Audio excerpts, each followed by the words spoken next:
Right, hello. I have not done my stream setup correctly because I've just come straight off of another stream. As some of you know, I've been live on Lenoki's stream and I am apparently missing...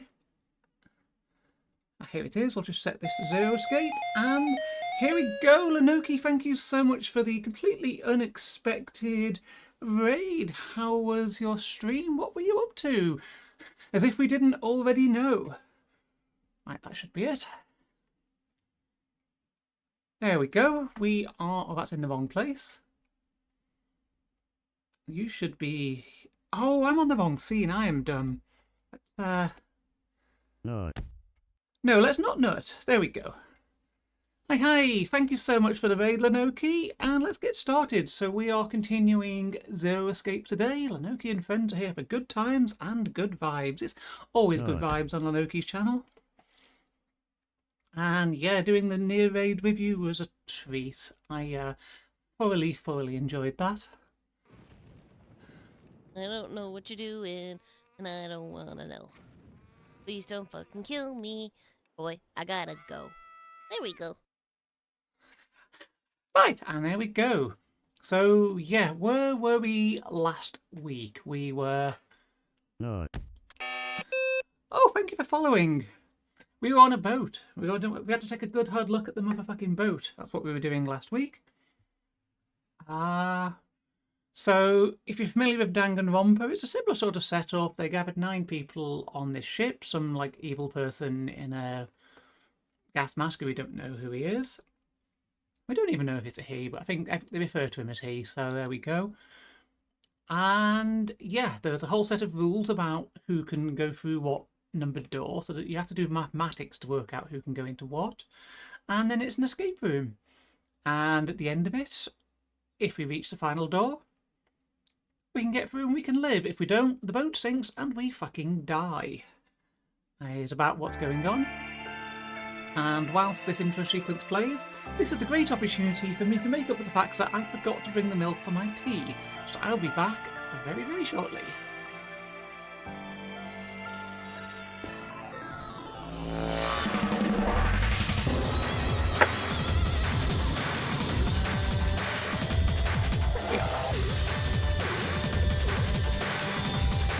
No, I didn't actually notice this intro sequence, but on the episode 1.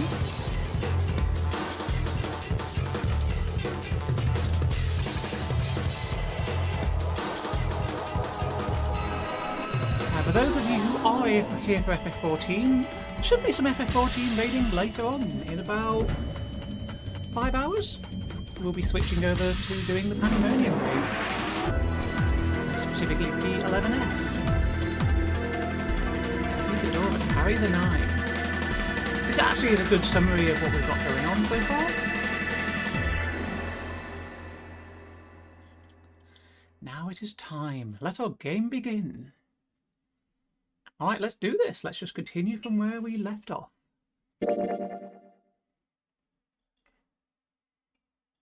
I hope that's the correct save.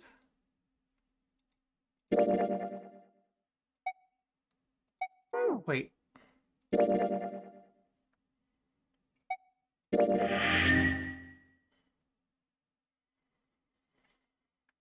But maybe you and June should check it out first and then report back to us. Yeah, I think this is about where we left off. I don't know if we get scroll back on this. Let me just see if there is a... It's not flow, is it? No. Okay. So the good thing with this game is the characters are voiced. I only have to do dialogue. All right, let's go, June. Right. Here it is. Ah, the shark is through my ear. What the fuck? It sat, bolted to the wall near the stairs that led to the casino and the kitchen, between the 2 elevators. The Mercury card reader. Oh yeah, we got some key cards through this, didn't we? We're using the card 7 gave us, right? Yeah. I found it when we were checking out the shower room. I think 7 said something like that. Anyway, let's see what happens. Junpei slid the card through the reader. The light on the reader turned green and made a tiny electronic noise. I guess the elevator works now. Jumpy, I know it's only the two of us, but let's do our best. What's with you all of a sudden? Well, I'm happy we were put together. Aww. You know it's just for searching E-Deck, right? Even so, I'm glad I'm with you. Oh. First, we need to find out if the elevator comes up full of water. Just like we did before.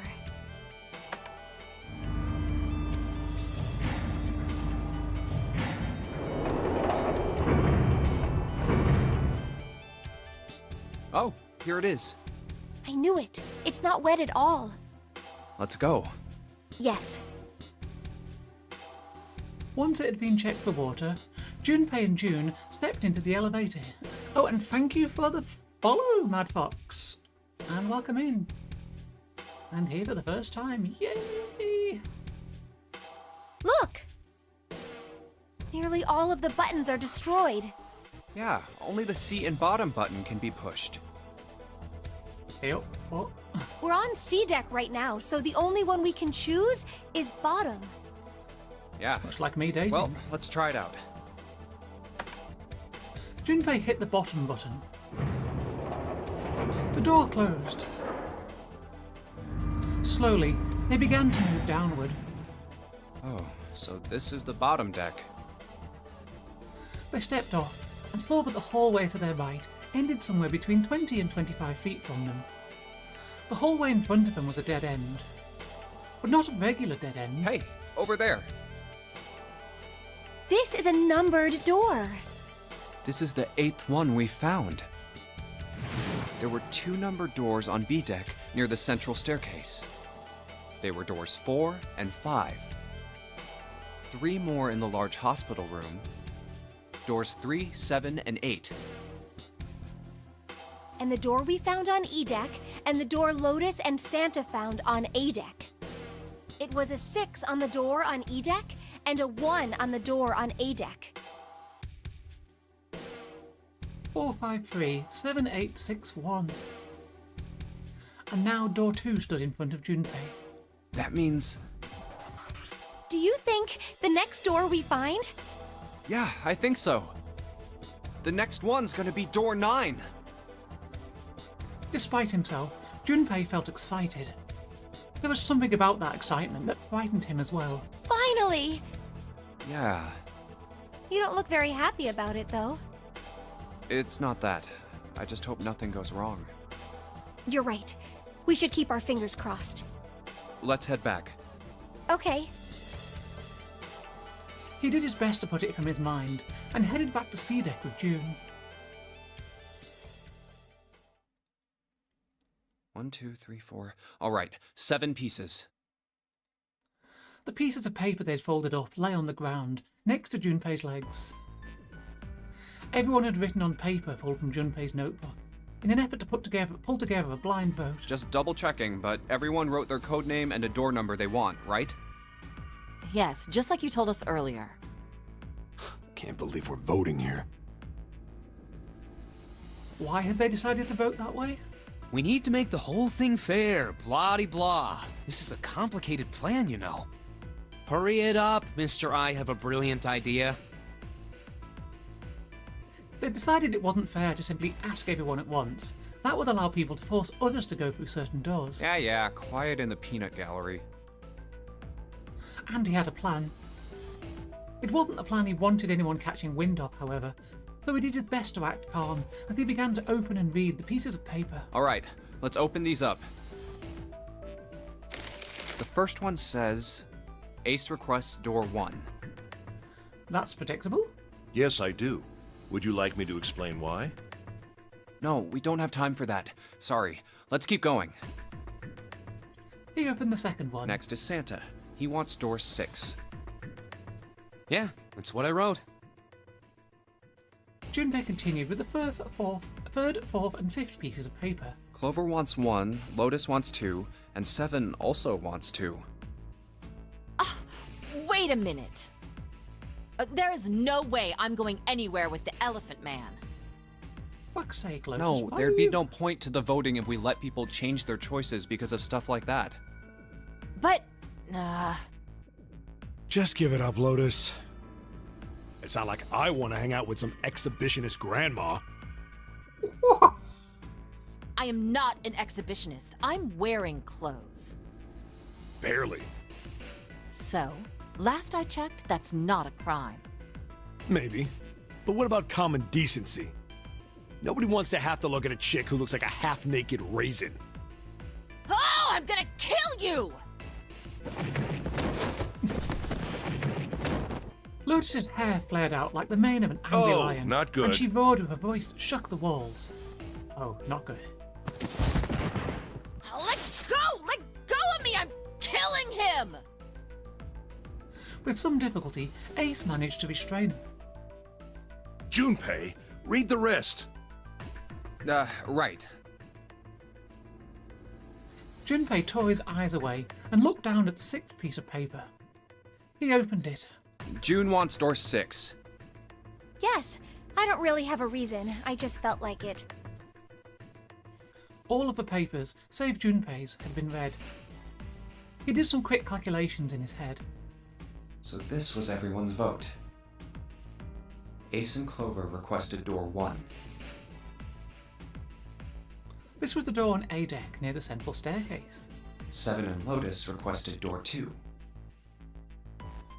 This was the door on the bottom deck and could be reached by taking the elevator to the bottom of the ship. Santa and June requested door 6. This was the door on E deck and could be reached by taking the elevator near the central staircase down. Then the door I should choose is... It took him less than a second to run the numbers. He opened the seventh piece of paper and spoke. Okay, the last one is mine. I want to go through... Ha, okay. Can we get the text up because I can't remember the numbers for this? Does it really matter? So... That's like it, I'll just pick one at random. My choice is door 1. Santa was unconvinced. Hey, wait a minute there.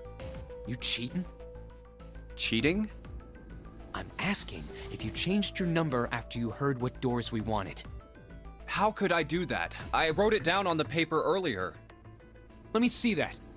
Sure, here. Junpei shrugged and handed it to him. Santa examined it furiously. The others peered at it as well. As they did, Junpei quickly slipped the piece of paper he'd been hiding into his pocket. Although he'd never know it now, Santa had been justified in his suspicions. Junpei had switched papers. I had 3 pieces of paper ready, For doors 1, 2 and 6. and I put the one with door 6 on it into the pot. He put a small mark on it so he would know which one was his. I just needed to make sure I drew last. After I saw everyone else's result, I just chose whatever door I wanted. If the number I'd already put in matched, then I didn't have to switch the paper out. Well, what does it say? He fought the urge to smirk. You got lucky. Santa snorted and tossed the paper aside, frustrated. Very well. We've decided who will go through door 1. It will be Clover, Junpei, and myself. 1 plus 4 plus 5 equals 10, so 1 plus 0 equals 1. Our only problem is the 2 remaining teams. June and I want door 6. Lotus and I want door 2. That's not good. We can't open either of those doors with only 2 people. Aw. Fine. 7, we'll go through door 6. 3 plus 6 plus 7 plus 8 equals 24, so 2 plus 4 equals 6. Sure thing. I didn't really want to go through door 2 anyway. Besides, if we've got a younger girl with us, it'll lower the average age. Right, June? Well, I June was at a loss for words. Lotus was not. Pig. You just wait and see. Her eyes were the eyes of a woman prepared to kill. A shiver ran down Junpei's spine. Calling me old. This is why men are such a pain in the ass. They're about as subtle as a brick. And they're at it again.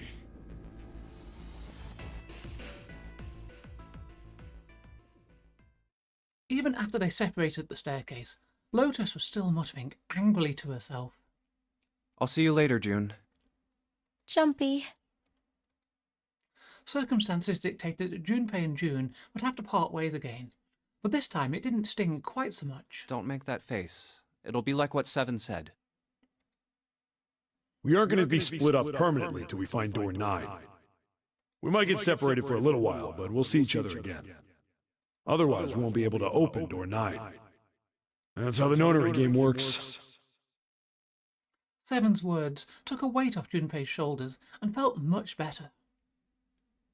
It'll be fine. I'll see you soon. All right. See you later. Lingering uneasily, wait, that doesn't treat track right.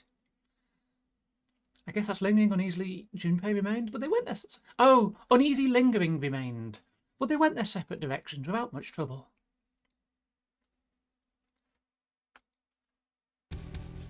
Junpei, Ace, and Clover headed toward Ada. Here's A-Deck. It was the door on the left, right?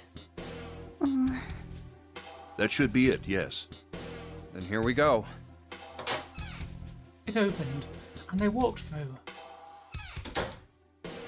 It's just as Santa and Lotus said.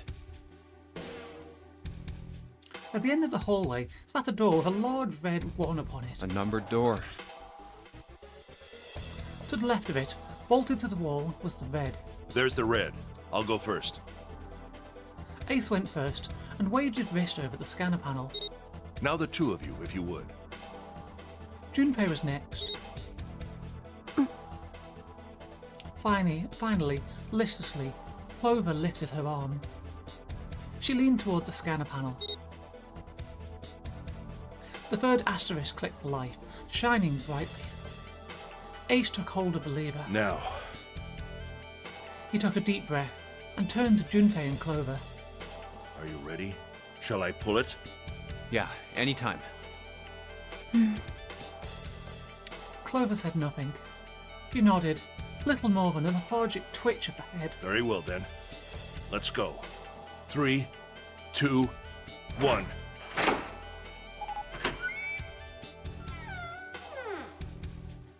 And it's open! Move it! They stumbled into the room. Where is it? Frantically, Junpei scanned the room. His eyes stopped on the device that would determine whether they lived or died. There it is! Over there! Next to the door they'd come through was the dead. As one, they ran to it. They put their hands over it as if they were fighting for it.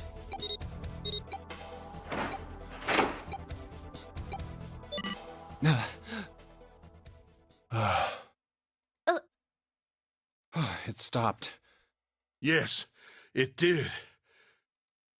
Junpei could feel his heart pounding against the inside of his ribs. Ace and Clover were breathing hard and fast. Whew.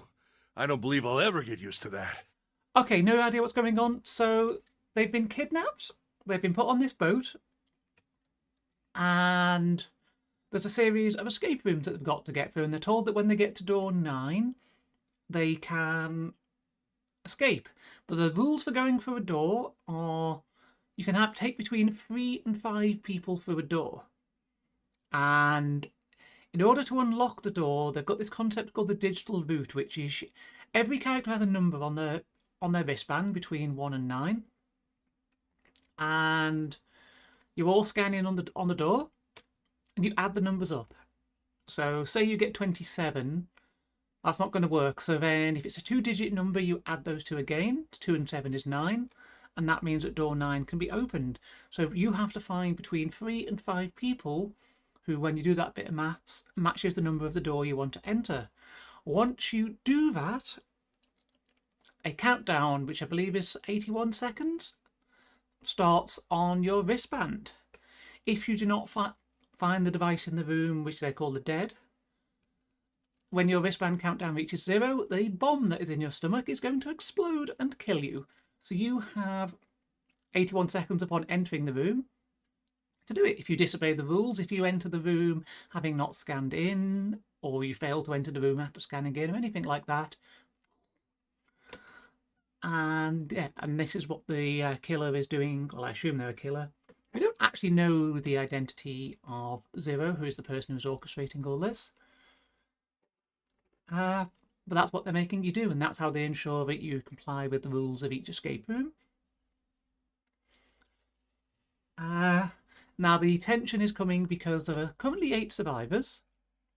Door 9 is the exit, but we're suspecting that the same rules are going to apply, so only up to 5 people will be able to leave through the door, and 3 people are going to be left on the ship. The ship which is supposedly slowly sinking, but the interesting thing is D deck of the ship is completely flooded. E deck below it is not. And the flooding seems to have stopped and the water is still, so I don't think this ship is in the ocean. I think that water has been added to increase dramatic tension. But that's just my theory. I don't know because this is my first playthrough. And I believe you get different endings depending on which room you, as Junpei, choose to go in as. I'm not sure it's something I'd want to get used to. We should finish this game before imminent death becomes a normal thing. I agree. Now then. Junpei looked around again, this time more slowly. There's another door. Let's try opening it. He took hold of the knob and easily, gently pulled it open. So, this is the wheelhouse? He closed the door again and turned to Ace and Clover. And no, I do not. I mean, I know there are multiple endings. I know that's the case. So I know I've got to do some replays before I move on to the next game. But other than that, I'm trying to be as spoiler-free as possible on my first playthrough. When I do visual novels that have to be replayed, I try and make my first playthrough as organic and spoiler-free as possible. And then I will use guides just to tell me what order to do things in to get the other endings, just so we don't get repeat endings on stream.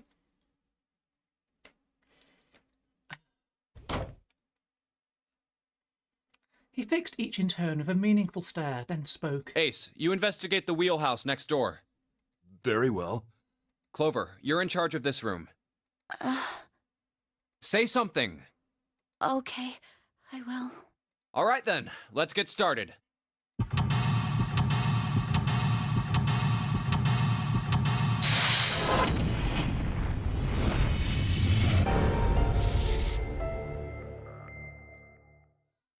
That little jingle just makes me think of Who Wants to Be a Millionaire. Alright, so we are in this room. Let's start doing escape room things.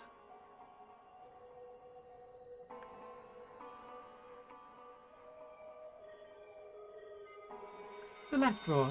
Let's have a look. Nothing. The right drawer. Let's have a look. Nothing. We have a pocket watch. Oh, hang on. I need to get better. A voice he hadn't expected startled Junpei from his examination of the pocket watch. Oh, pocket watch. Might I take a look at it? He spun around to find Ace standing in the doorway. Junpei shrugged and handed him the pocket watch. Hey, man. What are you doing over in this room? Oh, I just thought I'd come check up on the two of you. Is there a problem? Well, not a problem, but... not a problem, but... Junpei looked desperately around the room, anywhere but at Ace, trying to find a convincing reason to dismiss him. Ace opened his mouth, then took another look at Junpei and shut it again. A small smirk appeared on his face. Oh, I see. Of course. He looked Junpei over, then glanced at Clover. I apologize for the intrusion. Well, best of luck. Ace gave Junpei a knowing pat on the shoulder and left. Ow. For no reason he could fathom, Junpei's head began to hurt. Ah, what the hell? My head. A sharp pain in his head. No. Ow! Sake, rabbit. How much time passed? He wasn't sure. but he did notice when Ace strode through the door. His smile was more of a smirk, and he had the air of a man who knew more than his opponent. Yes. There was something I wanted to check, if you don't mind. Yeah? What's that? Pardon me. With no warning, Ace slipped his hand into the pocket of Junpei's vest. Hey, what the hell are you doing? Whoa, what are you putting your hand in my pocket for? Stop! He reached for Ace's arm, but it was already too late. In In the older man's hand were the pieces of paper Junpei had balled up and hidden in his pocket. Just as I thought. You switched them, didn't you, when we voted? Well, I can't say that I care. I managed to get through the numbered door I wanted, despite your mischief. Then why did you... He did indeed know, yes. Oh, simple curiosity. I hope you won't think ill of me for it. Ace smiled, gave Junpei a friendly pat on the shoulder, and then turned on his heel and left. It was a small defeat, but it was a defeat. Junpei had lost the upper hand and he knew it. He could feel his stomach begin to tense. Damn. Right, let's carry on. So we need to take a look at the watch. No, nothing on the back of it. That's a pocket watch. She sure hasn't been saying much. And she just keeps looking at the floor. She seems kind of sad. The shelves are lined with books. Let's see what's in this blue one. There's something written on it. Ship's log. Huh? Ship's log, huh?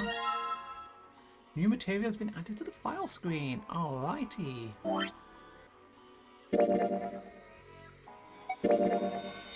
Ship's log found in the chart room. The following is written on the last page. We leave soon for a new journey across the sea. After leaving port, we headed south and west.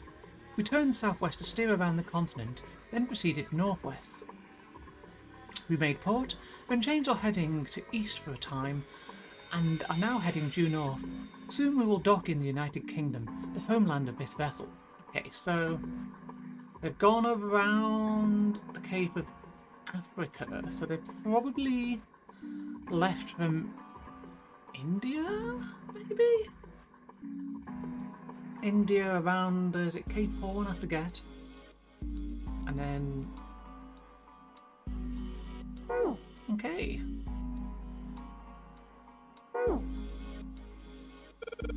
It's a light. Well, I guess she doesn't really feel like talking. She's not really paying attention to anything, is she? Her mind must be somewhere else. Yeah, here's where we're talking. So they could have left for Madagascar, actually. They could have gone... land in the UK. I mean, they could have really left from anywhere in this part of the world.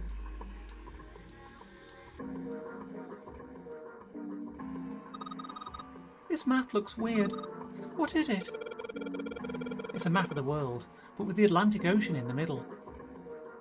Oh, of course, because they're all from Japan, so we wouldn't have, they probably don't, I guess Japan doesn't use the Eurocentric world map that I'm used to.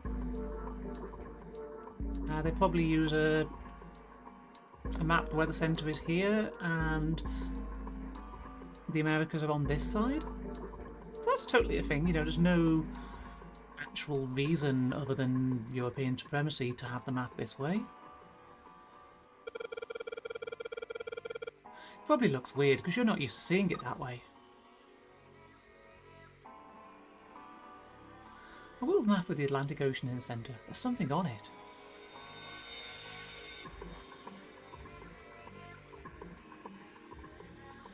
Okay, what is... So it says there's something on it, but...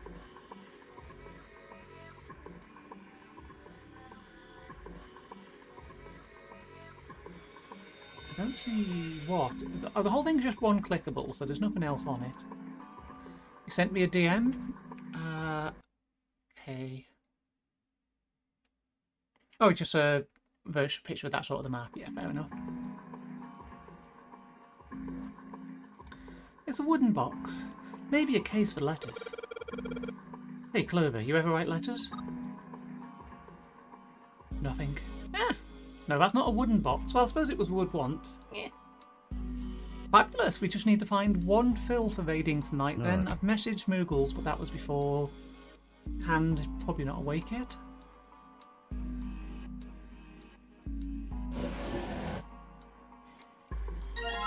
Stack of nautical charts. I think this is a nautical chart. There's this line on it here. I think the line is the route the ship is supposed to take. I have tea. I can absolutely hydrate. Thank you. I'm gonna spill it on myself. Yay! There are these dots all over the map. Oh, those are probably ports, like for a boat to stop at. It looks like the lines connect the dots. Ow! What bit you lot? Also, all the YouTube people aren't going to be able to see the Twitch redeemers. Are going to be wondering what the fuck is going on, unless they're used to watching Twitch VODs, of course. Nothing left in draw. Oh dear. So is that it for this room? Junpei, are you trying to open that door? Forget it, it's pointless. I tried it earlier. It won't open.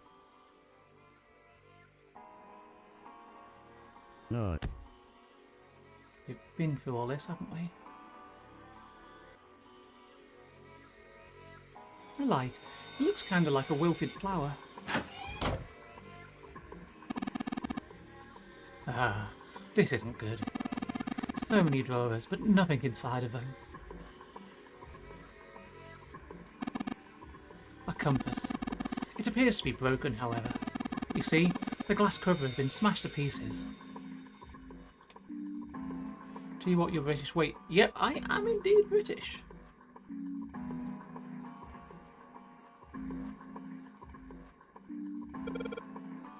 The helm. Well, steering wheel might be a more appropriate term. The desk. Anything in the drawers? Nope. I'm not sure how to take that. I mean, to be fair, a lot of the criticism of Britain is completely valid, so yeah, fine, I'll take it. Right, we've got 2 more possible rooms. Lock with the pocket watch. Okay, well I think I can see where this is going. Looks like this is some sort of lock. I'm gonna assume that's a Gaelic name. Dunvegan? Dunvegan? You live in... fortunately I have not lived in London. So, I do have that going for me. A weird shaped indentation on it. Huh? This shape. Maybe. Does look like the pocket watch would fit here. Yeah, we've been to London. Nothing. I imagine the pocket watch is intended to go in there. However, we may need to do something with the watch first.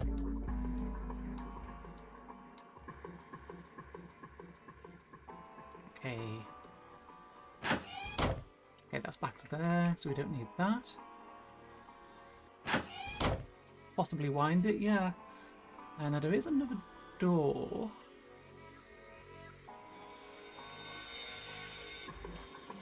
So we only have 2 items, so... No. Broken compass and a wheel. Feels like something keeping it in place. What would be the point of moving it? The ship is stopped. What would be the use of steering it? Yeah, I know. Still... Yeah, I don't seem to actually have the option to just wind it. The way the puzzles in this game work.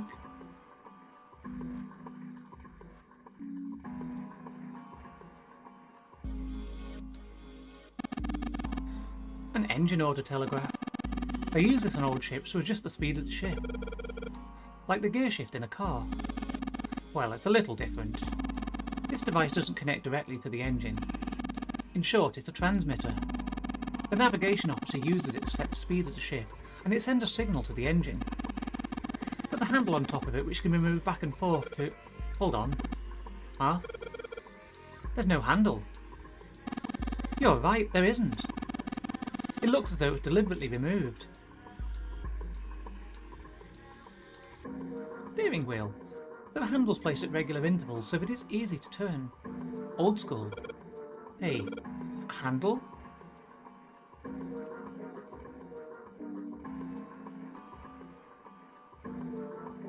Might be a replacement handle, I could probably get it to move.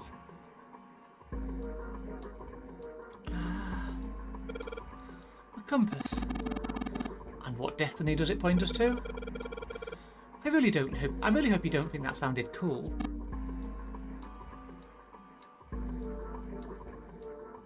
Compass. The needle is pointing north.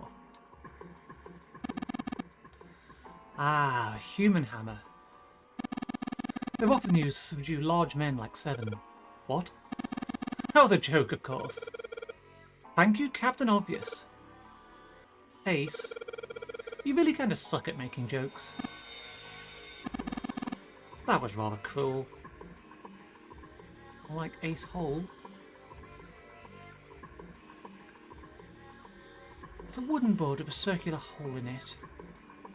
Maybe he's not on the turn. Indeed. This room is just like the other one. Metal plates bolted over the windows. Heck, not just bolted, it looks like they've been welded on. No way in hell are we going to get those off anytime soon.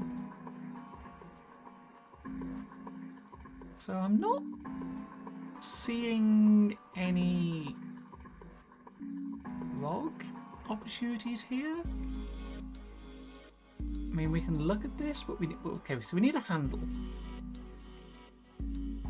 So can we take one from the steering wheel? Ah, here we go. The steering wheel. Let's see if it... Whoa! Looks like the steering wheel moves. So it would seem. I noticed something else as well. What's that? Well, when you move this wheel, the compass also moves. What do you mean? The ship. It's moving. Ha! Tricked you, didn't I? The wheel and the compass must be connected to one another somehow. Do you think that's important? Well, let's try turning it again. So we want to go southwest. Wait, can we not go?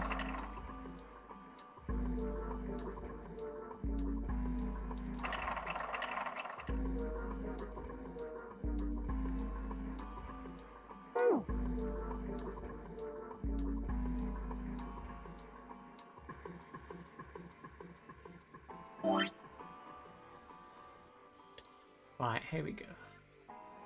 I wish they were easier to see. That's an extremely shitty and low-res texture.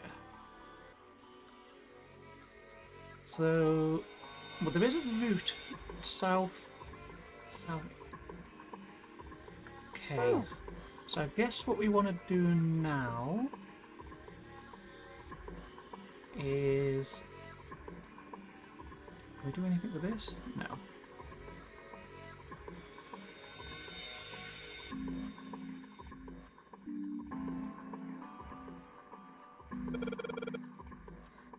Steering wheel. If we move it, then the direction changes. Well, I saw something that had directions on it. Maybe if I entered the directions in that order. Okay, so let's take a look at the file first of all. Nothing is happening. Junpei, this is almost certainly one of Zero's puzzles. There must be a clue here somewhere that will help us solve it. Have you found anything? Perhaps something with the points of the compass on it.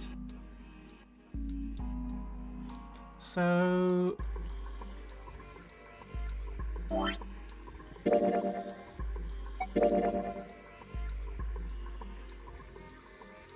Headed south and west. Okay, what I'm going to do is I'm going to screenshot this.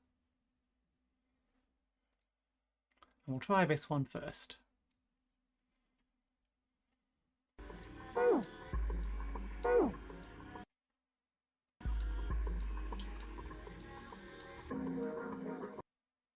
Right, so okay.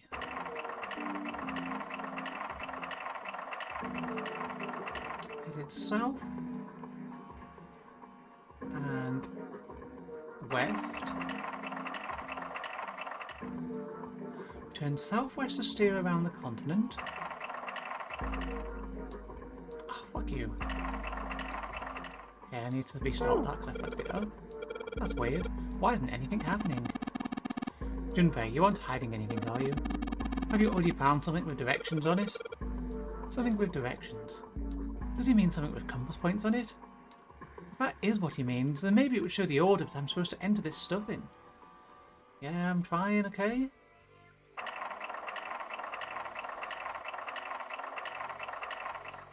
South and west. We turned southwest to steer around the continent, then proceeded northwest. We made port, then changed our heading to east for a time,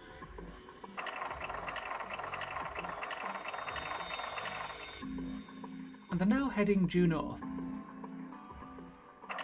Soon we will dock in the United Kingdom, the homeland of this vessel. What the? Handle came off. Heh. Stooping so low, are you, Zero?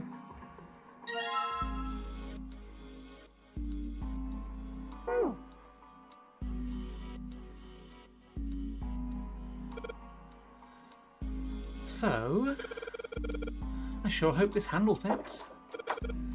Yes, it fits. Excellent. That should allow us to operate the engine order telegraph. Let's give it a shot.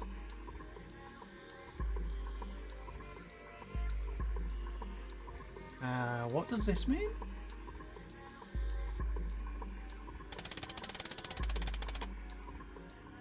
Okay, so there's an order we have to do here?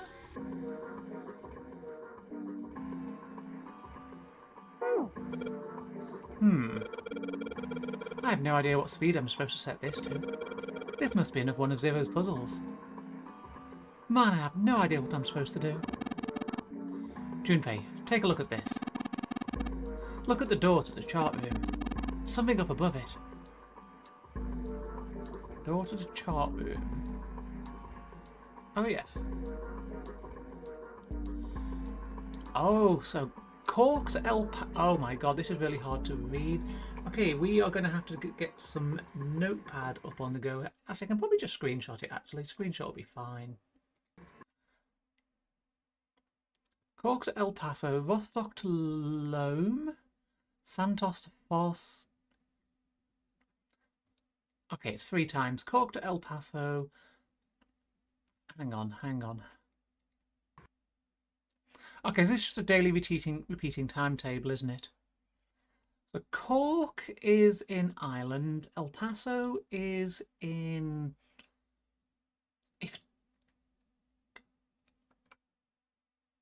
I think it's Mexico, isn't it? Rostock I'd have to look up, and Loma I'll have to look up the other 4.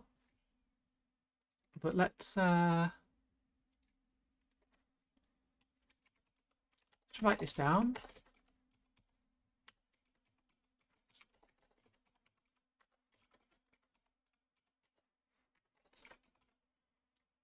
Okay.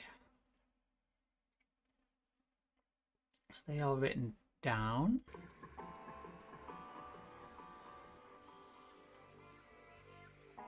Now we need the map as well, don't we?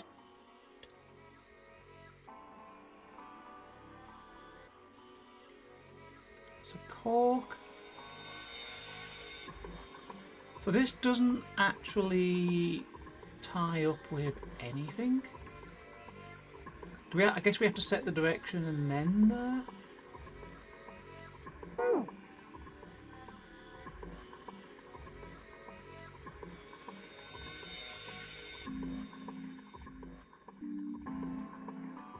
We have to set an order is what I don't understand.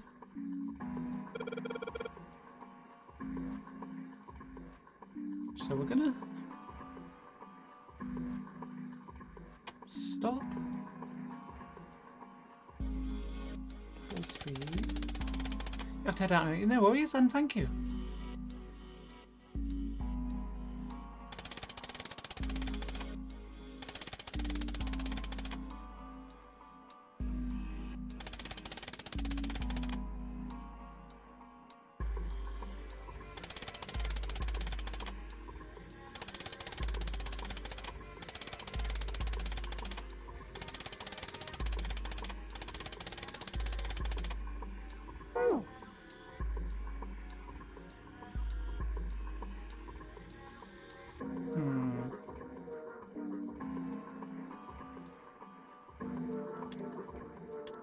Now I'm told that this doesn't need any outside of game knowledge.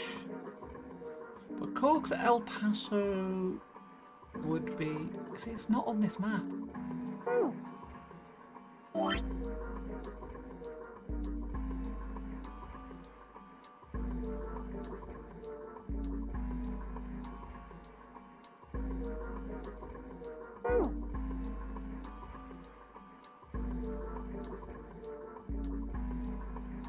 Okay, so we don't... Okay, so it's not a combined puzzle, so it's purely an order of... What the fuck?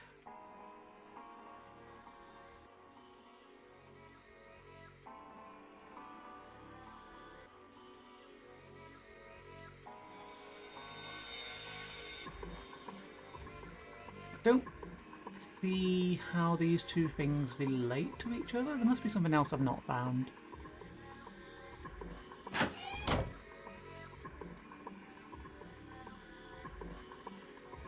Right, there's Cork. A world map of the Atlantic Ocean in the centre. There are a number of red pins in several locations. What do these red pins mean? Well, the nautical charts I picked up earlier have a map like this one. Maybe one of them matches up to the pins or something. Let's see. Well, what do you know? Look like this one's a match to the pins. Okay, so we've got 7 locations connected by straight lines. And each one has a word next to it. That's probably the speed. New material added to the file screen. Okay. A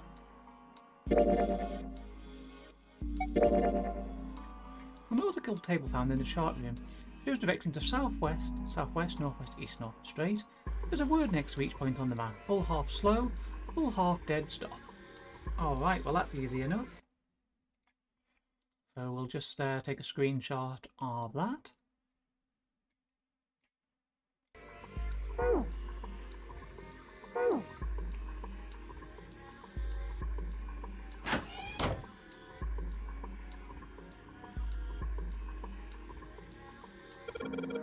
Right, let's give this another shot.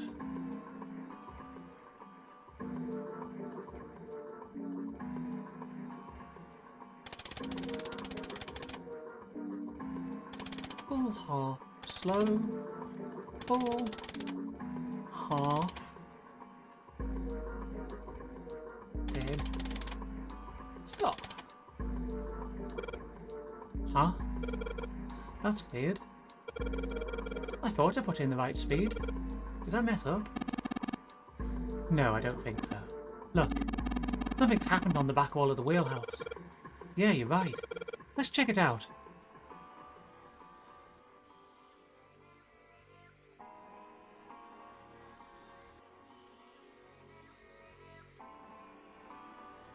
There's something on the wall that looks kind of like an arrival board.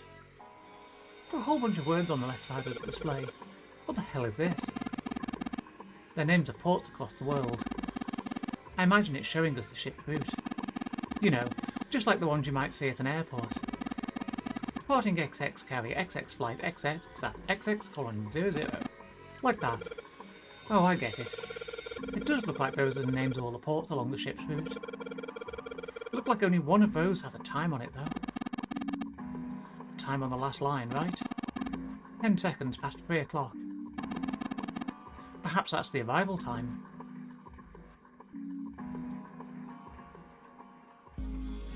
We'll screenshot that as well.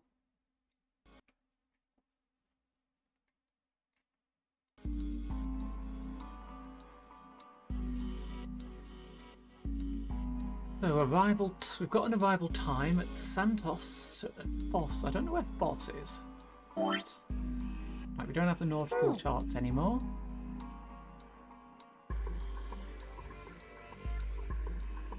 Engine orders telegraph. I don't really think I need to be messing with that right now. Okay. And the wheel I don't think we need to be messing with either. So... compass. Looked like it's connected to the helm. So I guess we're heading into the other room, to the world map.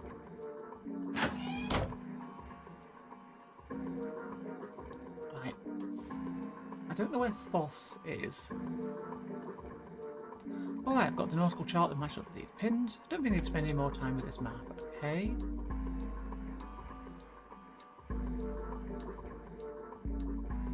Oh, we've got to set the time on the watch, haven't we? So we can probably just put the watch in the door now.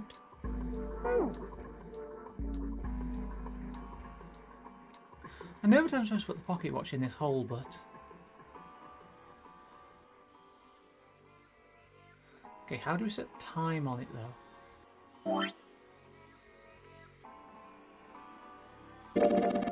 Mechanical pocket watch with a spring. It doesn't appear to be working. And has stopped at 5 minutes, 39 seconds past 10 o'clock. Turning the knob does nothing. Yeah, it's probably broken. Hey, Sheriff, how you doing? Looks though you can move the hands, however.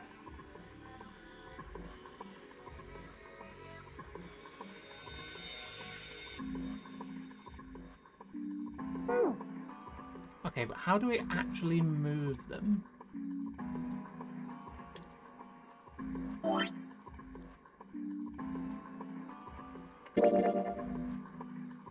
I'm going to move the hands manually. Okay, great, let me do that.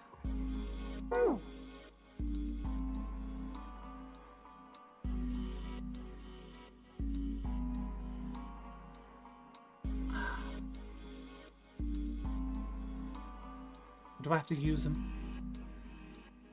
Digital scoreboard or something like that. On the left side it's got the names of the ports the ship will stop along its route. The last line says 10 seconds past 3 o'clock. Must be the estimated time of arrival at the final port. Oh, perhaps. Whoa, what's he doing? Excuse me, Junpei. Hey, you just took my pocket watch. Hey, what the hell are you doing? Just trust me.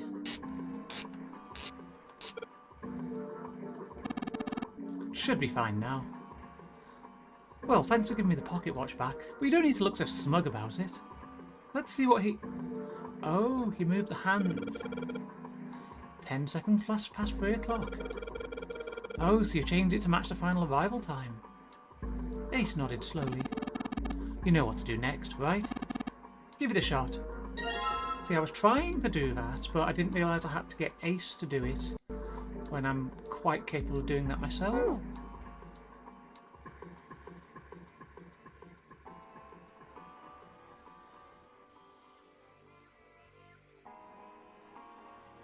Look like this is some sort of lock. It's got a weird shaped indentation on it. Yeah, we've had this dialogue. Let's try putting this in there. Yes. It says open now. Good work. It seems you were successful. Well done, Junpei. Hey, Clover. What? Look, we unlocked the door. Now we can get out of this room. Oh. Well, let's go then. Clover?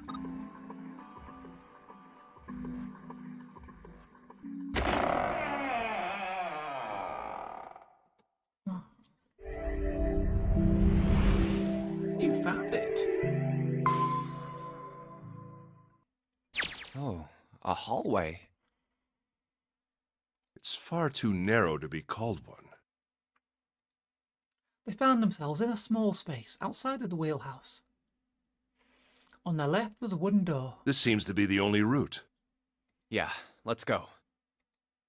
Junpei pushed it open and stepped into the room beyond. Wow. It was full of all manner of turn-of-the-century electronic equipment. Well, these machines are weird. I've never seen any of them before. Huh? Wait, this one is... One smaller machine had a metal bar that ended in a circular handle. Ace seemed to recognize it. Ah, yes. A telegraph key. These were used to transmit Morse code a long time ago. He turned and slowly took in the room. This must be the communication office. I hope we're not getting a Morse code puzzle, because I fucking hate Morse code puzzles. Across the room from the door they'd entered through was another door. And that door? A metal plaque was nailed to it. It read, Captain's quarters. Huh. That's what it says. Then, do you think...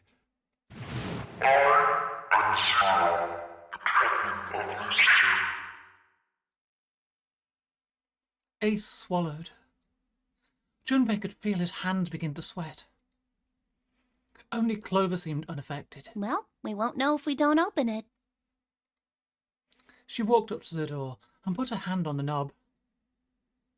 That was an SOS code, wasn't it, Rain?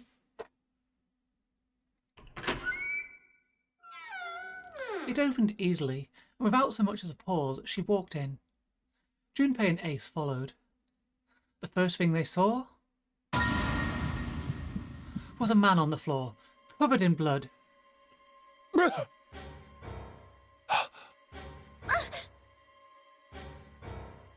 Junpei felt his body seize up, his mouth went dry, and he felt very, very cold. The blood in his veins slowed to a crawl, and his heart tightened like a fist. Not again. This was the third time he'd seen the horror of death laid out before him. He didn't think it was something he could stand to see much more of. Still, he had begun to accept that whatever it was that he saw, whatever happened to him, was beyond his control, and whatever force controlled him was driven by a determination that he could not hope to match. Damn. A sense of helplessness, of desperation, washed over him. It left behind a feeling of utter emptiness that wormed its way through his body like acid. No, wait. We didn't check his pulse yet. Maybe he's still alive. Fueled by that spark of hope, Junpei ran to the man's body, and his heart fell. When he touched his hand to his neck, No pulse. his pupils had dilated, and he wasn't breathing. Well, he's dead. Damn. If only we knew how it happened. Junpei lifted the man's already stiff body. There was a deep red wound on his chest. These wounds. I wonder what killed him. Junpei did not have to wander long. It must have been this. For lying next to the corpse was an axe. The entire blade of it was drenched in bright red blood. From the shape of the man's wound, there could be no doubt that it had been made by the axe. Junpei looked at the body again. A lake of blood stretched out around it. It probably wasn't the axe, was it? They can't even spell axe. It was wearing the clothes of a ship's captain, although they were stained with blood. These clothes. A captain. Does that mean this guy was Also, Zero? hi, newbie. On his left hand was a bracelet. The number on the bracelet was 0. Bracelet 0. Yeah, fancy meeting you here indeed.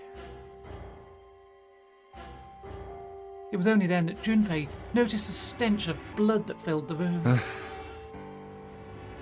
He couldn't help but laugh. There was nothing else for him to say.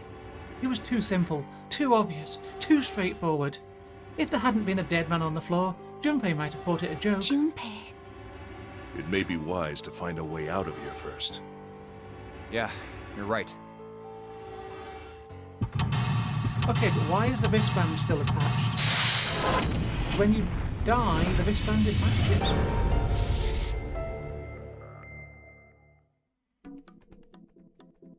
So there's a tripod with a camera, spare, some stuff, 2 doors.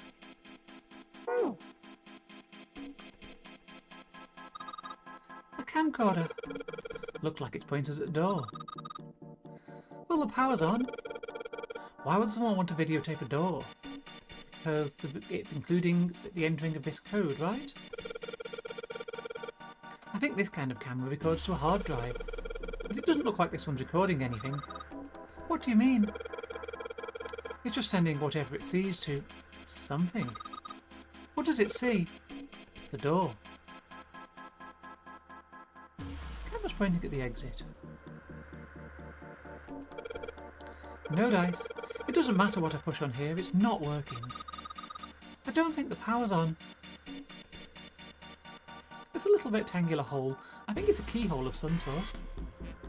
With the right key, I should be able to unlock it. A plaque on the door, but it doesn't say anything.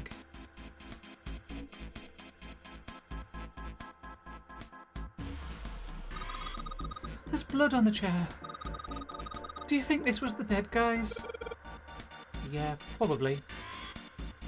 A Death Game storyline would love. Yeah! Can we do one visual novel which doesn't, like, end up with people dying? Have I actually done one yet? Because even fucking Kimono Tea Time, which I thought was going to be a cute game. Yeah, not so much. And then Ever 17. Oh, we're all going to escape, right? Then we did the Sagumi route. Oh dear. There's something metallic on top of that table. Hey, is that a music box? Well, let's have a look.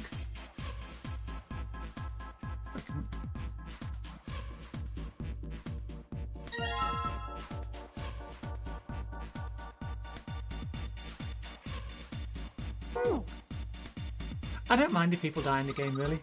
It's a lamp. But it doesn't turn on. I don't think there's anything special about it. A small table.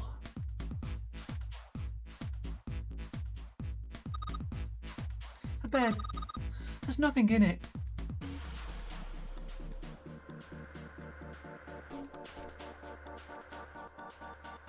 They look like batteries.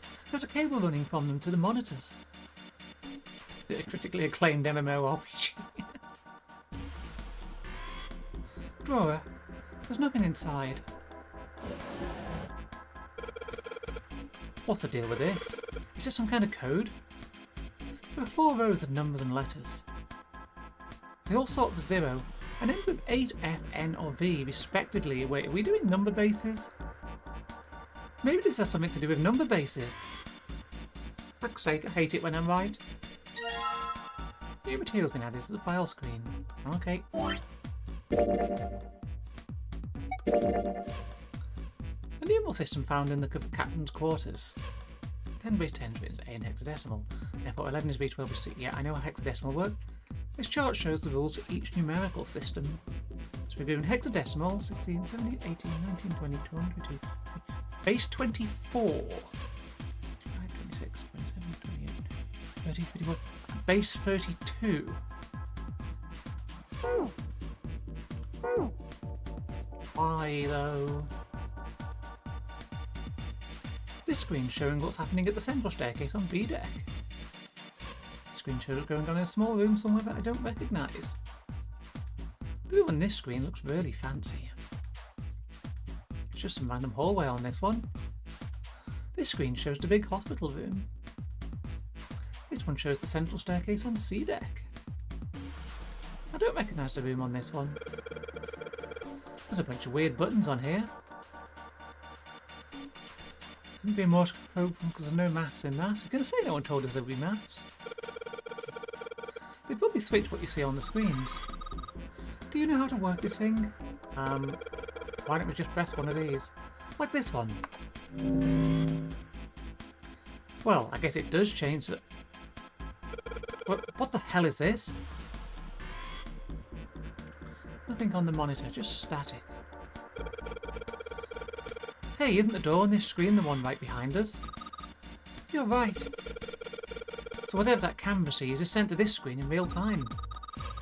I wonder if that means something, you know? Nothing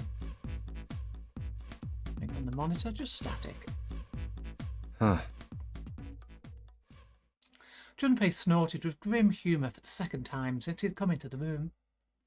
The 4 screens along the bottom had a single letter each spelling out Z-E-R-O, huh? It's like he's making fun of us. What do you think? He turned to Clover, who was standing next to him. Clover nodded. Nothing. It seemed that she cared about Little. Of course, Junpei could hardly blame her. Given the strain she was surely under, Junpei was somewhat surprised she had responded at all. Still, he had to ask. He gestured toward the corpse. What about him? Do you think that's really Zero? Clover shook her head weakly. There's no way that's him. Didn't I tell you already? Zero is one of us. Yeah, right. I know it's important to figure out who this guy is, but don't you think we should figure out how to get out of here first? But... Please, I don't want to waste any more time. Clover looked miserable, as if she could start crying at any moment. Junpei just didn't have the heart to tell her no. All right, sure thing. No worries, Rain. See you later. With his mind playing tricks on him, Junpei wondered. For a moment, he could have sworn he'd seen Clover smile.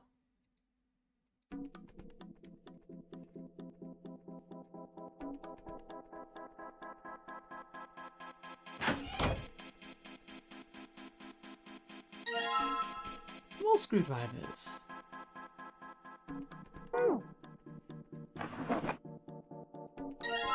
And ink. There's nothing in the drawer anymore.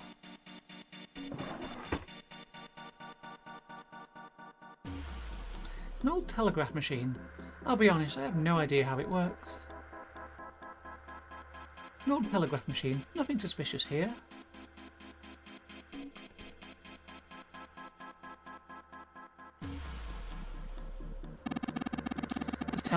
Telegraph key, a machine for transmitting Morse code.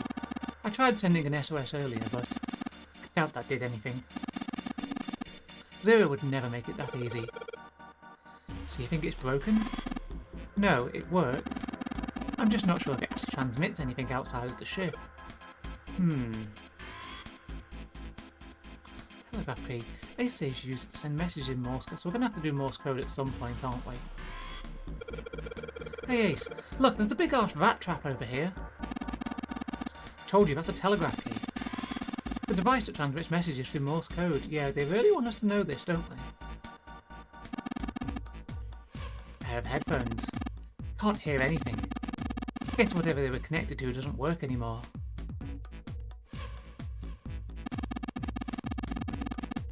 Looks as though that drawer is the only thing that's locked. I don't see a keyhole though. An electric lock, perhaps? Take a look at the left side of the drawer.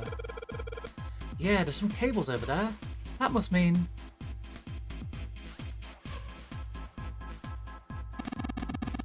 an early telecommunications device. Most likely used to transmit a radio signal of some sort. I experimented with it earlier, but to no avail. I imagine it's broken.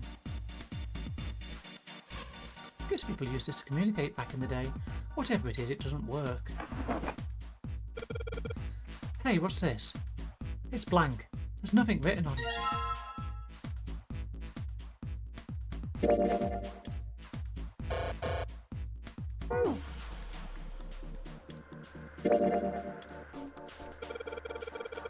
Alright, this screwdriver ought to make short work of this music box.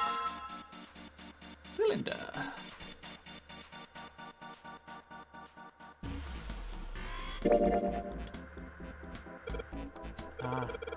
Guess I'll put the ink on the cylinder.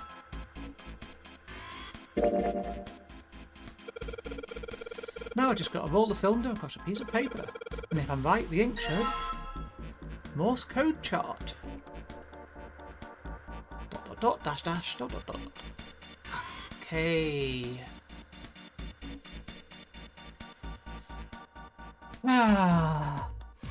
Do we need to manually resolve Morse code?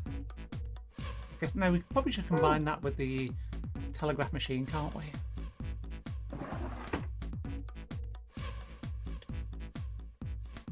Alright, I've got the Morse code I'm supposed to enter. If I do this right, something will happen. I hope. Alright, let's give this a shot.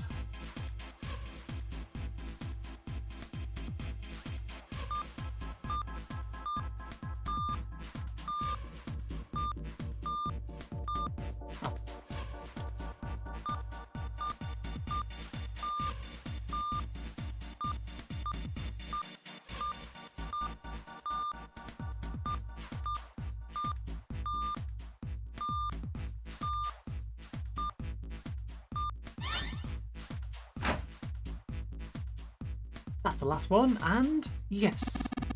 Excellent work, Junpei. Good job. You seem to have figured it out. You've unlocked the drawer.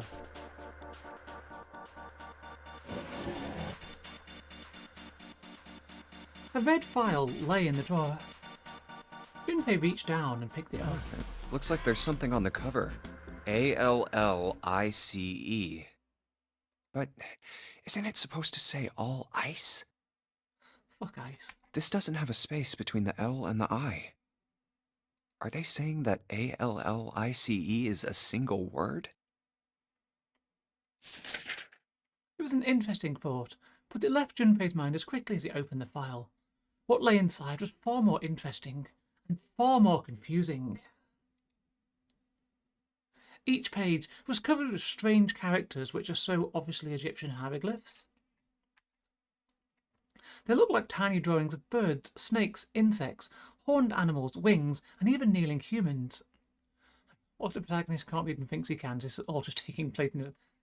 I don't know. I haven't gotten into Zero Escape Theorizing yet, because it's still my first run. There were many pages in the file, and each was full of these strange symbols. What the hell is this? He didn't realise he'd spoken out loud until Ace looked over at him. They are hieroglyphs, a form of writing used in ancient Egypt. Ancient Egypt? That's right. Can you read them? Of course. Wait, really? You keep being instructed to play these games? I'm told they're good. I'm enjoying it. I'm enjoying myself so far. Haven't yet played Trauma Team on Wii. I don't have a Wii, so if it's on PC, I'll play it. I can't. What would make you think I could? What the hell? Junpei flipped through a few more pages. It wasn't just one or two pages that were covered in the strange symbols. Every single page was covered in them. Whoa, the whole thing's like that. Trying to read them was pointless. Junpei wasn't going to waste any more time with them. He made to close the file, and something fell out. Huh? What's this? And we'll find out what that is after the break. I've been live for an hour. I'll be back very shortly. Don't go away. Please ignore the ads if you're on Twitch. I don't know what YouTube does with this shit, so see you shortly.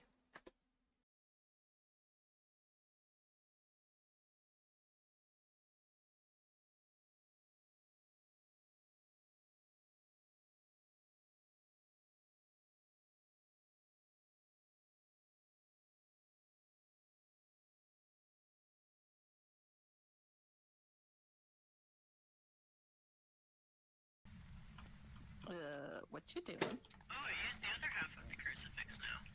Okay, well, thanks, cheers, bye. I did nothing. And it's walking down the hallway. sure. It's walking down the hallway? Fuck this.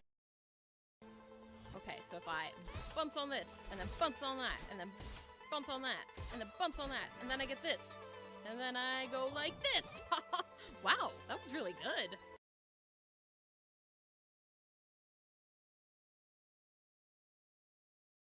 Sign my titties while I go.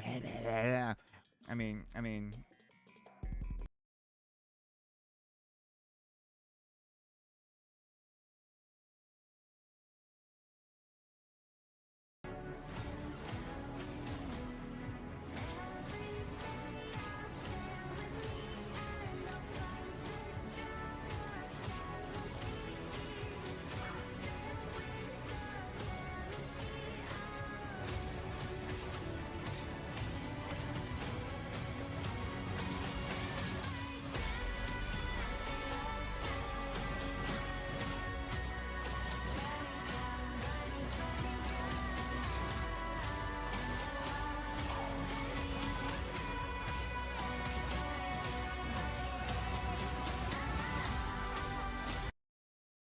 Hey, big guy. Yeah, see, they're just chilling, talking. They're dead, 11. No. I don't think that's talking. They're taking a nap. Blue has like a striped hair. That's kind of interesting. I'm fed and had a break. I should be able to last however long this goes now. Hopefully not that long.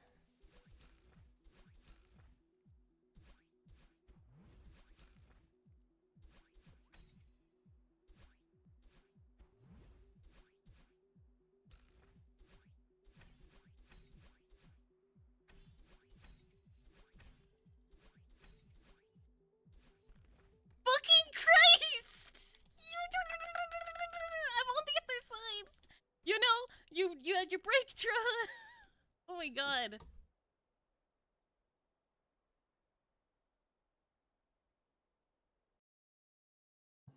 Thank you. Wow.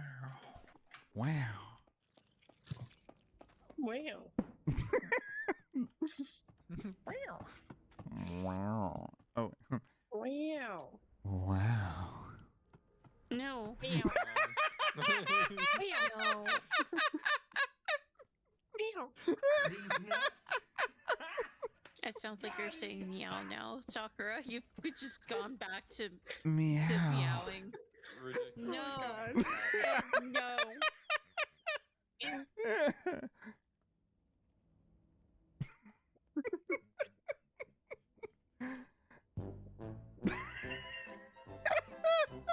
Cries forever.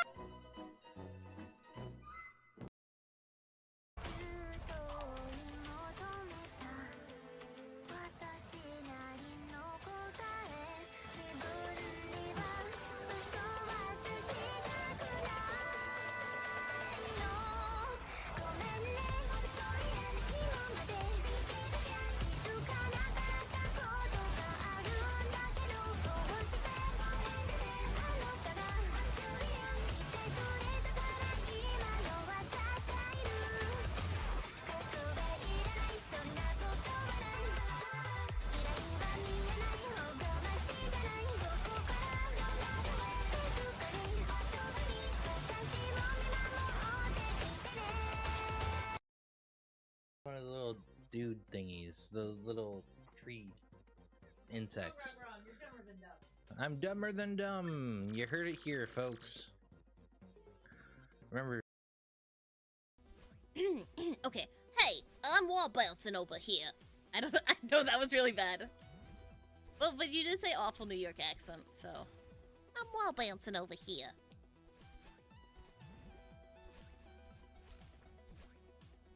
What are you talking about? That is a dumb clip. Alrighty, we are back, and holy shit, Chicken Pet's got 100 stream watch streak. What the fuck, Chicken? How? How do you even manage that when I'm like streaming pretty much 7 days a week these days? Holy fuck, thank you. So, what was inside the file? He bent down and picked it up. Oh, a key card. There was a symbol on it that reminded Junpei of the symbols for the Saturn and Mercury keycards. This one, however, had a dot in the centre of the male symbol. Uranus. That's the Uranus symbol. I get so annoyed when people pronounce it that way and not Uranus. Is that just... I know it's just different accents, you know, we've talked about American versus British accents before, and I get it, but was that just people not wanting to say Uranus because of the Beavis and Butthead effect? I don't know. Junpei looked over to see Ace examining the card. In addition to the Uranus symbol, there were 3 words engraved on the card as well. Something's written on the bottom. Bottom deck library. This must be the key to the library, then. Okay, so the Uranus card gets you to the bottom deck. I see. Of course it does. Is the bottom deck a library?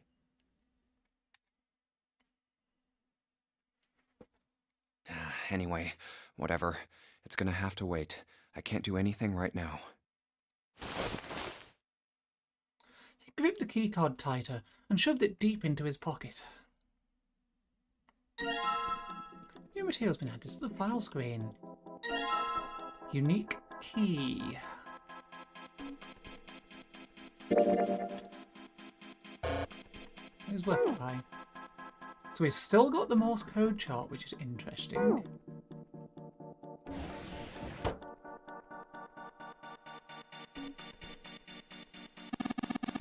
Junpei, what are you doing?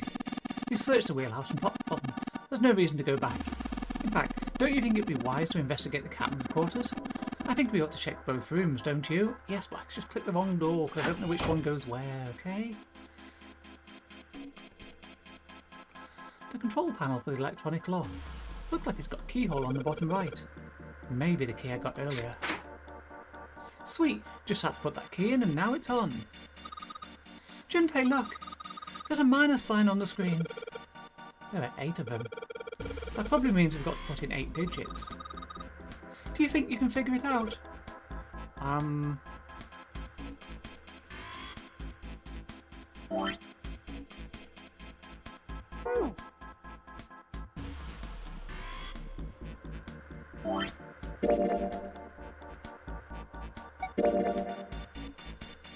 They're all hieroglyphics.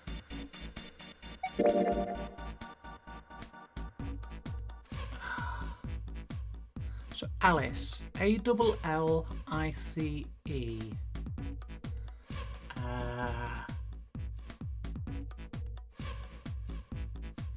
Can be made out of either of these two. Okay, it's notepad time. So we're gonna have to window capture this, I think. Do I have a window capture for notepad currently? I should have one. Actually, you know what? We can use an OBS text box. I've got one of those here. Oh yeah, it was the Lenoki balance counter. I forgot about that. So let us... That's our clue. And I'm going to change the font to a monospaced font for this, because it's going to be a lot easier. So, the door code is in hexadecimal. Wait. No, it's only got C and E. That's going to be clear and enter. Okay, so that's going to be irrelevant.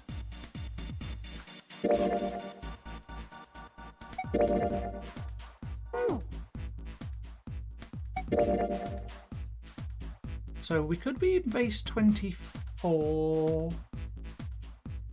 or we could be in base 32. So let's start with base 24. So A would be 10.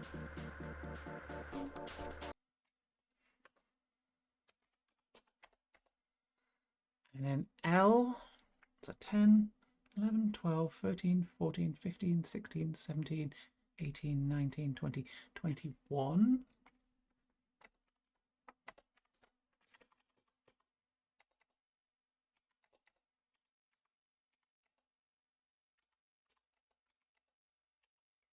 I, so 10, 11, 12, 13, 14, 15, 16, 17, 18.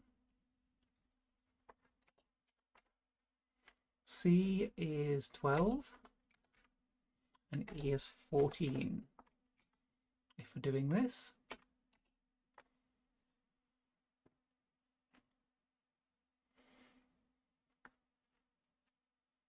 And that's going to apply to either of those numerical systems. But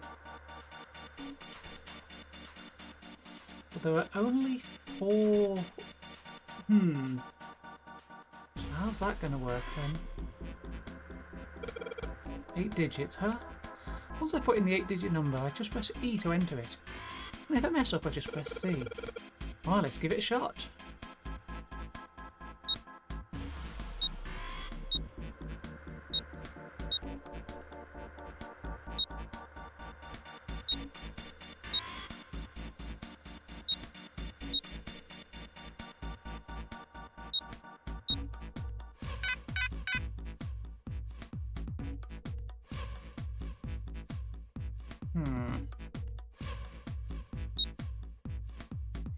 So we don't have enough digits for that. Is it possibly digital roots? Okay, so if we're doing digital roots, it would be 1, then it would be 3, then it would be 3 again, 9, 3, 5.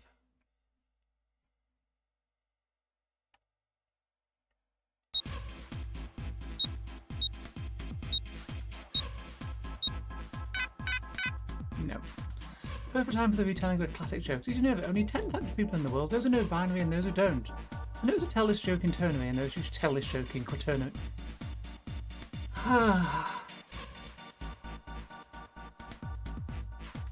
Yep.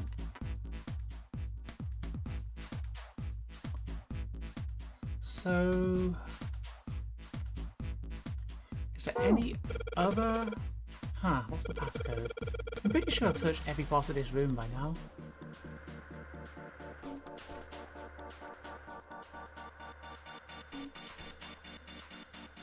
Okay, so 10 is valid on its own. No, I mean they're all valid on their own though.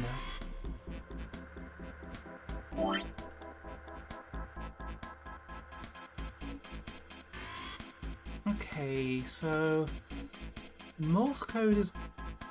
It's not going to make me decipher the Morse code manually because the game doesn't do that.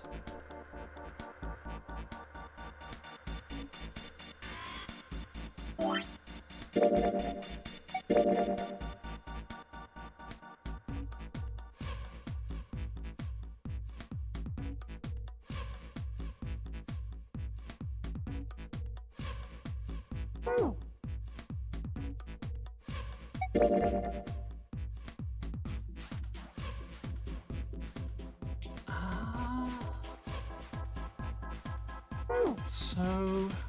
yeah, I don't think that's relevant.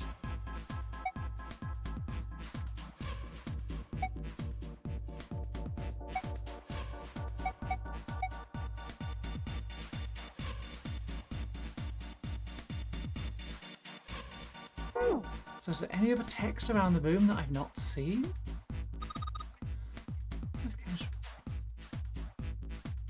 Okay, let's take a look at the screens again. Good thing there isn't anyone who tells it in hexadecimal. Yeah, that'd take a while.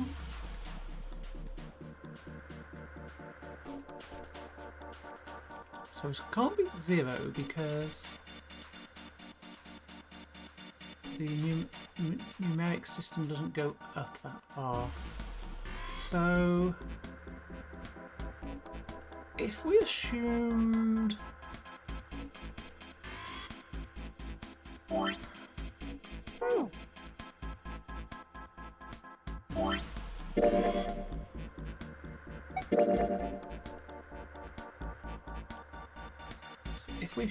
that we're going to be using hexadecimal, which we did see some hexadecimal somewhere, then no, 3 of those would roll into extra digits, so that's not going to work either. Okay, what if we add all of these together?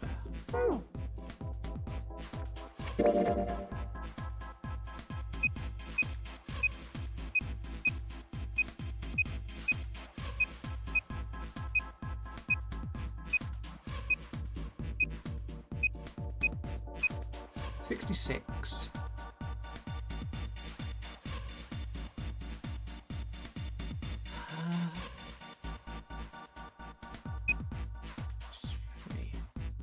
Yeah, I don't think 66 is going to get as much.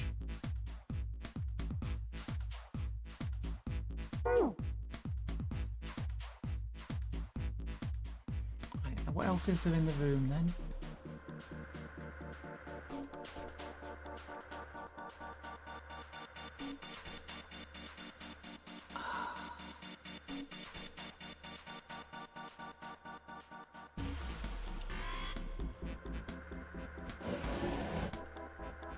And that's it.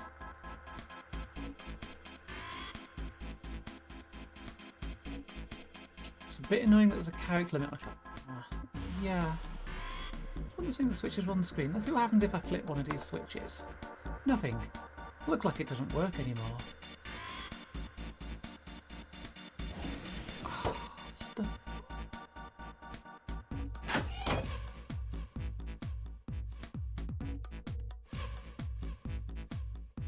the door we came in through.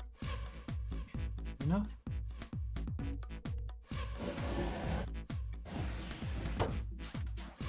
And our only item is this Morse code.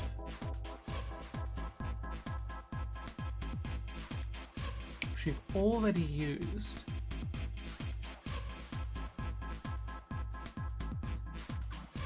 Okay, let's manually translate some Morse code. Just 1 second. I'm going to have to do this off. So we've got 4 less. So we've got ... dash dash ...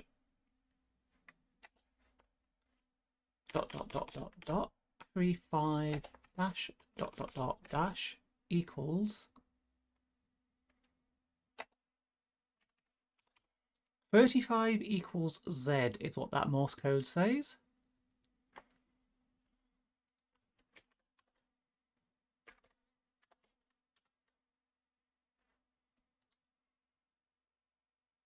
What does that tell us though?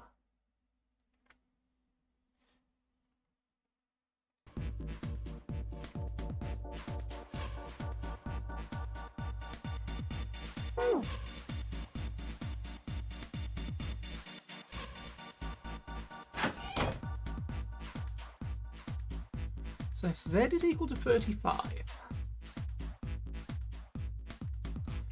then I'm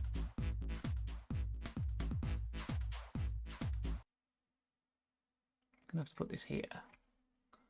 Then let's go Z E O 35. So from there we can.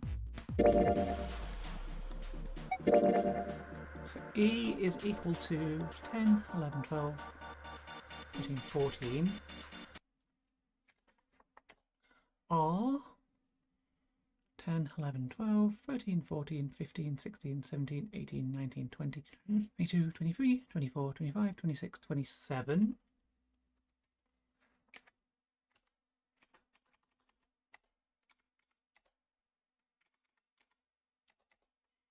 And O 27, 26, 25, 24. So that will give us a valid code.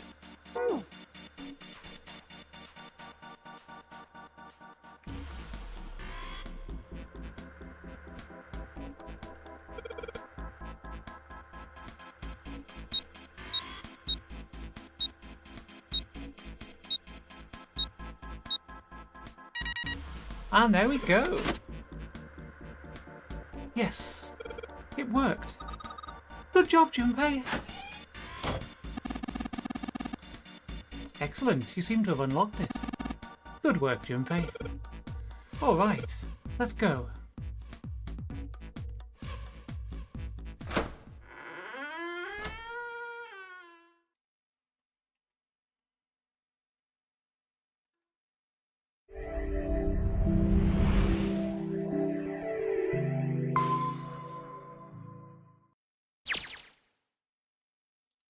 They stepped out of the captain's quarters and into another hallway. The hallway stretched out in front of Junpei for a bit, before turning left, like a great backward L. All right, let's go. Junpei rounded the corner and took off down the straightaway. He ran, and ran, and ran. At the end of the hallway was a door. That's the next door. He made straight for Wait, it. a piece of paper. He was nearly halfway to it when he noticed a piece of paper in the middle of the floor. Junpei skidded to a halt. This is... He dropped down to his hands and knees and quickly tore the paper off the floor. Map of the ship's interior for A-Deck. What's wrong? Ace, slightly slower by virtue of his advanced age, fuck you, had finally caught up to Junpei. I found a map for this floor. He showed Ace what he snatched from the wall. He looked at it long enough to determine what it was, and nodded. I see. With that, he began running again, past Junpei. Well, that was anticlimactic. I should keep this, though. Junpei shoved the map into his pocket and got up to follow Ace. But something stopped him. Hey, where's Clover? He turned around. Clover was nowhere to be seen. Damn it, what the hell is she up to? Junpei muttered angrily under his breath and took off back the way he'd come. As he stomped around the corner, he saw her. She was standing in front of the door to the captain's quarters, her hand on the doorknob. Clover! Huh? As Junpei watched, she closed it gently and quietly. What the hell are you doing? Nothing. What do you mean, nothing? Clover had unconsciously put her hands over the pockets of her jacket, as if trying to hide something. What the hell is that? What? You've got something in your pocket. What is it? Oh, this? This is... I wonder. What the hell? Come on, we gotta hurry. With that, Clover ran straight past the somewhat confused Junpei. As she did, he caught a glimpse of her back. Huh? Clover, what's that on your back? Sticking up from her collar was something that looked like a big wooden stick. A stick? Hey, Clover! What the hell's that thing on your back? She didn't respond. Instead, she quickly turned the corner and disappeared. Is she ignoring me? For crying out loud. Junpei did his best to convince himself that it would make sense later, and ran off after Clover.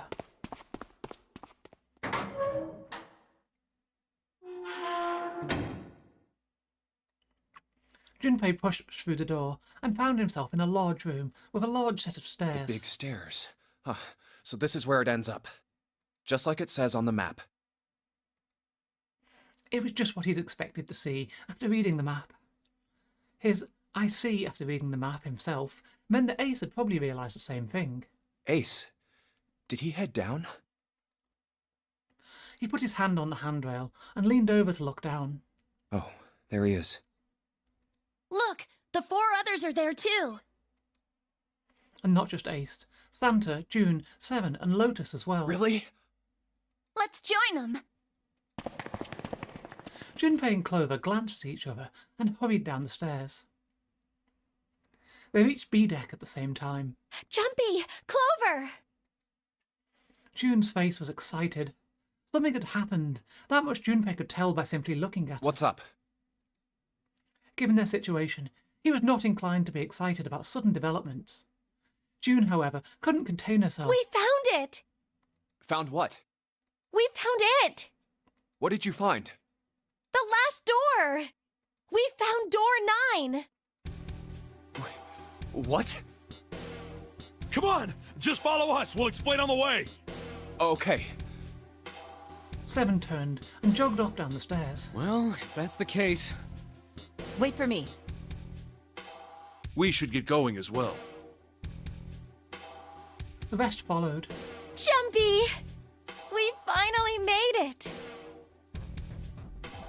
The relief and excitement in her voice echoed what each one of them felt. Yeah, it's finally time.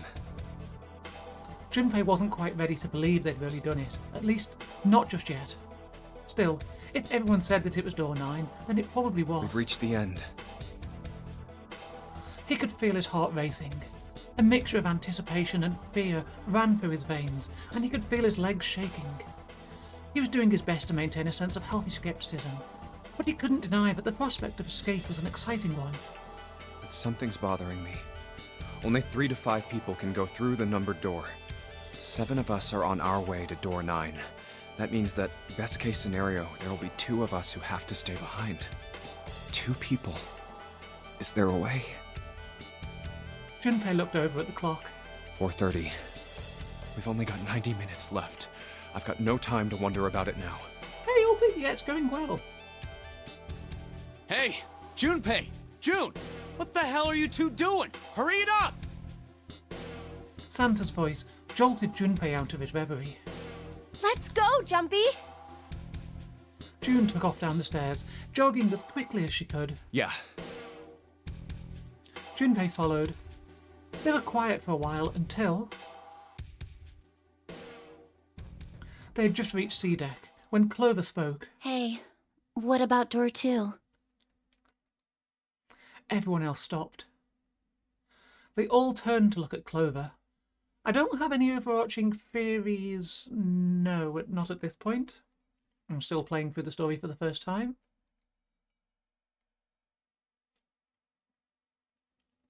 7 spoke. What about door 2? Door 2 is the only one we haven't gone through it, I mean. Yes, that is true. Are you guys okay with that? Not investigating it, I mean? So what? We found door 9. We don't need any of the other doors. What's the point? Huh? What's the point in going to door 9? We can't all go through it, right? Then we should do what we have to do before we go any further. It's like a jigsaw puzzle. The best way to finish it quickly is to do the border pieces first. You know? Or what? You think all 7 of us should go to door 9? And then we argue over who stays behind and who gets to go? Do we really want to do that again? Who knows? If we check out door 2, maybe we'll find something. Maybe we can find a way to get all of us out. Huh. I don't know what might be in there. We may not find anything. But don't you think it'd be better to at least have a look? I mean, am I wrong? Does that sound wrong to you guys?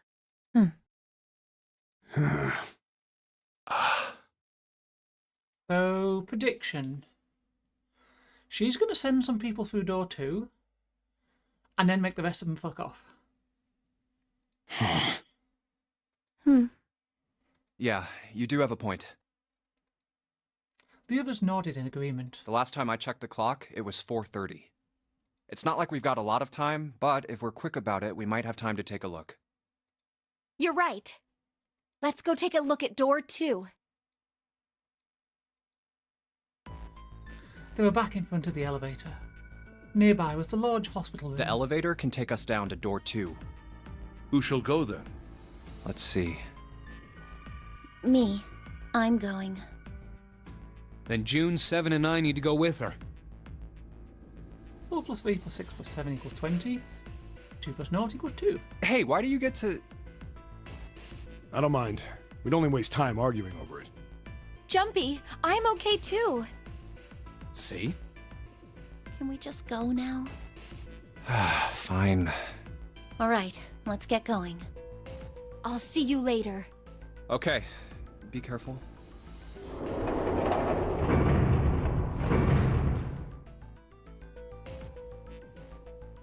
They climbed into the elevator, and Junpei listened to it creak and rattle its way to the bottom deck.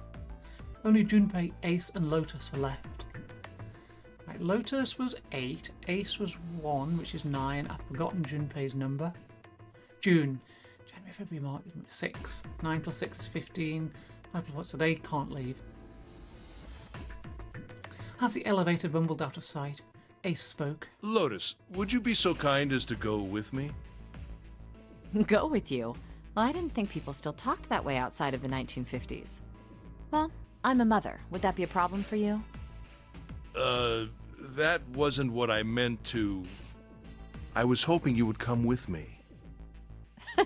Seriously, though, I was kidding.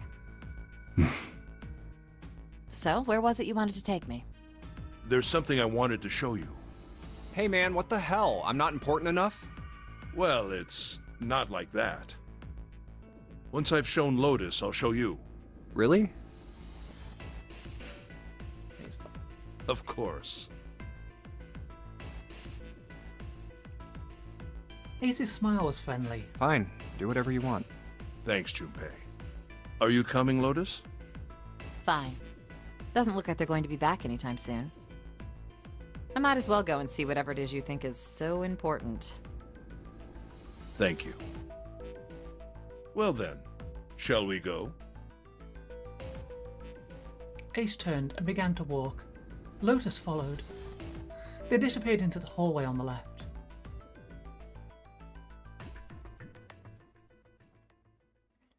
Time seemed to drag as Junpei waited for the others to return.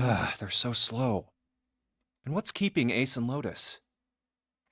Okay, if that's next prediction, then will be if Ace murders Lotus, can he arrange a number combination that requires him to be one of the people who leaves? Suddenly the elevator opened.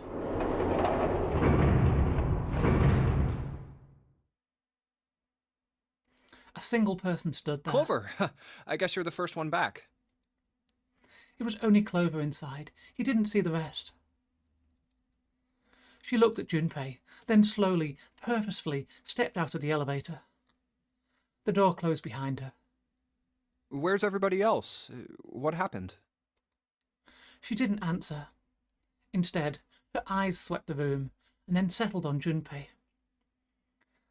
Okay, hold on a second. We've established 16. 6 plus Clover. No, that's not going to work. Where are Ace and Lotus? Ace and Lotus together is 9. Junpei is 5, is 14. Plus Clover is 18. Digital root of that is 9. So if Clover murdered all the other people in her party, and now she's asking about Ace and Lotus, it's because she wants to escape and this is the way she's chosen to do it. Hmm? Oh, Ace said he wanted to show Lotus something, so they went into that hallway. Junpei explained what had happened. Oh, then they went over there? Her voice was small and timid. Yeah, I think so. But it's not going to work because Ace has just murdered Lotus, so they're not going to get out. So where are June, Santa, and Seven? Why aren't they with you? You really want to know? There was something wrong with her smile. Yeah. Okay, sure. Here, let me show you. Clover pulled something out of her pocket and tossed it onto the floor at Junpei's feet. Huh? He looked down. On the floor in front of him were 3 metal bracelets. Oh my god. Oh, holy shit. Junpei collapsed. No. No way. This has got to be some kind of joke. This can't be real. Junpei's body felt like rubber. His heart felt like a cold lump in his chest, and his hands shook uncontrollably. Sweat poured down his face. The 3 bracelets sat there on the floor before him. He could see the numbers on their faces. 3, 7, and 6. Lastly, let us discuss how to remove the bracelets. There are only 2 ways to do so. 1.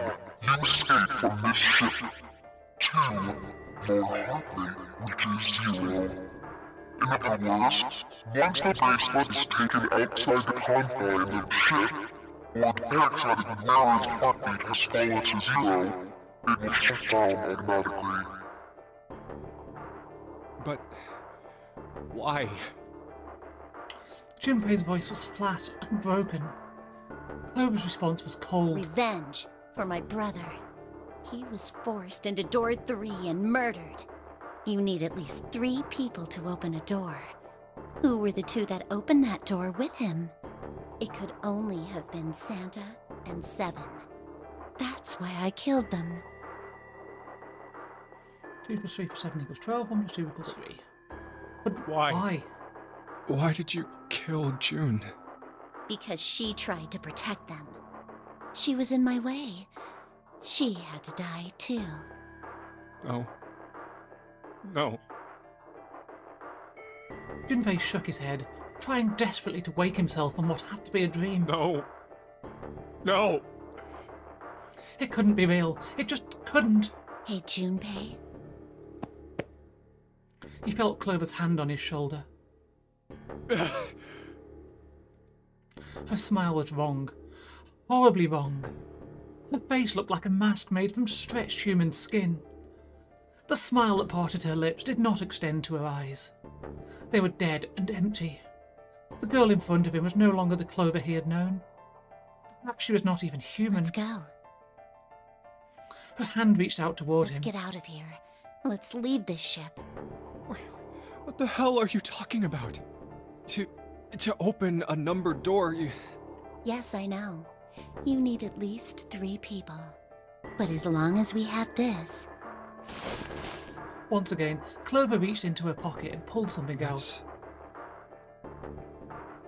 It was another bracelet. Junpei could see the number on the face. 0. 0. The 0 bracelet. You've got something in your pocket. What is it? Oh, this? This is... See? You get it now? If we have the Zero bracelet, we can leave. You and I can open door 9 with just the two of us. But you've also got Ace and Lotus, who will give you the 9, and you can open it with the 4 of them. 4 plus 5 plus 0 equals 9. See? So let's go. Come on, hurry up. She shoved out her hand again. Junpei looked up at Clover. She had the face of a demon, but there was something else. There was a holy light that surrounded her. She was both a fierce god and a benevolent goddess filled with love. Junpei? Her voice was soft. Her eyes weren't empty anymore. They were deep, so deep, Junpei could feel himself falling into them. He felt dizzy. There was something oddly bewitching about her. His mind was beginning to crack, and his heart began to melt. Junpei. The hand she was offering him. It looked so soft, so inviting. Clover. Junpei reached out with his own trembling hand and closed it over hers. Yeah?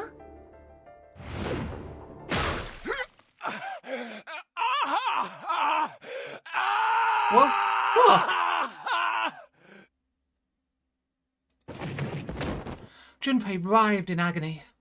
He shuddered and twitched, his body spasming as he went into shock. He screamed until his throat was torn and bloody, then screamed more.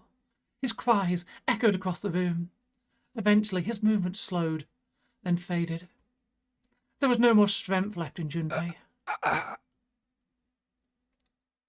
He could feel his body begin to go numb. He no longer felt pain. He no longer felt anything. Whatever Junpei had been was gone. The last remnants of his mind began to fade. Even as his vision faded to nothingness, he saw Clover. Thanks, Junpei.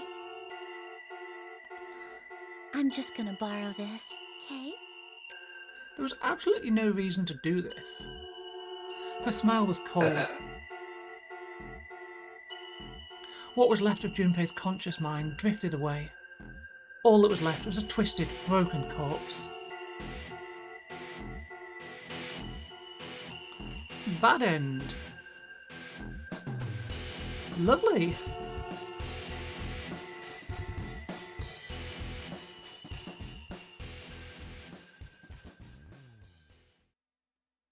You have reached one ending. This game has multiple endings. In order to experience all the endings, you need to play through the game multiple times. Make sure to save your progress now to retain all information you've acquired. Memory of Escape has been added to the title screen. Memory of Escape enables you to replay the escape rooms you have completed.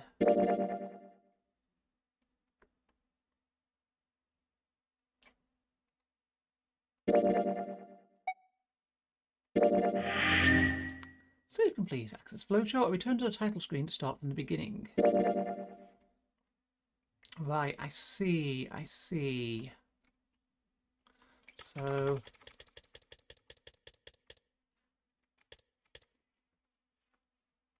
do we just go to here? The 4 and 5 doors. 5 door. Okay, so we're going to go through... how do we zoom out? No, not like that. Ah, fuck. Flowchart was added in the port. The original version had to keep it all in your head and figure out all the branch points on your own. Yeah.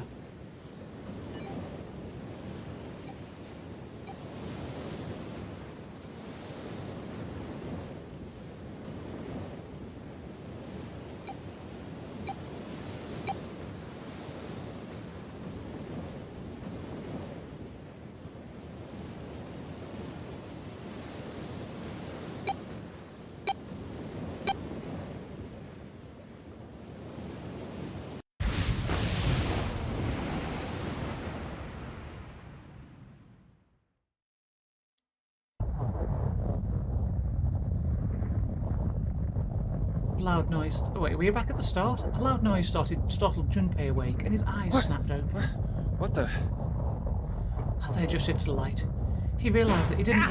Oh, we're right at the beginning. Okay, how do I come out of this? Because I don't want to do this room again.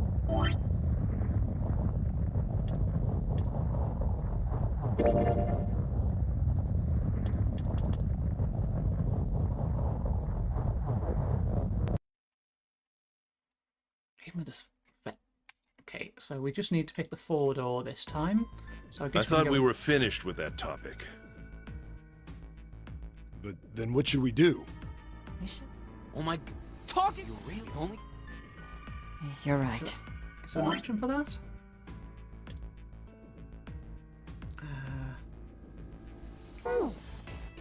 Very well then. There's only one way for us to proceed. No, that doesn't make Sure any not gonna be difference. fun running around knowing we gotta jump when Zero says jump. Well, it's stupid to just... Well, thanks to Snake's card, at least. Correct. But But... who's going... Oh yeah, that's right. We can't have any more than 5 people. All 8 of... Then it would... Wait. I'm telling. Come on. Call me if I'm. Sorry. Oh, Hey man, if you think... What the hell? Yeah, doesn't mean... oh. Fine, I can't go anyone else. I'll go. What? Don't we make... How do you... Because That's if you're... What am I... There's nothing you... If I 7, and if you... 7, the digital... Oh, the 4... Wait, Is there a way to do this then? Because I don't see a way to do it. what about the... Lotus, Santa, Outbreak, 8-3... Oh, and it's grayed out, so now we... 8 plus 3 plus 6. The digital root of 22, 2 plus 2 equals 4. It's 4. Add up our 4 bracelet numbers and the digital root is 4. Then we can go into door 4. Yeah. Huh. That worked out well. So the team assignments will be like this. 7, Snake, Clover, and Ace. They would go through door 5. Lotus, Santa, June, and me will go through door 4. Are these really the teams I want? Beyond door 5 is what remains of the 9th man. I never want to see that thing again, but something's telling me that it'd be a good idea to examine the corpse, even just a little closer. Of course, if I went through door 5, I wouldn't be going with Lotus and Santa. I could bring June with me through door 5, but that means she'd have to see the body in there. I don't want to put her through that. Junpei was torn. Should I stay silent and go through door 4? Or should I stop them and insist on door 5? As he turned his options over and over in his mind, Ace spoke up. All right then. It seems we've reached a conclusion. Shall we go? He began to walk toward door 5. I'm going through door 5. Clover and Snake followed, with 7 a short distance behind. We're over there too, right, Snake? The door's not going anywhere. Slow down. Which door? I decided that door 4 would be fine. I'll go through door 4 with Lotus, Santa, and June. There's nothing to worry about. I just need to stay by her side. June, Akane Kurashiki. This should be fine. It's no problem this way. I should see the other 4 off. He made no shows of affection, but Junpei saw her as something more than just a friend from his childhood. Looks like Ace and the others are going. He watched the other 4 walk towards their door. Ace, Snake, Clover, and 7. Junpei said nothing as they left. Before long, they had reached door 5. They talked to one another for a few seconds, saying things Junpei couldn't hear, and then laid their hands one by one on the scanner panel of the bed. Now then. Ace grabbed the lever. His face tight with determination, he turned over his shoulder to look at Junpei and his companions. Goodbye. Hello! That's a cute emote. Be careful.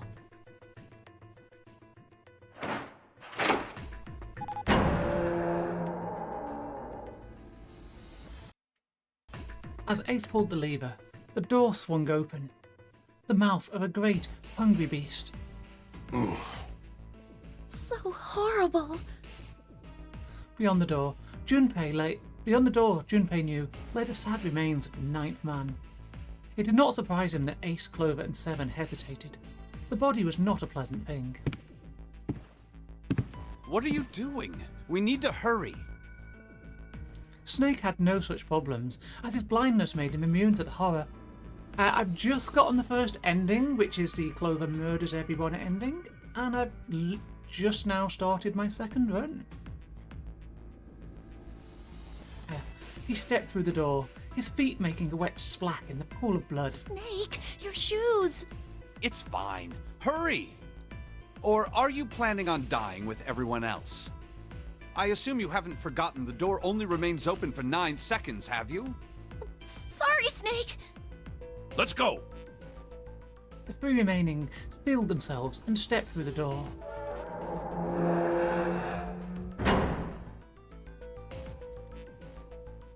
Door 5 swung shut, closing with the heavy finality of metal upon metal.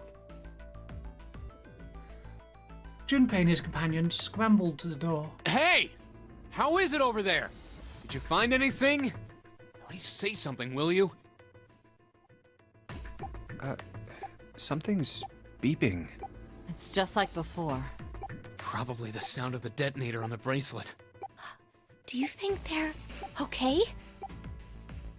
June's face showed her concern more plainly than her words ever could.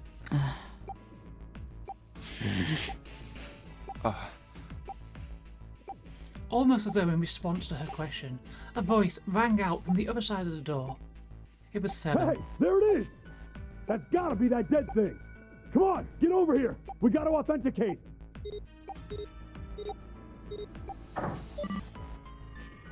The beeping stopped. The sighs of relief were audible, even through the heavy door. Phew. Looks like it stopped. Junpei and his companions leaned away from the door and breathed a collective sigh of relief of their own. Hey, guys! Are you doing all right over there? Reason for me. Oh, thank you. I appear to be in like a Uchikoshi arc at the moment, given that I'm also doing Ever 17 on my Tail Tuesday slot. So, yeah. They'd heard Seven's voice, but it wouldn't hurt to be sure. Yep, we're fine. Despite the recent danger, Clover's voice was as bubbly as ever. Oh, hey, I'm gonna tell you about this whole dead thing, okay? The dead is just like the red, but the color's different. You know how the red was red?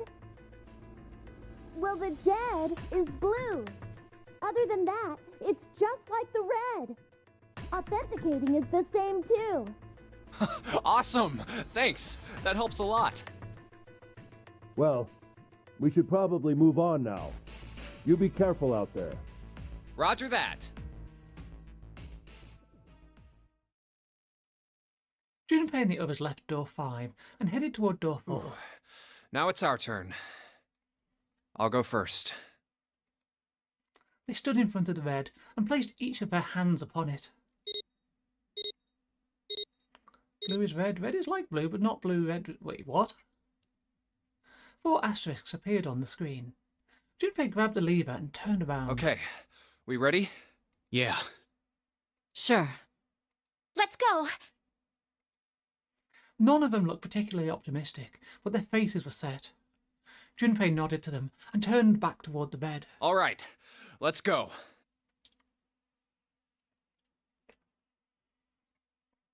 With strength and determination, he pulled the lever.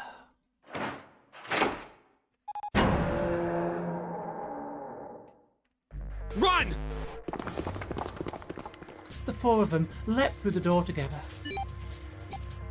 The moment they had passed through it, each heard a cold electronic sound coming from their left wrist. Oh, damn.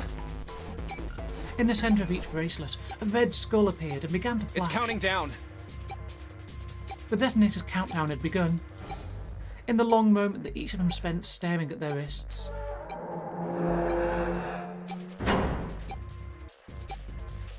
The numbered door behind them closed, the sound of metal on metal reverberating down the hallway. We can't go back! We need to hurry and find the device! Hey! Where the hell is the dead? how would I know? Don't give me that crap! Start looking! I already am! They began to run, eyes looking frantically for the device that was the key to their salvation. The hallway they found themselves running down was a long one, easily 300 feet in length. On the right side of it stood a series of wooden doors, all nearly identical. If they had taken time to think, they would likely have discerned that the doors lead to cabins. Don't tell me the dead is in one of those rooms. Oh no! How many rooms do you think there are? Junpei was too frightened to count properly, but at his best guess there were 7 or 8 of them. Ah, fuck! We don't have time to count. Junpei ran to the nearest We door. just need to open them all. He grabbed the knob and shook it hard. Yo. It won't open. It didn't feel locked. More like someone had hammered an iron plate over the other side of the door. Junpei turned around to find another door, and saw that his companions had already run to doors of their own. They did not seem to be having any more success than he had. Their own words confirmed his fear. Shit, this one's no good. Same here. It's not moving! June was the last to speak up. As Junpei looked in her direction, his eye caught something he hadn't noticed before. A small, red, blinking light. There it is! At the end of the hallway! Run! Even as he yelled, he ran. He grabbed Santa, Lotus, and June and pulled them toward the light. Santa called out to them as he ran. Hey, how many more seconds do we have? How would I know? Our time limit is 81 seconds! I know that, goddammit! I'm asking you how many seconds we have left! In all likelihood, Junpei figured nearly a minute had already passed since the door had closed behind them. If that was true, urgency foremost in all of their minds, they arrived at the end of the hallway. The dead sat on the left wall, blinking almost tauntingly at them. Hurry! It's the dead! Get over here! Junpei grabbed hold of the machine, his hands slick with sweat and shaking. He slammed his hand against the scanner panel. Come on, everyone! The other 3 quickly followed suit. With a grunt, Santa yanked the lever downward.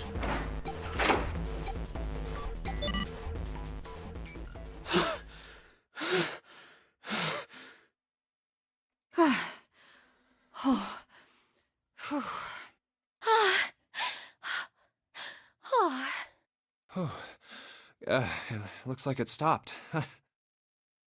His hand beginning to steady, Junpei wiped away some of the sweat that had beaded on his forehead. As they caught their breath, the 4 companions began to look around. There's another door at the end of the hallway. He could see a heavy-looking set of double doors. Set into the walls of the hallway, on either side of the larger door, were 2 smaller ones. Let's try this one first. And of course it won't open. How many times had he come across similar doors with similar results, he wondered. Or perhaps, he corrected himself, more a lack of results. Whatever the reason, the door remained firm and unyielding, and refused to allow Junpei or anyone else passage. A keyhole. Above the keyhole was a small symbol engraved in the brass. What's this mark? Mail? He wasn't quite sure what to make of it, and stared at it for a moment in confusion. No worries, Albie, thank you. Thank you for popping in. It was June that corrected him. No, not exactly. That's probably the symbol of Mars. Well, technically, they are the same symbol. But I saw a number of similar symbols near the main stairway. The symbols of the solar system. Oh, that's right. The Sun, Saturn, and Earth. Okay, so let's assume that this game was made while Pluto was still a planet, which I believe it was. If the Sun is 0, then you would have 1 to 9 encoded on each of these. So this is Mars, which is the 4th planet. And this is room 4. So I suspect that each one of these is related to the position in the solar system. At least that's what I'm assuming. So this isn't the man symbol. It's a symbol for Mars? I think so, yes. I see. Wait, where's Santa? While Junpei and June talked, Santa had disappeared. They turned to find him some distance down the hallway. He had gone to check the other doors. Eventually, he reached the last of them and jogged back. It took him only a moment to catch his breath. Yeah, so I looked the place over. Here's the deal. None of the other doors open. Then that must mean... We only have 2 more doors. Lotus examined the doors on either side of the larger double door. Each one had a metal plate attached to it. Maybe it's the room number. Are we on digital routes again? Because that would be 1 and 2. The door on the left has a B92, and the one on the right says B93. All right, let's open them. I'll open B92. Okay, I'll get B93 then. Junpei put his hand on the doorknob, and Santa moved to the other door. They'd made it through the numbered door alive. There was nothing more to be afraid of. Junpei and Santa looked at each other and nodded. 1, 2, 3! In unison, they pushed against their respective doors, and promptly found themselves in a new room. June followed Junpei as he threw open his door. They turned around and saw that the door on the other side was open as well. Through the door was another person, his mouth agape. It was Santa. Hey, it opened. Yeah, it did. Junpei and Santa looked at each other. I didn't expect that. It was so easy. Lotus's calm voice broke into their thoughts. Maybe this is all part of Zero's plan. I can't say I enjoy being treated like someone's puppet. As she headed for room 93, Lotus continued. Well, now we have these 2 rooms. I'm sure there's something in there that will help us get out of here. Let's find it. Santa and I will search this room. You 2 take the other one. All right. Okay.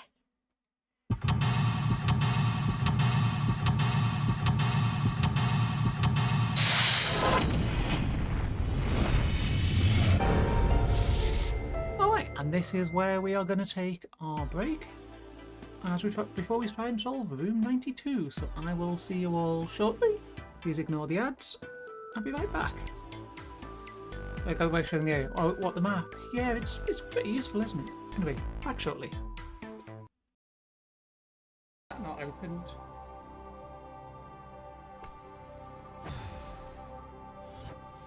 You have to hit both of them to get the second one to open. Something. Okay, never mind. Pretty sure that's not the intended strat, but I'll take it.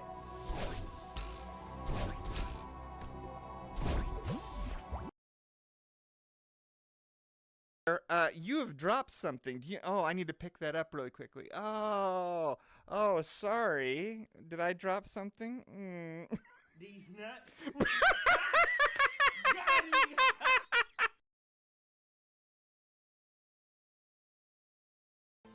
Okay, so if I bounce on this, and then bounce on that, and then bounce on that, and then bounce on that, and then I get this, and then I go like this.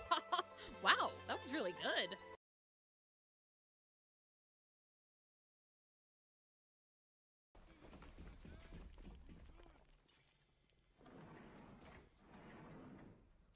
Why isn't she moving?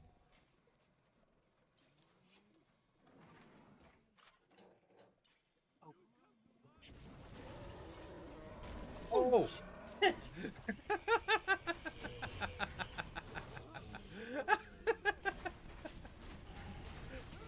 Oh, that was so good.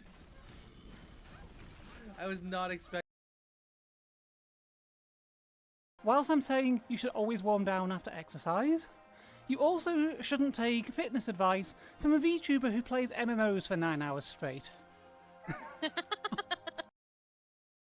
I come back to the game.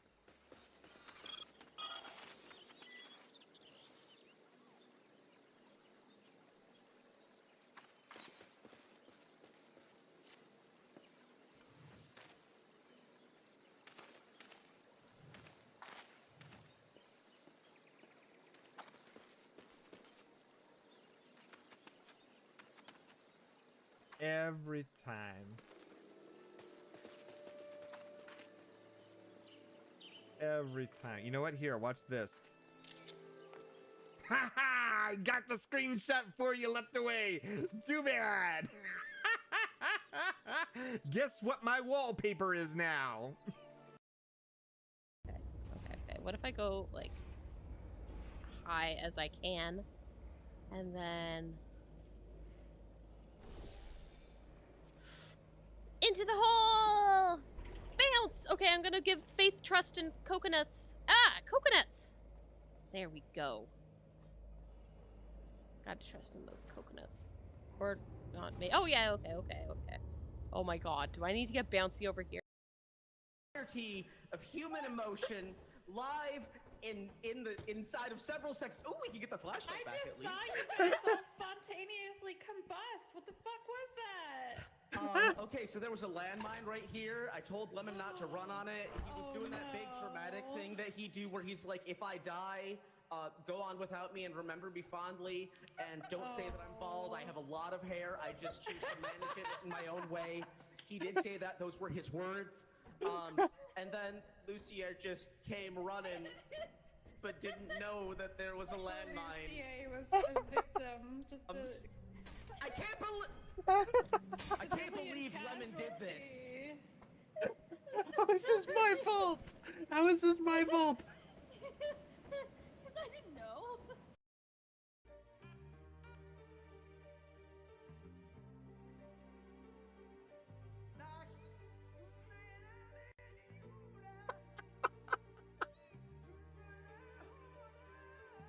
Alrighty, we are back, so let's try and solve room 92. That vase looks expensive. I wonder how much we could get for it.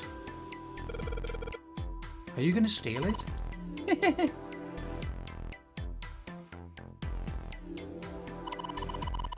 This is kind of a weird looking picture. Do you think it's an abstract painting or something? It looks kind of like a demon with an elephant-like nose.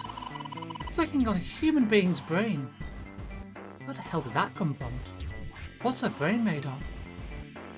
Can't say I'd mind finding out a little bit more about what goes on in there. I feel like we're probably going to need to screenshot that at some point, but for now... You have an emote for that painting. Okay, that painting must be important then. Matches. It's a box of matches. There are matches inside, obviously.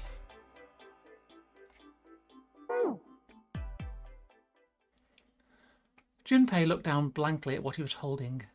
Then up at June. Oh yeah, how's your fever? You feeling better now? Yes, I'm fine.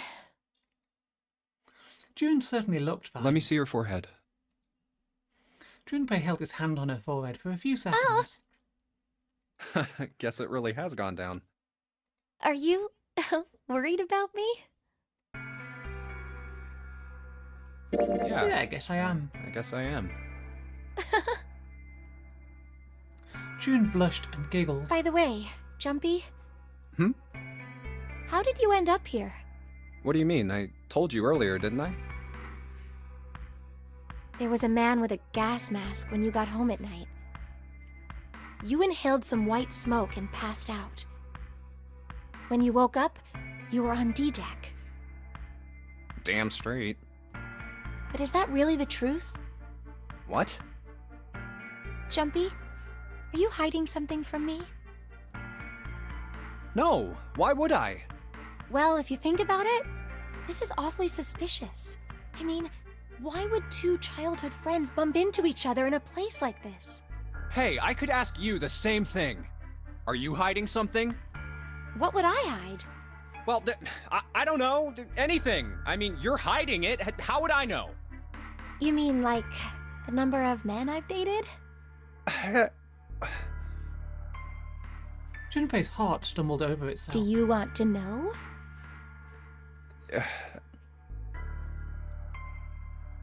He had to admit, he was a little curious. Don't worry. She smiled at Only him. 18. Huh? Yeah. So what? Times 0. Yeah, I guess I just haven't met Mr. Right yet. June looked a little embarrassed. and scratched at the back of her head in a desperate attempt to seem nonchalant. Yeah, I see. Junpei coughed quietly in much the same way. Anyway, I'm not hiding anything. Just like you, Jumpy. When I woke up, I was on D-Deck. Well, you do have a point. I mean, why did Zero pick us? We haven't seen each other since elementary school. I wonder. June nodded, and for a few moments she had the faraway look of someone in deep thought. Look for what connects the victims. That will lead you to the culprit. Do you remember Seven saying something like that? Yeah, I do. So? Well, that's what I'm saying. I think this must all have something to do with a classmate of ours.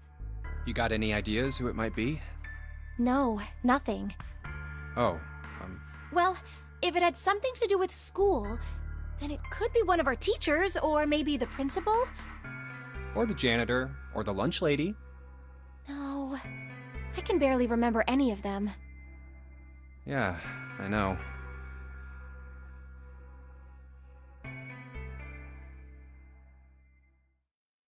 Junpei went back to searching, feeling unpleasant and confused. Elementary school. Elementary school. Was there anything strange that had happened in elementary school? As he searched the room, he continued to rack his brain. Ah. Junpei, what are you doing? We don't have time to be relaxing on a sofa. No, there was something on that sofa. It's a display case, but there's nothing being displayed. How sad. Looked like the drawers are empty too. Oh wait, that's a pre next. Haven't finished with the room we're in yet. Oh, or maybe we have. Found wooden table. Okay, next room. There's a bottle with water in it. This is a bedroom. They probably have it here because your throat always feels dry when you wake up. You know? My throat's dry, but I think that's because I'm a little nervous right now. But we did run a lot, so we're kind of sweaty. Hey Jumpy, did you want to take a shower together? Whoa. Just kidding. Too late to take it back. My brain's already working out the picture. My throat was dry already. This sure isn't helping. A wooden cupboard. There are cups inside, surprising no one. A light blue blanket with some designs on it. Someone's made the bed, or at least never unmade it. There's only bed sheets under the blanket, nothing exciting. Look, there's two pillows right next to each other. Guess it's a double. Huh? What's up? You're turning red. Oh man, I did the wrong voice for that. Oh man, is there fever back? Hey, you alright? Do you need to lay down for a minute? I'm fine. I think it's still a little early for that. Huh? Hey, seriously, are you really okay?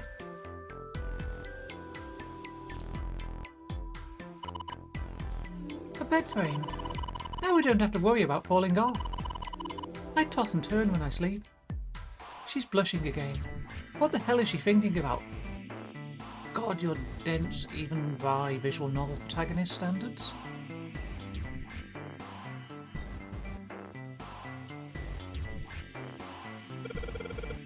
This isn't a painting. Is it a map? It looks like a map of the ship's interior. Oh, this is a grapevine. I think it'd be really useful. Let's take it with us. It's now possible to use the map screen. Junpei took one last look at the map, then folded it up and slid it back into his pocket. June looked up as he closed it. This ship is bigger than I thought. Yeah, it's probably about 900 feet long. Must be one of those fancy cruise ships. So that's about what? 900 feet? Is that about 270 meters? Something like that? Of course, it doesn't really look like a cruise ship. Everything in here is really retro. Even if it's just some sort of style choice, there's just too much. Do you remember what Zero said? On April 14, 1912, the famous ocean liner Titanic crashed into Earth Moon. After remaining afloat for 2 hours and 40 minutes, It sank beneath the waters of the North Atlantic. Do you think maybe this boat and the Titanic have something to do with each other? That's a good point. I doubt he would have mentioned it if there wasn't a reason. Junpei took a moment to look around the room. It'll go and be a responsible adult. No, that's the worst. Have fun. I will not be being a responsible adult. I'm just going to sit here and play video games all night. It looks like we will be raiding tonight as well, so...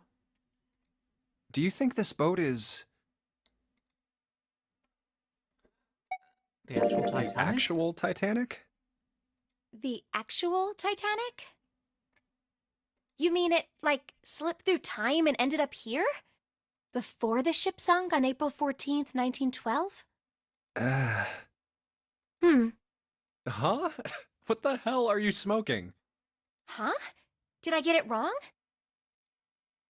Junpei grinned and shook his head. No, that's not... I mean, come on. I mean, slipped through time? Seriously?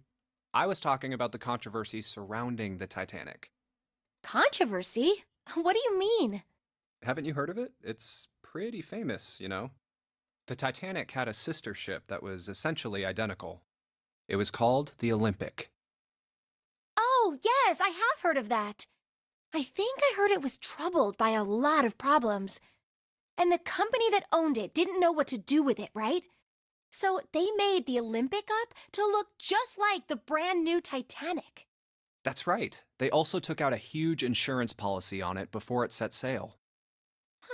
That would mean that the real Titanic never sank. Yeah, the ships got swapped. The real Titanic was renamed the Olympic in secret. They used it as a passenger ship for more than 20 years. Hey, wait a minute. Wouldn't that mean it retired in 1935? Huh? Well, yeah, I guess sometime around then, yeah. Well, what happened to it after that? I heard it was dismantled. Dismantled? Then it doesn't matter, does it? Whichever boat the real Titanic was, it doesn't exist anymore. It was either retired and dismantled, or sunk in the Atlantic by the curse. Curse? But then that would mean that this ship is... Wait, what did you just say? Huh? Sank in the Atlantic because of what?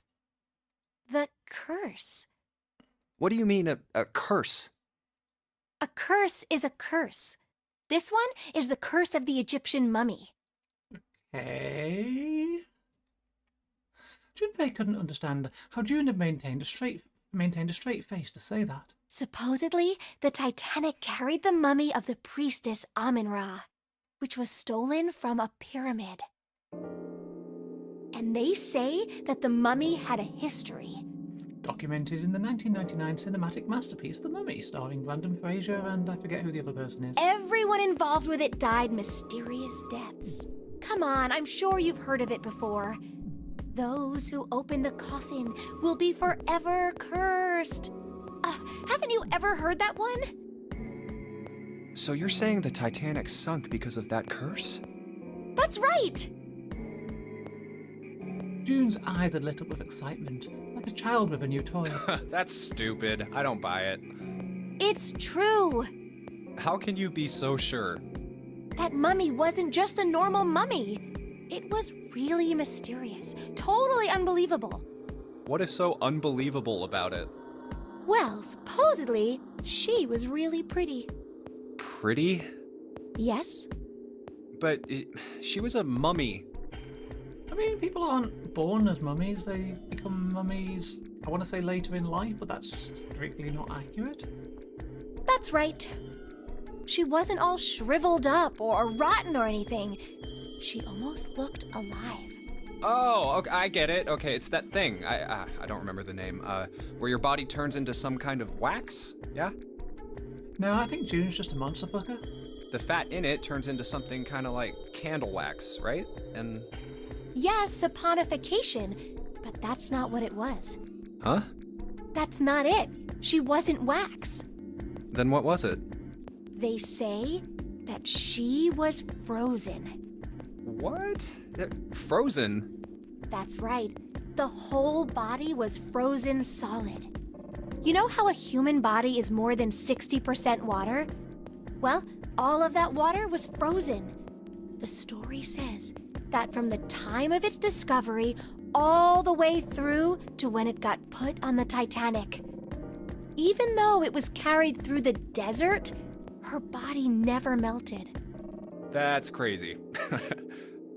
I think so too, but maybe it's true and we just didn't know about it before. I didn't know? Yep. Maybe it's common sense to eat shaved ice in the desert because it lasts forever. Not sure that's true either. Huh? Nah, that seems too silly to be true. But maybe it isn't. It just appears that way because you didn't know it was true. Well, yeah, June and Junpei talked a little more, and then went back to their investigation. But even as they did, his mind went back to what she'd told him. Ice that doesn't melt, even in the desert? Does something like that really exist? No, even if it did, it wouldn't really be ice anymore, would it? The more he thought about it, the more his head hurt. Like he'd eaten his ice cream too fast. I mean, we should test this. We should round up the entirety of ice and just dump them in the middle of the Sahara Desert. I think that would be a really good thing to do, and I think it would be very informative.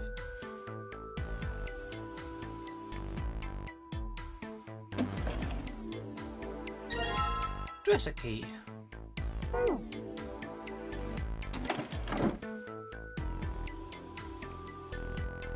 The chair that goes with the dresser. There's nothing particularly interesting about it. I haven't seen anything with a lock in it yet. Okay, let's go to the other room.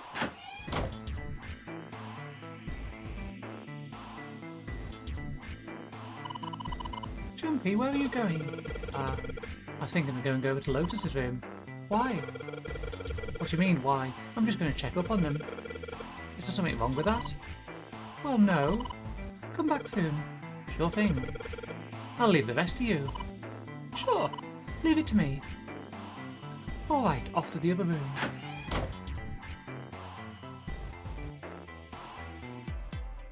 Looks like a valuable vase. Empty though. Seems to be a room on the left side of the vase. And I had a chunk of picture missing here. There's a square tile in this frame. Glued in there quite well. I don't think you can take it out. And now this one, these are full. A candle with a candlestick. This might come in handy. Yeah, because we've got matches. Hey, check this out. This is a pretty nice sofa. I know. It's a shame I can't take it back with me. Well, this is a display case. Check it out. These plates and shit look really expensive. You want to take a look? Come on, you stupid thing. Open. It's locked. Yeah, it looks that way. Then we need to find the key that opens it. Damn. Guess it's the wrong key. Well, that means there's got to be another one somewhere around here. Otherwise, we aren't going to be able to open this thing. There are some pieces of expensive looking ceramic and porcelain in here. That vase looks pretty expensive. This tile, I think I've seen it somewhere. Yeah, I know. Kind of looked like the one we saw in the other room. Expensive plates, expensive tiles. The vase looks expensive. Pieces of art in here, can't say if they're very good or not.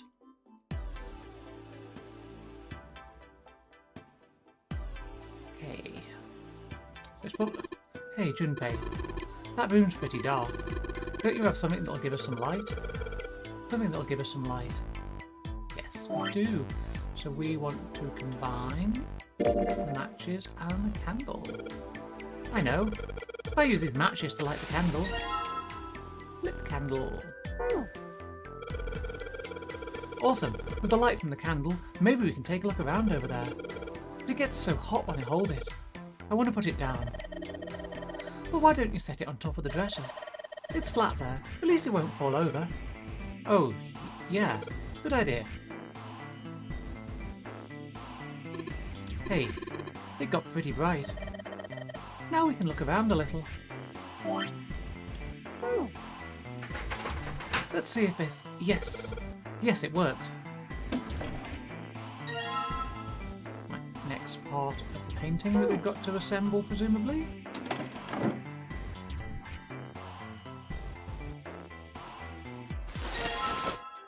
Curtain.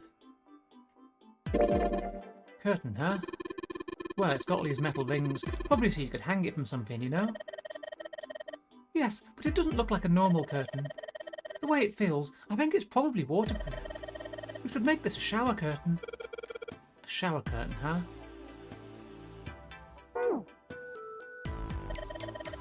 Two pillows in a pile. Oh! A pile of pillows. Is that supposed to be some kind of joke? Hey, calm down. Anything under the blanket? Nope, nothing suspicious in here. Anything under the blanket? A girl with burning red eyes stares back at me. Ah, I'm just messing with you. There's nothing there. Huh?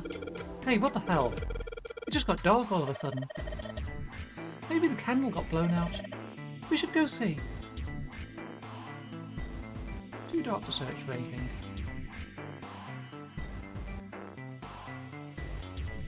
There's a candlestick covered in melted wax on top of the dresser. Hey, what's this? The top of the candlestick looks kind of weird. You're right, it's all bumpy. That's a key.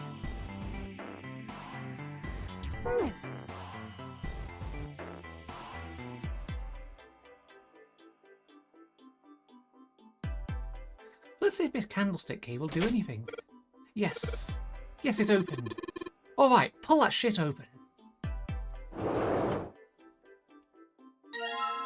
Right, now we have two of them. Hey, Junpei, you got a minute? Santa had shown up out of nowhere and gave Junpei no small start. Here, take this. Santa pulled something out of his A pocket. bookmark? It looked like a bookmark. It had a 4-leaf clover in it. What is this for? Do you want me to read a book? I found it in between some of the cushions on the sofa. Pretty sure it ain't gonna be any help to us, but I figured we might as well hang on to it anyway. Then why don't you hold on to it? Santa gave him a wry smile. You know what I hate most in the world? I got 4 things. Hope, faith, love, and luck. Hope, faith, love, and luck? Damn straight. And you hate these things? Yeah, you got a problem with that? Not really, but... Junpei tried to figure out how best to phrase what he wanted to say. What does a bookmark have to do with any of that? 4-leaf clover represents luck. Santa scratched the back of his ear and looked awkward. Well, see, each leaf on the 4-leaf clover has a meaning to it, okay? And that meaning is pretty much those 4 words. It's like flower language.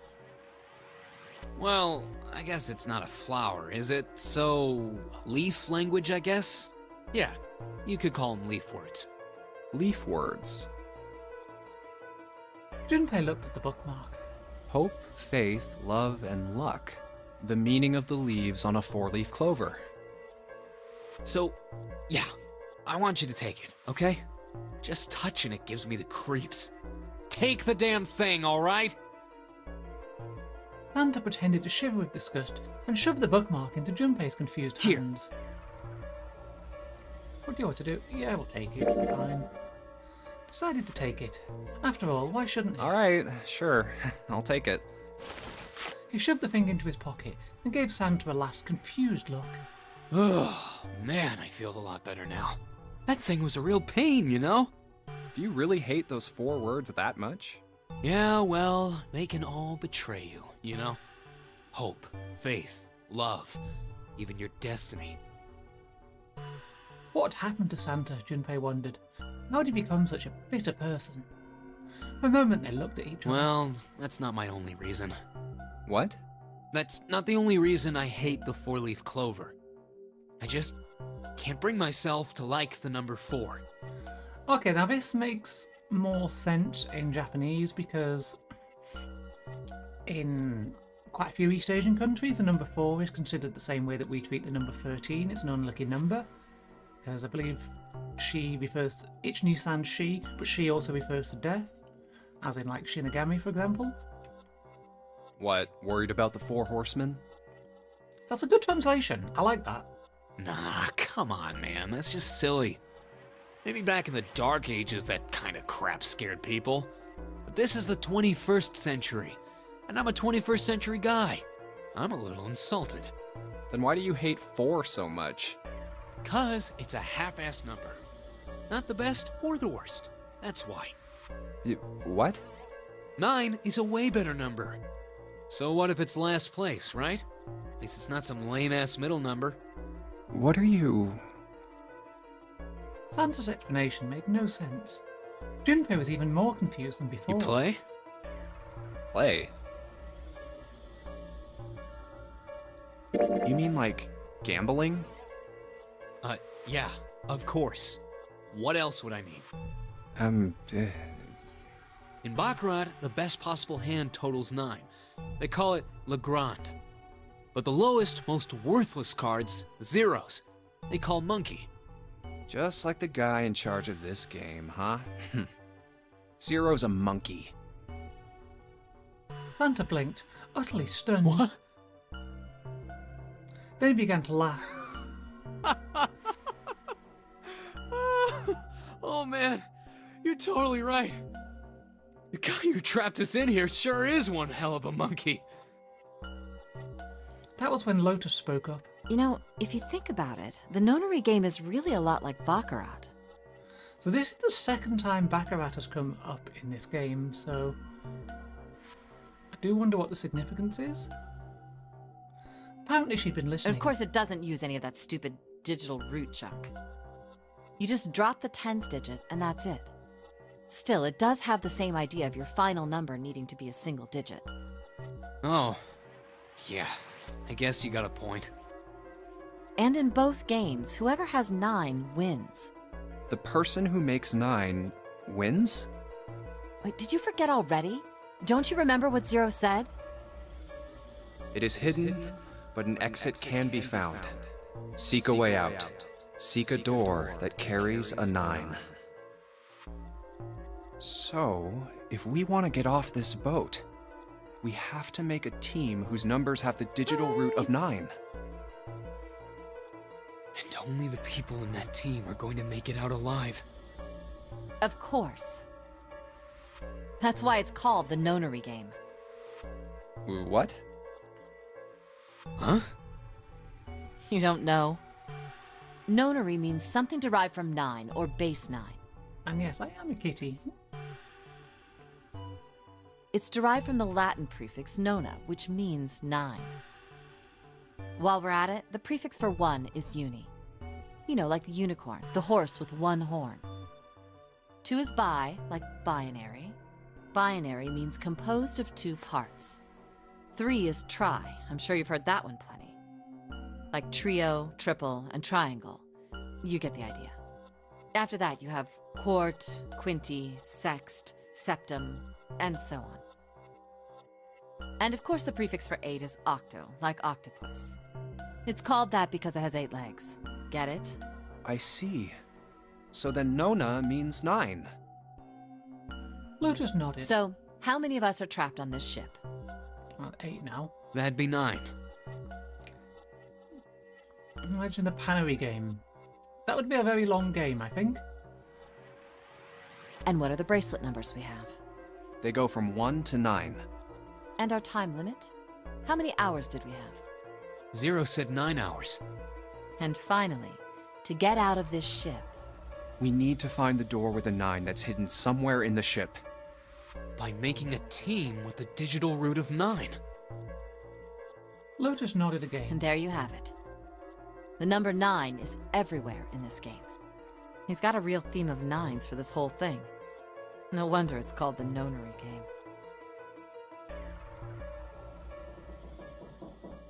I mean, yeah, that was kind of obvious, but Somewhere far away, Junpei heard the creak of stressed metal. It sounded almost like Zero laughing at them. Or the sad, desperate scream of a pig headed to the slaughterhouse. Can we go in here? No, we can't search in here at all now. Whichever goes a bit better. There's nothing particularly interesting about it. This light is as cold and quiet as death itself.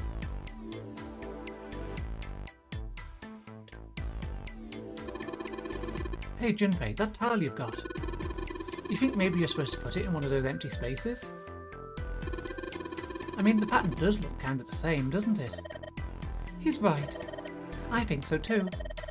But if that is the case, you're going to need to collect all 3 tiles, right? Don't you think we should collect all of them before you start putting them in?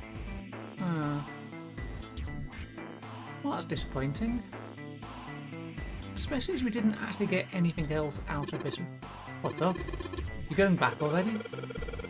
Well, I can't just leave June there by herself. What, you think you're a knight or a protector or something? You're creeping me out. Whatever, man. I'm going. Right, we are going to take a screenshot of this, because that is definitely going to come up now. That is basically confirmed. June having a fever? Something like that, yeah. June having a woo fever?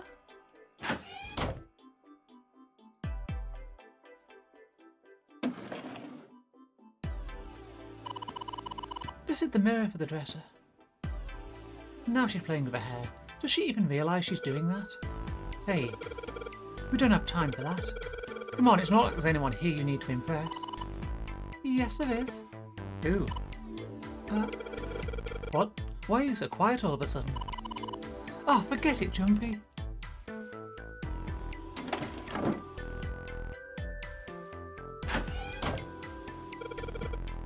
Display case isn't like the one in the other room. The other room? You mean the one where Santa is? Yeah. There are a whole bunch of plates and stuff in the display case over there. But in this one, nothing. It doesn't look like there's anything hidden here. I don't think we really need to worry about it. Sofa. Maybe I shouldn't sit on it. June will get mad again. A wooden table. I get it. Yes, yes. What are you mumbling about? Did you figure something else? The boat's buoyancy offsets Junpei's denseness. Yeah. Oh, nothing. Don't worry about it. It's a kind of weird looking picture. Some sort of weird black and white design. Looks like there's a room on the right hand side of this picture. Okay, fine, but... Ah, well, fuck. That's the bathroom wall. There are square tiles all over it. That's the shower knob. Let's see if anything happens when we turn it. No water's coming out? There's a little blue platform protruding from the shower wall next to the knobs. They're putting soap on. I used a shower once, so I know. It's just a shower head, nothing special about it. Right. Shower curtains, huh? Let's try closing this.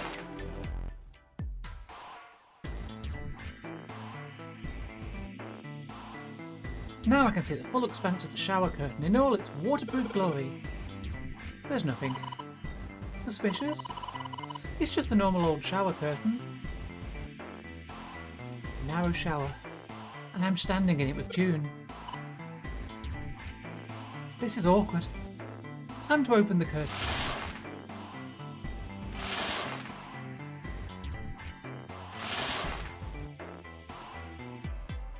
Okay, so I want to actually hang this shower curtain up. Yeah. Why don't we go back to the living room? Okay, let's go back.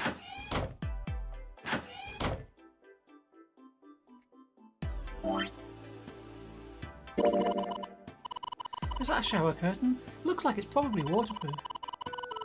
There are some metal rings along this edge, probably, so you can hang it off a pole with some hooks on it. This thing's pretty big. Huh? Hey, Look, Jumpy. There's a hole in the curtain, like a bug chewed through it or something.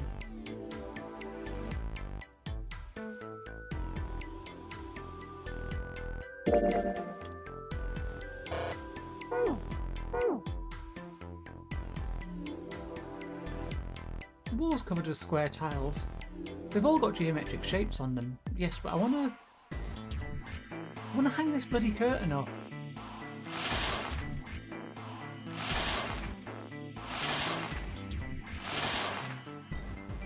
Or put it on this wall or something.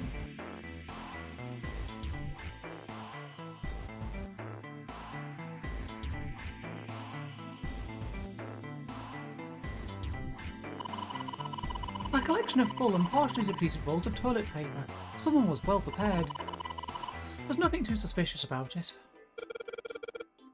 Now let's check the toilet. There's nothing there. The tank's empty too. There isn't even any water in it. Okay, so is there a matching bathroom in the other side in that case? That's the only thing I can think of.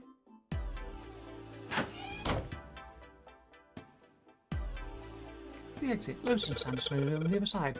I'm going to go check up on them. Right, here we go. I get it, I get it. There's a curtain rod running along the ceiling. Let's put that shower curtain on those hooks. Let's try spreading the curtains.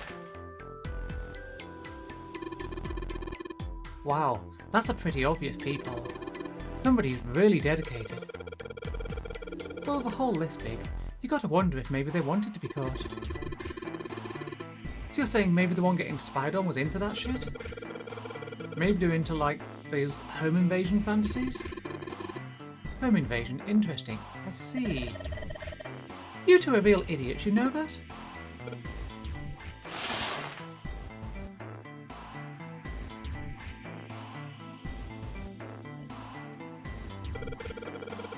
Let's try spreading the curtains.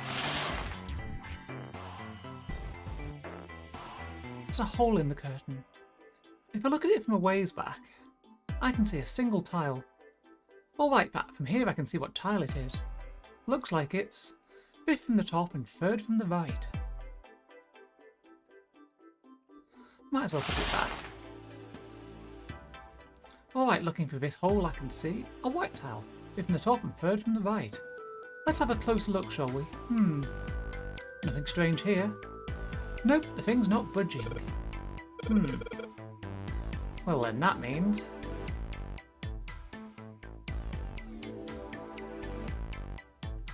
two vertical arrows on green. What the fuck does that mean?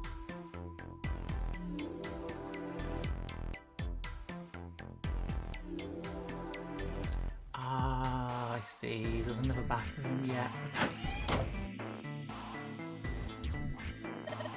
Junpei, if you miss us so much, you don't have to keep coming back here. No, that's not what this is. I'm just being like a bridge between the two rooms. Aha! You just keep telling yourself that. Now get out of here and go help June.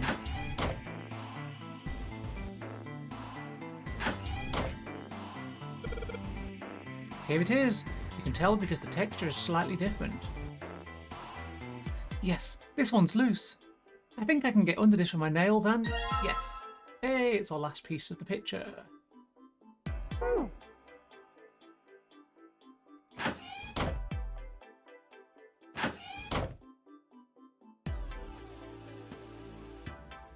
There's a tile in the frame, so I guess I'm supposed to put tiles in the empty spaces. Alright, I'm going to give it a shot. Right, I see. So we know what we need to make up. So this one needs to be rotated and moved here. And then...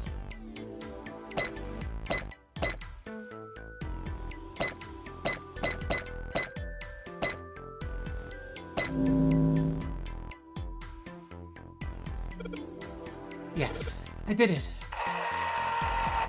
There, picture complete. And there goes the frame. What's this? What do you mean, what's this? Pretty obvious, isn't it? It's a hole in the wall. Like a hidden safe or something, you know? Anyway, Let's take a look. I think there's something inside. Mars key. Right, that was back in the hallway. Whoa, this is one of those Mars symbols. The door at the end of the hallway. It has the same symbol engraved on the keyhole. Then that's gotta mean... Yes, we can use this key to get through that door. That's a really shitty pattern for a key. Junpei messed around a bit with the key he had, and looked blankly at the picture that slid down. What's the deal with this picture anyway? Santa had only been mumbling to himself, but it drew Lotus's attention.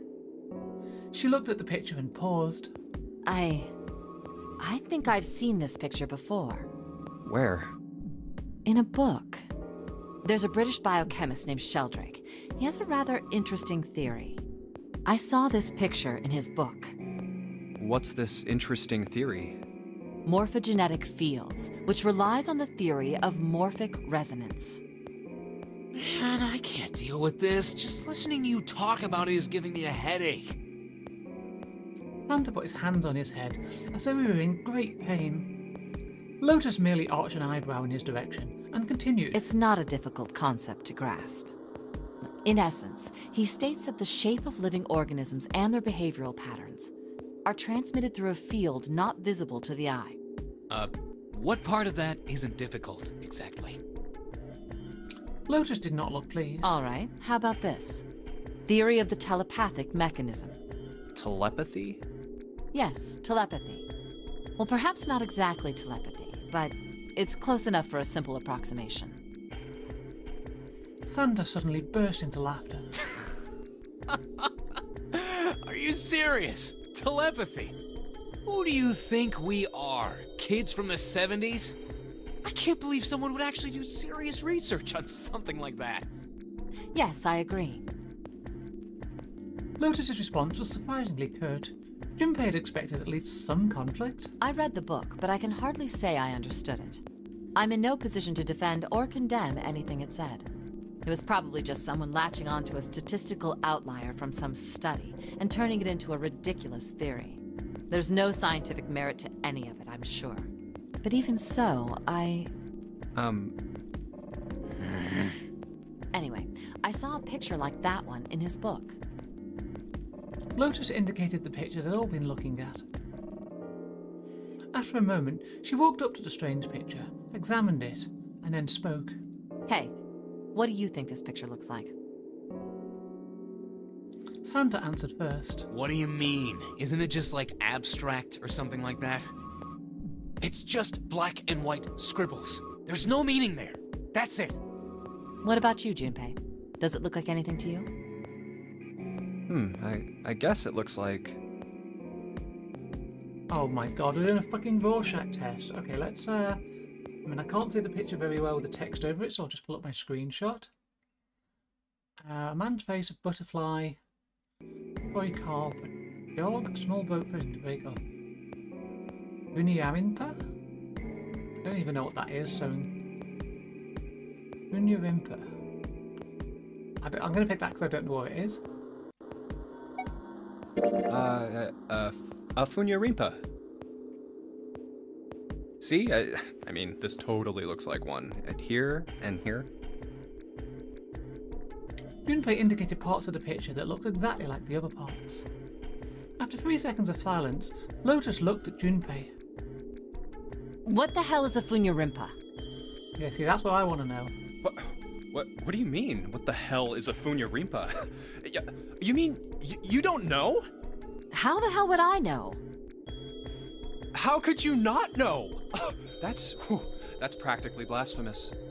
Oh, say you're sorry. Apologize to the Funyarimpa. Goodness, you are such a rude woman. That quote I have heard as a redeem on somebody's channel. I can't remember whose, but... Another 3 seconds of awkward silence went by. Lotus opened her mouth as she shook. Junpei, are you just screwing around? Forget it. I'm just gonna tell you. Is it Ash's channel? Oh, it's for Ash's entrance. Ah, okay. I see. I knew I'd heard it somewhere. This is a dog. See? Like this. Lotus pointed out parts of the picture, and eventually a dog took shape in them. It looked as though she had a point. It was a dog. Santa also nodded in agreement. So, now we know what it's a picture of, but I don't see how that helps us. Lotus nodded and began to speak. A TV show from Great Britain did an experiment once.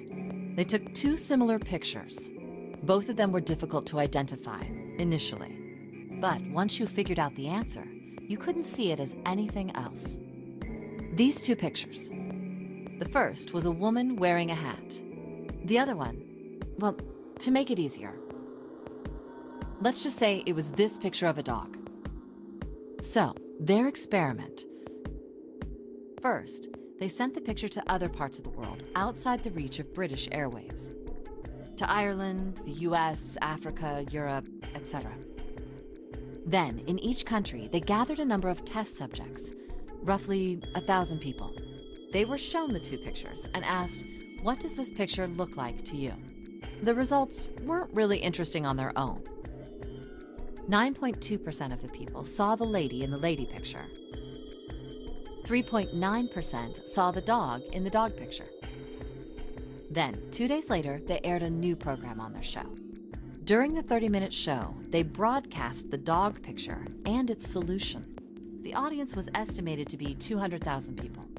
After the broadcast, it was a safe bet that the number of people who knew the solution to the dog picture was at least that many. After another 2 days passed, they gathered more research subjects from areas outside the reach of British TV and radio.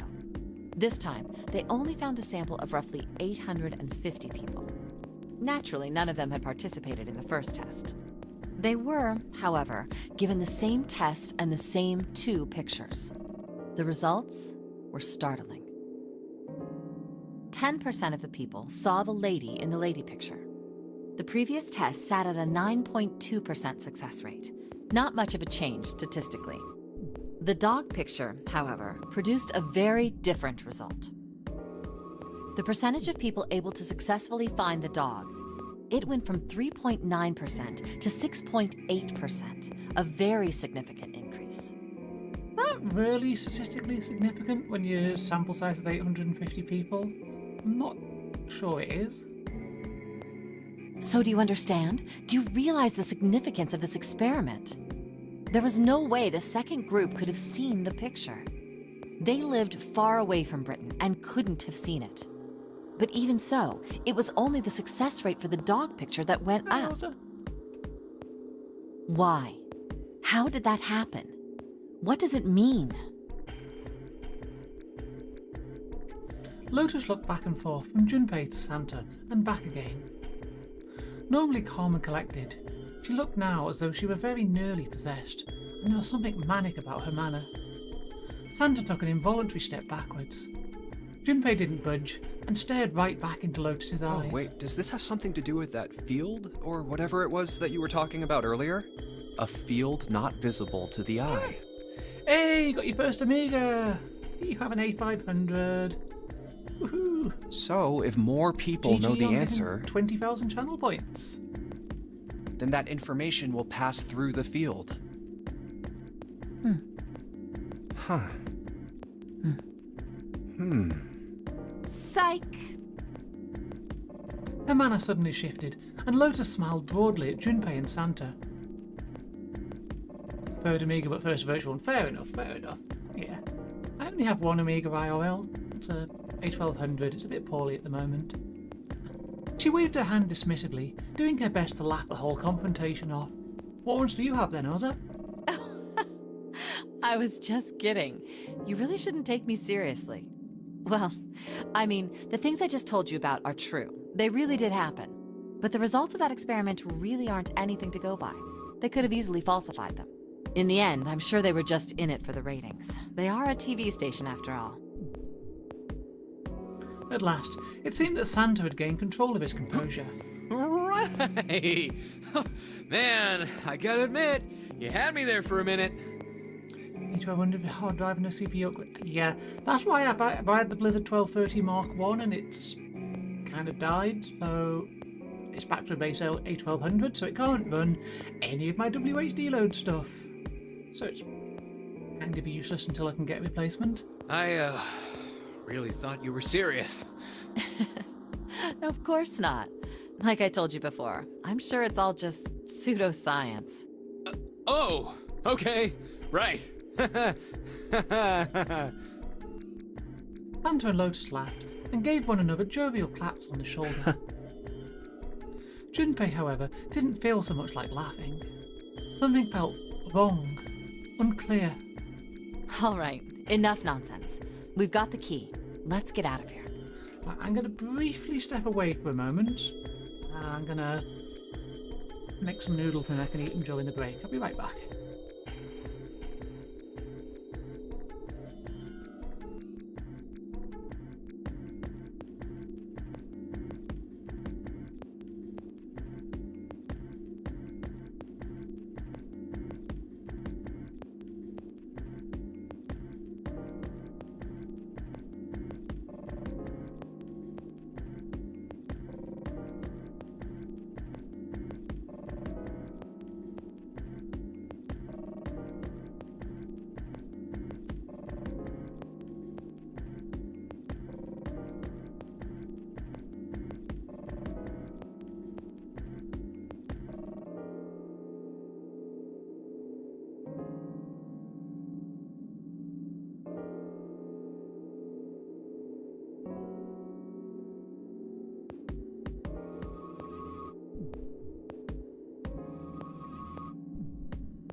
Right, sorry about that. We are back for 5 minutes or so. Word. Lotus and Santa walked away from the picture, but Junpei stayed, staring at the picture of the dog. Huh. A field not visible to the naked eye. Morphogenetic field. The more he thought about it, the more his head hurt. Okay, I know what's going on here because I played Ever 17, so this is the narrative reason for why information from other paths through the game is going to become relevant.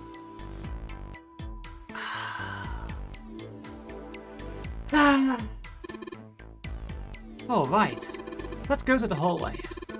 I'll go get June. You guys head to the door. Okay. Roger that. Yes, it unlocked. Good job, Junpei.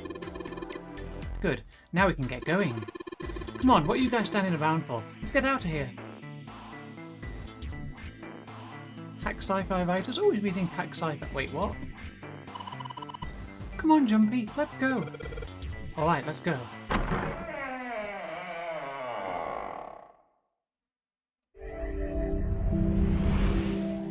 You found it.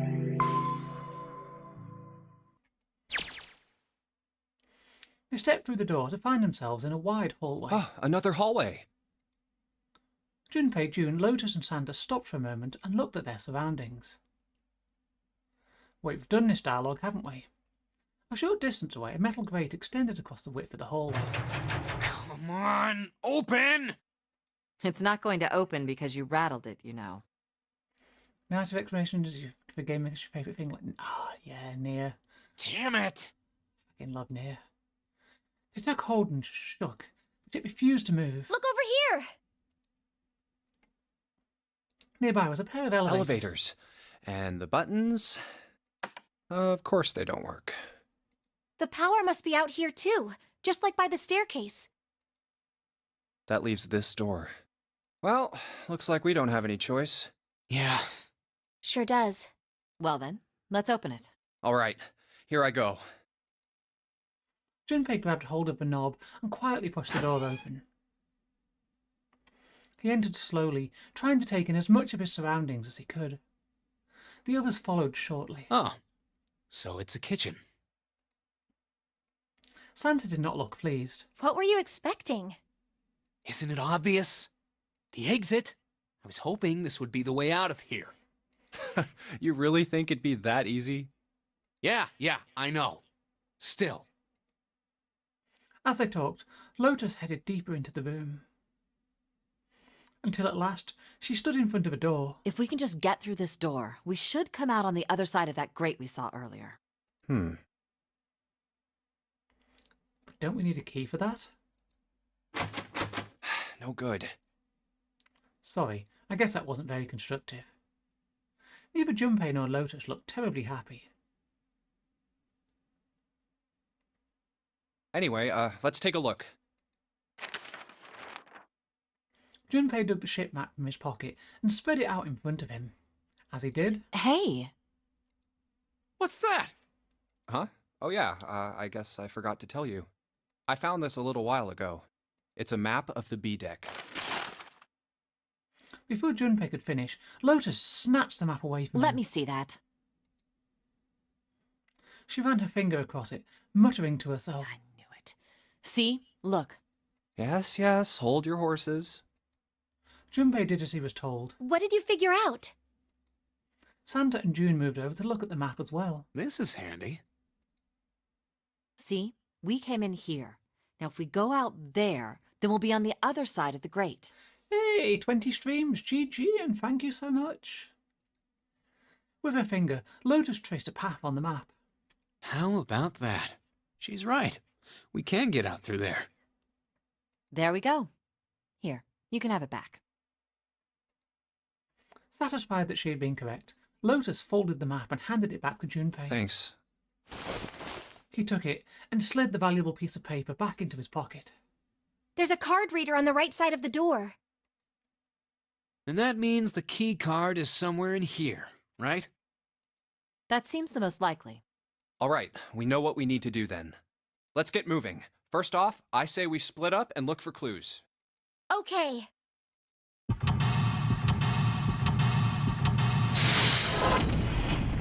Alright, next escape room. We will, however, be taking our break here now. It'll be a slightly longer break and... Oh, Charlotte raiding in just as I'm about to take a break. Thank you so much, Charlotte. How was your stream? What were you up to? Let me give you a quick shout out. Were you doing Deltarune today? Where are you? There you are. Are you doing Slime Rancher? The hearth glows brightly, pressing the night's chill away. Is it hearth or hearth? Whatever. I haven't pronounced a single word correctly this stream so far. I'm not going to start now. You are filled finished with it. Is it good? You are Is it worth filled it? with a certain power. Anyway, unfortunately, you have just raided just as I was about to take a break. Now, normally I would, if I get raided, I would just go on for a little bit longer, but unfortunately, I made some noodles and they are ready to eat and I don't want them to go cold, so thank you for the raid, thank you so much, welcome in raiders. If it's your first time here, hi, I'm Lum, I'm a streamer of retro games and story games and point and click and visual novels, and FF14 and VR. And today we are doing, well, technically it's now my second playthrough of Zero Escape, but we've got to do like quite a few different paths in order to finish the game. But I need to eat, so yeah, this is going to be a slightly longer break than normal whilst I shove some noodles down my gob, and we'll be right back. See you soon.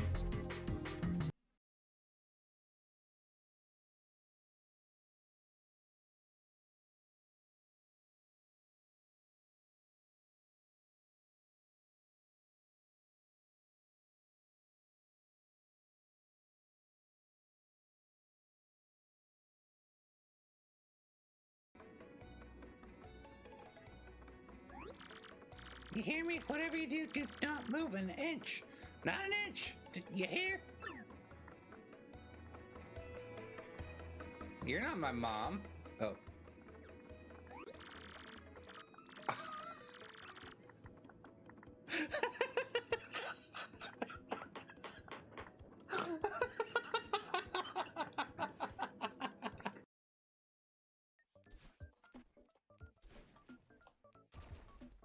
Oh, fuck you. No, no, no, no, no.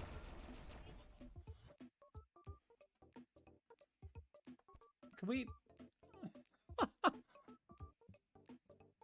Lol, indeed. Yes, you know what? Fuck it. We're just saying that. And stop complaining. Stop complaining, car. Stop complaining. Stop your whining and complaining. Ugh. Ugh. Oh, jeez, I don't. Look, we're trying to drive this way. We're trying to drive this way. We have things to do in this direction. Oh, and apparently I have another flat tire again. I know this is a shock. Never happened before. First time. Stop whining to me about the thing. But we have to try and get. No, not that. Hi, Ivory. Okay. We're almost there, though. We're almost there. I think. Hopefully. Maybe. Hopefully. Maybe. Ooh.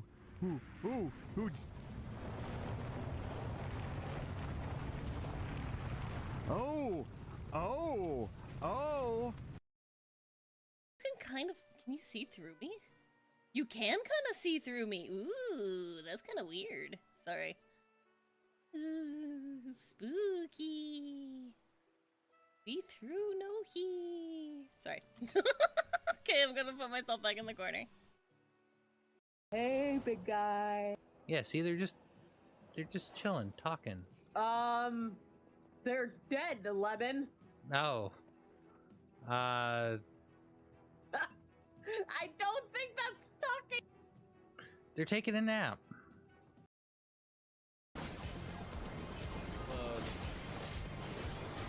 That was one hell of a party! Let's do it again sometime! Oh my fucking god! Oh my god! It's all over! Oh my god! But I think that is the absolute closest a clear can be. Wait, we cleared? Oh shit! We fucking cleared.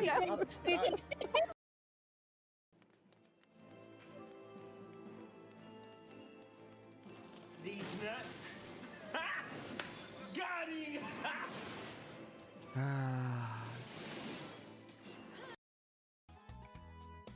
Oh, like with the eyes being like, please, sir, please, can I have a Nintendo 3DS? I don't know what's the handheld now. I guess it's just the Switch. It's like, oh, but please, I need 40 iPads. I don't need 40 iPads. I don't know, it's pretty fucking dark, my dude.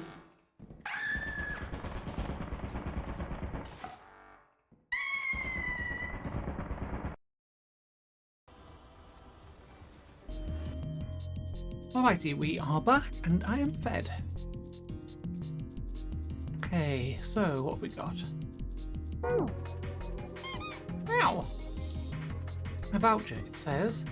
Appetizer 9, meat dish 10, soup A, seafood dish F.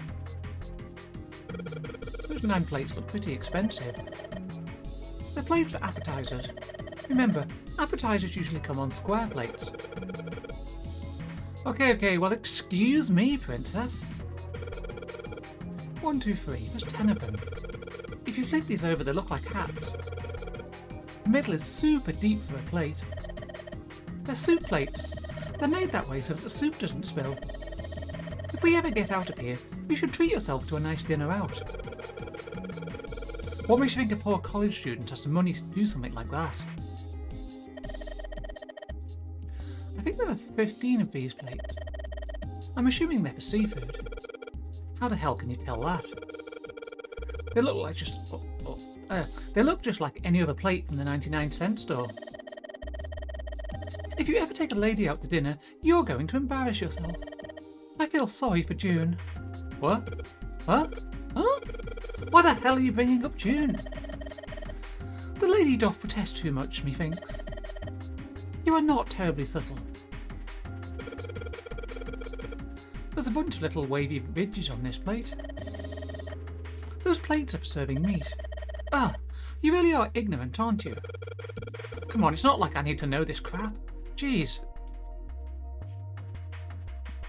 I guess, because this is based on Western dining rules, not Japanese, so I guess they'd...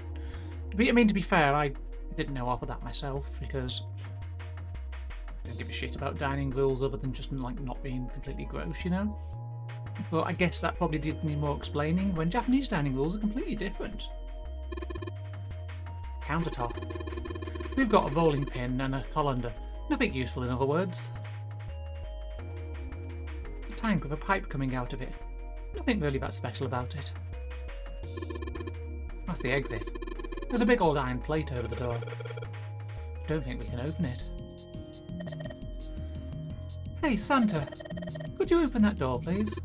What the hell? There's no way I could open that thing. Guess you're getting to that age where your eyes start to go, huh? Lotus is a fond of weird factoids, you're right. You'd better watch your mouth, boy, or someone won't live long enough to see that door opened. This has got the two of them on edge. We've got to get out of here and fast.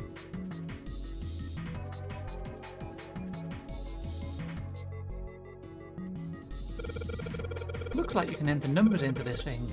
Is it an oven timer? It's probably for entering a passcode. After all, the oven door is locked. My guess is it'll open if you put in the correct code, which of course we don't have yet. An iron oven. Looks pretty heavy duty. It's probably industrial quality. I bet you could cook anything with this. Anyway, let's have a look inside. Damn, I knew it. It's locked. All we've got here is a pot and a frying pan. Oh, and a pressure cooker. Well, I guess we could use some of those as weapons. What kind of an idiot are you? You're going to run around holding that thing while you're looking for the dead? Hey man, it was just a joke. Why so serious? There's some bottles of seasoning in here. There's a pot on top of the stove. If there were some ingredients around here, I could cook something up for us. Lotus, you can actually cook. Who the hell do you think I am? You'd better believe I know how to boil hot water and put in my instant noodles. I'm being called out here because that's literally what I just did like 15 minutes ago. And I can boil eggs too.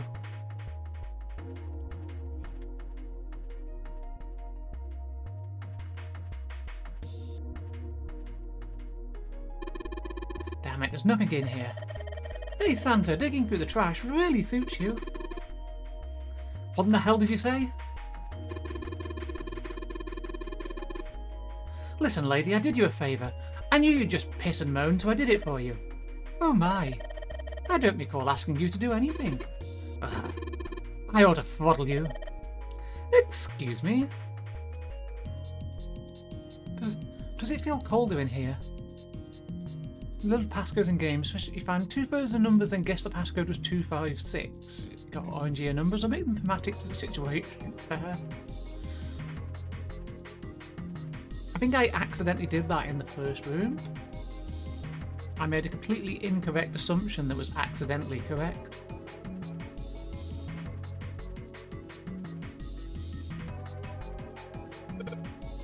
Wow, this pot looked like it's made out of silver. I bet drinking tea from this pot would be really yummy. Spending a day off with June, drinking tea. Could such a day ever happen for me? Jumpy? Oh, no, nothing.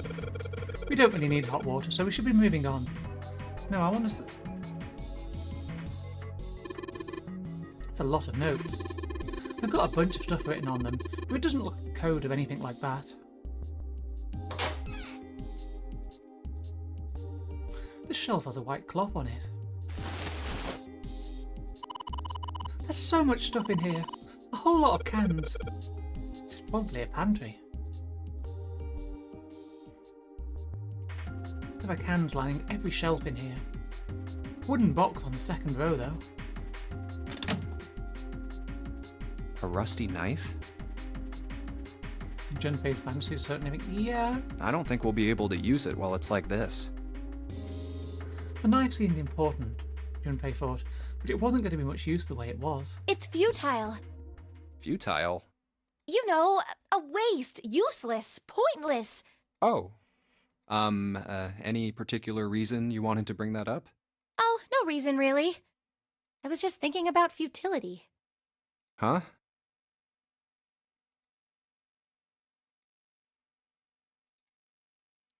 She wasn't making much sense.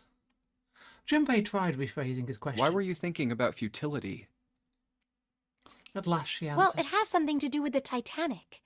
The Titanic? Yep. Have you ever heard the story that the sinking of the Titanic was predicted? Futility is utility with an F. Yeah, that's technically true. No, I haven't. Actually. No, I haven't. What is it? In 1892, 14 years before the Titanic sank, a novel was published. It was called Futility. It was written by an American novelist named Morgan Robertson. The story was about a big cruise ship colliding with an iceberg and sinking. Of course, if that was the only similarity, there wouldn't be any reason to mention it. It wasn't, though. The name of the ship, its nationality, course, departure, size, displacement, maximum speed, number of passengers and crew, the number of lifeboats, even the location of the accident itself, and the cause, and the location of the damage. Everything matches the Titanic almost exactly. It was almost as if he'd seen the whole thing happen. But this book was written 14 years before the Titanic sank. But that's not all. It wasn't just futility that predicted the sinking of the Titanic. She does seem like a girl who likes ghost stories, which is fair enough. There were two other similar stories written by a man named William Thomas Stead. Both of them before the accident. One in 1886 and one in 1892. Stead wrote two stories that had striking similarities to the Titanic disaster. In one, two ships collided. Many of the passengers died because there weren't enough lifeboats. In the other, a ship collided with an iceberg and sank. I don't know. I mean, I'll give you that it seems a little weird, but I'm pretty sure it wasn't too uncommon for ships to hit icebergs back in the day, or even other ships. Right, I knew you'd say that. But what if Stead had some sort of special powers? To be more specific, what if he had the ability to do automatic writing? Okay, I have heard of this one. What? Automatic writing? Wait, are you talking about when someone's possessed by a spirit and then they write a bunch of stuff without knowing what they're writing? So the book came out, they made icebergs into a real thing. Yeah, I'm sure that's exactly how it worked. Yes. What do you mean, yes? That stuff's a load of bull. June pulling out ESP, so better get Harry here on the case. Okay, let's say, hypothetically, that automatic writing isn't a total load. These guys still couldn't have predicted the sinking of the Titanic. When this Stead dude wrote his thing, nobody had died on the Titanic yet. So if automatic writing is about being possessed by dead people, who the hell possessed him so he could write that stuff? That's not it. What's not it?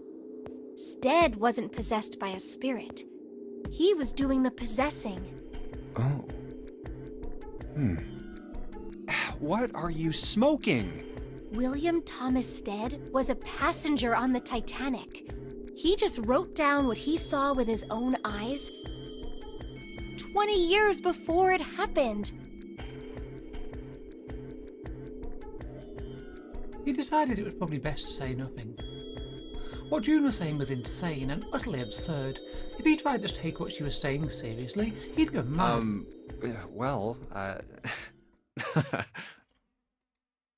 Junpei smiled uncomfortably. Well, why don't we talk about this some other time, okay? Huh? But... Her voice trailed off, and she glanced at the floor, troubled. Come on, let's get back to it. Junpei tapped June gently on the shoulder and awkwardly reached around her to pick up the knife from the box. I guess we'll need to polish that at some point.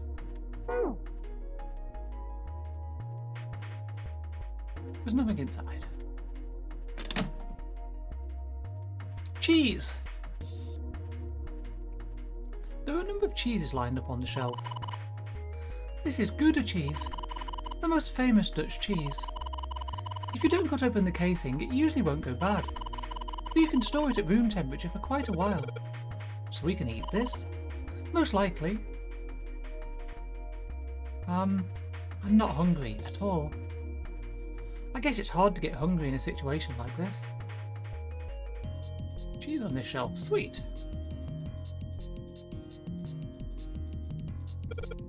Hey, there's something behind the cheese. You're right. Tuna and cheese just need that. Oh. Wow, baby.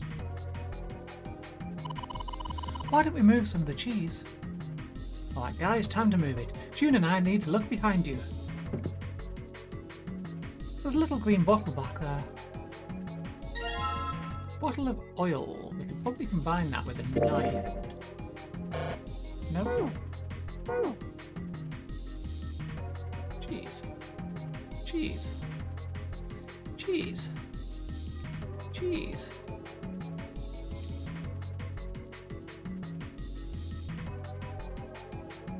Okay, I guess that's everything from this room then.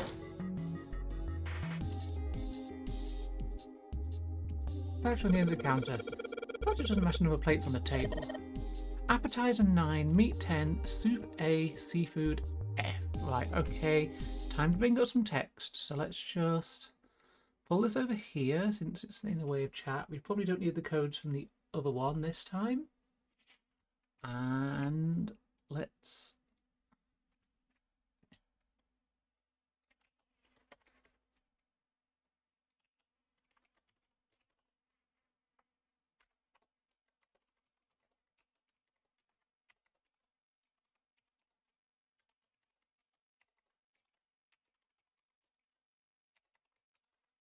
Okay.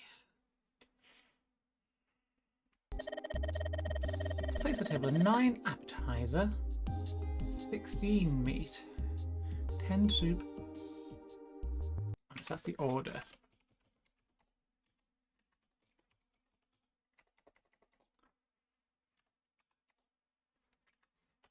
Nine appetizer, 16 meat, 10 soup, and 15 seafood. So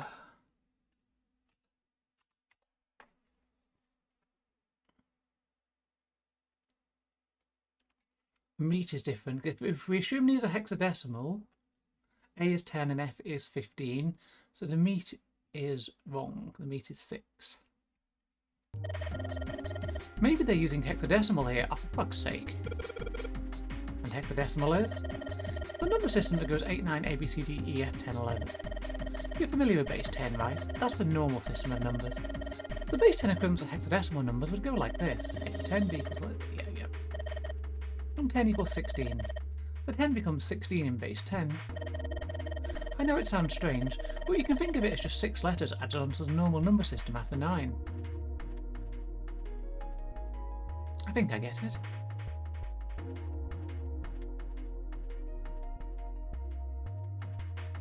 I mean, we will...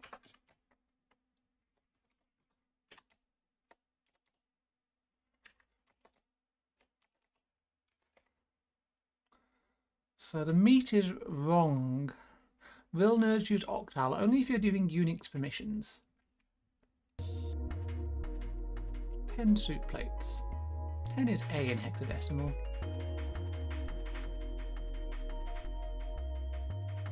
There are 15 of these seafood plates, it says F on the voucher. 9 plates of appetizers. There are 16 meat plates. 16 is written as 10 in hexadecimal. Oh, right, yeah, okay. So It's 10 decimal. That is nuts.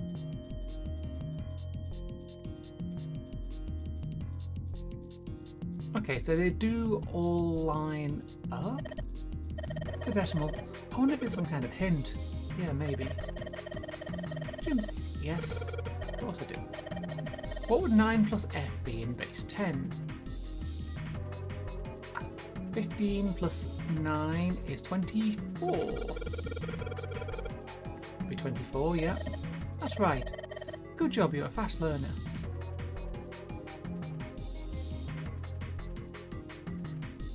I don't get what this is trying to get me to do, though.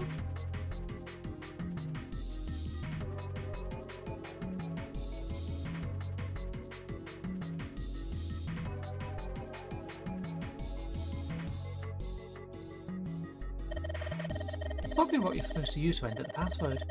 Maybe putting the right number, it'll open the other door. Hey Jumpy, why don't you try entering the numbers we found on the voucher earlier? One that said appetizer 9, meat dish 10, soup A, seafood dish F? Yes. Convert the 10, A and F to base 10. Well, it's worth a shot. No dice. Looks like that's too many numbers. Looks like the number on the voucher isn't the actual passcode. I'm trying to... What? Oh, fuck.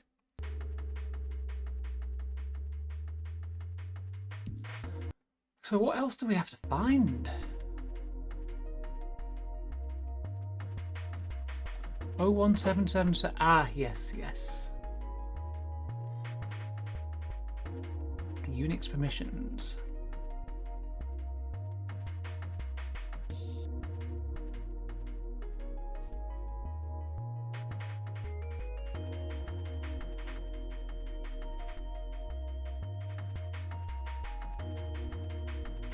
Okay, not sure where to go from here.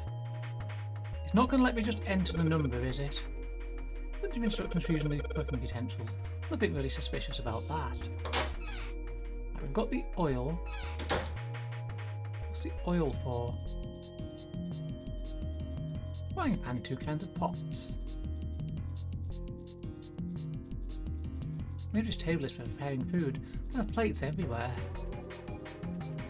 Big bucket made of tin, there's nothing inside. The trash can, there's nothing inside of it. Well, better than being full of rotten food, I suppose.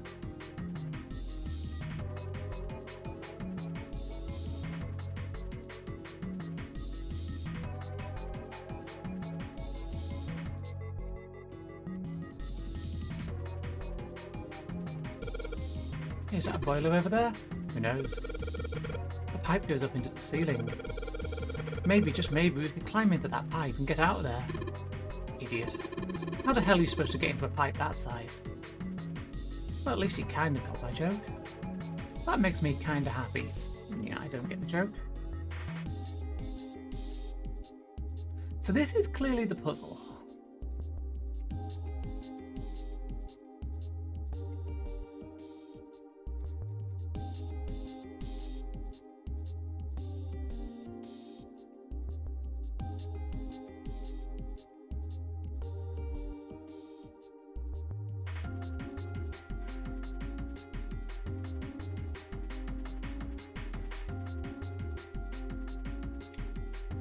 Yeah, you know what I don't miss?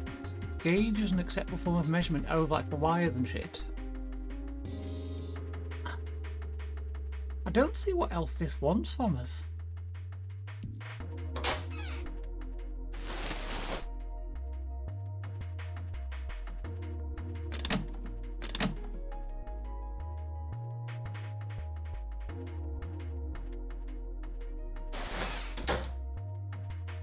If you let me have a go at just manually entering the code, maybe I can get something. I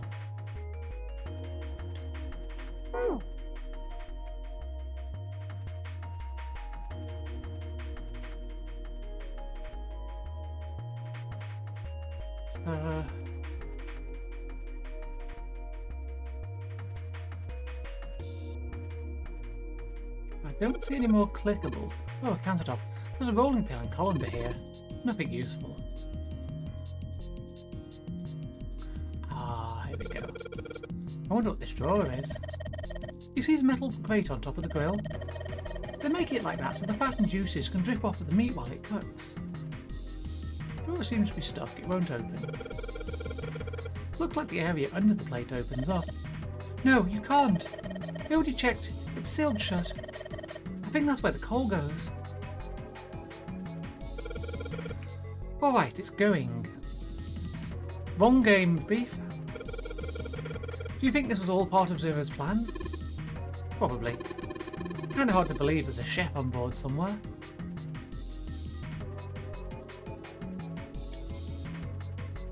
It's a grill. There's some coals down here. They're bright red.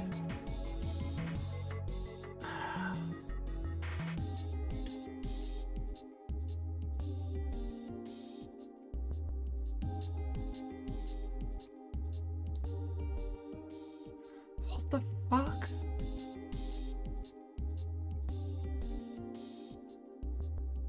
Ah, okay. Sink. Still got water in it. There are a couple of plates in there, but I don't think they're going to help us much.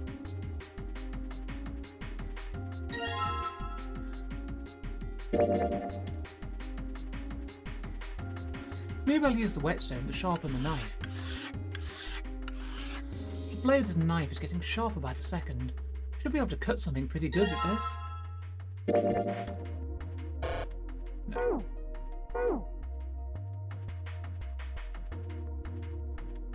We can cut cheese.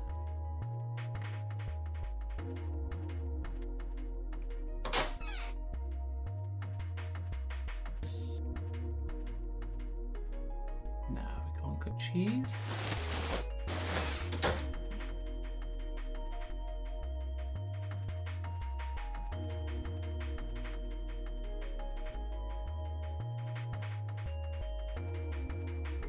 Some bottles of seasoning in here.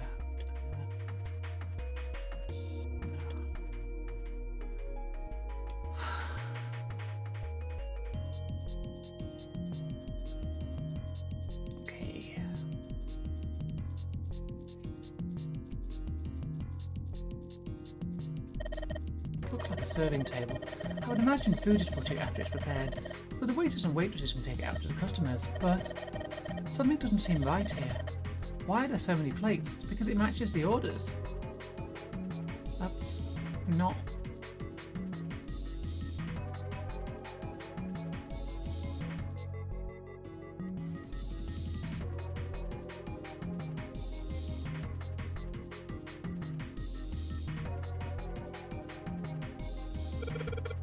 See that action movie that came out last week?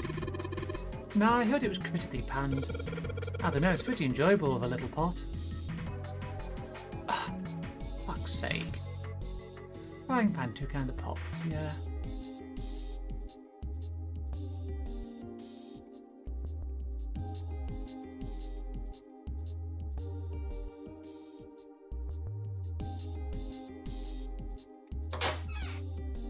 Now we've done everything in there.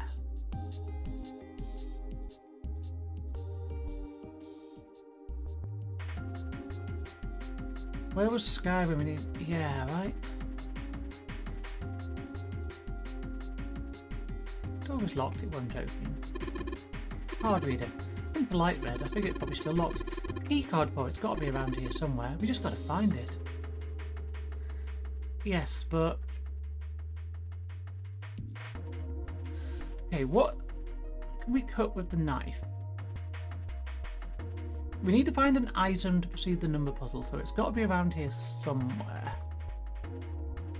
So it's time to pixel hunt.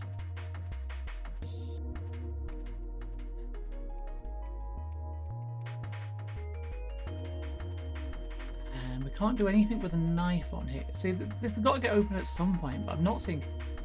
Wait, do we need to oil it?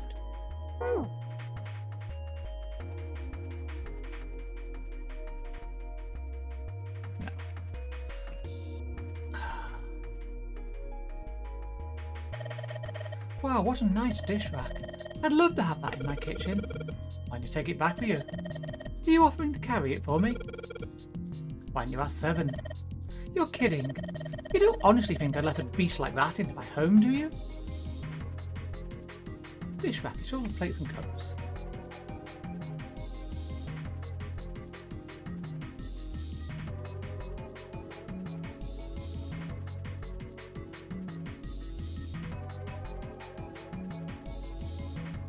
So there's lots of things to look at, but none of them do anything.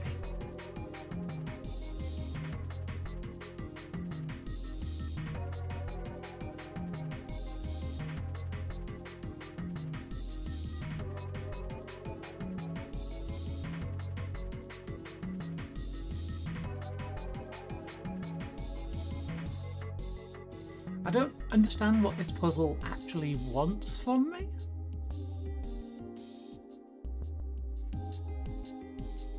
And that's...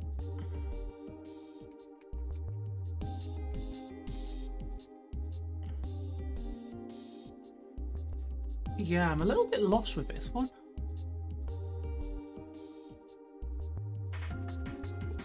You can't, like, rearrange the plates or anything.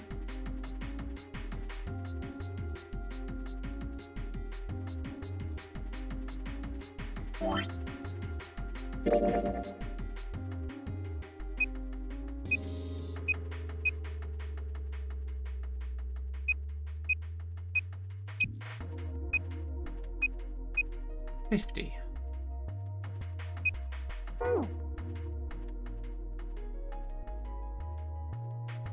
That's not... no, that's not going to help.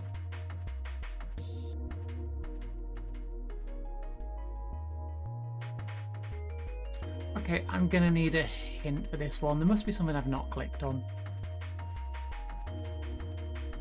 I'm trying to open this, but I can't enter a passcode, so I just need to find more clues to the passcode. But I've clicked on everything. It's not just going to let me enter in a code. So there's an object I've not found and I don't know where to click.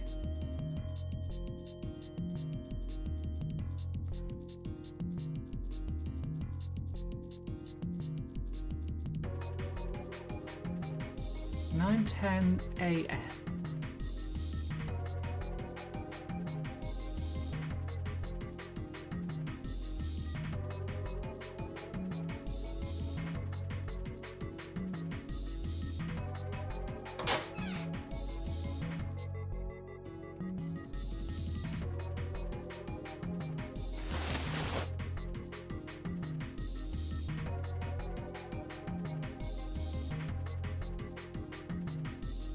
Done the cheese already.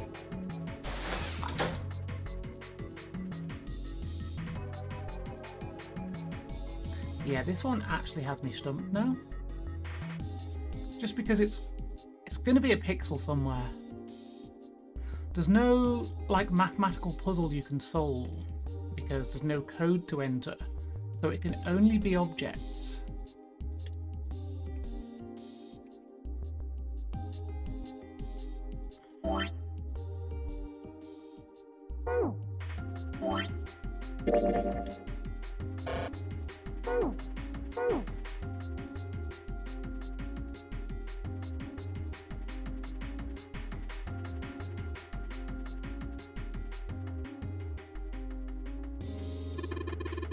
So we came in through. It's not locked, so we could go back out, but what's the point, right? All that's out there is an iron gate and a dead-end hallway. Yup. Might as well be locked for all the good going back out there would do. Okay, great, but...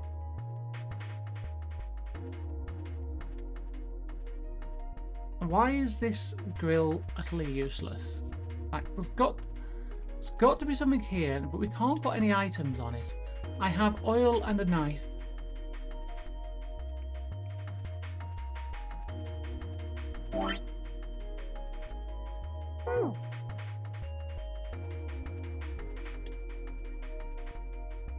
You can't put your... It's only a partition.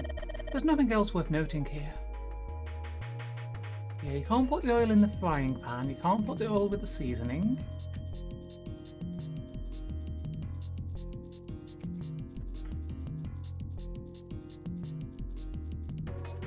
Okay, so there's... can't put it all on the plates.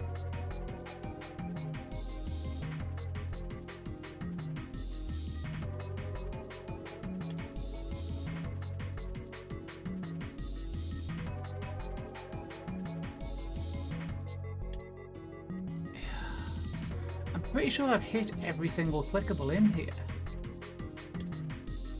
So,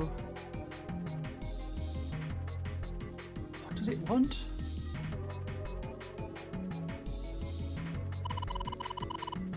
Wow, Jumpy, you can reach really high. Yeah, I can jump pretty high. Here we go.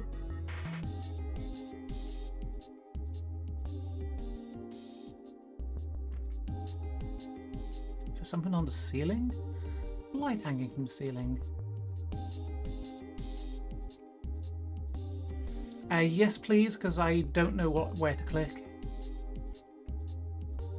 There's no object combining, there's no object use. It's got to be a missing object. And I suck at hidden object games.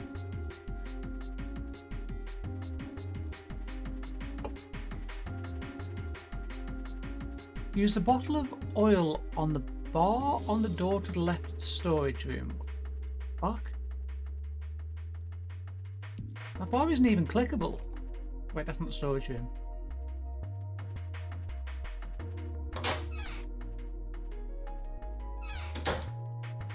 The bar on the door to... It looks really old-fashioned. Probably means it's an old boat. The bar on the door to... No, that doesn't do anything.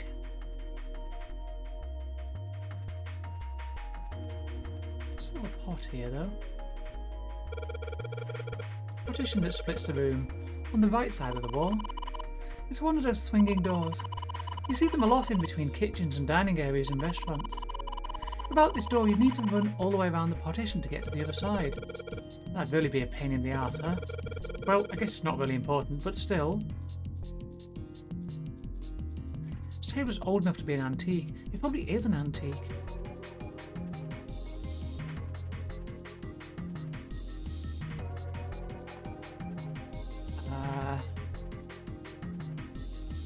So that doesn't seem to have done anything.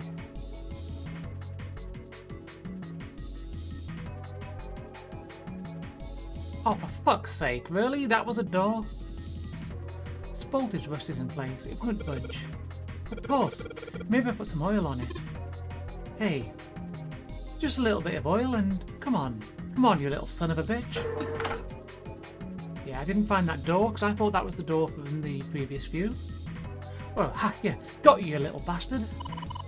You did it, Jumpy. Jumpy, you're so smart. As Junpei walked into the room, a blast of cold air washed over him. Almost instinctively, he folded his arms tight across his chest, doing what he could to conserve body heat. Oh, it's cold in here. What is this place? Are you blind? It's a freezer. Santa's teeth had already begun to chatter. Oddly surprising, the freezer was far too cold for someone dressed as he was. Lotus, however, was in an even worse situation. Oh, no way! That's way too cold for me. I'll freeze solid in seconds. Sorry, but I'm afraid I'll have to pass on this one. I'm going to leave the rest to you. And with that, she ran out of the room. As Lotus left, June came in. So Oh, thanks whoa! for that beef. It's really cold in here. White puffs of steam hovered in front of their faces as they talked. June had already started to shiver. Hey, you don't need to be in here. You had a fever just a little bit ago. You should stay outside. We got this. No, I'm fine. My fever's gone now. But... Junpei had scarcely opened his mouth. Huh? When the thunderous sound of metal upon metal rang out from behind them. In unison, they spun around to find that the door they had only recently come through was closed.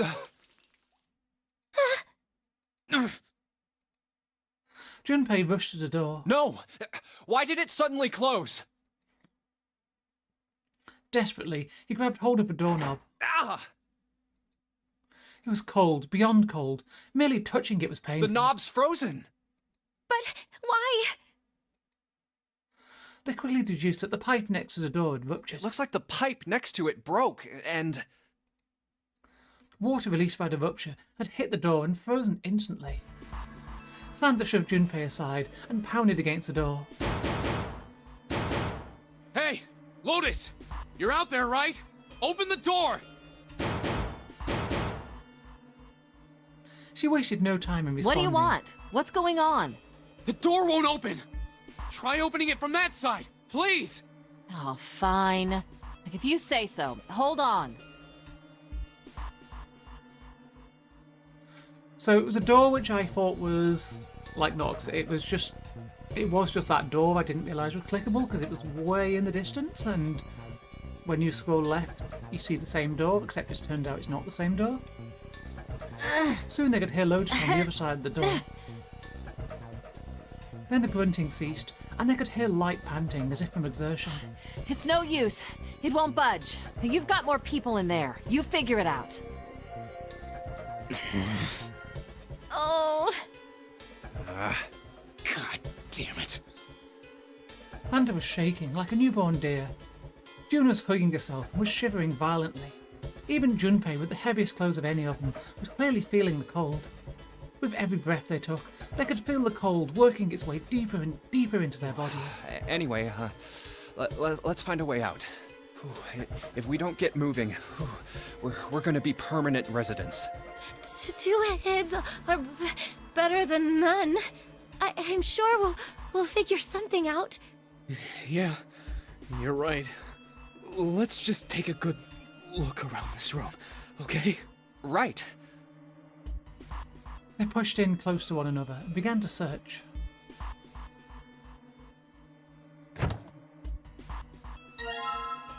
Chicken. Dry ice. Junpei picked up the dry ice with his sleeves so as to avoid burning himself. Dry ice is just frozen carbon dioxide, right? Yeah, it is. I wonder how warm it has to get for it to turn back into gas again. Hell if I know. How is that gonna help us anyway? Oh, well, I figured we might be able to use it to get out of here. They were about to move on when June spoke up. Carbon dioxide sublimation point is negative 109 degrees. Any warmer than that, and it'll turn into gas. Any lower, and it becomes a solid. Now, is that 109 degrees Celsius, or have the developers of this game translated it into Fahrenheit? Junpei looked at her, dumbfounded. Oh, how do you know that? Despite my looks, I'm the the queen of random knowledge. Looks bad to mess up when you're showing off. Oh, you're so cold your mouth's going numb? Yeah, that's right. Right, woo. You're just doing that on purpose, aren't you? June giggled and did her best to hide her guilt. At least she was still feeling good enough to joke around, Junpei told himself. Come on, guys. Don't you think that's kind of weird? I wonder why it doesn't turn into a liquid first. Santa was now shivering at an astounding rate, but his curiosity seemed unaffected. Did seem rather odd. It is kind of weird. June answered. But it can turn into a liquid. Carbon dioxide turns to liquid if you put it under high enough pressure. But at 1 atmosphere, normal air pressure... It won't turn into a liquid, right? That's right. Instead of melting, it'll do what's called sublimating and change immediately from a solid state to a gaseous one. See, that is weird. Water's a liquid between 32 degrees and 212 degrees. Oh, fuck, it's Fahrenheit. Why? What's minus 109 Fahrenheit in centigrade? We're probably going to need that. Minus 78 degrees Celsius. So why isn't that the case for carbon dioxide? June replied with an answer that stunned both of them. There's a kind of ice that doesn't turn into liquid when it goes above 32 degrees. Huh? I heard about it. Its melting point is 96 degrees. Ice with a melting point of 96 degrees? You mean there's water that freezes at 96 degrees? Yeah, well, you could also look at it as ice that won't melt until it's 96.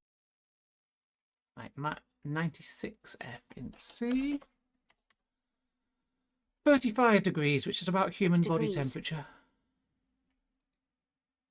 Water that freezes at 96 degrees. Ice that won't melt until it's 96 degrees. Junpei was cold as hell, but this was too interesting to ignore. He did his best to warm up by rubbing his arms and stamping his feet, then put the question to June. So what's this ice with a melting point of 96 degrees called? I heard it's called Ice 9. Ice 9? Originally, Ice 9 was a made-up substance invented by a science fiction author. And it ever so odd because a certain scientist did finger a certain new scientific instrument while he had a fever. Ah. But recently, scientists have discovered that such a substance actually exists. Wait, hold up. So is this thing called Ice 9, or is it water? Like I said, if the ice is over 96 degrees, it'll be liquid. If it's under that, it'll solidify. So you could think of it as a polymorph of H2O. Here, think of it like diamonds and graphite. They're both made of carbon, right? But depending on the structure of the crystallization, the hardness and structure are completely different. So you're saying normal water and this Ice 9 are like that? Yup. She wasn't finished. Have you heard the story about the crystallization of glycerin? For 150 years after the discovery of glycerin, people cooled it, warmed it. They did all sorts of things to it. But whatever they did, it never crystallized. However, one day in 1920, some glycerin on its way to England by ship was discovered to have crystallized during the trip. Scientists around the world wanted to research this new crystallized form of glycerin and asked for seeds. Oh, a seed is a sample of the original crystallized substance. With a seed crystal, further crystallization of glycerin would be easy. However, something very strange happened. Not only did the glycerin encouraged by seed crystals begin to crystallize, even the samples nearby did, even though they were tightly sealed. And it didn't end there. After that day, it doesn't matter where in the world it is. All glycerin crystallizes naturally when cooled to less than 64 degrees. Before that day, no matter how glycerin was cooled, it refused to crystallize. But once the crystallization had begun, it was almost like, how do I put it? What this knowledge June has? Yeah. It was almost like all the glycerin in the world was communicating. Communicating in some way that we can't sense. And now it's happening everywhere. Junpei. Okay. I was honestly impressed. It was, in fact, a pretty interesting story. Wow, that's pretty interesting. But, what does that have to do with Ice 9? To his surprise, it was Santa and not June who answered. What she's saying is that it's a lot like Ice 9. What happened, I mean. A lot like? Oh, that would be bad. If water everywhere started freezing at 96 degrees, man. It'd be the end of the world. Junpei felt that Santa might not be treating the idea of the end of the world with proper concern. At any rate, we're not gonna have to worry about the end of the world unless we can get out of here pretty damn quick. He was right. Junpei shivered. Alright guys, I think that's enough of that. I didn't think we'd get quite this far off topic. I mean, I know I'm kinda at fault here, but we can't be screwing around anymore. So seriously, I might go by the name Santa right now, but I didn't grow up in Iceland. I freaking hate the cold. So let's get cracking, alright? We gotta find a way out of here. Santa stomped off, clearly doing his best to pretend the cold wasn't affecting him. Selfish, isn't he? Still, Santa was right, and it was high time they got back to their search. Ice 9 is interesting and all, but we can discuss it more once we get out of this freezer. Iceland is warmer than Greenland, yes. Junpei looked at June, nodded, and resumed his search of the room. There's water dripping from this pipe. Looked like when the pipe burst, the water hit the doorknob and froze it in place. This water actually seems almost warm. Hey, Junpei, didn't you find some dry ice earlier? Yeah? There's warm water coming out of that pipe. Warm water and dry ice. What do you think would happen if we put that stuff in a sealed container together? This thing is covering something. It's frozen solid. I can't flip it over.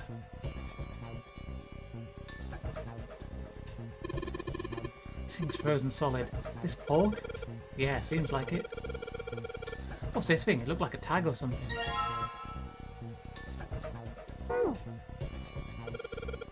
Everything's frozen in here. Doesn't look like there's anything else interesting.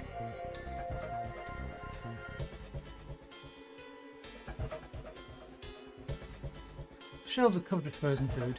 Nothing special about that.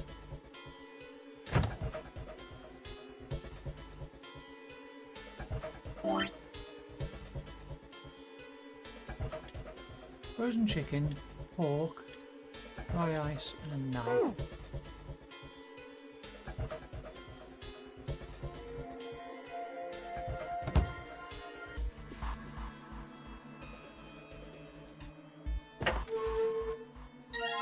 Sturdy rope. There's so much stuff in here. Why don't we take some of it out, Jumpy? Storage area buttons at the floor like a small cellar. There are a couple of bottles in here.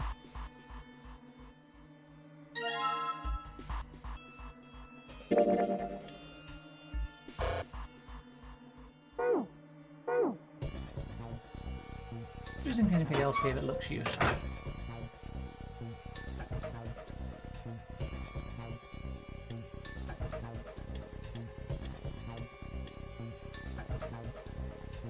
It's warm water flowing from the pipe, yes I know. That's why I'm trying to fill my bottle with the warm water.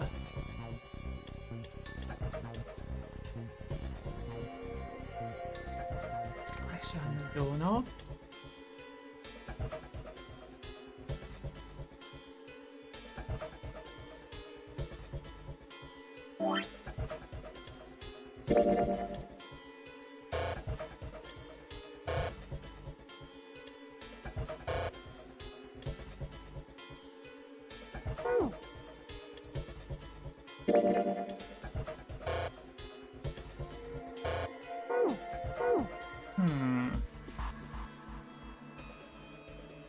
You just take the warm water and squeeze it, spray it over that and you're done.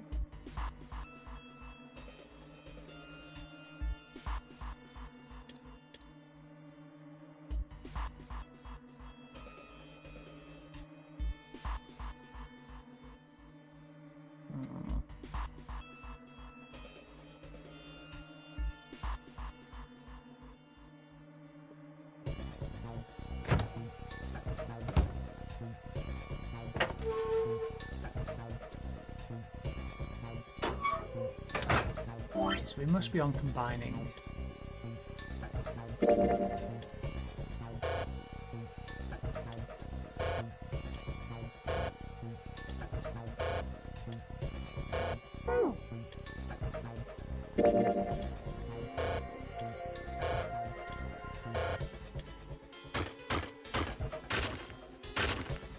Alright, the dry ice is all in pieces now. Wait, why does combining the dry ice with the pork put it in pieces? That makes no sense. I'm going to put these pieces of dry ice into the water bottle. Water bottle with dry ice in it.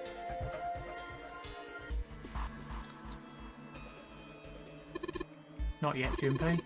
We're not going to get the result we want unless you can hook that bottle to the doorknob somehow. It's got to explode right next to the ice on the doorknob. I need to figure out a way to attach the bottle to the doorknob. Well, that'll be the vote then.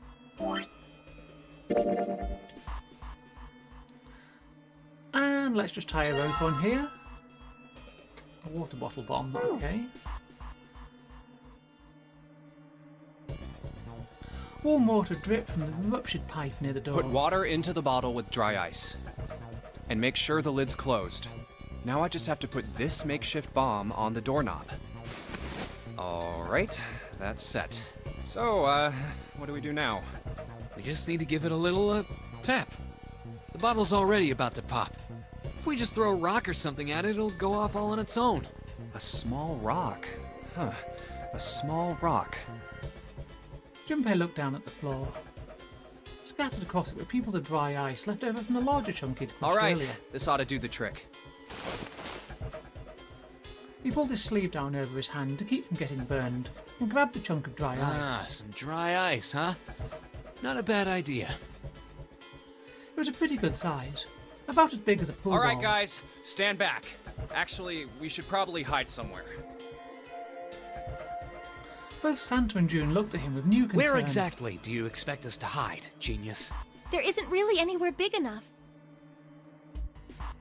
Yeah, there is. Look, right here. We can hide in there. Junpei pulled open the door to the small cellar. Come on, get inside, quick! Santa and June nodded and jumped down into the hole. Junpei quickly followed. In his hand, he could feel the chill of the frozen carbon dioxide, even through his sleeve. He tightened his grip, took aim, and prepared to throw. Alright, here I go. 3, 4, 5. You're counting the wrong way. Oh, oops. That is a really sad excuse for a joke, man. Sorry, dude. Alright, for real this Huh? time. I'm You guys confused. ready? Yes, whenever you're ready. Just throw the damn thing. Alright, here I go. 3, 2, 1. Junpei threw the chunk of dry ice as hard as he could. With the same motion, he ducked down into the cellar with Santa and June, just as...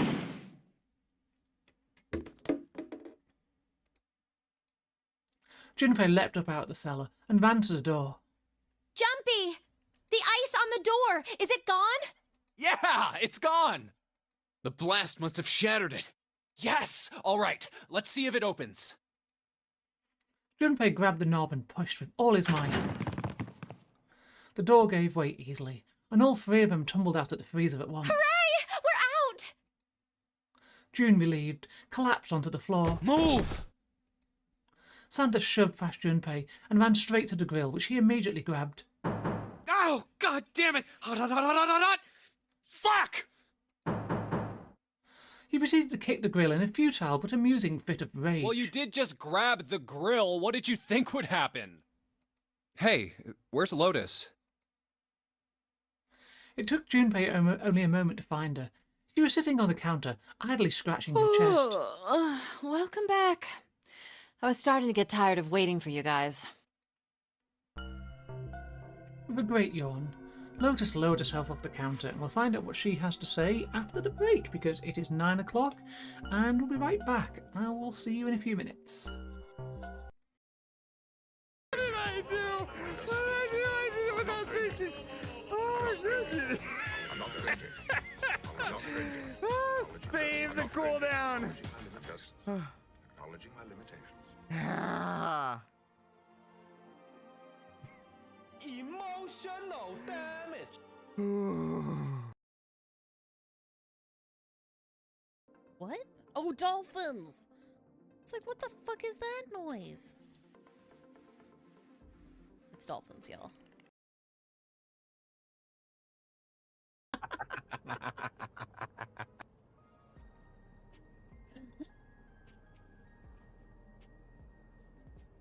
Ah, he is. Alum. Master Matem has been expecting you. If you would follow me, I would take you to him. Yep, it is the leave it in and out person. Yep. That's why I I didn't guess bother. you could say. I guess you could say he helps you come and go.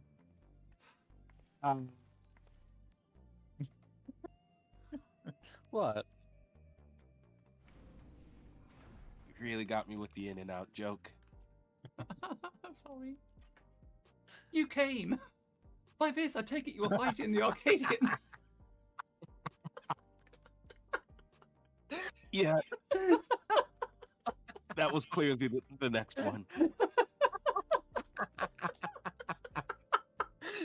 I'm sorry, I need a minute. I kept my sign. Is that Yeah. just on the company planet, or is that just... No, it's The one mod. of the mods. Oh, so I could be rescuing you motherfuckers anytime. What? What are you trying to do? I was trying to follow. I was trying to follow her. Can't follow her. Right here. Do it again. Again.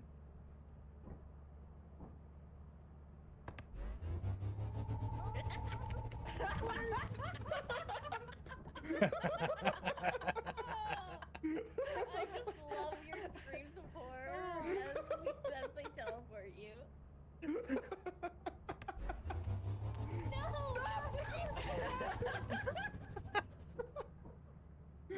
Yeah, I'm right here.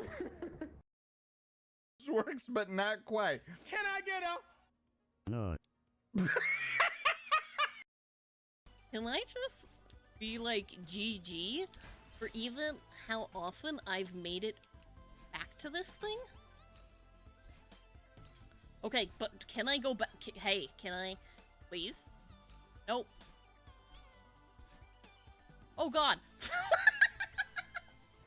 I wasn't prepared! Thank you all. Thank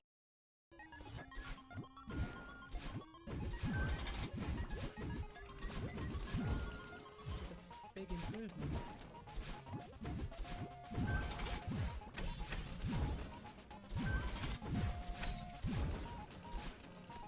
Fuck me.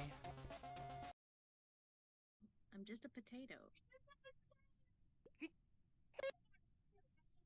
Voted for Court because she's just a potato. I'm just a potato. I can't do anything. I don't even have arms to kill with. Just a potato. I'm just a potato. Just a potato. A killing potato. Murder, murder, murder, murder, murder. Well, I cannot. Alright, we are back. So with a great yawn, Lotus lowered herself off the counter. Junpei clenched his teeth and walked towards her. What were you doing? What do you mean, what was I doing? I was waiting. We were gonna die! Oh, yeah? But you didn't. So everything worked out all right, didn't it? What the hell? Just kidding. It might not look like it, but I was really worried. Oh, don't give me that crap! I'm telling the truth. I mean, if you died, then I'd be in trouble too. If you died, then I'd be stuck here, and I'd die too. See? I did all I could. I even looked around to see if there was anything I could use to pry open the door, but I couldn't find anything. So, all I could do was wait. I mean, what else did you want me to do? Call the cops? It was true that there wasn't much you could have done, but something about her tone. Junpei gritted his teeth. Fine. But there's one thing I have to ask you. What's that? You didn't close the door, did you? Wait, what? You think I closed the door on you? Why would I do something like that? It closed on its own. I told you before, if you die, then I die too. Yeah, I guess so. It seemed that an accident was the only explanation for the door's closure. If she'd really wanted to kill us, all she had to do was bar the door from the outside. But she didn't. Well, she didn't do anything. She's only lazy, or negligent at least, not an attempted murderer. Junpei swallowed his anger and did his best to apologize. Well, I'm sorry. I'm sorry I doubted you. Oh, yes, well that's all right. As long as you understand. Lotus looked away and twirled her hair between her fingertips. His vengeance against the grill complete, Santa swaggered back towards Junpei and Lotus. Hey, no more screwing around, you two. Break time's over. Especially for you, lady. You've just been sitting on that fat ass of yours while we were freezing to death. How rude! I was plenty busy. Yeah. How about you put all that energy into something besides bitching? Let's go. Okay, so now we have knife and pork. And the pork has a label in it, but we can't read the label. This is a frozen piece of pork. Hey, what's that? It looks like there's a piece of paper inside it. If you try to pull it out, it might tear. Maybe you can melt it if you put it on something warm. Something warm? Something warm. Oh yeah, didn't someone burn themselves on something earlier?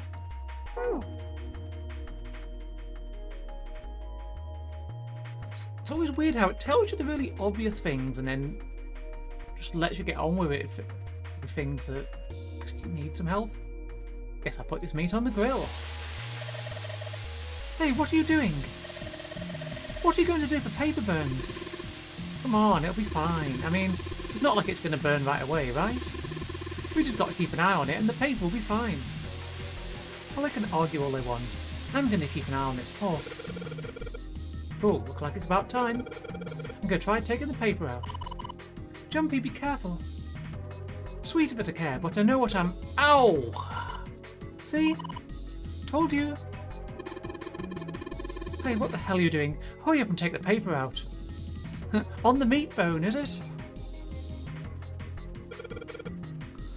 It's not coming out. This thing's frozen stiff. I can't get it out. So are we going to have to cut the meat? Yeah, looks that way.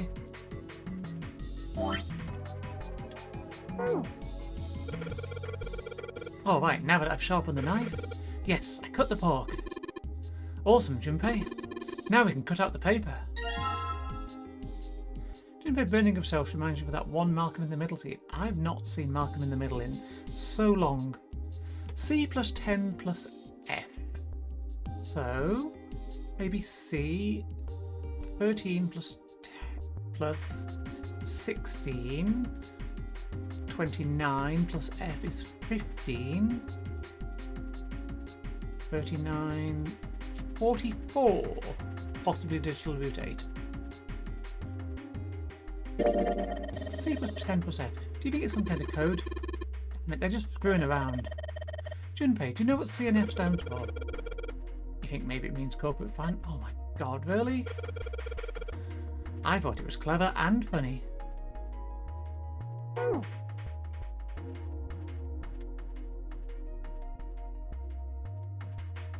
Okay.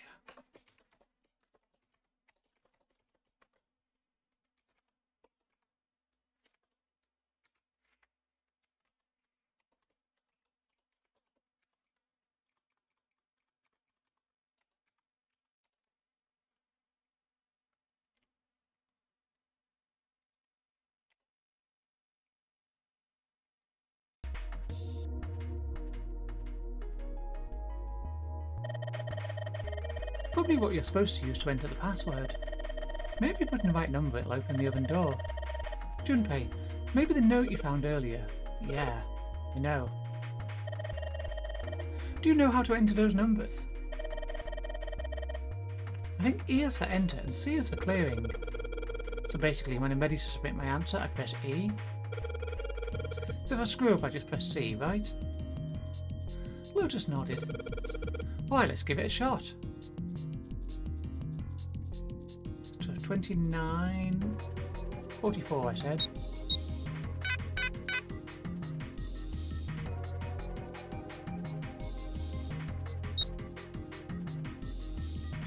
What is that YouTube video?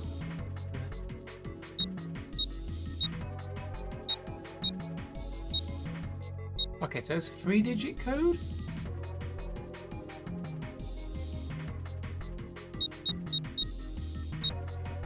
Huh.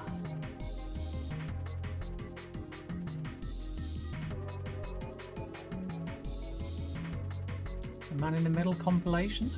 Okay.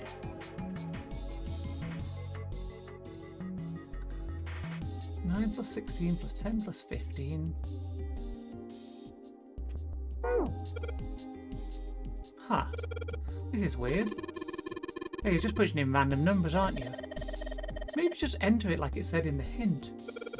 Ah, shut up. Just shut up. Okay.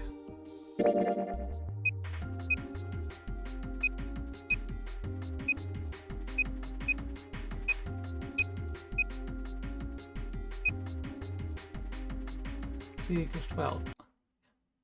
Yeah, you're right, actually.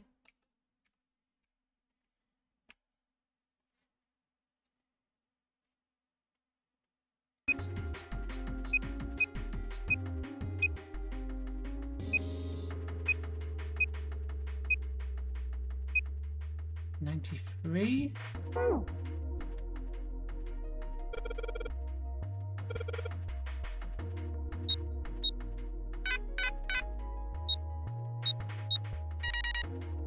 Oh, Right, so was that the right idea? I just converted to hex in my head incorrectly.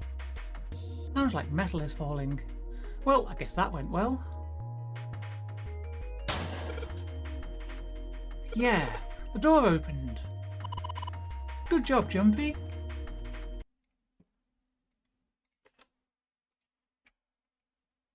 No. Ow. Saturn key card.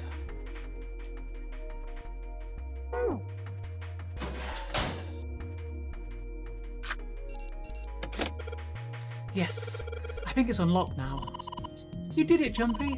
Let's get out of here. Yes, let's go. No. You found it. I think we've been here before. A metal grate stretched from wall to wall. No. Beyond it were two elevators, and the entrance to The the elevators kitchen. are over there, so that means... We went into the kitchen through that door and came out on this side. That means the map was right. Looks like. Then let's use it to plan our next move. Next move? Yeah, we need to decide where to go from here, don't we? He's right. Let's get started. From the looks of it, there are 4 possible routes. Let's just keep it simple and call them A, B, C, and D. First, A and B. They both seem to connect to a room that looks L-shaped. Yeah, there were 2 doors. But they were both locked. We couldn't open them. Now, route C. This goes all the way to the main staircase. That means it's door 5, one of the numbered doors. Then do you think we would meet up with the other 4 after this hallway? No, I don't think we will. Why not? Look, there by the stairs. See how the gate is opened? When we went into the kitchen, it was closed. But it's open now. What do you think that means? They opened it. Most likely. And if we take Route C, we're going backwards. That would be pointless. Then that means... All 4 looked at the map. They all looked at the staircase, its lazy curve leading down, deeper into the ship. Route D, then. D it is. Yup, Route D. Then we're set. They all want the D. They jogged down the stairs until they reached the C deck. Everything looks okay here. Is that a metallic tattoo under her navel or part of her clothing? I would assume it's part of her clothing. Let's check the next deck just to be sure. Yeah, just like I thought. D-deck is totally underwater. Just like the bottom of the central staircase. No. Ow! The water gazed back at them, its smooth surface like a great At least the mirror. water level hasn't really changed. Small comfort. May as well head back to C-deck. What else is here? There are 2 elevators over there at the top of the stairs, just like the floor above. Hold on. These are kind of different. See? There's a card reader on the side. Another strange mark. Hey, look! It's Lotus's symbol. Huh? See? It's the woman symbol with horns on it. That seems like... Oh! Ouch! Ouch! Ouch! Ouch! Ouch! Ouch! Lotus had taken hold of Junpei's hair. She began to shake him violently, and he thought he heard a low growl coming from her throat. What was that about the mark again? Nothing. Such violence. Junpei began to wonder if she was not the devil itself. With an uncomfortable smile, June spoke up. This is a Mercury symbol. The horns symbolize the wings on Hermes' staff. Hermes, herpes, whatever. No, that's you she's thinking of. If we can't get this thing to work, these elevators aren't going anywhere. In other words, we need a key card with the Mercury symbol on it. Probably. I guess we can't get on then. Let's just disregard the elevators for now. How about this hallway on the left? Whoa, there's so many doors. They weren't sure how many, but certainly enough to be discouraging. Damn it. If we we try and search all these, the sun's gonna go down before we've done half of them. I think the sun already set. I have a feeling this ship is the only thing that's going to be going down anytime soon. That's even worse. Well, we can come back to this hallway later. Let's check the hallway on the other side, shall we? Time to head back to the stairs. To the right was a small hallway. And now the right hallway. Quickly, they headed into it. It was approximately the same size as the alcove in front of the stairs. The hallway led towards the stern, and at its end was a set of double doors. There are doors here too. Well, I guess it's just 4 this time. Let's open them. All right, let's start with this one. Junpei nodded and grabbed the one closest to him. He gave it a small tug and felt it move. Very much wondering the physical structure of Lotus under nail thing. What keeps it all together? Probably tit tape. Huh, it isn't locked. I'm going to open it. Thrilled to found an unlocked door, he threw it open.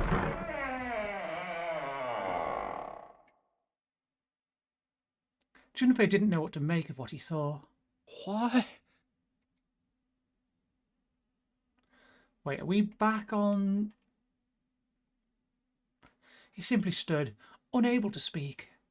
The other simply stared open-mouthed. After a few long moments, Santa managed to speak. Oh, it's not the same dialogue. What the hell is this? This place is huge. A massive room stretched out in front of him, more a cavern than a room. Its vastness was oppressive, and it bore down on the 4 companions. It was not empty, however. The room was filled with lines upon lines of beds. I guess this is why we switched to adventure mode now? Everywhere. Is this a hospital? It definitely has the smell. Could be. I Must see be. medicine cabinets and surgical tools. I don't know, actually. Hey, look there. The 4 doors at the end. Why empty hospitals? So I don't know. I've never actually been in one. 3 of them were emblazoned with large single-digit numbers. Yeah, I think I can adventure mode this. The left door says 3. Welcome back, Ray. The second door is blank, but the third has a 7. And the rightmost door is 8. There's no doubt. They're numbered doors. Why is the second door blank? That seems kind of strange, don't you think? No point worrying about it right now. Let's see if these will open first. Yes, that sounds like a good plan.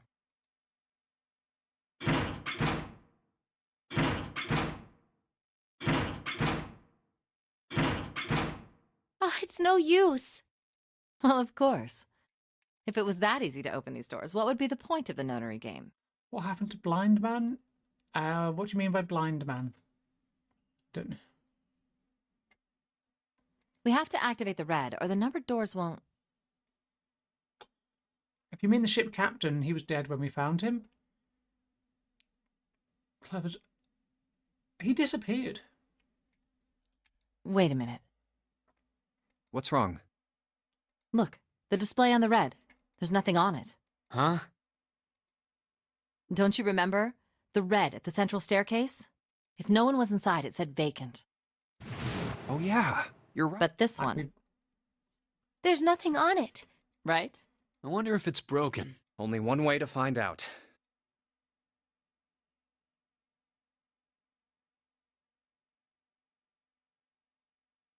It's not responding. How about the red on door 7? And door 3? None of them are working. What does it mean? I knew it. They're broken. Zero sure sucks at maintenance. No, that's impossible. You really think Zero, who prepared all of this, would make such a stupid, simple mistake? Maybe, but that doesn't explain why this thing ain't working.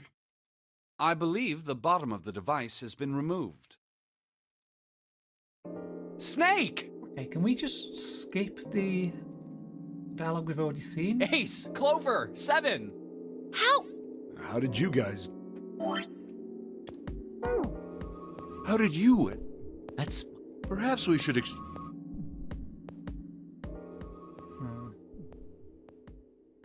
There you have it. Our half of the story. Okay, let me see if I got all this straight. When you guys got here, the bases for the Reds were already gone. And you looked all over this room, but you couldn't find anything. So you figured that there might be something in the hallway with all the doors. So you went and had a look? Yeah. And while you were looking around, you heard voices. Oh, this is different. Uh-huh. So you followed the voices and came back here. Indeed. And that was how we found you. Oh, never mind. Why don't we check those 3 reds again, just in case? You're right. Huh. There's a long, thin gap on the bottom. I think it's a slot for something. Probably electronic. Oh, it has been auto-skipping stuff that isn't new? Oh, okay. Well, this isn't good. If the red is inactive, we can't keep going. Well, what about that hallway over there? Isn't there anywhere else we can go? No, there isn't. There is a visual cue, is there? I haven't noticed. There are plenty more hospital rooms, but nothing else. Hospital rooms. That's what's behind all those doors? Yes. There are a number of individual rooms in addition to this large one. There was a door at the end of the hallway, but it was locked. There was an astrological symbol engraved near the keyhole, however. I was able to get a good feel of it. I believe it was the symbol of Jupiter. Not again. Those goddamn things are everywhere. I wonder what they all mean. For a moment, everyone was silent, deep in While we're thought. asking what things mean, what's the deal with this room? I mean, I thought this was a cruise ship, but I can't imagine a cruise ship would have a hospital like this.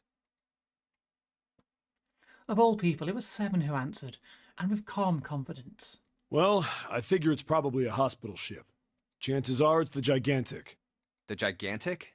No, we've definitely had this dialogue. It's not skipping it. Junpei looked confused. So did everyone else. What is this Gigantic? Seven knit his brows for a moment, then began to explain. The Gigantic. She was a sister ship to the Titanic, built in the early 20th century.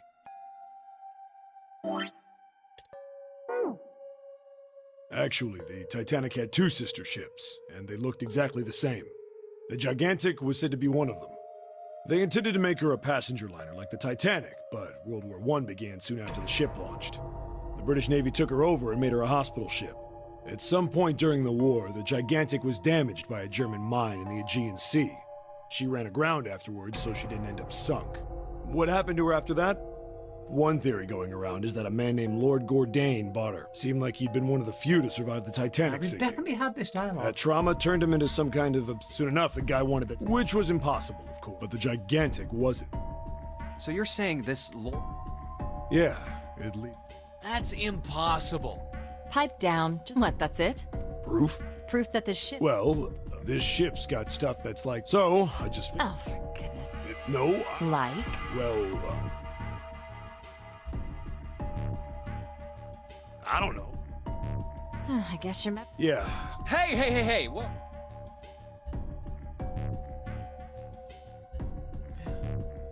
Yeah? Your point being? Wait, was I the only one that didn't know? Wait, this might be new. Everyone knows. Why? Oh, yeah. I told the rest of them before. I Oh, told them yeah. I couldn't remember a damn thing. What? Okay, we did know this. Then, almost as if to save Junpei from further embarrassment, Bill began to ring from far. It sounds like the clock. 10, 11, 12. Huh. It's midnight, and we've still got... We don't have any. Let's get going. What do you mean? We've looked everywhere. That only leaves... One? Wait, don't tell me you mean we need... Don't freak... 4 rooms? We just have to... If each of us... There are 40... All right, so everyone... Yeah. Yes!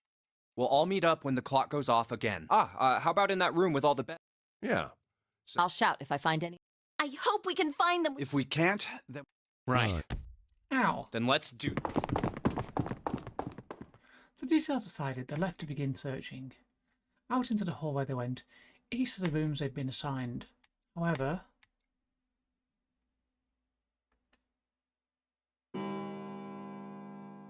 From far away, Junpei heard the bell ring. He did so only once. It was 1 a.m. It's 1. I better get back to the others. Moogles is filling in for Lindsay, but since then, Zeph and Chicken have said they might not be able to make it, so I actually have no idea if we get to raid or not.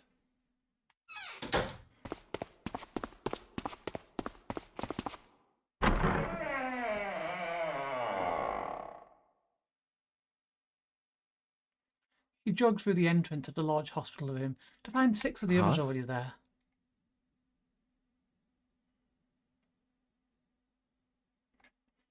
Ace, Santa, Clover, June, Seven, and Lotus. They had gathered in front of door number 8. Or perhaps to be accurate, they had gathered in front of the vet. Yeah, we've done this dialogue as well. What happened, guys? Jumpy! Vacant? I thought we were... Well... Yeah. What this the... is... Snake is missing again, yeah. Well, that's the thing. You don't know. When I got back, there was no one else. That means I'm the missing part. What? You're right. What? They're the same. Let me take a... It's just... Alright, I just want to be sure here. Need to find some grass, he must be in there. Or maybe a plane. Nobody has any idea... I'm tired of these Correct. motherfucking snakes. None. In this motherfucking raid. Huh. Where's Snake? Does that mean that he found... I've no... I don't suppose... Well, whatever. Maybe he... Yeah. No! That's... Yeah, so he... I'm gonna go... Hey, hold on. Well, damn it. Well, the red... No! Oh, man. Oh, yes, what an excellent idea. We just wasted a bunch of time. Then remain here if you feel you must, but we've only 5 hours.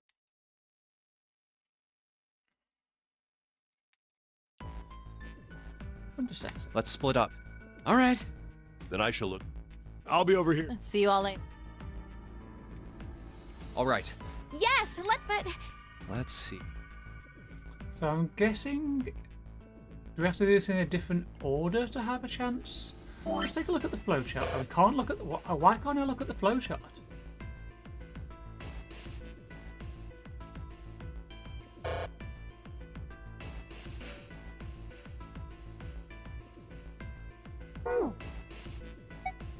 Let's head back to the large hospital room.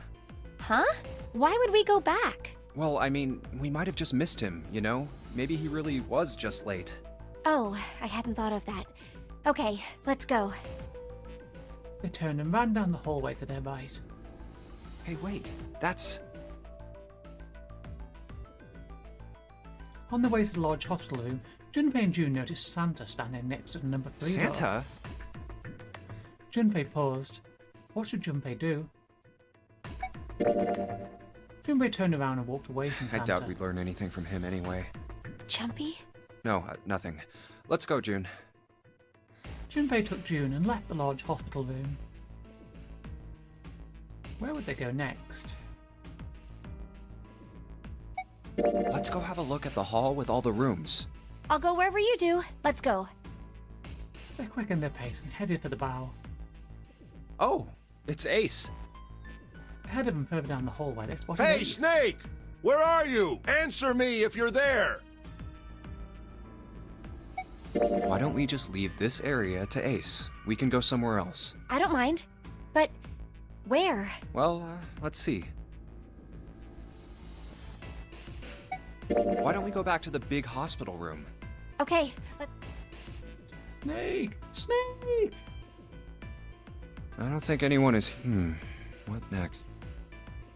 Why don't we go check out the first-class cabin? all right, let's go. They quickened their pace and headed for B-deck. Yes, Santa's not there now. Outside the first-class cabin, they found Clover. She was standing in front of the wall. She was staring at a meaningless point on the wall, her eyes blank. Something told Junpei that Clover probably wasn't in much of a mood to talk. He leaned over and whispered quietly. Maybe to we June. should leave her alone. Yes, I think you're right.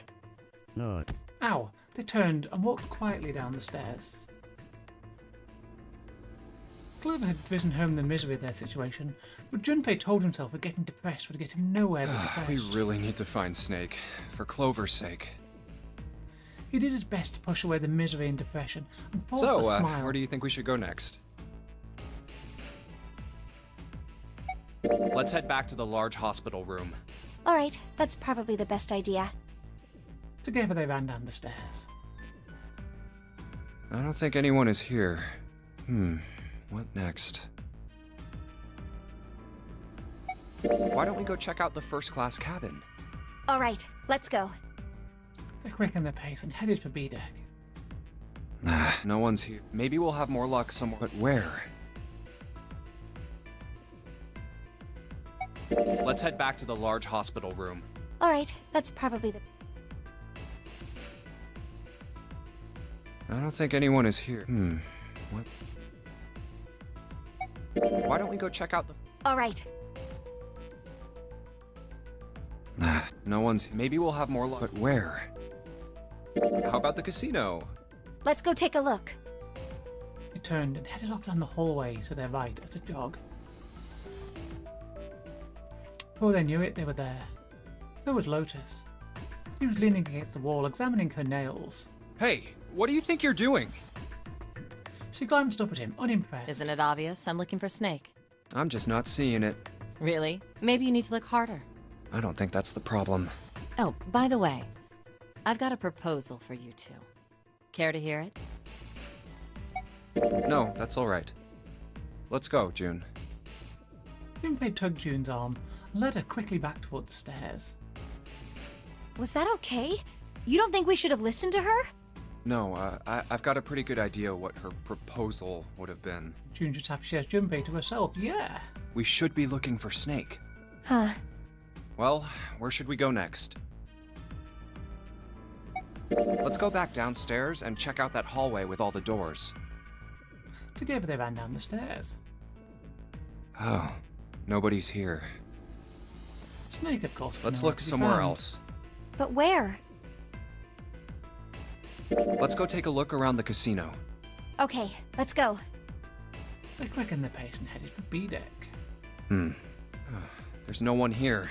Let's try somewhere else. Hey, why don't we go back to the big hospital room? Sure, let's... Stairs? Yeah, yeah. I don't think anyone is here. What next? Looked everywhere they could think of, but Snake was nowhere to be found. Snake hasn't been anywhere we've searched. Lotus looked around at 6 frustrated faces and spoke. We can't keep looking for him. Wherever he is, it's not here. We need to get moving. Junpei couldn't disagree with what she was saying. Snake seemed to have completely disappeared. There's no point to wasting any more time. Yeah, so this is the same dialogue? We don't got a choice. We're not gonna find. There's a problem. Got to figure out who's gonna. Yes.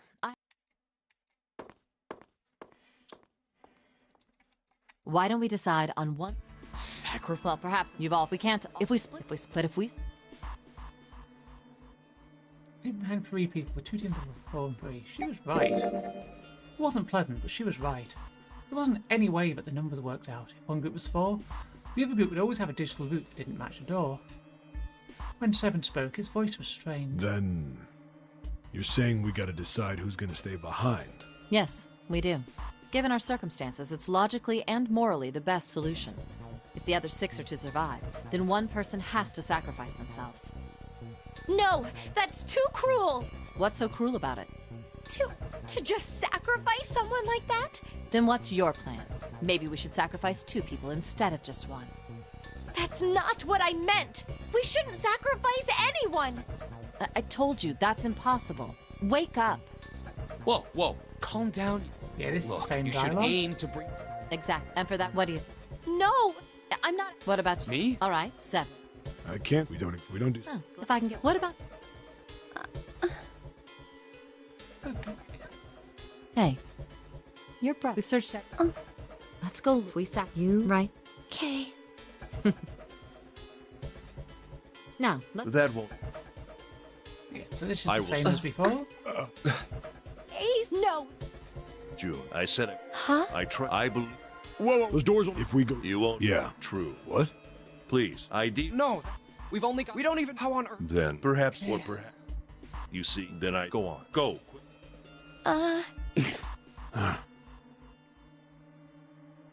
Good. Good. Perhaps I'll be able. It may be my.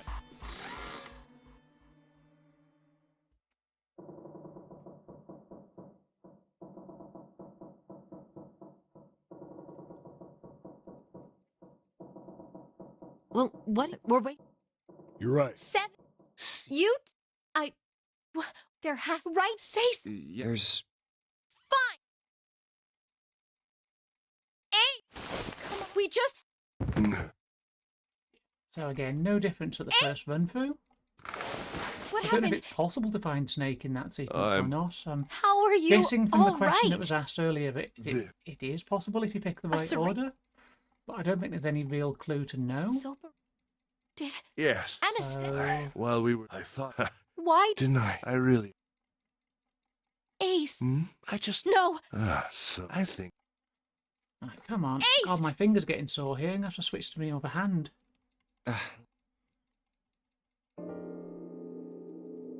Well, we can't, right? You say something? No. Yeah. Huh? Well, Oh. you first. It's the same. Got it. You're next. What? Who, me? Oh, you. All right. Junpei.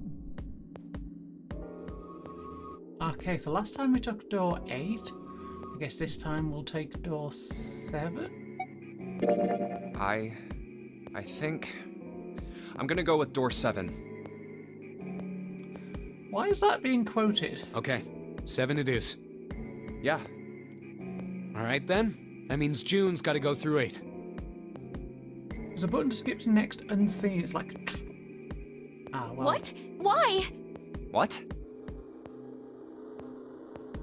Santa grimaced and muttered angrily to himself, but finally began The to 6 of us are going to keep going without leaving anyone behind. There are only 3 ways we can do it. Have 3, 5, and 8 go through 7, and 4, 6, and 7 go through 8. 4, 5, and 7 go through 7, and 3, 6, and 8 go through 8. Or 3, 6, and 7 go through 7, and 4, 5, and 8 get 8. There are no other combinations. In other words, 3 and 4 and 7 and 8 can never go through the same doors. You get it now? As Santa finished, June looked over at Junpei. He is welling up at the Oh corner no. of her eyes. You're saying we aren't going to see each other again for a I long picked the time. wrong door earlier, haven't I? Junpei felt just as June did. He wanted to be at her side through whatever trials they were preparing to face. But he knew if they were to survive, he had to swallow his feelings. In order for the 6 of them to move forward, he and June had to be separated. He looked at June. He was scared to lose her, but he swallowed, steeled his resolve, and did his best to Hey, smile. come on.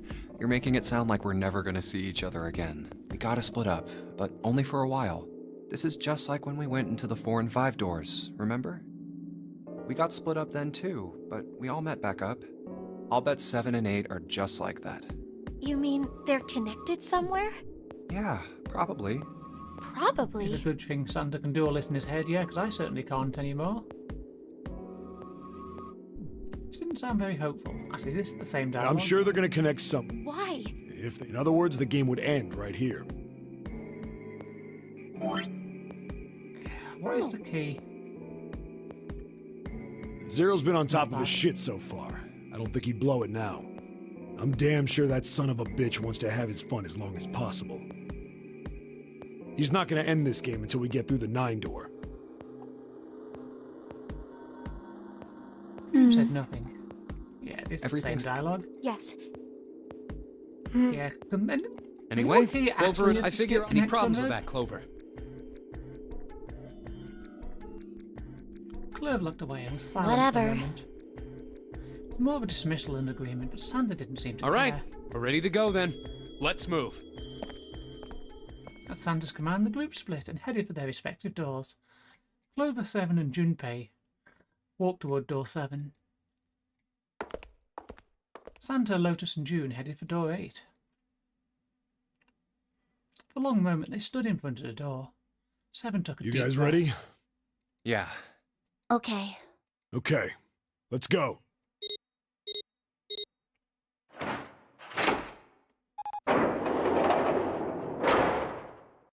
It's open. A narrow hallway stretched out before them. Seven and Clover leapt through Let's the do door. this! Hurry! The moment they did, their bracelets beeped. The detonators in the bracelets had been activated. Junpei stepped forward to follow them. But as he was about to step over the threshold, he stopped. He looked to his right, toward door 8. June stood there, a mirror image of Junpei. She turned and looked toward him. Their eyes met. They nodded. June. Jumpy. Their farewell took almost 1.5 seconds. What the hell are you doing, Junpei? Then someone took hold of Junpei's arms and hauled him bodily through the door. He heard the sound of a numbered door slam shut behind him. His bracelet gave a cold electronic beep. Only 81 seconds left! No time to waste, guys! Let's get moving! Seven led the way down the hallway. Junpei and Clover followed him as fast as they could. After what seemed like far more than 81 seconds, they reached the end of the hall. Look! The door on the left! I can see the dead! There was no time to rest or catch their breath. All three slammed their hands in quick succession over the scanner panel on the dead.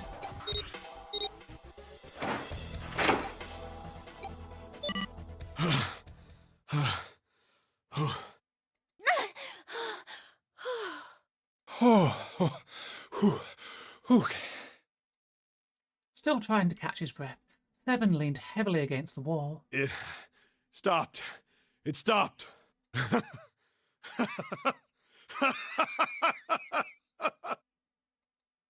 His smile seemed forced, and a little crooked. This is the second time we've gone through one of these numbered doors, but whew, you never really get used to it.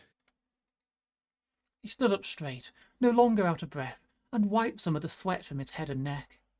Clover smirked at him. I would have thought a guy your size would have bigger balls than that. What? What the hell did you just say? Say it again! I dare you! You have no... You little... You want to die? I'd like to see you try. You fucking brat! All right, let's go! Hey, calm down, guys. This isn't the time for this. It's not going to do us any good.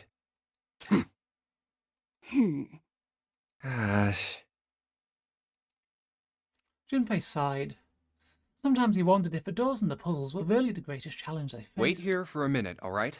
I'm going to go see if there are any other doors. They didn't respond, but Junpei wasn't in the mood for a conversation anyway. We just came through this door. And of course it's shut tight. There's a short hallway on the left here, and an iron wall. I doubt I can get through it. At last, he gave up and returned to Seven, who was tapping lightly on the wooden door. This door's the only option we've got, right? Yeah, looks like it. Hey, something's written on the door. On that iron plate. It says operating room. If this thing's telling the truth, there could be body parts inside here. Well, this is probably not going to be pleasant. Something about it made Junpei feel nervous. Well, there's no point to standing around. Might as well go in and see what's waiting for us. Seven grabbed the brass knob and slowly opened the door. The creak of the hinge sounded like the groan of an old woman. What's wrong? No, it's nothing. A chill snaked its way down Junpei's spine. Let's just go. Quickly, he gathered what courage he could and took the first step into the room. Seven followed, with Clover right behind him. Huh? Part of the room just past the door was obscured by a screen. What the hell is this? Why don't we take a look? Hey, Clover! Clover's curiosity got the better of her, and she darted past Junpei to peer around the screen. Her scream nearly blew out Junpei's eardrums. What? Clover! He and Seven ran toward Clover to see what had frightened her. Hey, what's wrong? They rounded the screen, and the cause of her outburst was immediately clear. What the hell is this? It's a wooden doll. Is this a corpse? No, it's a wooden doll. There was something that looked kind of like a human, lying across some sort of bed. No, not a bed. An operating table. The table sat on a rusty steel lift, and a cluster of bright operating lights shone down from the ceiling. We should probably take a closer look. No, this is Frankred. Technically a spoiler. Yeah. Slowly they approached. As they got closer to the body, it became clear that it wasn't a body at all. This is... What the hell? That's just a huge doll or something. Doll? Clover did not look terribly comforted. Slowly she approached the operating table and looked as intently as possible, from as far away as possible, at the thing. Junpei could see her relax. You're right. It's only a doll. Man, it really scared me. She heaved a great sigh of relief and wiped a few drops of sweat from her forehead. Seven smirked. Well, I guess it would have been weird if you actually had any balls. Shut it! Don't you start with me, fatty. Oh, what's this? You want a piece of me, short stuff? Yeah, bring it on, you whale! Hey, guys, not again, okay? Seriously, knock it off. Jeez. Anyway, it looks like he's got something the two of you could stand to have a little more of. What, heart? I'm talking The about heart a is not in the heart. right place, is it? Huh? Oh, this? You mean on his chest? Yeah. It was set a little higher than normal for a human body. But from the shape of the organ, there could be no doubt that it was a heart. Why would there be a heart in a doll? I don't think it's a doll.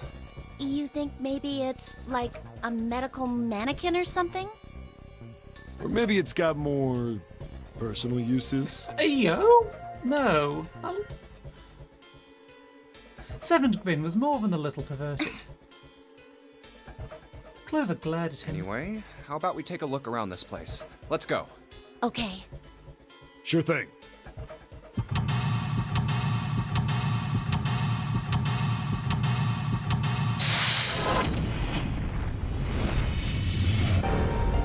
I feel like this is going to be a long puzzle that we're not going to finish in the 10 minutes that we have left, assuming Raid Night does go ahead, which it may not, we'll see.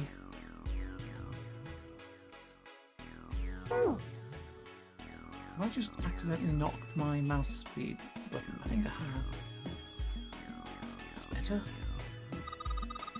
These dolls are really kind of creepy, you know? Hey, it says something here. John. You think that's this doll's name? Maybe. This thing is creepy. I wonder why it's on the bed. Creepy medical mannequin is lying on the bed. Apparently his name is John. Probably John Doe. Hey! I wonder what this thing is. It says KG on the display. You think maybe it's a scale? Oh, thank you for the sub, Dynamite! Thank you!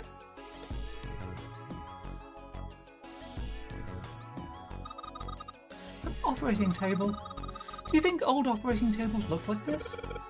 I have no idea.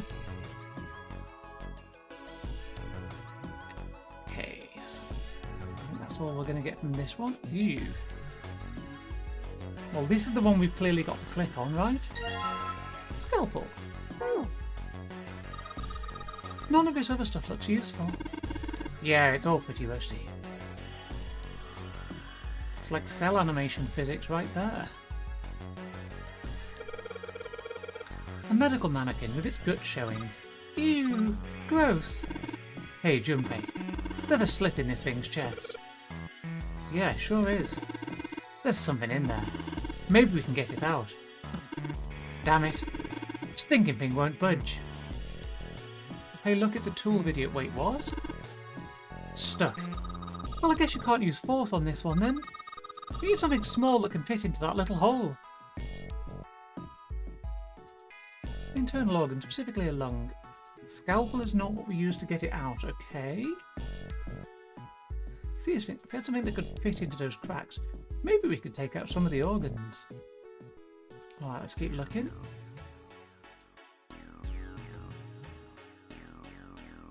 There's a lot of different kinds of medication. It's hard to tell them apart. I see, I've never really been into tools, so I wouldn't know that. The drawer is empty. Yeah, nothing there. Maybe you're supposed to heat something like that gauze to kill the bacteria. There's a boiling thingy over there. There's nothing on the lid or in the drawers. Fake chest with a socket in it.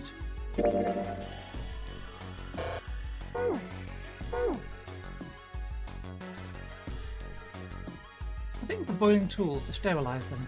There's nothing in the drawer.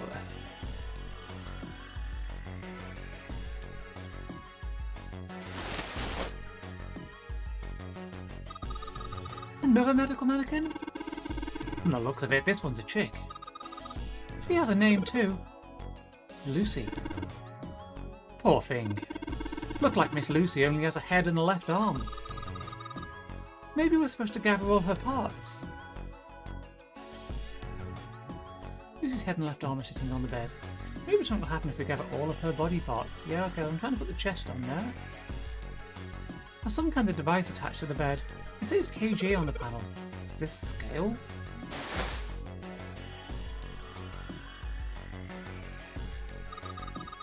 We use these for surgery, right? Let's see, syringes, cups, a plate. It's a sort of scissorish thingy. Forceps. Maybe that will do for the lungs.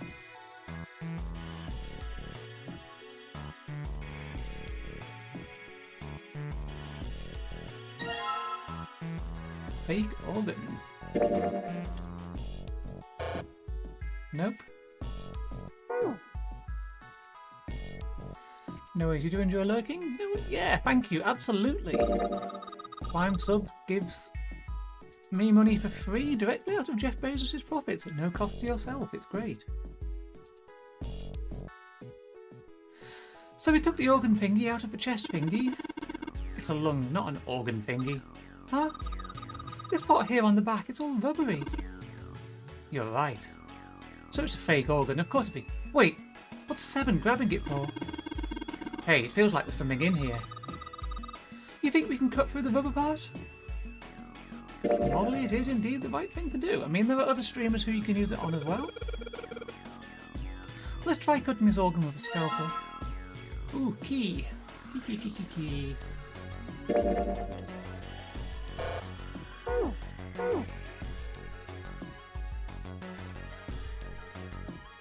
So where do we need to use the key?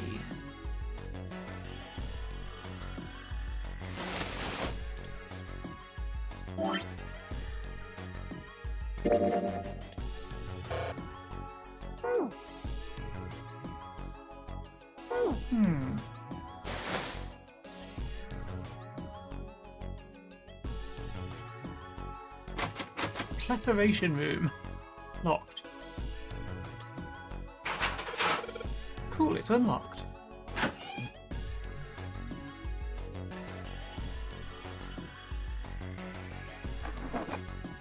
See it. Ah, a piece of paper. What's this? Is this some kind of medical record? New material added to the file screen. Well, we can see the flowchart now at least.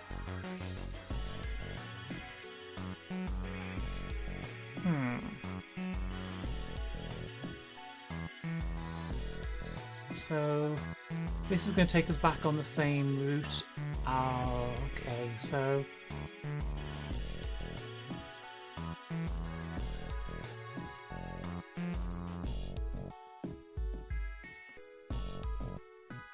I wonder how you get that ending differently. It's probably, I don't know. Something to worry about another time though.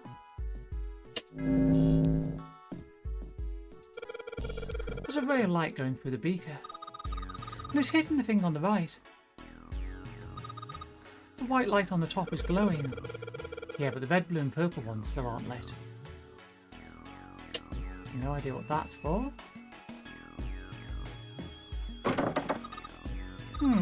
Won't open. Looks like it's locked. There's a bit of plate on it. Do you think that means something? Probably related to the machine in there. No, it's not opening. Lock, of course. Blue peg, yeah. Probably the same for the purple. Sing. The doctors and nurses probably washed their hands here before an operation. Nothing suspicious here.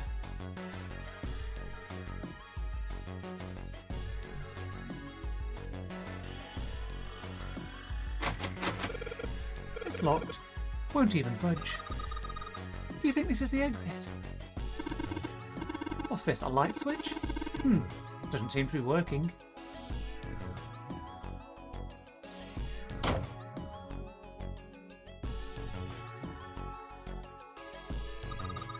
Junpei, where are you going? That's the door we came through. The only thing up there is the numbered door. Pretty sure I don't need to tell you that the numbered door is a one-way deal. So, you're saying there's no point to going back there, huh? And they're nodding. Awesome. Chemical rooms. Awesome, it's unlocked. Hey Junpei, you think there are any slugs on this ship? Huh? Well, if there are, I was thinking we could put salt on them. What's she pointing at? Label states NaCl, sodium chloride. Salt, huh? Do you think Seven will shrivel up if we put it on him? Hey, you say something? Alright, we are going to take a break here, and I'm going to say we may be switching to Final Fantasy XIV after this. We'll see. Anyway, I'll be right back. It depends on how we're doing for Raiders. I'll be back shortly.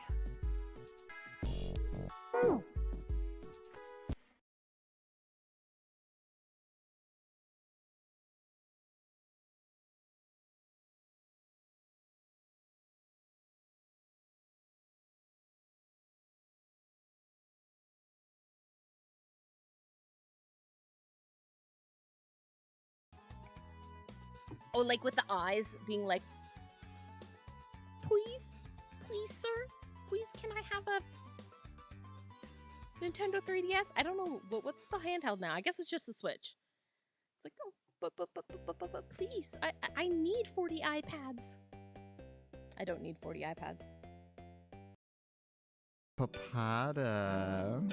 You know what I've been waiting for all this time? That's right, I've been waiting to get my hands on that little body of yours, and I've been ready to kiss it. I've been ready to suck it. I've been ready to put all my fingers and toes and hands and legs and tongues and noses and ears and everything and wrap them all up around you and make you feel the love.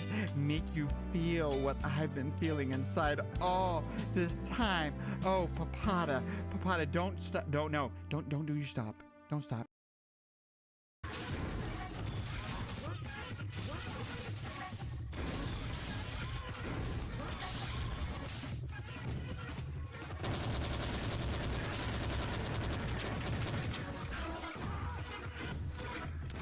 Wait, where am I getting shot from? Oh, I didn't see you lot. That's what's getting me.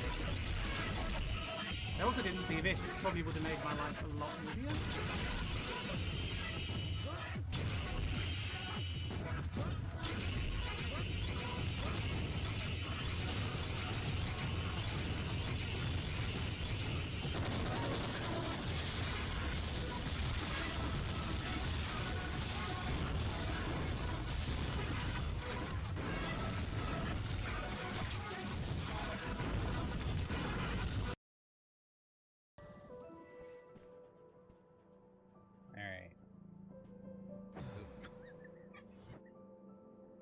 What the hell was that? And I can't speak English or French or any other language. I will only speak in beep boops now. So beep, beep beep beep, beep beep beep beep boop boop boop beep beep boop boop. Okay, never mind. Look, you can't. Wait, can I try? Chat uses head pat. It's too. Ooh, bunny, don't touch me on my head. You have other places to touch. Wait, what? I'm sorry. I shorted out for a moment. What happened?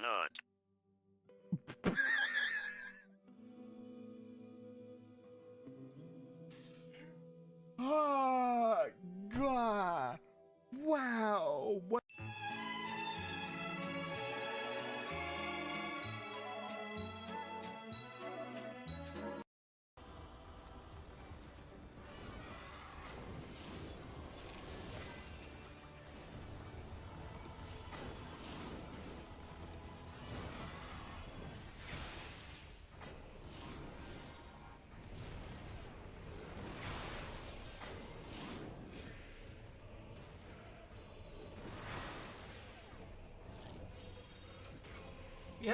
melee, LB. On it, on it. There we go.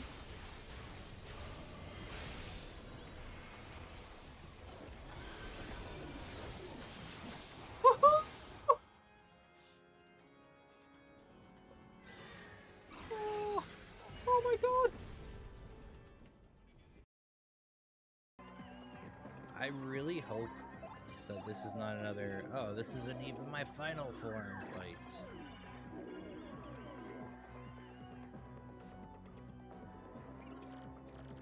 So you're not weak. Maybe you're less useless than you appear. This body's unfamiliar to me. Yes, too unfamiliar. Let me assume my true form and show you my real power.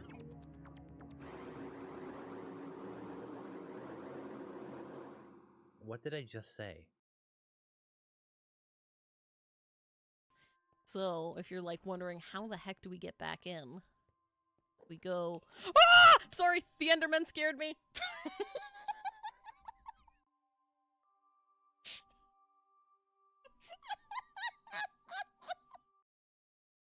Everything. It's time for my. Alright, we are back. So, unfortunately, we do have. Well, unfortunately for the FF14 peeps, fortunately for the people who are enjoying the Zero Escape run, we do have 3 people out from the static tonight, and I tend to just do a. If you've got to do more than 2 fills, I tend to just like, no, especially last minute finding 2 people is. It's not going to happen. So we are going to continue with Zero Escape for an hour or so. I'm not going to go on too late because, again, out of like respect for the time of my EU people who will probably want to go to bed, but we can find a better stop point and in the middle of a room, I guess. So we'll just carry on. A rectangular table. I wonder, did people mix medicine on this thing? Oh, we're going to have to be mixing colours for... I'm guessing it's a mass spectrometer or something? Huh? Something stinks. Is it coming from this bottle? It says NH3. Well, that of course stinks. It's ammonia. What's this? Looked like a can with a spray nozzle. There's CO2. So it's a can filled with carbon dioxide. Hey, Junpei, there's dihydrogen monoxide on the shelf.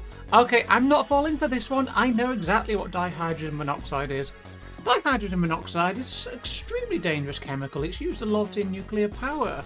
And just like 2 inches of dihydrogen monoxide is enough to drown somebody if you use it correctly.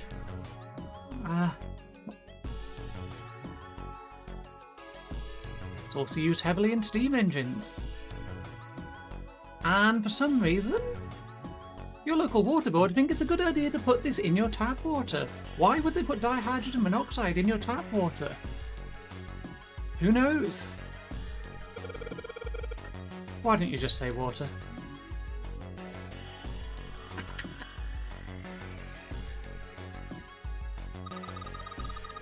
Junpei, there's a bottle of iron powder on the shelf. How do you know it's iron? The label says Fe. Fe stands for iron, right? So I'm guessing we need a container.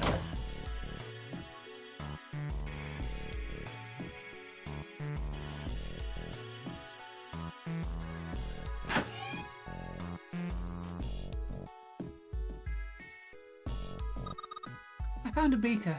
Yeah, okay, can we take the beaker? It's an empty beaker. Yes, I want it. Give me the damn beaker.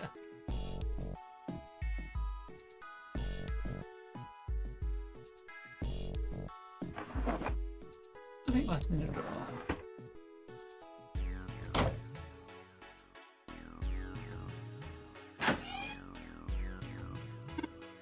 Oh, good stuff. Let's go for a drink. What are you talking about? I'm talking about that bottle. It says C2H5OH. C2H5OH.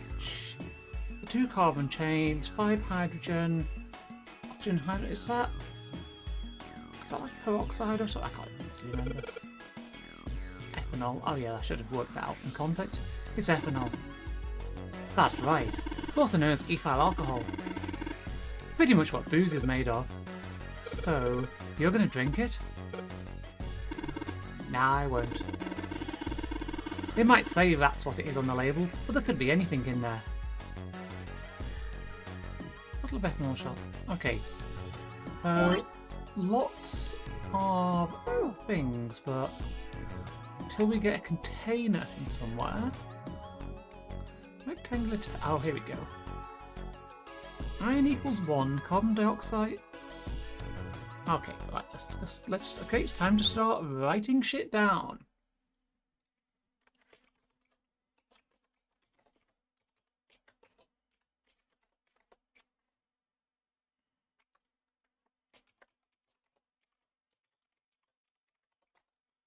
Water. So this is based on the number of atoms in each element, because water has 3 H2O, 2 hydrogen, 1 oxygen.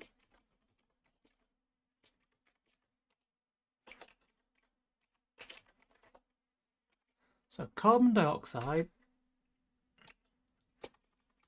CO2,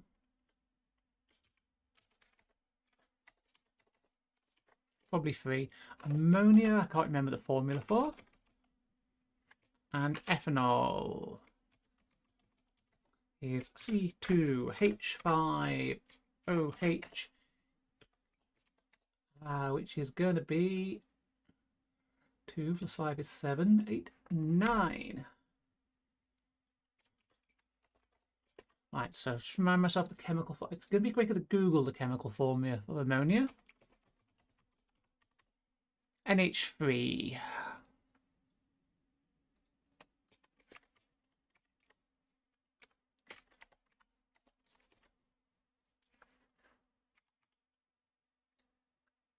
Nice. Okay. So there's our values. I think we'll just pop the notes over here for this one. No, put them in this corner. There. Blue liquid. Red liquid. Alright, I see where this is going. So this is for unlocks. This thing won't open. Is it locked? You probably need to put in a passcode. I mean, geez, they've even got a keyboard out there. How much more obvious can you get? You only enter 3 numbers. E is for enter and C is for clear. Once you input the number, press E for clear. Give it a shot.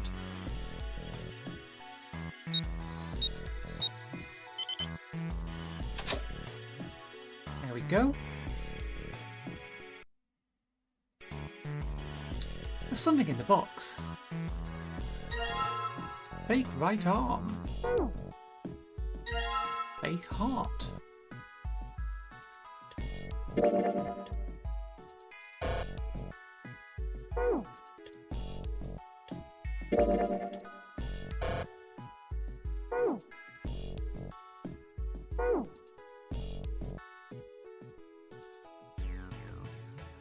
You think we should go back? Yeah, I think that's probably best.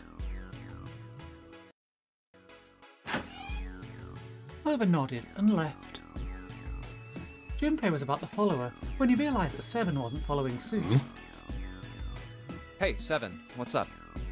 Oh, well...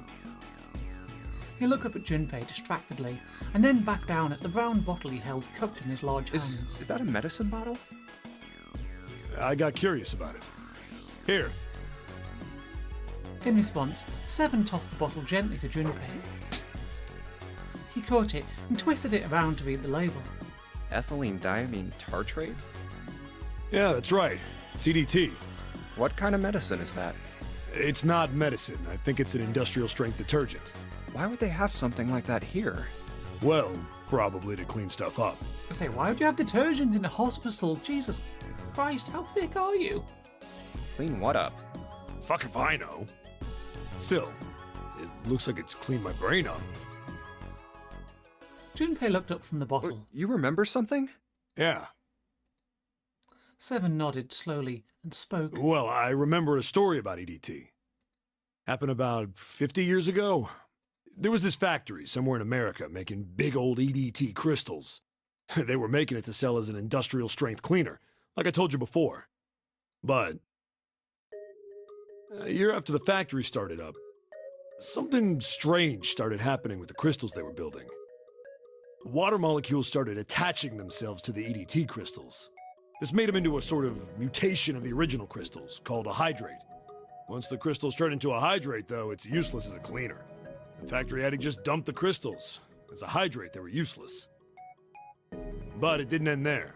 After that day, the same thing started happening in EDT factories everywhere, even ones nowhere near that first American factory. This is fitting into the other theme with the glycerin, isn't it? They'd been making crystals the same way, with the same materials and the same equipment and environment. But now, all of a sudden, every single crystal they formed turned into a hydrate. In fact, ever since that day, no factory anywhere has been able to make a pure EDT crystal. Even in EDT research done years before, they'd never gotten a hydrate. But after it happened at the first factory, it just spread. It was like... man, how do you say it? Like the molecules were communicating with one another, transmitting information in a way humans couldn't perceive. This phenomena spread throughout the world, right? Junpei looked up at Seven with half a smirk. Seven stared at him, dumbfounded. Yeah, that's it exactly. But how did you know? I heard another story, kind of like that one. When? In the freezer. What? The freezer? Yeah, June told me. Junpei told Seven the story he'd heard from June in the freezer in the kitchen. How one day glycerin began to crystallize. And the story of ice that wouldn't melt at room temperature. When Junpei was done, Seven looked thoughtful and absent-mindedly rubbed a scar on his chin. Ice that doesn't melt at room temperature, huh? That sounds familiar? Yeah, hold on. I feel like I can remember something. It's right there. Seven squinted. His eyes stared up into space, as if he were trying desperately to focus on something far away. Do you know something about it? I told you I think I do. Just hold on. It was... Seven thought hard and mumbled to himself. After a few minutes, he gave up. Damn it! Why'd you have to ask me some dumbass question? I totally lost my train of thought. I think I picked the wrong answer, didn't I? Sorry, man. As Junpei was trying to figure out what on earth he was going to say next, Clover's shrill voice pierced the room. Hey! What are you two doing over there? Stop wasting time and get over here! Okay, we're coming. Jeez! Seven looked at Junpei. Oh well. Look, if I remember anything, I'll let you know, alright? Right now we need to get the hell out of this room though, okay? With that, he turned and left. Junpei, his mind still occupied with the story Seven had told him, slowly followed.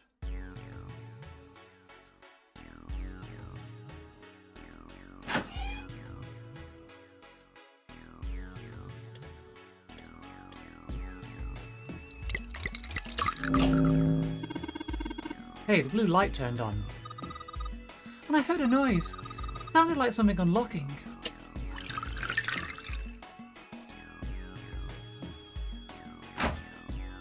Like...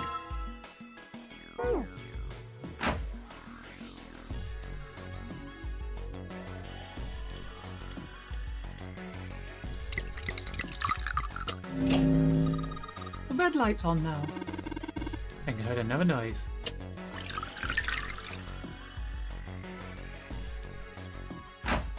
Like...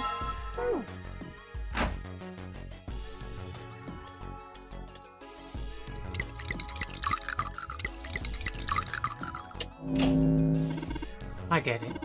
You combine the red liquid and the blue liquid to make a purple one. Good job, Junpei. The purple light came on and I heard it unlock.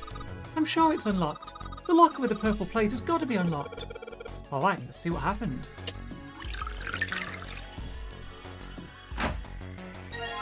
Stomach.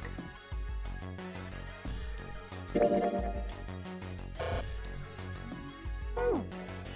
think that is actually all the body parts though now.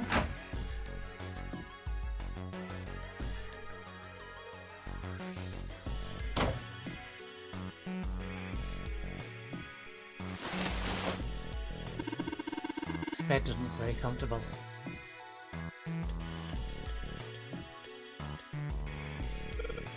Okay, so we've collected the 6 parts of the medical mannequin. But the ones we've got must be for Lucy, right? Yeah. Seems like it. Well, I say we give Lucy her parts back. Any objections? Nope. Agreed. Alright, let's get started. Combine! Hey, nothing happened. That's odd. Maybe it's the wrong weight. Wait. Yeah, well, you know there's a scale on the side of the bed? Maybe we need to get the scale to a specific number. How are we going to do that? I think we're supposed to swap her body parts with John's. Oh. Let's give it a shot. Operating instructions. The screen will display 2 medical mannequins. You can switch the body parts by selecting the part you want to switch out. Okay, so we need to figure out how much each part weighs. So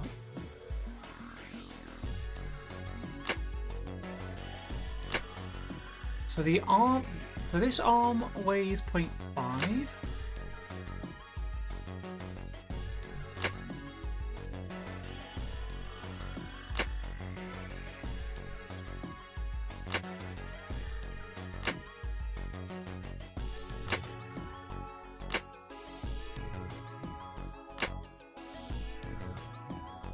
Okay, right, we need to calculate the weights here, right? It's time to get the notepad up. So,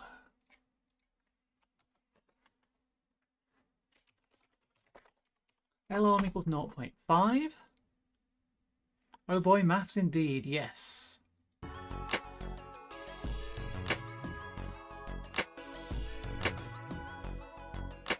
Right. The leg also changes by 0.5.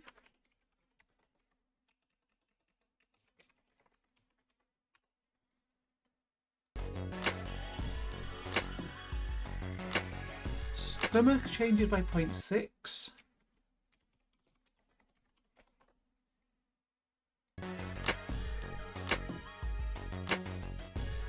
Torso by 0.2, or chest.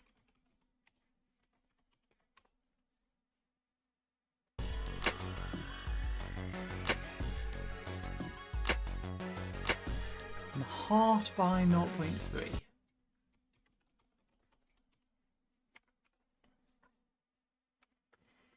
So both legs, tummy, chest. So did I check the left leg? The left leg is 0.4.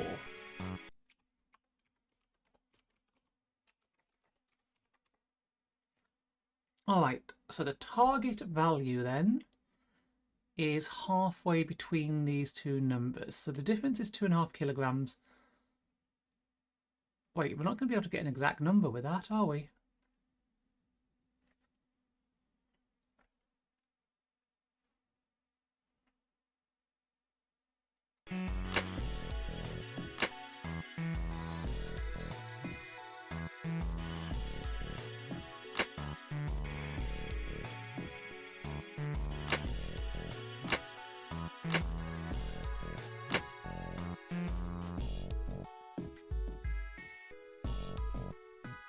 Now, this is not actually going to be possible.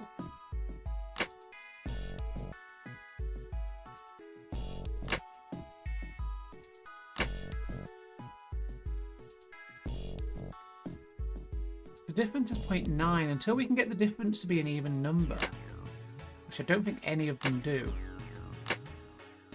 Right, which one? Okay, let's get this to a good starting number. There we go, 51. So does any one of these make an uneven swap?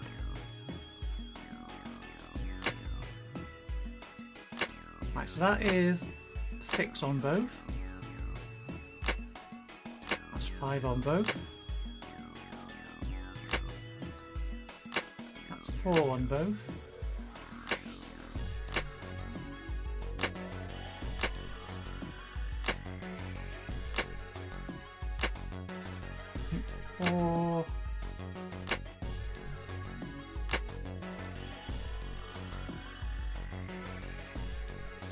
Yeah, I don't actually see how this is possible.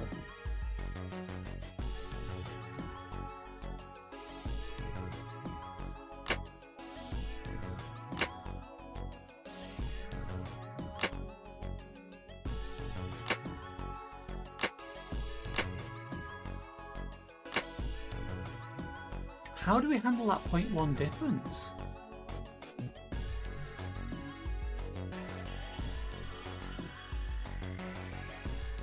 So there's 1, 2, 3, 4, 5, 6.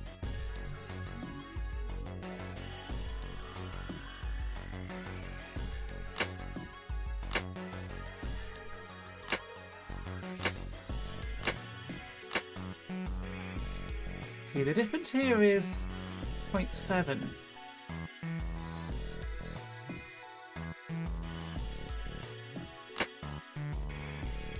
There is no 0.05, and the target weight is 52.25. Unless you can remove an item somehow. I think if we knew the weight of each part we could figure it out, but I do know the weight of each part, because I've written that down.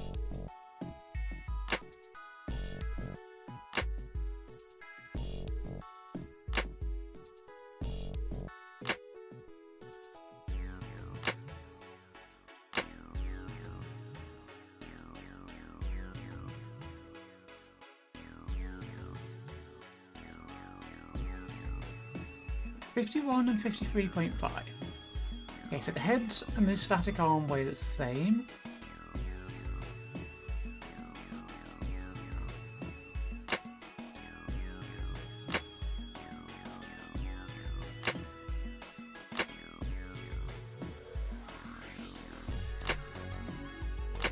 Don't see how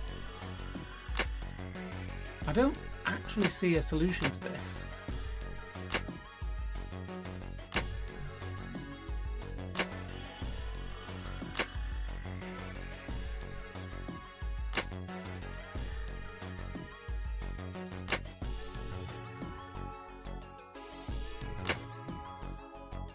The difference is 0.3 kilograms.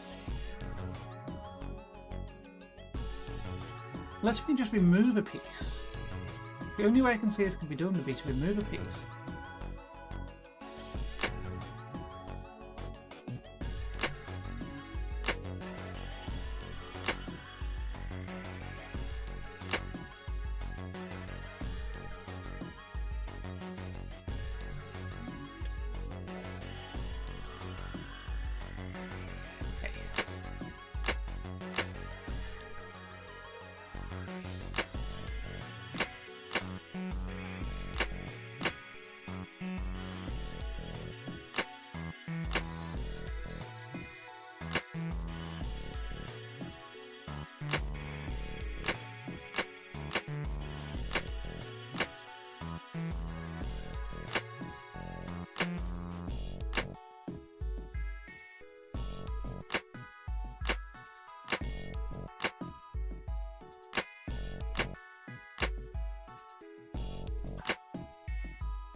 The legs are identical.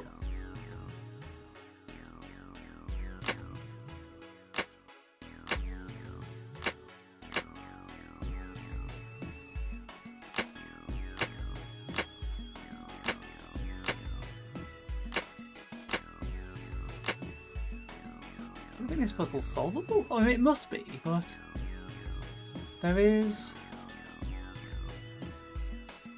no layout that makes a change that we need. Let me just double check my numbers. So left arm, 0.5. Left leg is 0.4, which I did get wrong. Right leg is 0.5.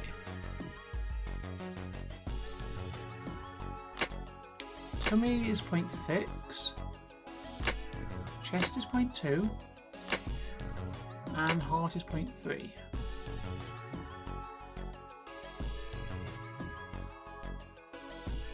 How close do they need to be?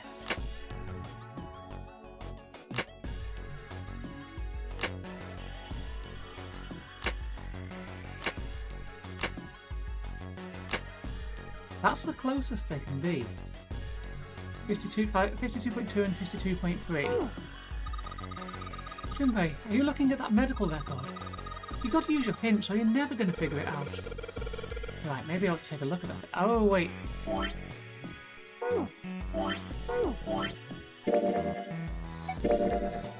The medical record found in the preparation room, it has records for the two mannequins. There was a male mannequin named John and a female named Lucy. The record shows each mannequin's total weight and the weight of their individual parts. Okay, where's the total weight then?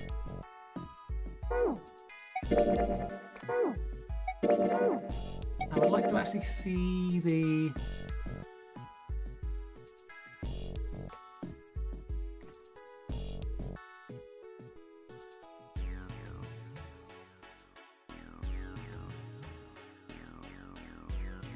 Okay, so it's going to be... Click the thing... 51.3 and 53.2. Okay, right, now we can do it.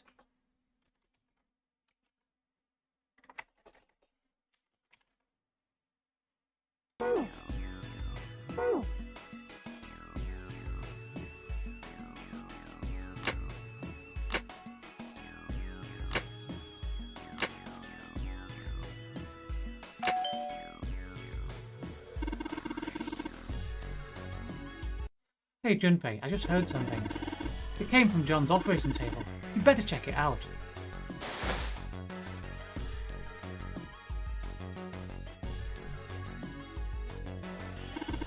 Hey Junpei, look at the scale. Huh? The lid on the scale. Hey, it opened. Oh, I get it. It must have opened because we matched John's weight so much to what's on the chart. Jupiter key.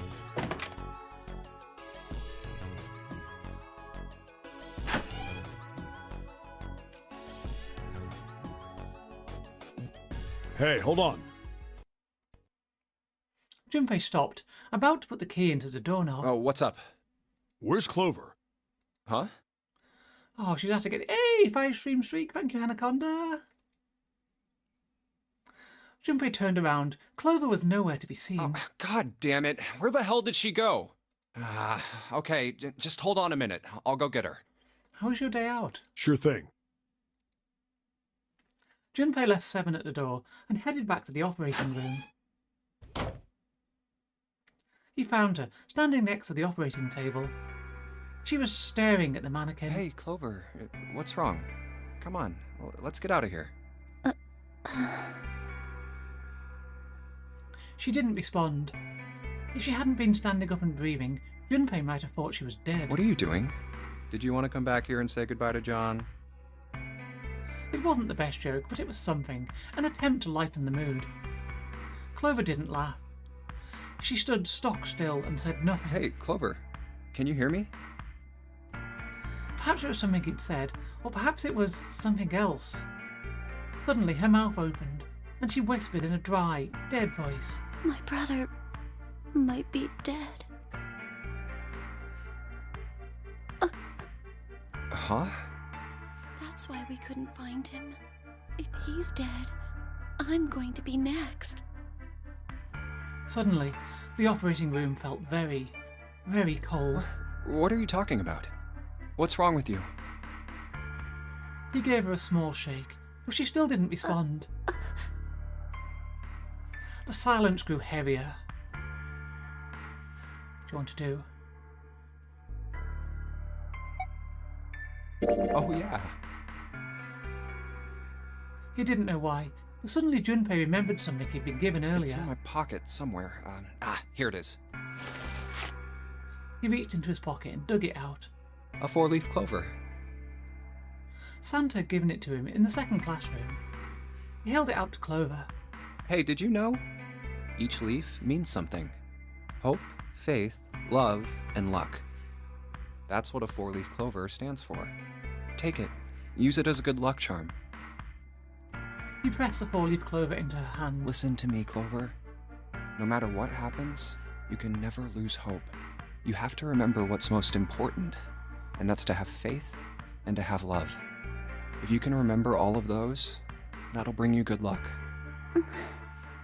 Snake, I mean, your brother, he's not dead. He's alive, somewhere. I'm sure of it. You've just gotta believe in that. Clover stared at the four-leaf clover in her hand. You could see tears start to form at the corner of her eyes. Thank you. Her voice was tiny and broken, and as she spoke, she started to cry. She tried to hide her tears by looking at the floor, but it did little good. She wiped away tears with the baggy arms of her jacket, but more quickly took their place. No matter how she tried, she couldn't stop crying. Her tears made small wet circles on the floor. Thank you. She said it again. Then she looked up at Junpei and seemed to choke down the last of her grief. She did her best to smile. Junpei wiped an errant tear from her cheek with his thumb and gave her the best smile he could manage. Come on. Seven's waiting for us at the exit. But still, she didn't move. Wait, before we go, there's one thing I want to ask you. What's that? What do you think when you hear the word experiment? For a moment, his mind froze. Then he came back to his senses and realized the word meant nothing to him, aside from the dictionary definition. What? Oh. I guess it was just a coincidence then. I mean, that you knew about the four-leaf clover. Look, I'm sorry. I don't want to be a jerk, but you are making less than no sense right now. Oh, no. It's nothing. Just forget about it. Oh, don't give me that. You really think I could just drop this? What is this experiment you were talking about? Clover looked away. The four-leaf clover was still in her hand. She stared at it for a long moment, and then, finally, spoke. You promise you won't tell anyone? Cross my heart. Really? Really? I can trust you, right? Of course you can. After the last pathway, you're the last person who should be asking if you can trust anyone else, Clover. Holy shit. Clover slipped the four-leaf clover into her pocket. Her eyes still red from crying. She looked up at Junpei. Okay then, I'll tell you. I'll tell you what happened on this ship 9 years ago. Wait. On this ship? Yeah, this ship. He was entirely lost. He had 1,000 questions, but it was probably best, he thought, to save them until Clover had finished. It was an experiment to test some sort of psychic thing. Communicating through these fields that you can't see. Fields that you can't see? He'd heard something like this before. Clover nodded. Like, think about this. She pointed at the operating table. On top of it was a somewhat mismatched medical mannequin, whose parts had been swapped with another mannequin. This is John, right? But is he really John? After swapping all those parts? Debatable. Huh?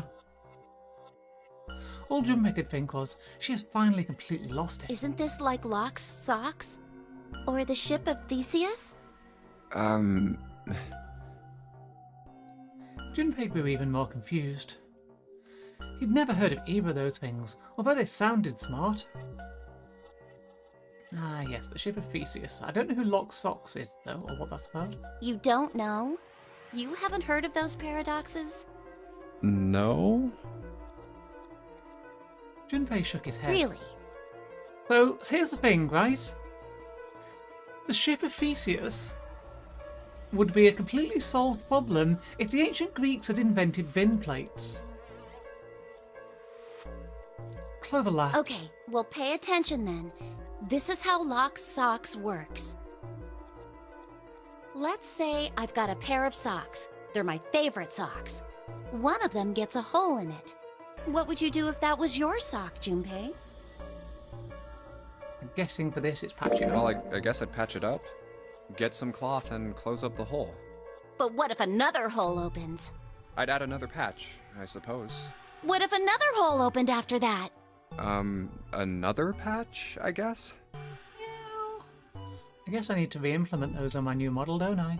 Well, let's say you just keep adding new patches. Until eventually, the original cloth of the sock is totally gone. Although on this model, I can't really wear thigh-high stockings, because I have claws that would just make holes in them. Yeah. Once you get to that point, can you really say they're the same socks you started with? Well, that's tough. Junpei crossed his arms. So, that's the locked socks thing?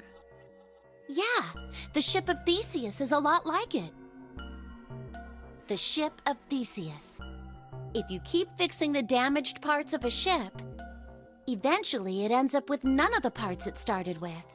Can you really say that ship is the same one you started with? Like I said, a bin plate, solved problem. And what if you took all the old parts from the first ship and built another one somewhere else? Then which ship is the real ship of Theseus? The one you repaired, or the one you built with all the original parts? It was an interesting question. Clover could see Junpei was intrigued. Hey, do you think it's the same? What's the same? These guys. Is this John, or is it Lucy now? It's juicy. Junpei looked at the operating table again. A mannequin full of body parts from a different body. Clover had been right. It was just like locked socks and the ship of Theseus. The part of the body that holds a person's identity is the head. Of course, for many hundreds of years, conventional wisdom had held that a man's identity resided in his heart, or any of a number of internal organs. Wait, didn't we go over this in Ever 17 as well? Pretty sure we did. And here they had both. John's head and heart are both his. But apart from those, and a single arm, the rest of his body was once Lucy's. Was that mannequin really John? We're just like these mannequins. She looked at Junpei again. Think about it. The cells in our body change every day. Old ones die and new ones are born. Maybe part of my arm is made of stuff from a fish I ate once. They really did. This is exactly the same dialogue that we did in Ever 17. Or maybe part of your right side is made from a cow you ate. If you take it a little further, those cows and fishes are made from something else too, right? That's how we're all connected. All made of star stuff. Carl Sagan. Through fields that can't be seen with the naked eye. The silence was broken by Seven. Hey, what the hell is taking you two so long? Seven's head appeared in the doorway. He was not happy. How long are you gonna make me wait? We don't have time to screw around. Junpei and Clover looked at each other. Clover looked at Junpei, as if to say there was more she wanted to tell him. She shook her head. Whatever she had to tell him, she didn't want to tell him in front of Seven. Seven seemed to catch on. Oh? What were you two doing? Was this some sort of secret meeting? Clover was having a not sad episode, Seven. Stop being a jerk, yeah. No, it wasn't. We were just Just... playing with the mannequins. Huh? Let's go, Junpei. Moving a little bit too fast to be entirely innocent, Clover headed toward the exit. Seven stared after her, then turned to Junpei with an amused expression. Playing with mannequins, huh? Didn't know you were into that kind of thing, Junpei. You're a dick. Junpei dashed past him and traced Clover's path out of the door. With a short laugh, Seven followed. They stood in front of the door. Junpei took out the Jupiter key. All right, I'm gonna open it now. Is that cool? You don't need to keep asking, just do it, all right? Fine then. He slid the key into the keyhole and turned it. He felt it unlock. The door opened with a soft, melancholy creak.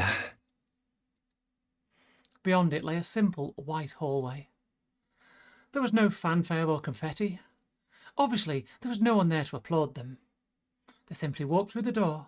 That was it. All right, let's get going. Hey, man, what's up with you? You're so serious, you know? Can't you sound more happy, get a little excited? Not really. Junpei turned away from Seven and took his first step down the simple white hallway.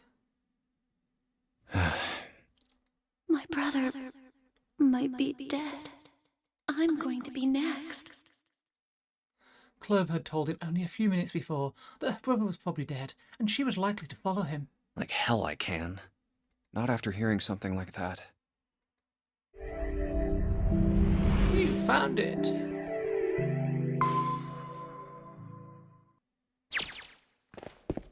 They left the operating room. The hallway took them around several corners and past several doors, but they were all locked. There too, huh? Every door in this place is locked up tight. How about that one? The final door was hidden in a corner of the hall. May as well give it a try. Junpei grabbed the handle. As he made to push it open, a voice stopped him. The voice came from behind him and belonged to neither Seven nor Clover. Jumpy! Huh? He spun around. He saw someone running toward him from the other end of the hallway. There were 3 people coming towards Junpei and his companions. June? And Santa? And Lotus too? They pulled up short in front of Junpei, breathing hard. Whoa! What the hell is this? What are you doing here? What? But we didn't... Before he could finish, Clover spoke. Hey guys! Could you come take a look at this? She was standing near the end of a small hallway that branched off to the right. The rest of them ran over to her, curious as to what she'd found. Look on the wall here. There was something on the wall at the end of the hallway. A map of the ship's interior? It says C deck. So it's the map for this floor then? Door 7 and... Door 8. Yep, they both eventually end up at this hallway. In fact... Yeah, isn't that what I said? We aren't going to be split up permanently till we find door 9. We might get separated for a little while, but we'll see each other again. Otherwise, we won't be able to open door 9. That's how the nonary game works. I see. Junpei looked at the map of the ship's interior again. Wait a sec. Hey, could this lead to... As he looked more closely, his surprise and excitement gave way to weariness. Oh! You've got to be kidding me. One by one, the others saw what he'd seen. We may as well go. Yeah. They moved as one for the door.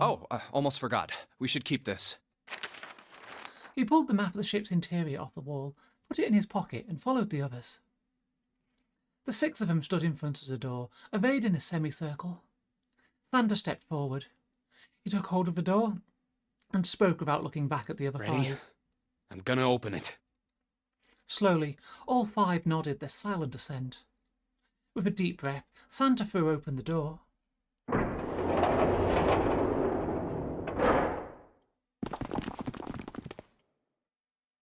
They poured through the doorway and into the room. Even without looking around, each one of them knew where they were. I knew it. They were just where the map had said they would We're be. back. In the hospital room. I see. I believe I understand what you're saying. The 6 of you split into 2 teams and went through doors 7 and 8. You solved the puzzles in the operating room and the laboratory, and then met one another in the hallway after opening your respective locked doors. He looked like anyone might after only just waking up. It seemed that his brain was working as well as ever. I think this is the same dialogue as last time. He'd managed to grasp, summarize, and understand each At any stage of rate, thought. I feel a bit silly for my little show of altruism. I know I said I was sure you'd come back for me. I didn't think it would happen so soon, though. Sussy corporate man with his mystery drugs, yeah. Ace shook his head with a rufous smile. Well, we saw each other again and we ain't dead, so I say that's good enough. Seven Anyway, smiled. I say we get out of this creepy old place. We found the key we need. The key? Ain't that what I just said? Right, Junpei? So we can just actually, skip on, here, because this is the here's same. key. I might... Yeah. Now. Yeah. The juke, the sap, and the... The Jupiter key is supposed to be for the... Yeah, if the map. Then... Wait! What about door? Look, it's this. There's no point. There is at least there. Oh, yeah. Yeah, Snake. Very well. I've had it. So Huh?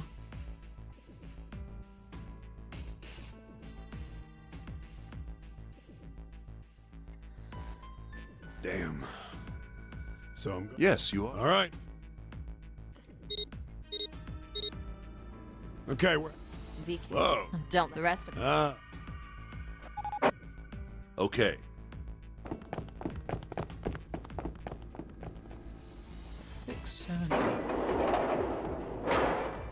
So. All right, we should. This is where Get Clover moving. sees the body Well, of her let brother. me explain.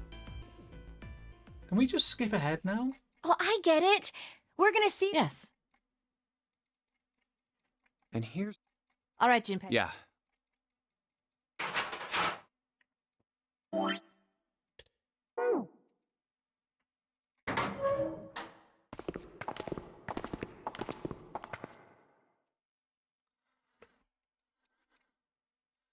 Great. What do you So mean? there really no way we can just already skip the dialogue asking we've already you if there's- seen? Ah. No idea. You know, that's a good question. Junpei looked off into the distance thoughtfully. Lotus sighed and shook her I head. can't believe this. You guys followed me here, but you don't even know why. Junpei, you've got the solar system keys, don't you? Yeah, He did. He pulled them out. the Saturn key card. And the Earth key. What about him? Junpei didn't see what that had to do with anything, though, but he and Santa were completely lost. Fortunately, June took pity on them. Don't you remember the elevator? On C deck, where we are now, there was a big elevator behind the stairs, remember? And next to the elevator, there was a card reader with the Yeah, And it's all on- the same. there was a key. So, Should. yeah. All right. What do you, just need to Lotus? skip And on. Sounds good. We have no. So don't go. There's a card. Then let's try. Great. All right. Oh, Well, So we have the other floor. They send it down to see if it's going to go in the water. what? Being locked up alone with a boy. That's a little. Junpei decided that she had to be nervous about being locked up into a small space alone with a Well, boy. we will be all alone in here. In a way, it was kind of cute. Very demure, you could say, he thought. Still, even though it wasn't exactly booming in the elevator, they weren't going to be pressed up against one another. At least, they didn't have to be. Still, it was making her nervous. Junpei couldn't help but think how innocent she was. Jumpy? Huh? Oh, nothing. It's not important. Come on, let's go. Again, he stepped toward the elevator. And again, he felt himself restrained. I said, wait a minute. Why? Aren't you Afraid of? Well, you know. Now It's it's your. the same. I might oh. down. Well, I mean, Wait, of course what? you would. That's the way it works. Oh, this is different dialogue. I mean, I've never heard of anyone getting soaking wet somewhere else. That's true. You don't mind Mind what? getting wet? Well, I don't know. I think I'd probably, like it. Gosh, Jumpy, you're so brave. Really? I mean, I kind of think any guy would do the same thing, you know? God. What happens, happens, right? I mean, if you get the chance, you've just got to go for it. That's what a man is supposed to do, I guess. You're so cool, Jumpy. I really admire you. That doesn't really seem like the sort of thing you ought to admire someone for. I'm really scared. Yeah, I mean, like you said, you've never done it before. Yes, so I don't think I'll be able to last very long. And then it'll be over. Over? Yes, I'll go to heaven. Heaven? It feels kind of like you're floating in space, and your mind gets all fuzzy, like when you pass out. At least that's what I've heard from people who have experienced it. Yes, I've heard that too. Although I don't think the same thing happens to guys. What? Huh? But it would happen to men too, wouldn't it? It would happen to anyone. Once it gets into your body, the same thing happens to everyone. Well, I mean, usually it doesn't go inside the man. I mean, generally. Yes, it does. Well, eventually it will. It's not like you really have a choice. Your body will force you to swallow some of it. Eventually. What are you trying to do to me? Nothing. I'm not going to do anything to you. I'm just saying that that's what happens. It's a psychological reaction to what you're experiencing. Oh, is that so? And it's only natural. Is that what's natural for living beings? Perhaps he'd been mistaken all these years. Had he misunderstood life so gravely? The thought terrified him. June seemed to be entirely oblivious to Junpei's mounting confusion and terror. I know most men probably have larger lungs, but even then, I don't think you could hold your breath for 20 or even 10 minutes. Eventually, you'd have to breathe, and then the water would get into your lungs. Once that happens, your body won't be able to get oxygen anymore, and you'll start to feel that floaty feeling as you pass out. Huh. Oh.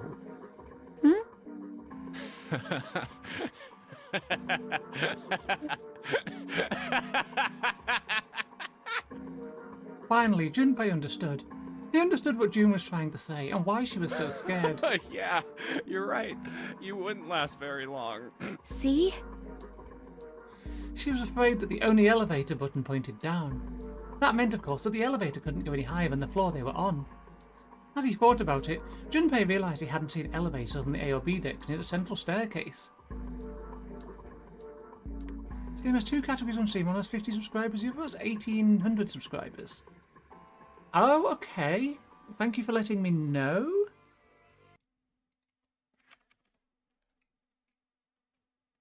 You're absolutely right, it does.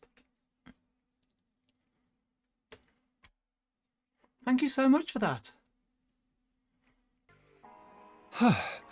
Come to think of it, the lower floor, D-deck, is completely underwater.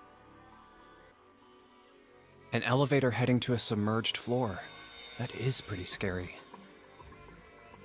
Hey, wait a minute. This elevator came up from somewhere under us, right? Well, yes, I guess it did. It didn't open right away after you pressed the button. There was a motor noise, like it was moving, and then it opened. Yeah, exactly. Yes. So, take a look inside. Junpei jerked his head toward the interior of the elevator. It's not wet at all, is it? The walls and even the floor are totally dry. Oh, you're right. They are. She looked around the elevator, slightly embarrassed. Well, let's test it. Test it? Yeah, watch this. Now, I'll just put one foot inside the elevator and look over at the buttons. Oh, there's only 2, E and C. All right, I'll push E. You pressed the E button and jumped out of the elevator. Okay, this is now the same dialogue as last time, so I can start skipping ahead again, I think. I think I can hear it opening on E deck. Okay, Yeah, that's really done. appreciate you pointing that Now one I'll out. just I press didn't the realise button that. again. A few minutes later we did it again, so we'll just... We need to skip till the next room split now. Yep. Not C. What is... How can... Well, the elevator. I'm going to mark that as see. duplicate categories So on is that why the IGDB. ship hasn't sunk? The shape of... Yeah. So I'm gonna... Come on. I guess I should also change my stream title to say second play, but yeah, I'll do that actually.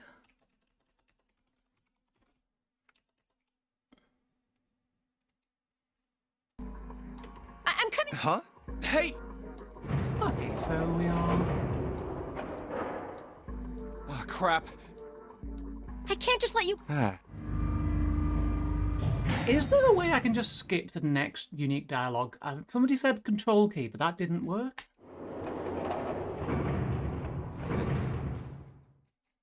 Oh, come on. Just... You're right. See? But there's a 'Cause whole I lot actually of got water. caught out there with dialogue that I thought wasn't new, but it turned out it was. I'm just going to Google it. What is the key to...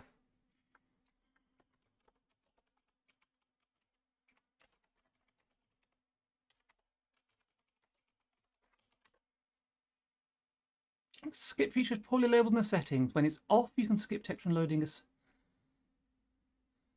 so it says X, but I'm going to assume that's on controller, so I don't know what that would be on. Oh, control twice. Yeah, right on top of us. Well, we'd probably get really wet up there. Huh? At any rate, we should load us. Okay, good idea. That doesn't seem to make any difference. Now then. Iron. So this is the Then same. I'm going to have to do it Well- manually.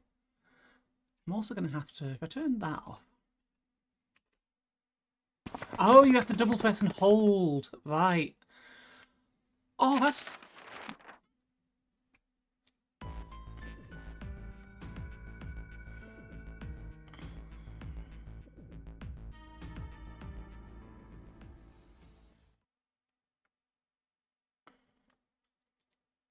There we go. That's much easier.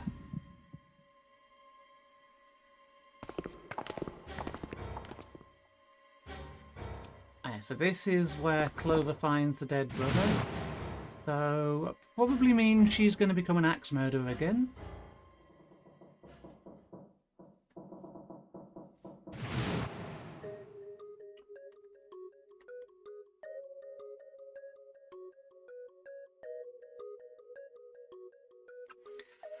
Alright. Right. Was Zero still on the ship with them? Of course. Of course he was. That was obvious. But I don't...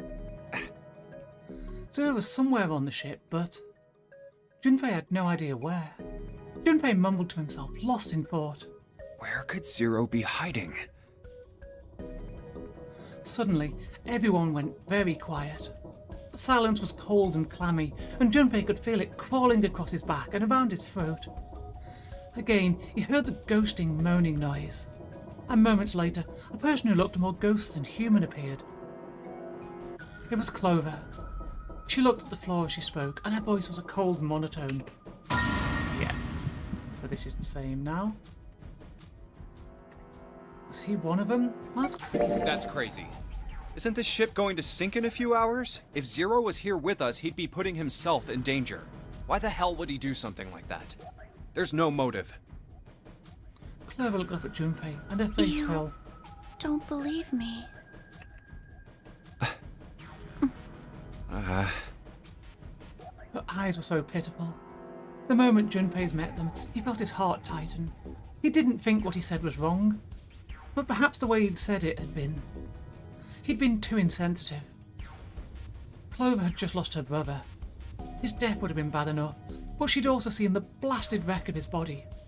Junpei barely knew him, and the sight had been enough to make him sick. What Clover had felt, he couldn't begin to imagine. In the mental state she must have been in, it was understandable she would look at those around her with suspicion. She felt everyone was against her. The least Junpei could have done was to try and understand what she was feeling. He felt ashamed of what he'd said. Perhaps, he thought, I should apologise. But before that apology could begin... Clover, I understand what you're feeling. You don't feel that you can trust any of us. Ace had beaten Junpei to the punch. As he spoke to Clover, his face was calm and friendly. But you have to understand. The more we distrust one another, the further we fall into our true foe's trap. Zero was the one who did those horrible things to your brother. Do you want to let yourself be manipulated by someone who would do such a horrible thing?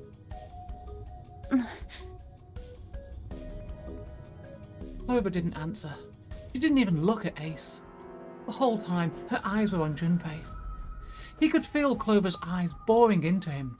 Ace demonstrating everything. Sure, he's a CEO. They were the colour of a deep winter lake. Junpei saw no suspicion in them, only sadness. Then, in that horrible silence, they heard a bell begin to ring. It was the clock at the central staircase. It's 3 in the morning. That means we have 3 hours left. Then we need to move now. 7.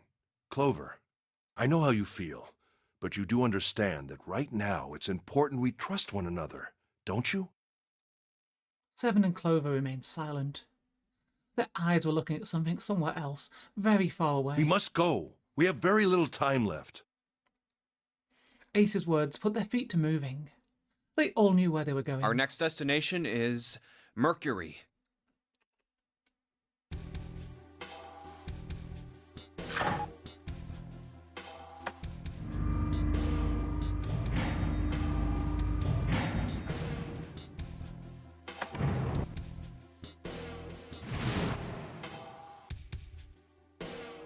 Alright.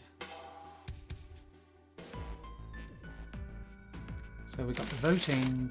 So we've got... Okay, so let me just check. Let's go! No, never mind.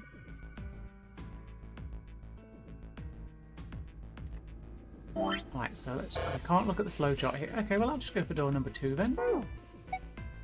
My choice is door 2. And now we are on a completely new path, and it is also break time because it is 11 o'clock. So I think what we'll do is we'll get an ending today, and then call it for until next week. So I'll see you all in a couple of minutes.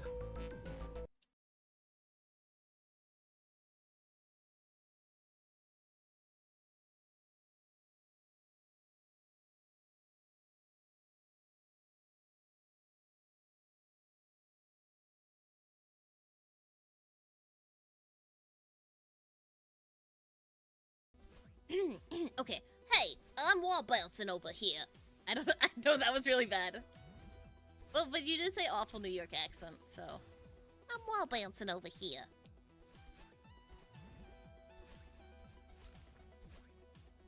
What are you talking about? Oh no. Harvest me like one of your French potatoes. I hate how funny that is. I don't understand.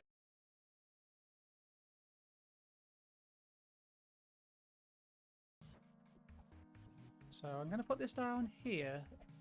Okay, oh, actually, okay, I'm going to put it down there.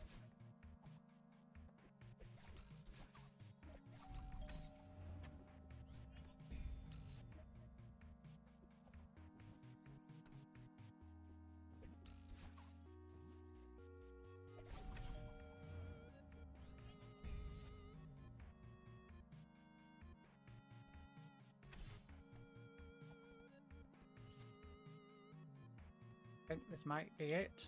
Unless, so long as that... No, that's not a jellyfish destroyer, so that's fine.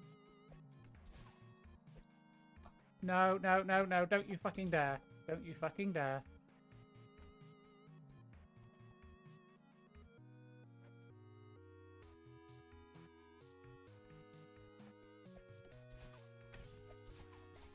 Yep. Yeah, if you're scared, just start grooving. Just start grooving. Just start grooving. Just start grooving. Just get those palms The out. grooving. Yep. The best moves. Yep. I don't know if that's gonna stop a spider from eating Lenoki. It's not. I'm also gonna Wait, why does it say Lemon Bad with Money Dingo on your screen? Did you just notice that? What the fuck, Lenoki? Why you gotta be so loud this early in the morning? No, I don't know what you're talking about. There's nothing there.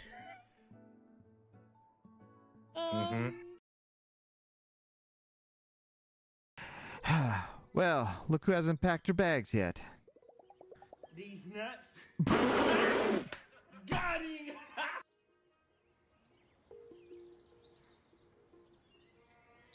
Wow. Wow. Right, we are back, and we have chosen door number 2. Santa was unconvinced. Hey, wait a minute there. You cheating? Cheating?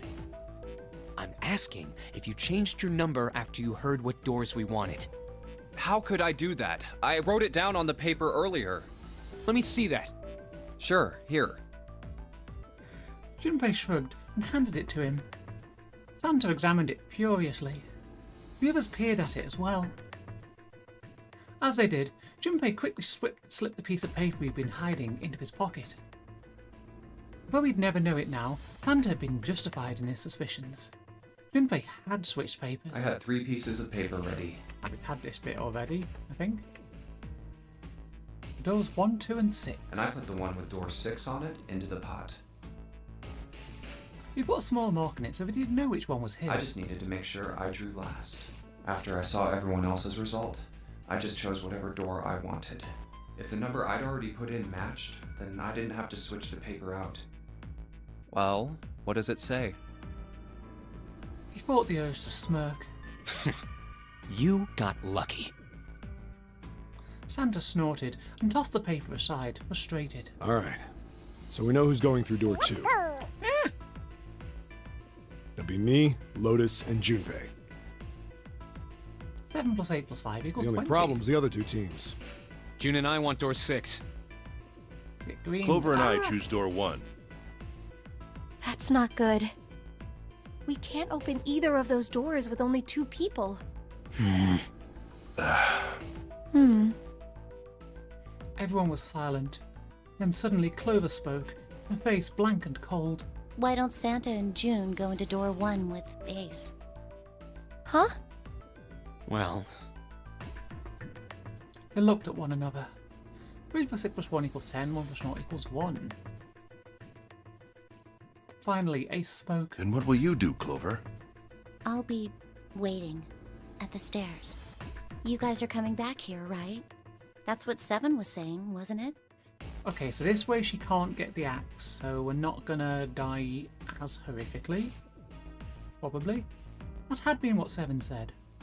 We aren't going to be split up permanently till we find door 9. We might get separated for a little while, but we'll see each other again. Otherwise, we won't be able to open door 9. That's how the notary game works. I'm sorry, but I just want to be by myself for a while. You understand, right? Probably gonna find some other way to do the murders, though. There was no emotion on her face, but it was drawn and pale, and her eyes were red. No one had the heart to contradict. The room grew very quiet. Silence drifted down over everything, like a blanket of fresh snow. It was Santa who finally spoke. all right. I'm going through door 1. That all right with you, June? Yes. June nodded. Well, we'll be going then. Let's move too. Yeah. Right, let's go. And just like that, their paths were set. I won't see June for a while, but this was my choice. I'm just going to have to suck it up. 7 said we'd all see each other again, and I'm going to believe that. He took strength from that thought. The other group went to A deck to go through door 1. Clover joined them. Our group is on our way too. We're heading to the bottom deck using the elevators. I wonder what we'll find down there.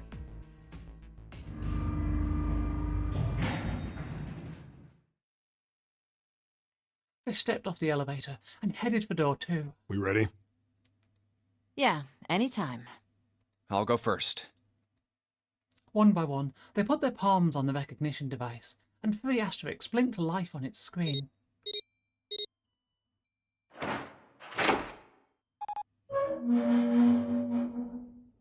Let's go!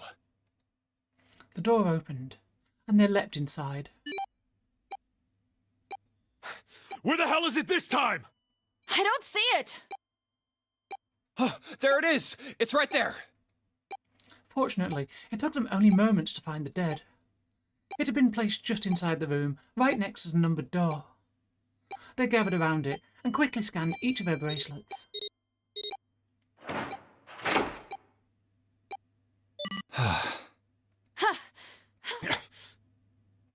It stopped. Yeah, it stopped. Junpei could feel his heart pounding against the inside of his ribs. 7 and Lotus were breathing hard and fast. Man, I'll never get used to that. I'm not sure it's something I'd want to get used to. We should finish this game before imminent death becomes a normal thing. Damn right. All right. Junpei looked around again. This hallway's pretty short, but it's got 5 doors. 3 on the left, and only 1 on the right. Don't forget the last one at the end of the hall. But it's got a metal plate over it, so I doubt we're going to get anywhere that way. After taking a look around the room himself, Seven spoke. All right, let's get started. I think we'd probably better split up. You two okay with that? Yes, no problem. Sure thing. Then I'll take this first one. Seven nodded them and stepped into the room closest to him. I'll try the one next to it. At last, Junpei was left alone. Well, I guess I'd better get started too. He looked intently at the remaining 3 doors. Emergency. Oh no! Good timing, actually, on the explosion. Confinement room, front hallway.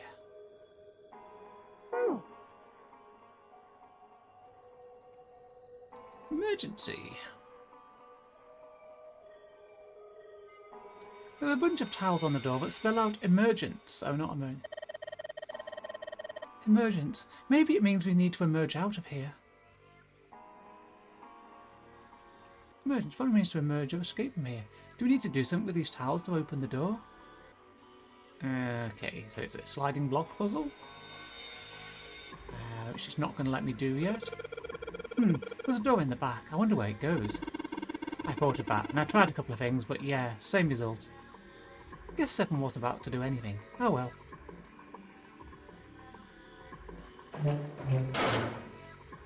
Well, this is grim.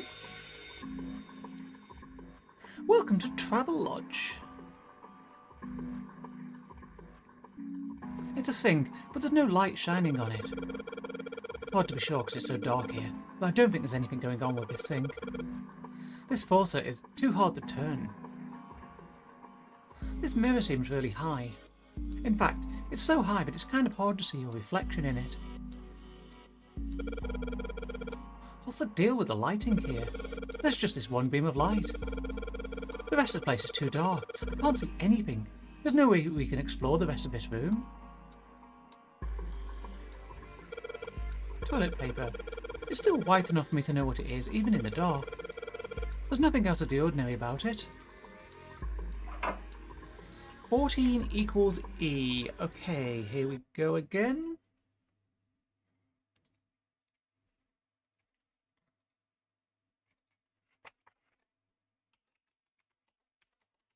So we're doing hexadecimal again, are we? I think we are. What's this? 14 equals E? Probably means a 14 somewhere represents an E. But I don't know what 14 that would be. Ah. And we're being raided by Nuvi. Holy shit! Nuvi on the raid. Mangus, what were you streaming? I didn't even realise you were live. What were you up to? And hi, if it's your first time here. My name is Lum. I'm a streamer of retro games and story games and point and clicks and visual novels and FF14 and VR. And Nuvi was doing Pokemon X. Who the fuck Kalos, is more donut like Kalos the emoji? game. They sound cringe.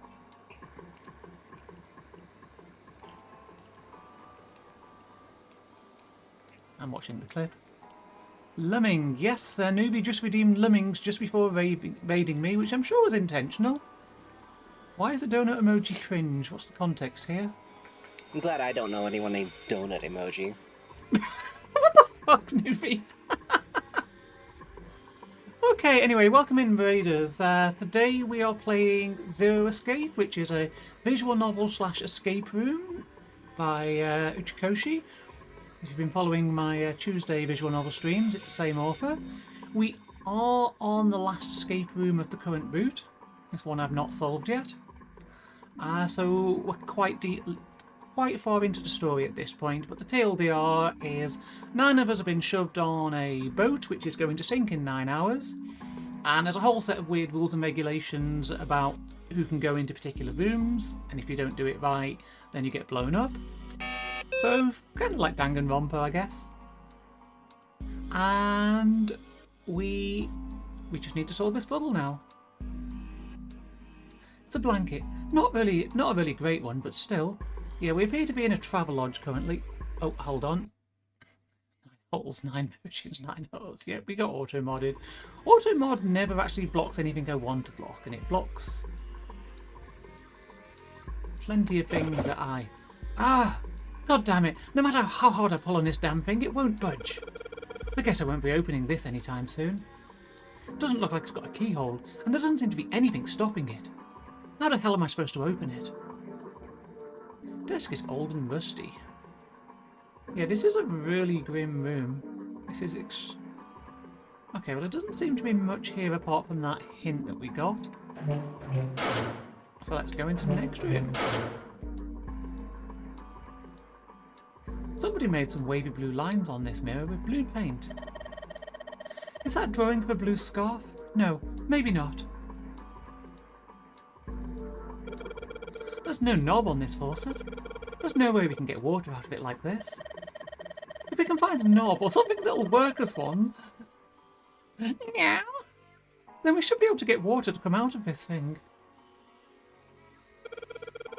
This drain is kind of a weird shape for a drain. Do you think they made it that shape for a reason, or just for fun? It's for vendor lock-in so that when your plug eventually breaks you have to buy from the same seller.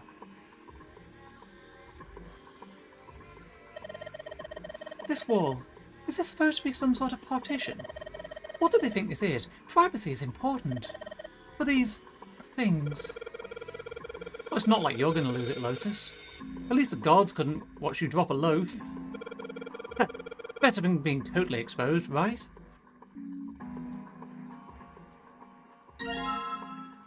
Right, towel. Well, it looks like a towel. I have to wonder if the design means anything, though. Maybe you should consider what the design might be. Perhaps that'll give us a hint. Well, it's the same... That bed looks cold. Pretty sure you'd freeze to death in the winter. No kidding. If I tried to sleep here, my skin would dry out in no time. Well, it's not like you're that young anymore. That shouldn't really matter.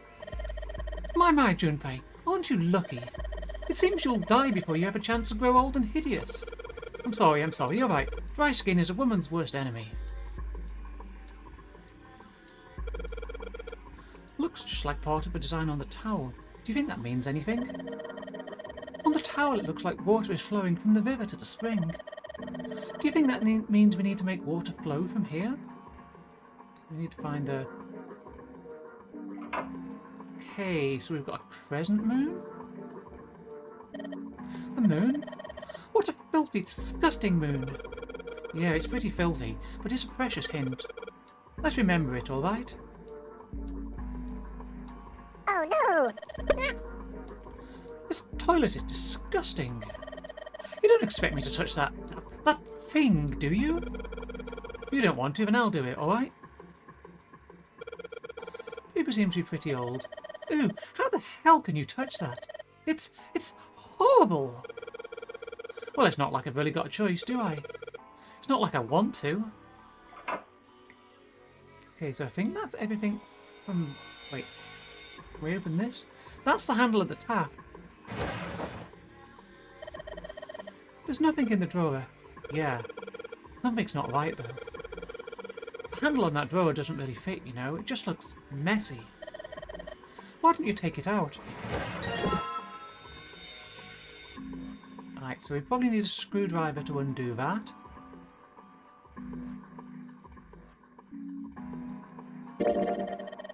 So there's a mirror on the other side of this drawer. Interesting.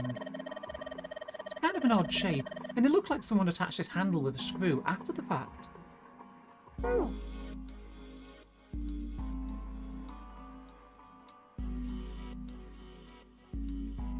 Drawing of a river. It looks just like the river on the towel. Yeah, I was trying to put that there because this is where the mirror needs to go. I guess we'll need to do something in the other room first.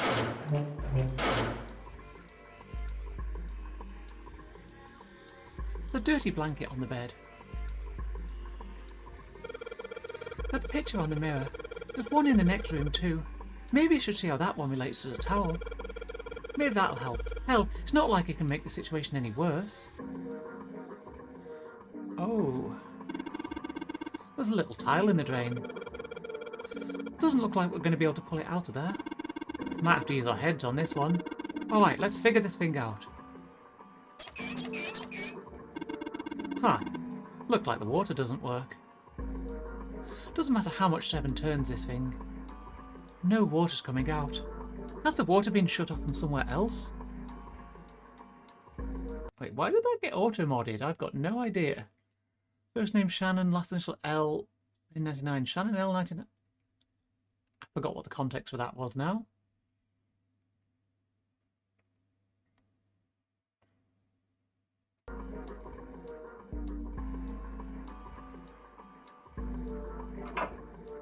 So a sun. Toilet paper tube, huh? I seriously doubt I'm going to need this for anything, but we take it anyway. Because it's a... Hey, this handle's pretty loose. Loose? You think it'll come off if you pull on it? It fell off. Ah, look at this. That handle doesn't really fit on the string. Maybe it wasn't meant to be attached to it.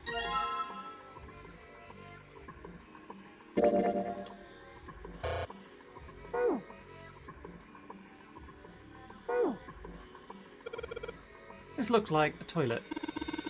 Pretty old school toilet. Guess that makes sense though. This ship seems pretty old too.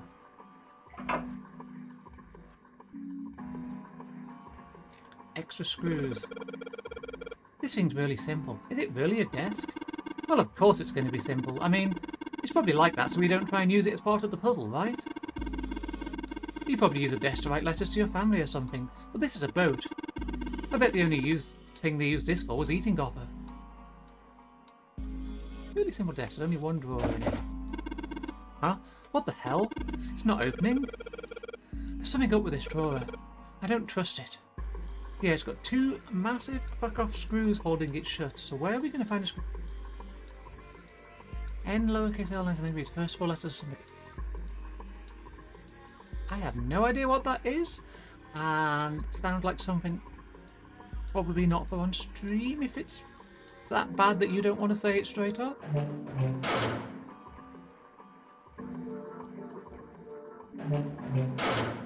I have enough.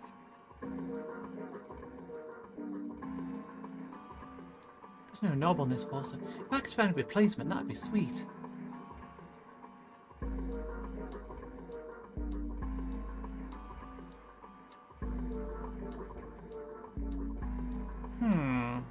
Okay.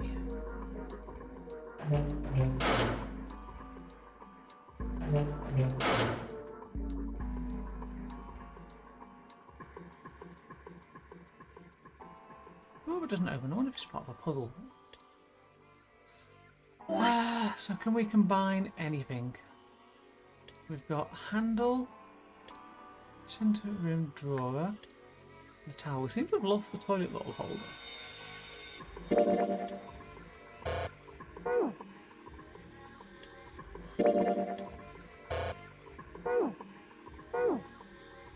Okay, so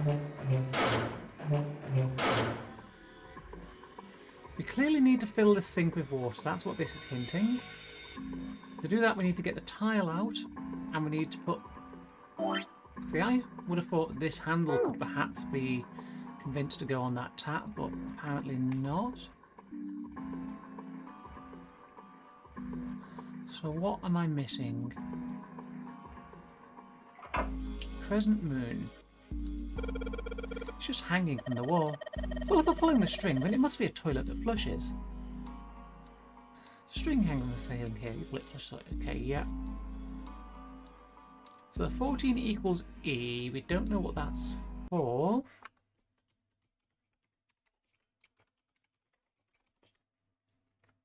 We've got the sun and we've got the crescent moon. Ah.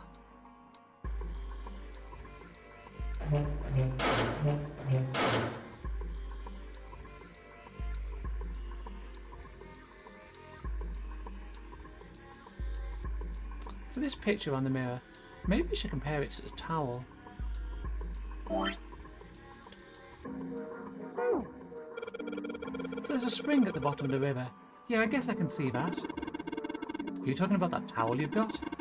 Yeah, I guess it does look a little like that thing on the mirror. Yeah, the spring on the towel has got to be indicating the picture on this mirror. And the mirror is indicating the sink, right? But the picture looked like a spring with water, and the sink's all dried out.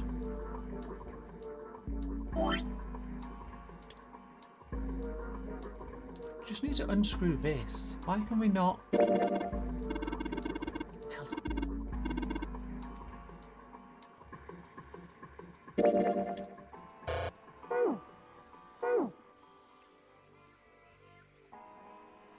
Feel like... Yeah, we can't open that drawer. There's got to be a screwdriver somewhere in here. And this is going to be our final puzzle, is to rearrange that. So 14 equals E. And there's 4 letter E's in this.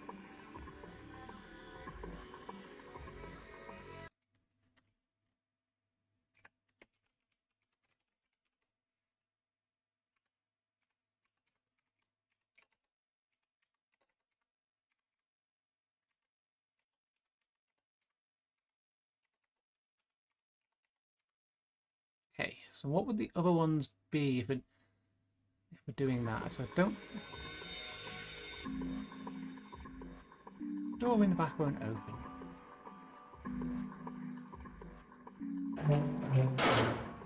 So I feel like I've just not clicked something somewhere. So I barely see the mirror. Notice if that mirror was lowered down. Looked like it's the same height as the mirror on the right. Wonder if that means anything. Emergency is 14 points. Oh, it could mean that too. What, in Scrabble? Oh yeah, we can probably use this mirror to reflect the light. Now I just got to figure out where to reflect the light. Maybe if I go somewhere that's a little easier to shine light on.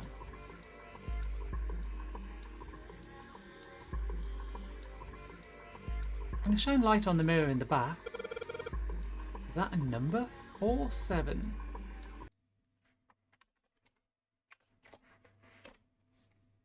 So if I shine light on this mirror, and I get to see some numbers. I can see a 4 on the left and a 7 on the right. 4 and 7. So if I shine light on the mirror in the back... Right, okay, so sun equals 4. Crescent moon equals 7. I can't type. You didn't know? No, I saw it. I get it. Shine light on the mirror symbols appears. The left side of the sun is the right has a moon symbol. I'm going to remember this.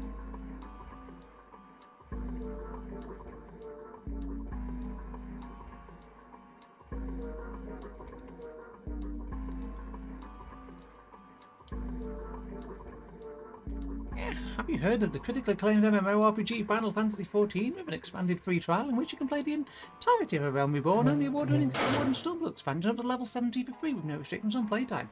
Sign up and enjoy yours today. I can't believe I have that fucking copy pasta memorised. So the sun is 4 and the crescent moon is 7. But that doesn't tell us much, does it?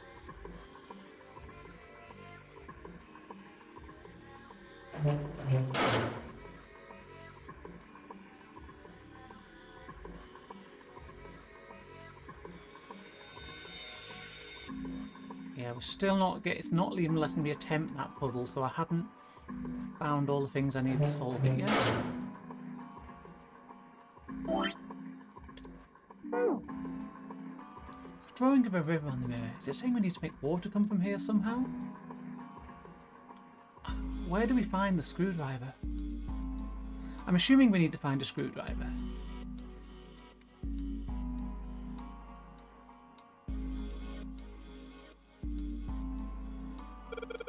Looks like a chair for prisoners.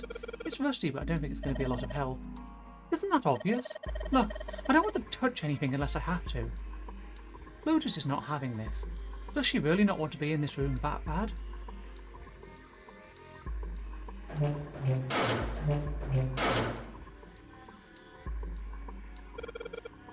It's pretty old. If Seven sat on it, it'd probably break. Huh? You say something? Nothing at all.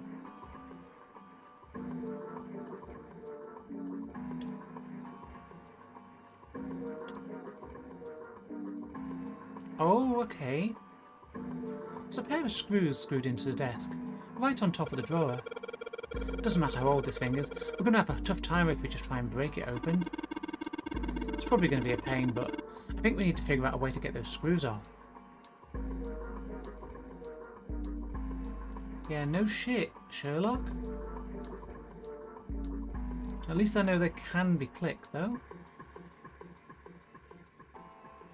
But we're still stuffed without a screwdriver. None of these items are going to be good for that, unless that can be used, because it is a cross-shaped thing. I doubt it, that would be extremely stupid, but... So, have I just misclicked? Good thing 7 is a dock walker and not something like a detective. Yeah.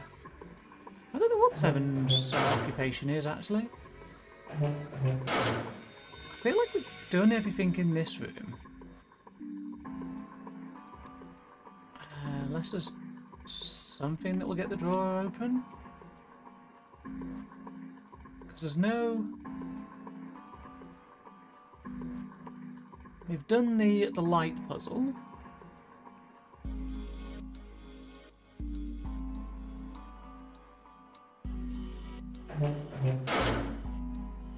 It's not like something stupid like there's a puzzle in the corridor or something, is there? Ceiling. Oh, okay. There's a bulge in the wall. Ah, yeah, so you noticed the bulge. The RGB redeem does last for a bit, yes.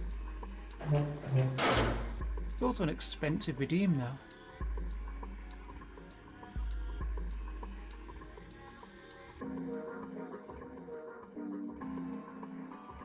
I am at a loss now of,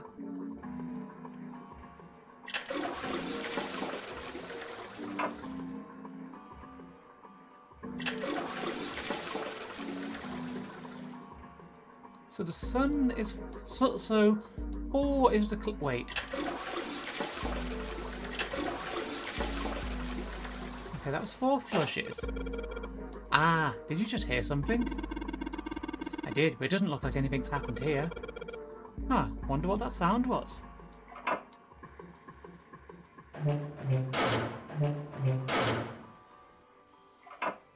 Moon is 7. So this is what the moon symbol was pointing to, huh? We probably made it so that someone wouldn't trigger it by accident if that's the case. Second time. And a third time. Fourth time. Fifth time. It's the 6th consecutive time.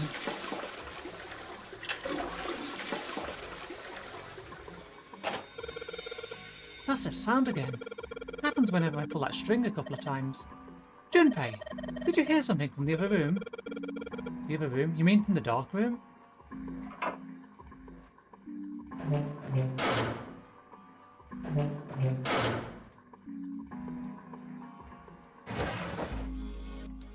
Well, this drawer opens easily enough.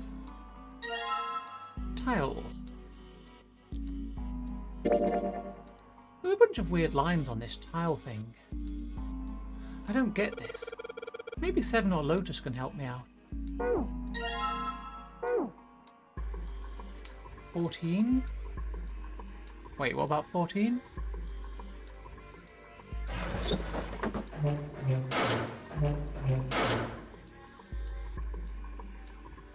tile stuck in the drain. So this is the... On the tile there? Wait, what? Oh yeah, it is the number 14, you're right. Which is an E. This one also has a 14 on it as well.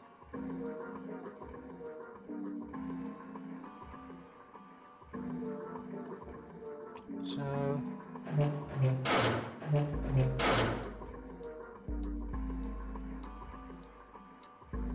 This train has a really weird... Okay, we can't just put that in there.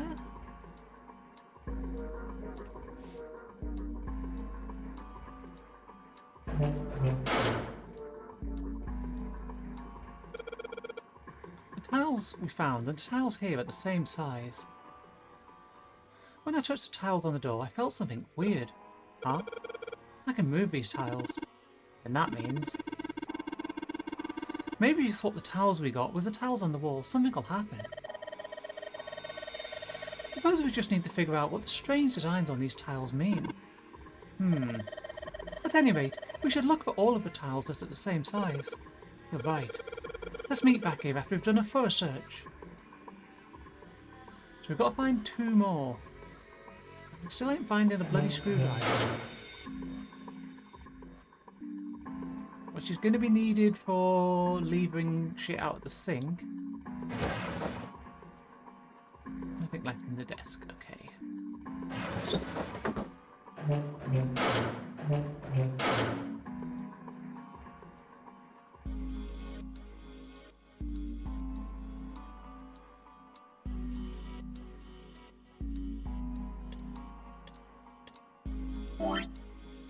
Yes, okay, both say 14.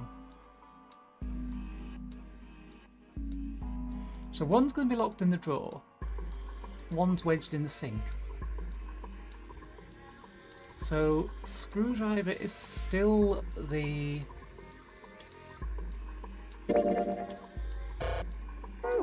missing piece here.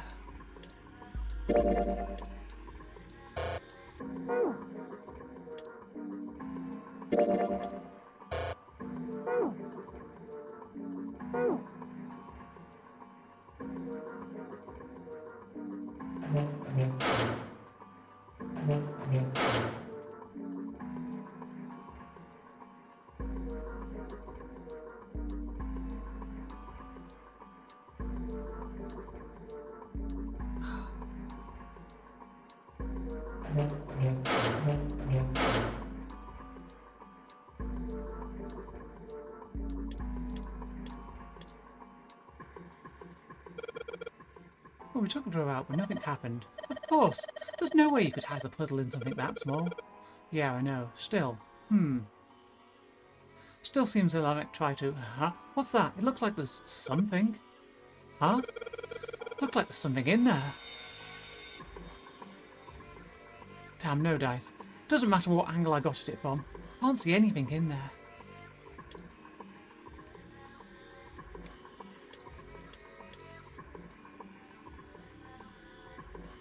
But if there's something in there... The hell?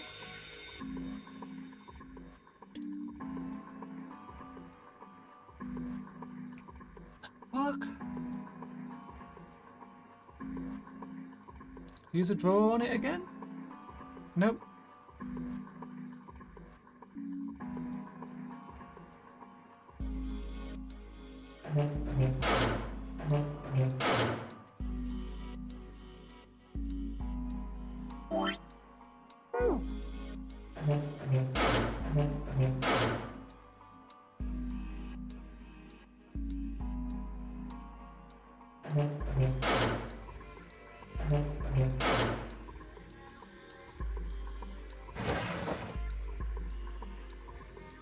Nothing left in the desk.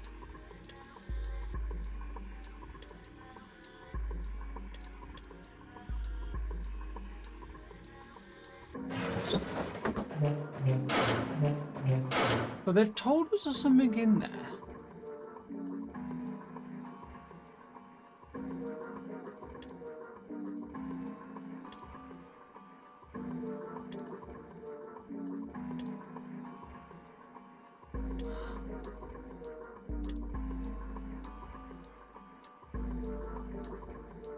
I mean, it doesn't seem like it would be that hard if there was something in there. So... because we need to get that...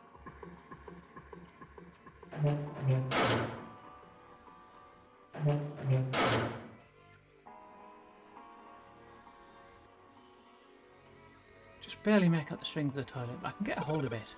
Damn it. It kind of pisses me off that I can see it, but I can't touch it.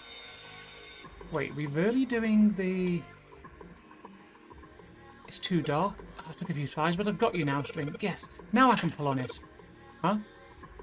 Doesn't matter how many times I pull it, there's no flush. I kind of feel like an idiot. I wasted a bunch of time because I was determined to flush a toilet. But there was a click.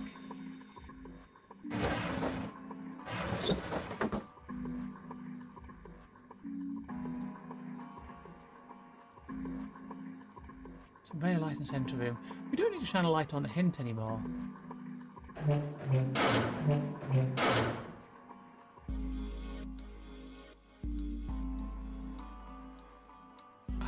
Check the sinks again? Sure. It's a really weird shape. Oh, just clicked off by mistake.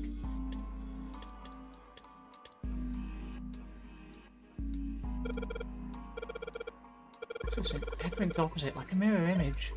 So, that's normal if you're both using the same water pipes, right? There's no knob on this faucet. If I could have a replacement now. Wait, can we turn on the one in this room?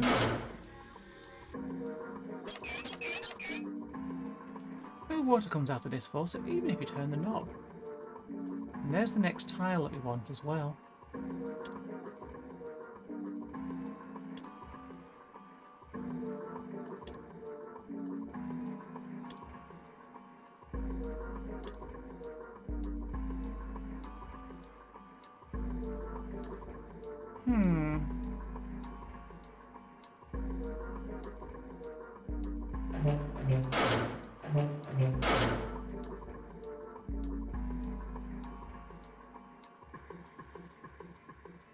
So if you can get water down there, it's going to pop that tile out. To get water down there, we need to put the handle on this tap.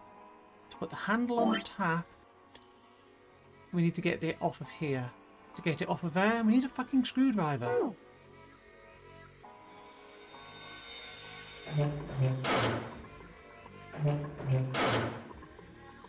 And it feels like the screwdriver should be in that other drawer. The one we can't get into. It's definitely hinting that there's an object in there. But I don't see how... I don't see where to go from here.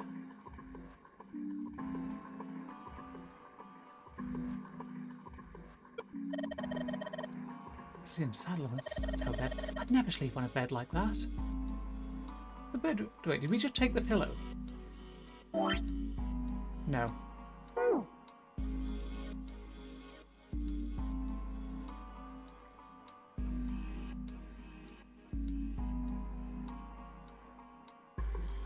Wait, what was that noise? How many times did I pull this thing? Maybe I shouldn't pull it anymore.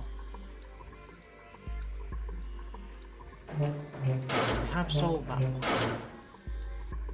And this one's going to be the same, isn't it? Pulling on the string makes a sound. It doesn't sound anything like water. I get the feeling I shouldn't pull it anymore.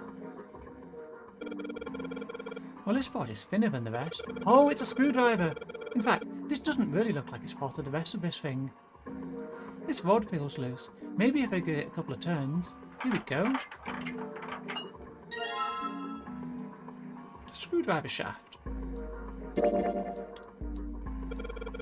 If I just stick this metal rod into the handle, we have a screwdriver at last. Now before we use it on that, I'm going to go and unbolt the drawer that's screwed on.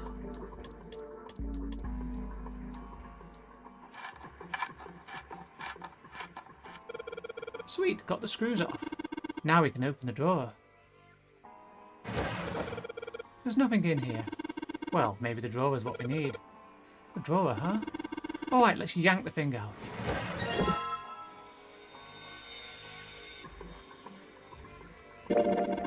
There's a bump on the back. I wonder what it's for. Maybe there's a hole somewhere, and these bumps line up with it and trigger a hidden switch or something. Hey, we've seen weirder stuff. Doesn't seem that far-fetched. Well, I know where that's going. But before we do, we're also going to combine that with that. No? Oh, wait. Hold on. If I use this screwdriver on the screw, on the centered handle, maybe I can... We have a knob. But first... Oh, wrong room.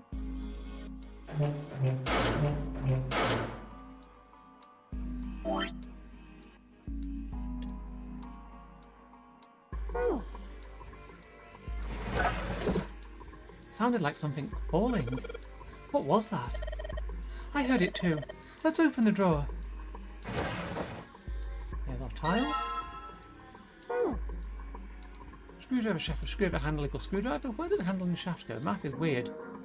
I do have a Nigel Farage, you're right. I mean, it's only a small knob. Nigel Farage is just like a... ugh.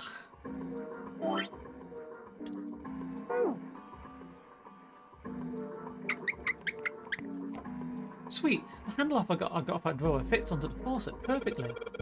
Now I can turn the water on. Junpei, what are you doing? It's pretty obvious, isn't it? I'm running the water. I can see that. I'm asking you why you're just letting it run like that. Think about it, Lotus. This faucet didn't have a knob when we found it, right?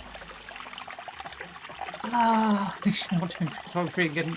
Yeah, that is a very unfortunate word, given the British English meaning. It's a fucking movie. What do you mean? Just watch. Any time now. Hey, water's filling up. Doesn't that just mean the pipes are clogged? Whoops, let's turn it off for now. It's shed. So, did anything change? The water stopped flowing? Thank you, Mr. Obvious. Ah, Junpei, I'm leaving this one to you, alright? I know exactly where we gotta go. That's going to have flooded the sink opposite because it's shared pipework. There we go, and there's our tile.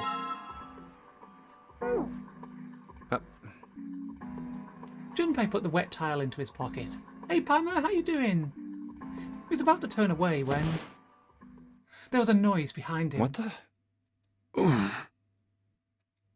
He spun around to see Seven kneeling on the floor.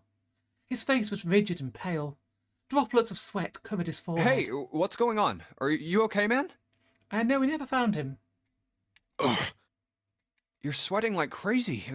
Are you all right? Yeah, he dead. He was concerned. He'd never seen Seven like this before. Slowly, the other man lifted himself to his feet, on shaky legs.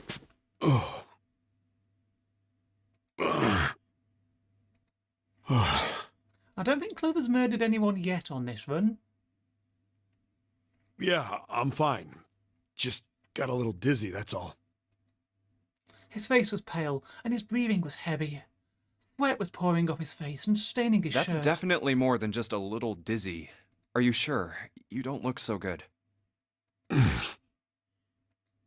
Seven didn't answer. Half his face was twisted, as if distorted by extreme pain, and his eyes were glazed. Finally he spoke. What am I doing here? Huh? His words made no sense. What are you talking about? We opened the number 2 door and walked in here. Don't tell me you forgot. No, that's not what I mean. Yeah, she's not been found. She's not gotten to the axe this time. He shook his head several times, as if trying to clear something from it. It ain't much, but I think some of my memories came back. I think I've been here before. Oh? Huh? I said I've been in this room before. You were here? When? Why? He remembered everything when he heard sink piss. Oh, for fuck's sake, Nuvi. Aoi. Like Nona. Suddenly, Seven was mumbling to himself. There were words Junpei didn't understand. Well, Nona we know means 9. Seven's hoarse voice trailed off, and Junpei couldn't make out what he'd said. Everything has happened before and it will happen again. Battlestar Galactica. No, that's the Time Prophet from Lex. What the hell was that? And now I'm wondering if anyone even remembers Lex, because holy shit, that was certainly a TV show. Seven's brow furrowed furiously, and he ground his teeth back and forth. It's right there. I feel like I'm this close to remembering everything, but I just can't. Seven stopped, frustrated. I know it did, it just gave me an excuse to mention Lex. He pulled his hat off and ran a hand through his hair. Then suddenly he looked up, his eyes wide. That's right, an experiment. There was some kind of experiment going on this ship. An experiment? What sort of experiment? They were trying to control people. Or something like that. What the hell are you talking about? Junpei didn't know what to make of Seven's story. Instead, he simply stared as Seven continued. Aoi, Light, and Nona. Those were their names. Well, some of them. The kids that were in the experiment, I mean. I think there were 4 or 5 more, but I don't remember all their names. Yeah, that's right. That's why I'm here. Seven began to mumble to himself and wandered aimlessly about the room. He looked confused. As far as Junpei could tell, the man was simply rambling, and there were odd twitches to his movements. Experiment. Cradle Pharmaceuticals. Not to be confused with Lieblich Pharmaceuticals from Ever 17 by the same creator. Those kidnapped kids. Was I working that case? Seven continued to mumble to himself about things that meant nothing to Junpei. Huh? Junpei didn't have any answers for him, of course. He couldn't understand what was happening to Seven. All he could do was wait. After a few minutes, Seven finally stopped. Wait, under this bed. He crouched down and looked under the bed. His face registered mild surprise, and he began to mumble to himself again. The hole's gone? No, maybe it was a different room. There's got to be a ton of rooms on this boat that look just like this one. At last, Junpei could contain himself no longer. Hey, what exactly do you remember? Maybe you could stop talking like a crazy person and tell me what's going on here. Seven stood up, slowly. Well, it's not like I really remember everything.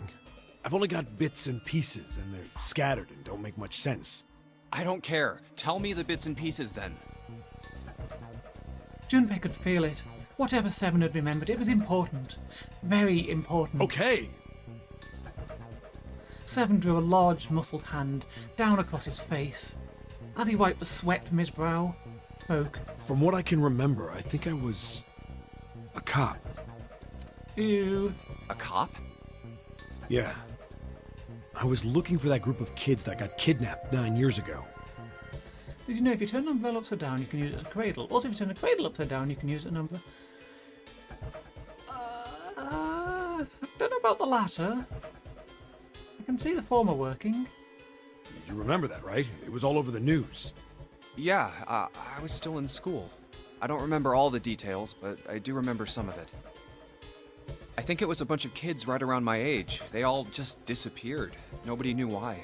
16 of them, though. Not 9. Interesting. It was all over TV and the newspapers every day.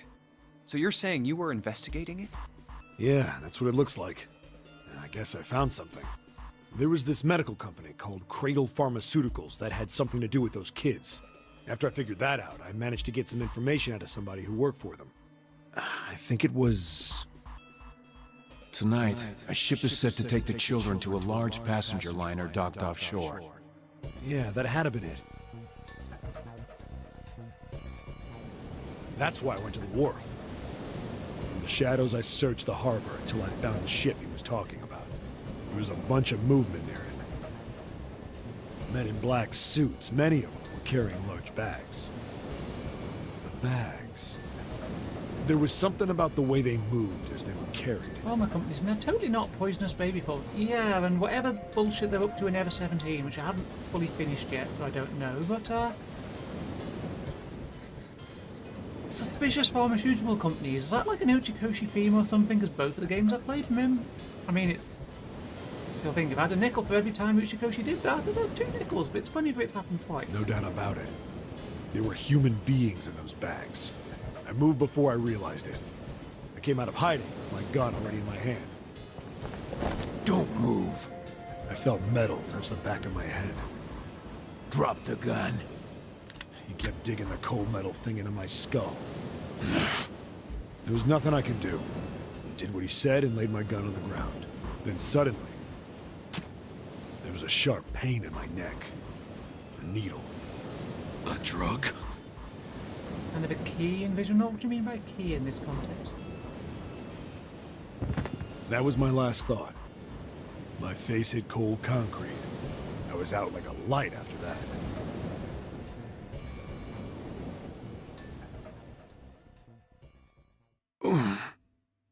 I woke up on a hard floor. Damn it! Shit, my head hurts. Where am I? A small, shabby bed, a dirty sink, a toilet with no privacy. It's a travel lodge. I'd seen it countless times as a cop. I'm in a cell, huh? There's some fast-acting anesthetic, yeah. Facing the toilet was a door set into the wall. I was still pretty woozy, but I made my way over to it.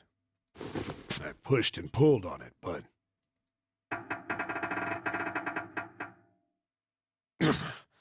it won't open. Not like I expected much else. It would be dumb enough to put me in a cell and leave it unlocked. Threw myself against the door a few times, but it wouldn't budge. Yeah, Travelodge is a chain of very, very cheap hotels that I hate. Bedwetting stream tonight. The bedroom sleeping quarters in the visual novel gets flooded in important characters. Yeah. I don't know if you have an equivalent national chain hotel in the States, Beef, but I'm sure you do somewhere that's just... Yeah, no, we Sleep Well movie. And thanks again for the raid. I knew it. I gave up and made my way back to the bed and sat down. I particularly hate Travelodge because I'm allergic to whatever they wash their sheets in, so I fucking hate going there. I sat there for a very, very long time. Who knows how long. Then, I heard a faint voice. The voice was far away. I couldn't understand what it was saying. But I could hear one. It was pretty high, probably a little kid. Huh?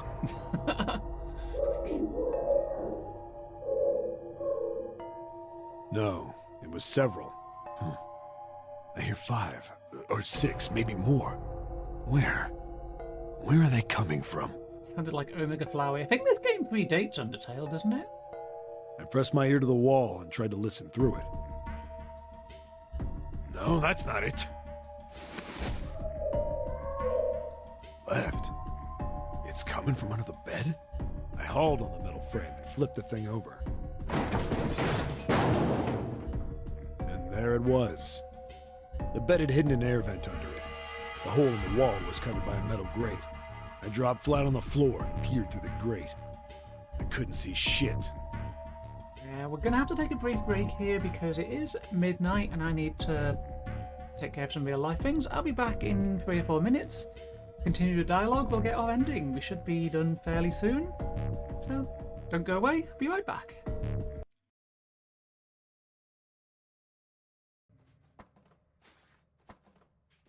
Tell me when it's empty.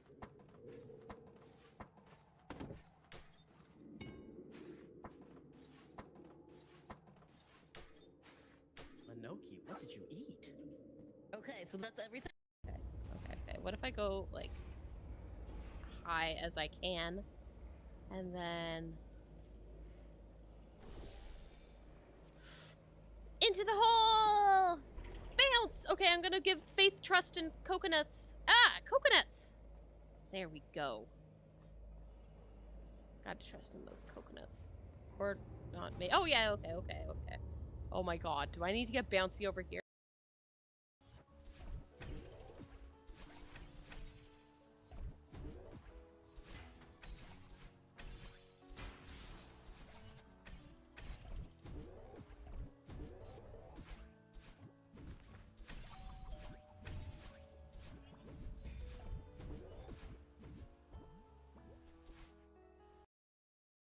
All you people, you all raise your hand if you know about carrots. Who knows about the carrots?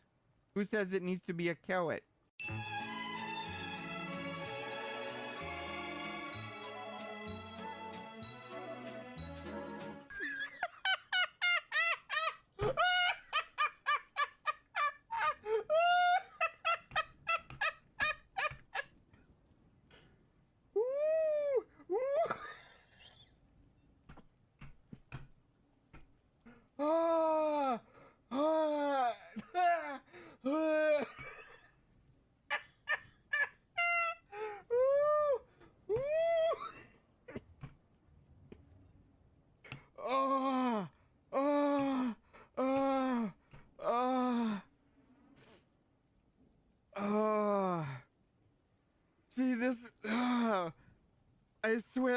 I'm gonna try to keep. All right. What the hell was that? One of these days, I'm gonna give in, and I'm just gonna get like the biggest ego ever. Don't worry, Blue will knock you down a peg or 7.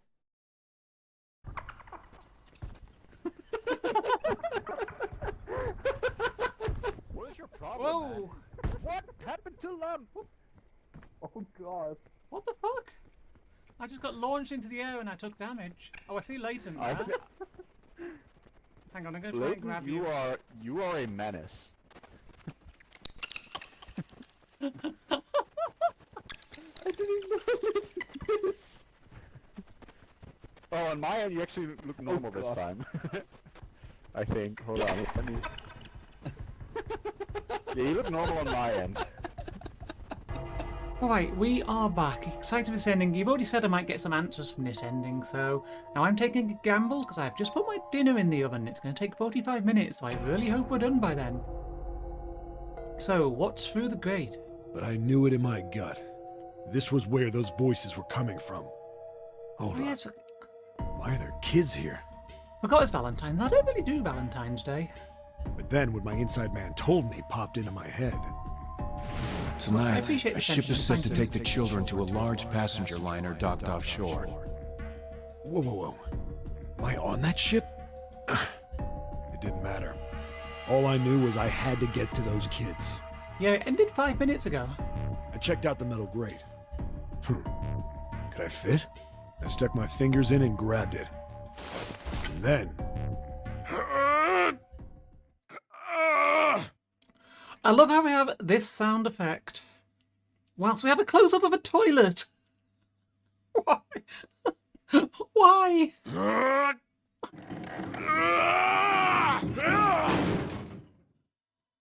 Constipation over. Yeah! How do you like that, you son of a bitch? God, I finally got the damn thing off. Sweat was dripping down my face, so I wiped it off and crawled inside. oh no, head crabs.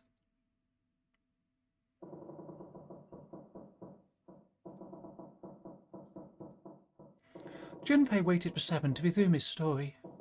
The longer he waited, however, the clearer it became that Seven had no intention of doing so.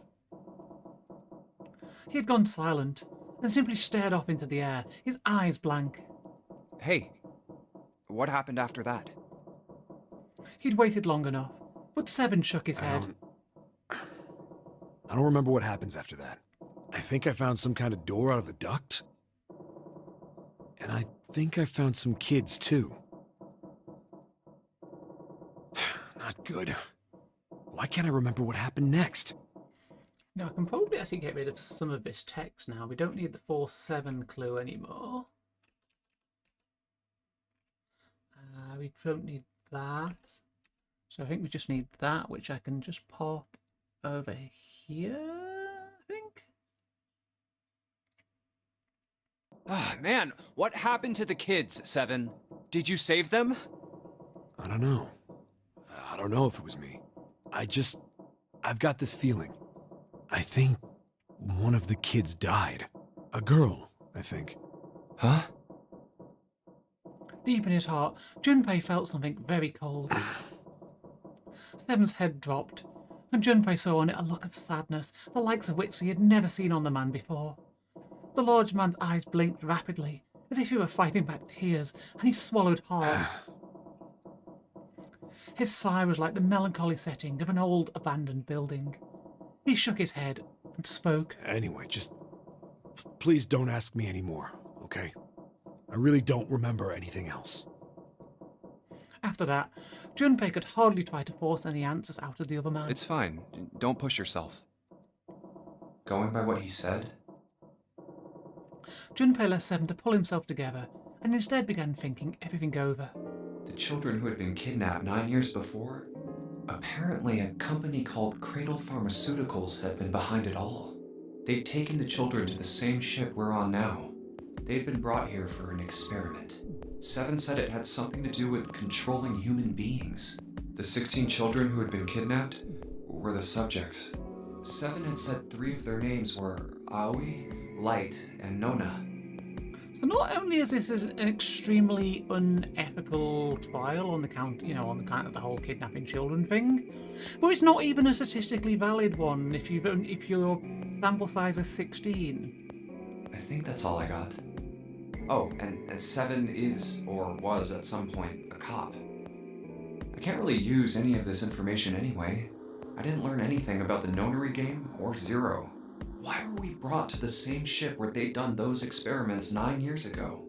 And just what the heck is this about controlling human beings?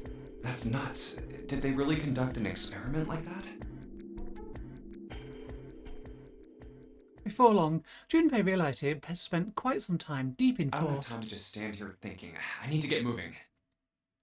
Junpei shook his head quickly to clear it and returned to his investigation, thoughts swirling in his mind.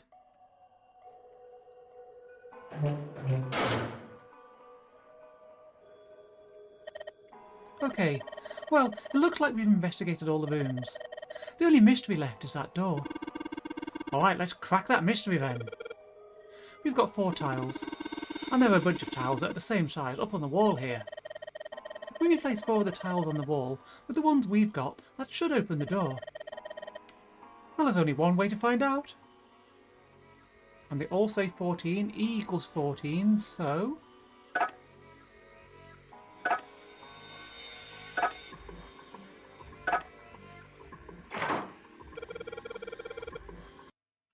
Hey, did you just hear something unlock? Does that mean we got it right? Yes, it looks like we did. The 14 hidden on the tile. If you convert that to hexadecimal, it's an E. Basically, the E's in Emergence are the 14s from the tiles. They also told us 14 equals E somewhere, so let's just turn that off. So if we replace it, that gives up the answer. If you really care why it worked, let's just get out of here. Yes, let's go. You found it!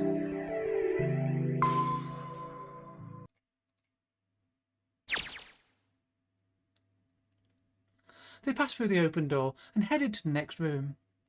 Junpei jogged down the short staircase and looked around.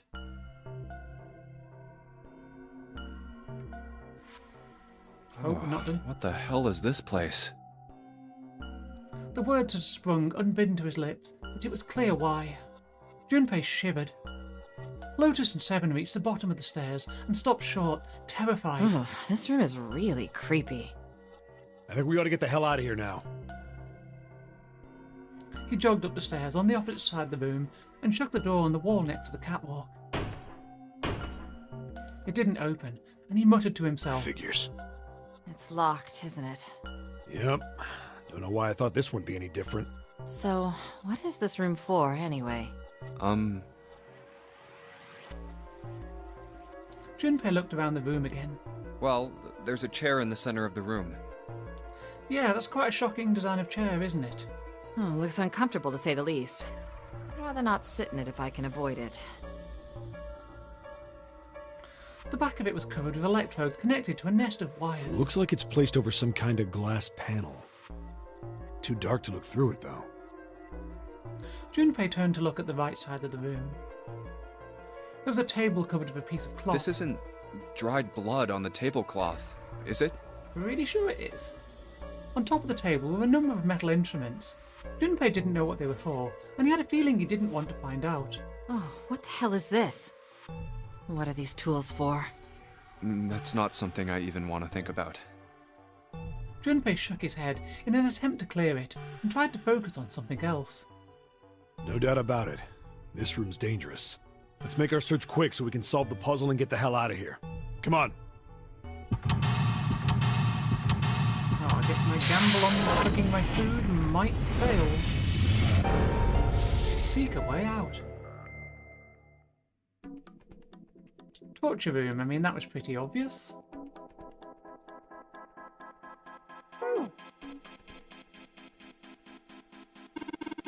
A really creepy chair. The manacles make me think it was used to torture people. Well, we can't open these manacles without a key. Huh, there's some sort of weird symbol on them. Is there? What kind of symbol? Well, if I've got this right, I think it's a sun symbol. Manacles are still locked in place. They've got a sun symbol engraved on them. Something on the screen. This device will conduct the experiment. Once the experiment has been completed, the door will unlock. First, adjust the switches to match the blocks in the sample above. Huh? I don't know what this thing is, but we've got to figure out this puzzle. It's right next to a torture chair. Whatever it is, I don't think it's good. Like the start of U1M2 of Duke Nukem 3D. It's been so long since I played Duke Nukem. Anyway, we just adjust the switches to match the blocks up on top, right? You adjust the switches shown at the four corners of the screen, then press the check button. Junpei, we don't know what this thing does. You can always come back to it later. There are lots of other things you could do.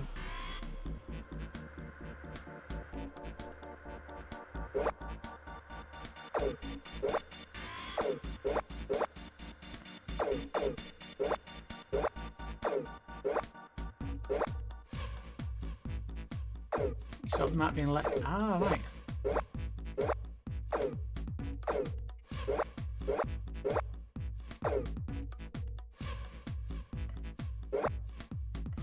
Okay.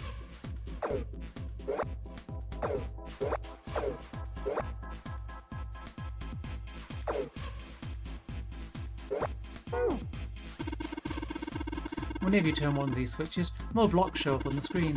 So I think you've got to figure out which buttons you have to press in order to get this screen to match the diagram. Yeah, but it's hard to figure out what button does what. Want to see how many blocks each switch adds? Just turn on one switch. When all of them are off, there aren't any blocks, right? Then you can see how many each switch adds. Oh yeah, I get it. Where's the diagram though?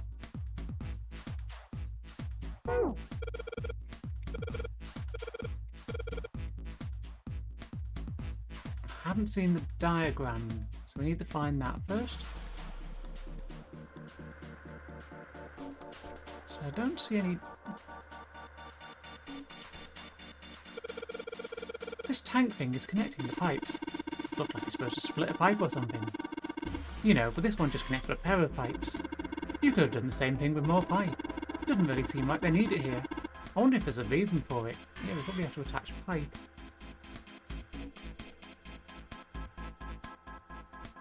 So you start the map being electrocuted. Ah, okay. All of the dials are pointing in different directions. Maybe something could happen if we turn them. Ah, shoot. They're all rusted. I guess turning them doesn't really do anything. Red, yellow, you think the colours mean something? No idea. I mean, red looks more dangerous, but other than that... The bottom of this one looks like it's covered in rust. I don't think it'll move at all. Oops. These levers have got to turn something on. Of course they would. All I can do is turn something on or off. What's important is what they turn on or off. Don't say the floor is going to suddenly open up. A bunch of buttons here with letters A through F on them. I wonder if they do anything. I guess these buttons switch them on or off when you push them. One of the knobs here. Doesn't seem like any of them do anything though. Do you think it's broken?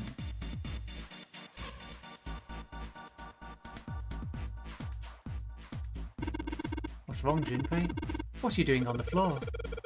Well, I thought maybe if I got down here I could see through the glass. Not working though. You don't think it's just a large sheet of glass they put into an indentation? I don't know, I mean, why would they do that? And the placement of the chair. You're not making sense, Junpei. What's your point? Well, I'm not sure, but don't you think there's something under the glass? So, we need to match this to a diagram. But I can't see the diagram. I don't know where it is.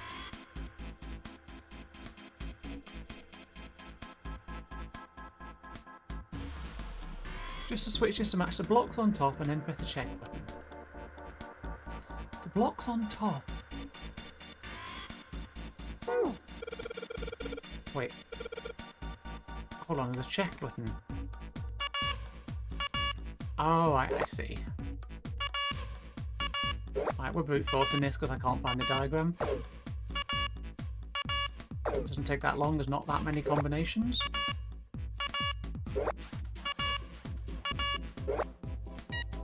There we go. Adjustment is completed. Now proceeding to execution phase. To complete the experiment, data must be collected from subject.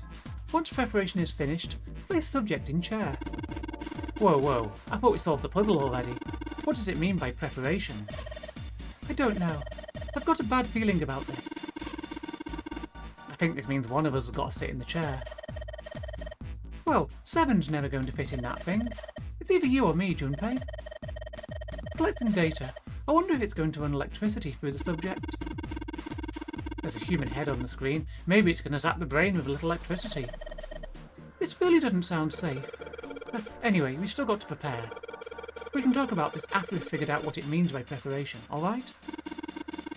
Well, it wants us to prepare, so maybe we ought to ask you what we need to do. Eva, the disposal tank is closed. Please fill tank with water. What tank? Oh man, don't tell me we've got to do something for water tank. Well, there's probably something around here to open the tank or whatever it's asking us to do. Looks like the only controls are in this room.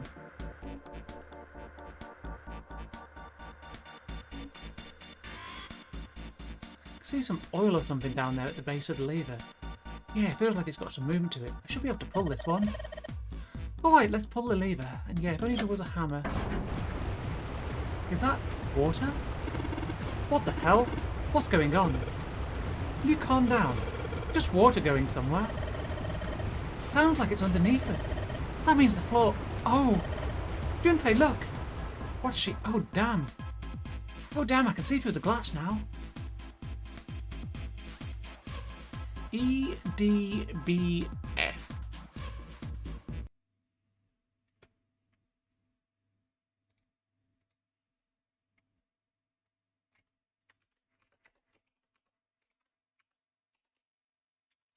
Luhai? I don't think so. Oh, wait, there is a shark, isn't there? There are a couple of letters in the colour of blood written on the shark's belly. It's dead. Looks like the letters are E, D, B and F. Whatever these are for has to be in this room somewhere.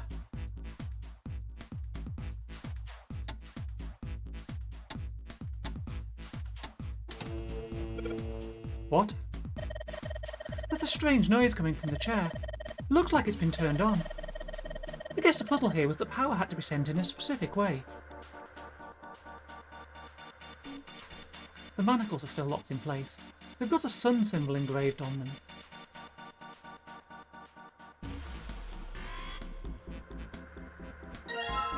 There we got a wrench. Don't think there's anything else here we need.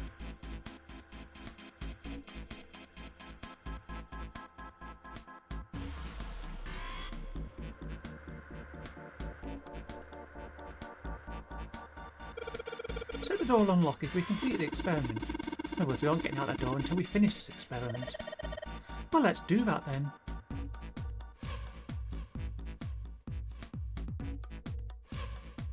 Right in it.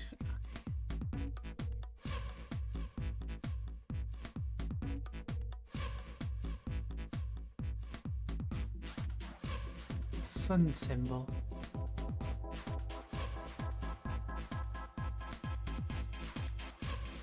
There are a bunch of pipes up near the ceiling. I don't think there's going to be a puzzle up there. At least I hope not. We can't even reach them. Hey, this pipe is connected to that thing over in the corner.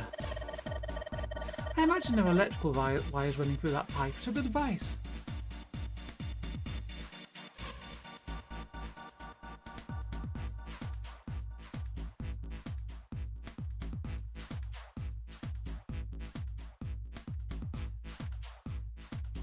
Can't see what else to click on. Error. The restraining device is locked but empty. The subject has not been properly placed. Unlock the restraining device and reseat subject. Well, the restraining device has to be the chair. Well then, I guess we just need to unlock the chair. There's a whole lot of cable coming out of that thing. Really kind of a mess. I can barely tell which is which. Screen says we need to unlock the chair. Yeah, where's the fucking key?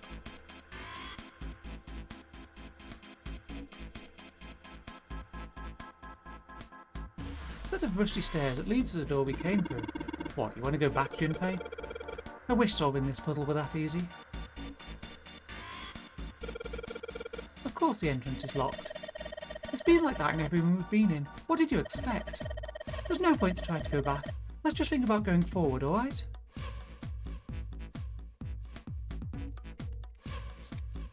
Should be able to get those bolts off of the bench we just found though.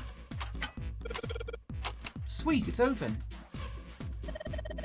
The hole's too small, you can't see in, even with the cover off. Well, you can't see in, but I think there's enough room to stick your arm in. Are you sure you want to do that? There could be something dangerous in there. Okay, I admit that scares me a little, but we need to see if there's anything useful in there. Alright, here we go. Arm into the hole. But it shouldn't involve this much manual labour, you're right. Hey, I think I can feel something. It's small, cold and hard. Doesn't feel like there's anything else in here. Alright, let's see what this thing is. It's the key. I found the sun key hidden inside the tank.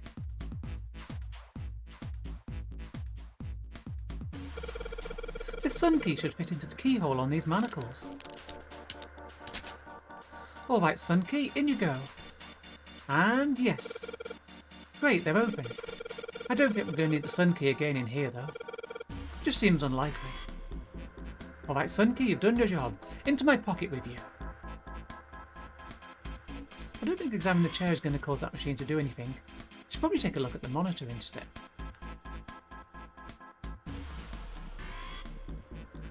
The restraining device is unlocked. Please see its subject in device.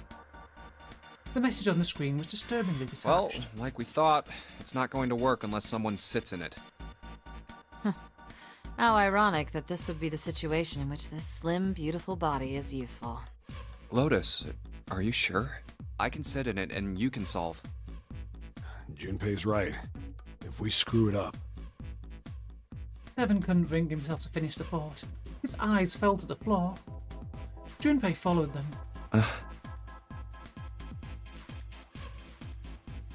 Beneath him was a dead shark, floating underneath the glass. I can get rid of this now. Perhaps they've been killed by an electric shock. I'll be fine. Even if I fall in, the shark is already dead. But...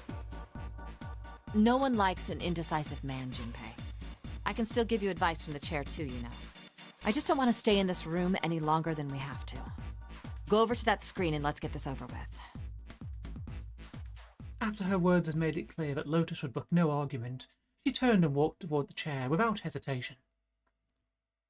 But she did not sit down.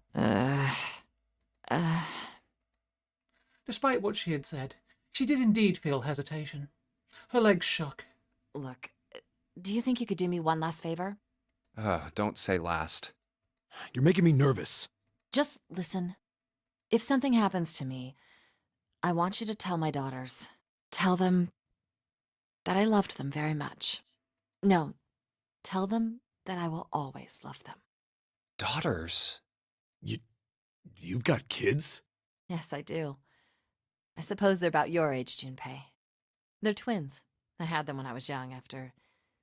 well, some things happened. Their names are Nona and... Oh, shit. Wait!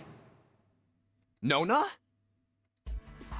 Junpei's words shot out before we even realised what he was saying. He remembered the story Seven had told him. Aoi, Light, and Nona. Those were their names. Well, some of them. The kids that were in the experiment. But what the hell? What's wrong with you? Lotus took a step back from Junpei. Oh. Seven looked just as shocked as Junpei. He blinked his eyes rapidly, as if he weren't sure he was completely awake. No way, it couldn't. Lotus, is your last name Kashiwabara? Lotus's eyes went wide. How do you know that? Are you serious? What the hell is this? There's no way you're that kid's mom. That kid? Wait, what do you mean that kid? Why are you acting like you've met her? Seven's brow furrowed. I have. What? Yeah, I met one of your kids. When? 9 years ago. Where? On this ship. Why were you... It's not a short story. Look, I don't care how long it is. Tell me, please, what happened here? Fine, I'll tell you. Seven glanced at Junpei, and turned back to Lotus and began to speak. It was the same story Junpei had heard only minutes before, every detail. But... And then, that was when... From there, it looked like... Just as if, finally... That's all I remember from 9 years ago. At last, 7 finished. Lotus shook her head. Oh my god. Everything I've been looking for the last 9 years. The person who had all the answers was right here. Looking for? Yes, that's right. 9 years ago, my daughters disappeared. Then 9 days later, they came back. They never told me what happened to them over those 9 days. I took them to the doctor, but I was told they hadn't been hurt in any way. Still, I was sure that they had been through all of something them? terrible. Yeah.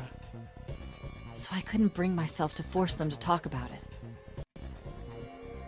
If I did, then I'd force them to relive whatever horrors they'd been through.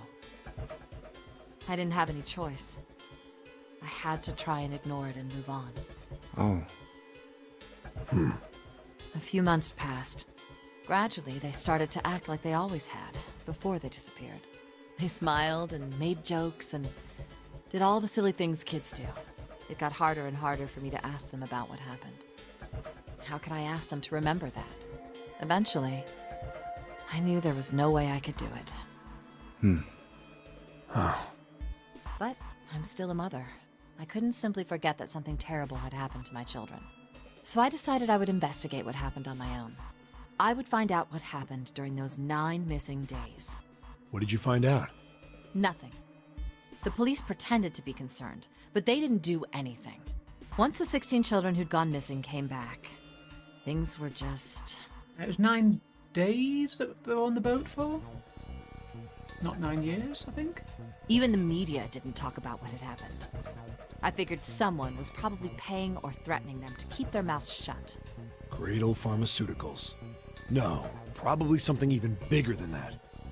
Cradle Pharmaceuticals. Have you heard of them before? No. It's the first time I've ever heard that name. 7. How did you find out that Cradle Pharmaceuticals was connected to the kidnappings in the first place?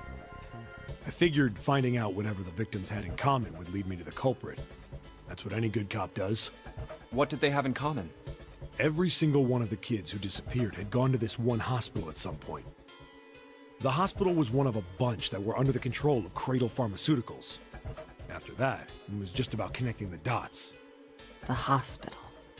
Yeah, I said that before when he said, oh, he's a cop, and I was like, ew. The hospital. And for a while, I was trying to get some kind of information out of the kids at the hospital. One of them told a weird story. What was it? Have you heard about the Gansfeld experiment? I guess all these kids had to go through it while they were at the hospital. I think it was passed off as some sort of counseling. What did you call it again? Oh, the Gansfeld experiment. Indeed, indeed. This is how it's set up. First, subjects Q and A are put into separate rooms, far away from one another. Then a series of video images are shown to subject Q, who is told to send the images to subject A by thinking about them. Oh, we're doing this again, are we? Subject A, on the other hand, is put in a large reclining chair and given a blindfold. With their senses cut off, A is asked to guess what images Q is looking at. Okay, we're gonna have to do a brief BRB. I need to go and stir my food. Be right back as quick as I can.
apologies for that.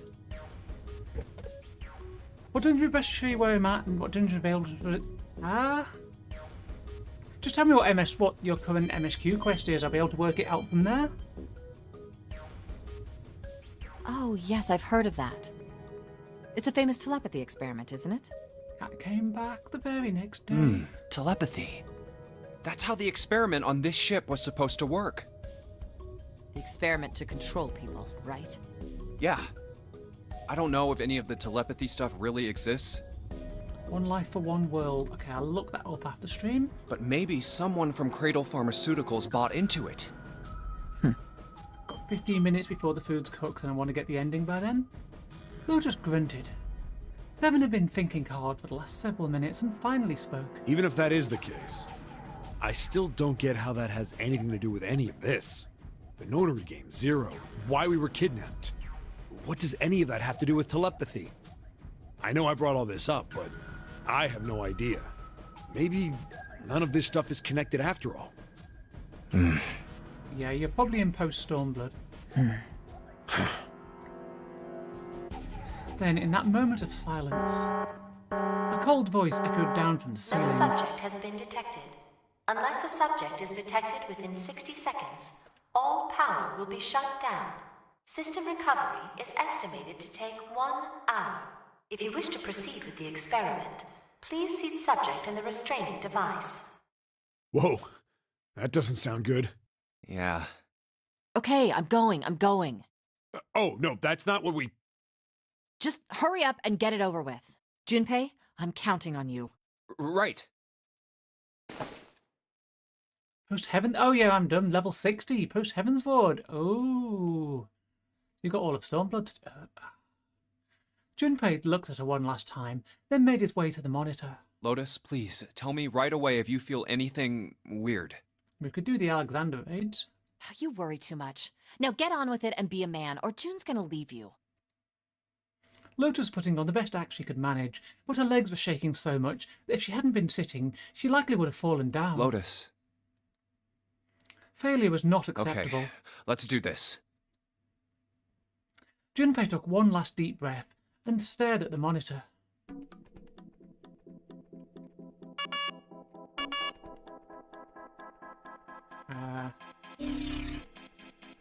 What the fuck?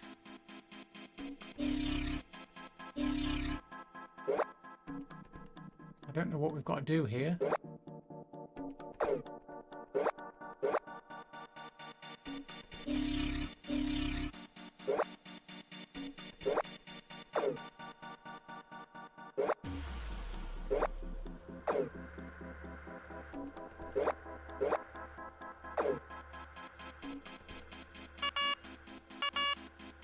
Okay, so I don't know how we're supposed to do... okay, what's the...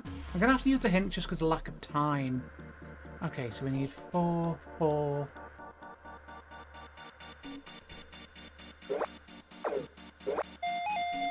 Oh, Cracker raiding in as well. Thank you so much for the raid. Welcome in. What were you up to? We are coming up to the end of the stream, but what... And welcome in. If it's your first time here, my name's Lum. I'm a streamer of retro games and story games and point and clicks and visual novels and FF14 and VR. And we are just today playing Zero Escape 999. And I've got one last puzzle to solve. And I have 10 minutes until my food is cooked. So... I got like Sonic screaming reverb. Jesus, what in the hell was that?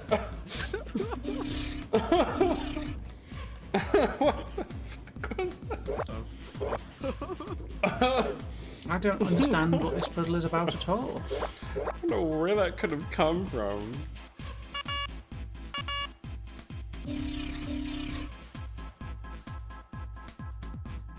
Puzzle speed.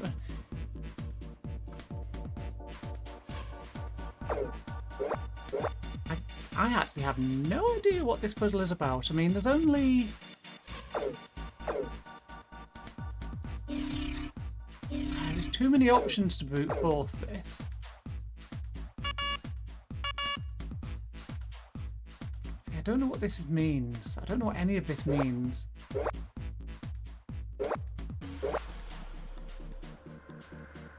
Good luck. I'm gonna need it. Thank you.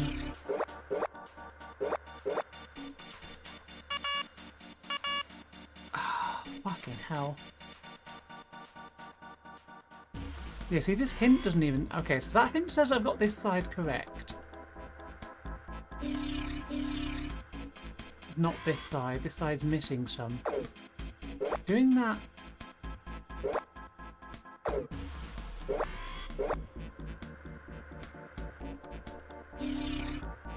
I don't get it. I don't know what this puzzle is asking of me, is the thing. Calm down, Junpei. Just look at it carefully, alright? First off, the number blocks ain't going to change.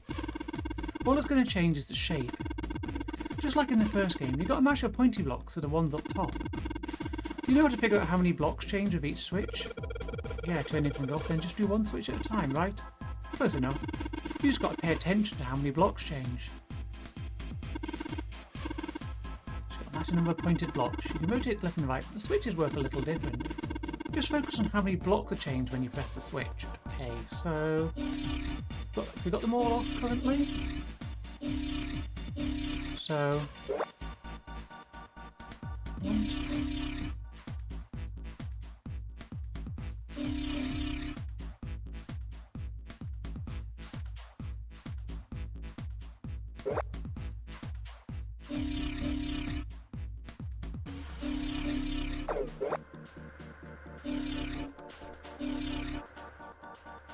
I don't have the memory capacity for this.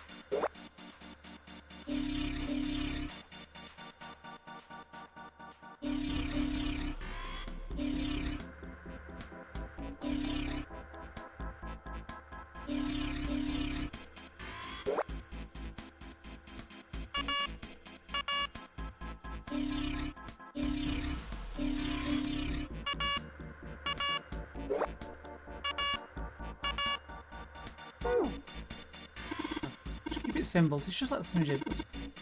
When one switch is on, how many blocks turn pointy? Let's just say 2 of them do okay. And if you press the 2 on another switch, 3 of them turn pointy. Use no 2 switch, you made 5 blocks pointy, makes sense? That's how you got to solve it. Yeah, it's just more addition. No. And there's 3, 9, 27. There's too many possibilities to brute force this. So we need 4 on this side, No. 4 on the other side. Oh fuck. 4 and 4, okay. On this one we need 7 and 6. Okay, let's start writing this down real quick. So the going right to left we need 4, 4, 7 and 6. That's our goal. So again, going right to left, top to bottom.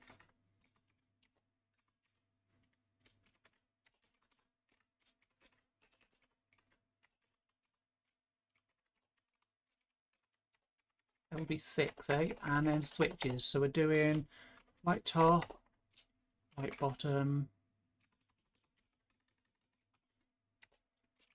That's top switch and left bottom switch. So, right top switch does what? Shit.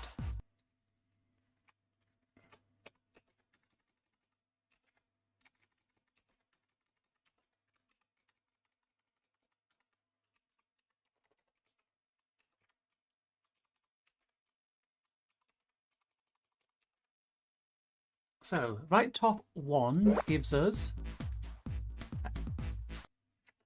1, 2, 2, and 3.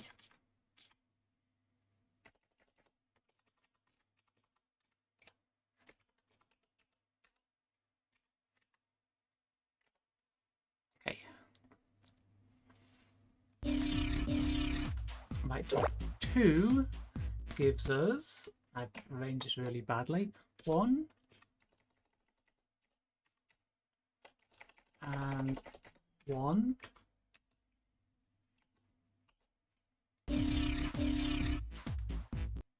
and 1 and 0. Okay. So that gives us, right, bottom one gives us 1, 0.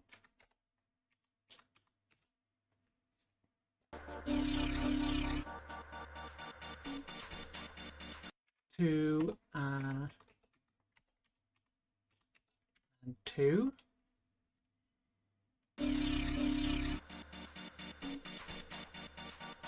And right bottom 2 gives us 1, 1,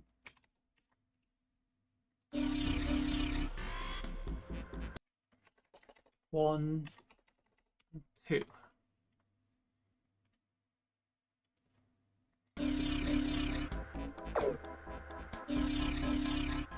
Right, left top 1 gives us 2.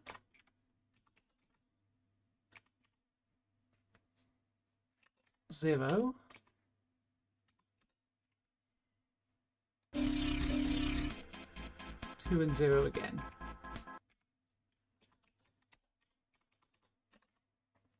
Okay. And left top 2 gives us 2. I've just realised half of this graph is off the screen and I'm typing as I'm filling it in. 2 and 0.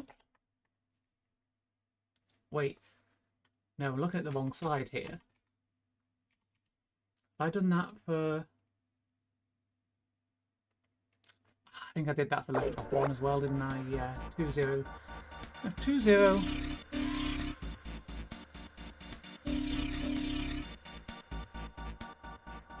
That was left top 1, 2, 0. That should be a 1. So on 2, it's given us 2 and 0 here. And here it's given us 2 and 1. So that 1 is doing 0 and 0. 2 and 1. So that is left bottom 1. 2. 1, 0, 0.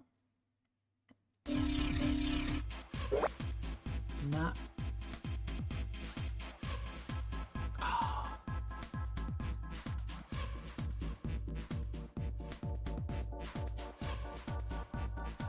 Have I been putting these in the wrong place? I think I have.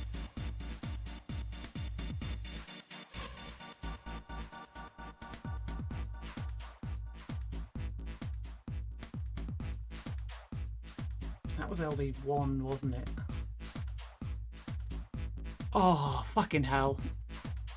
I'm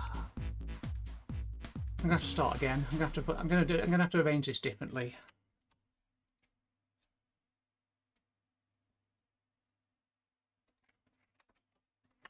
Okay, so we're going to start from the left hand side. We're going to go LT0, LT1, LT2, LB0, LB1, LB2, RT1, RT2, RB.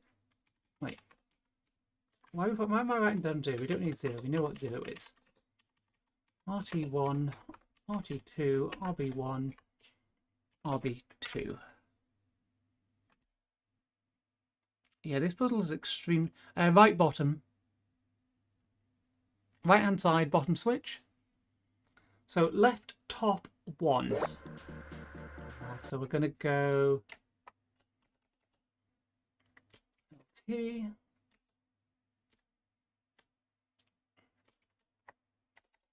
B, RT, RB, and that's my food done. This is not good. So RT1 is 3.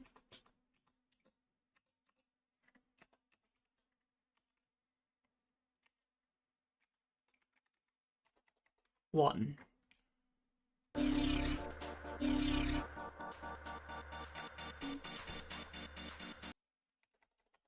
Zero, 3. RT2.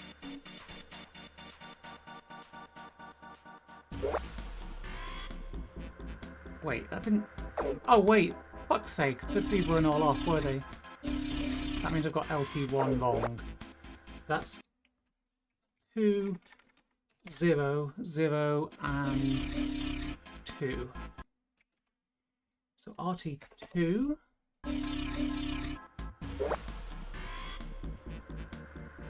is 2, 0, wait. 2, 0, 2, 1.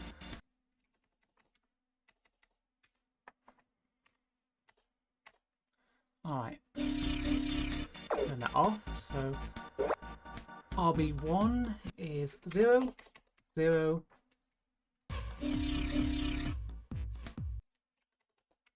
2, 1, and RB2 is 1, 1, 0, 1. All right, okay, so that's halfway there. And now, so we're now on...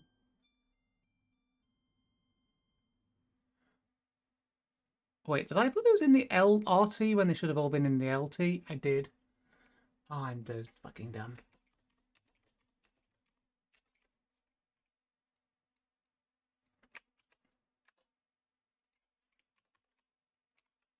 Alright, okay, so on this side, LT1 is 1,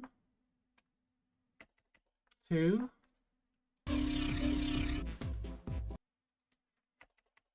2, 3. And LT2 is 1. Wait, what? Okay, 1, 1, that is correct. 1, 1, 1, 0.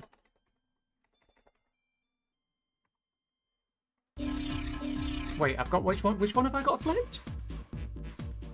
Which one's 2, 3, 1, 2? Is that LT1? No, it's 1, 2.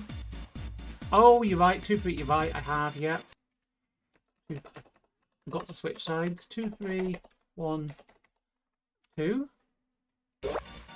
So yeah, this is 1, 1. And that's 1, 0. Yeah.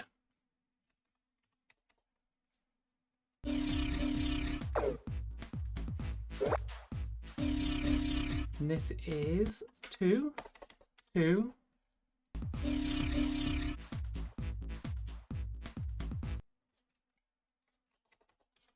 1, 0.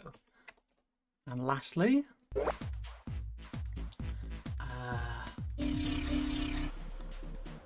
1, 2, 1, 1.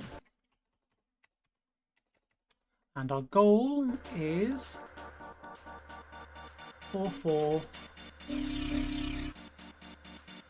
7, 6, 4, 4.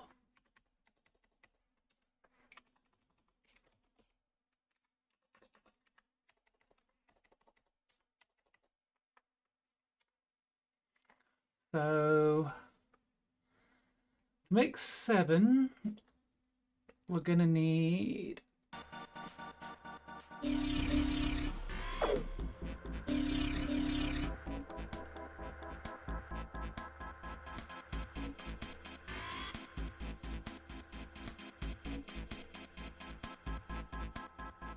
three and a 2 and a 1 on here, so gonna have to be LT1 and LB2, they're required.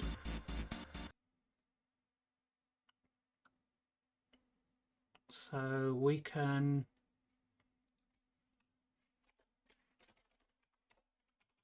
Wait, wrong place. So LT1... Yeah, these should be RT, shouldn't they? So RT1 is required. We can do 6, a 3 and a 1 and 2.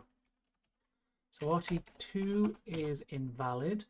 LB2 is required. Therefore, LB1 is not an option. So we need LB2 and we need RT1. So what has that got us in our other columns then? That has got us now, currently, we have now got 3. 3 and a 1 is 4.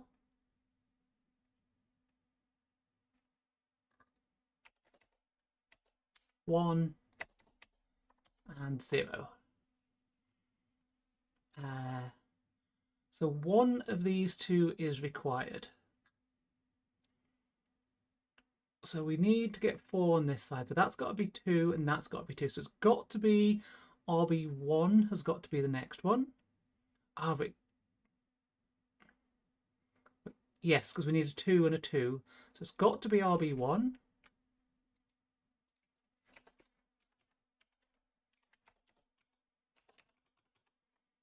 So if we switch on RB1, wait. I'll fuck this up. RB1, that should get us 3, 4. Wait, have I got these swapped around?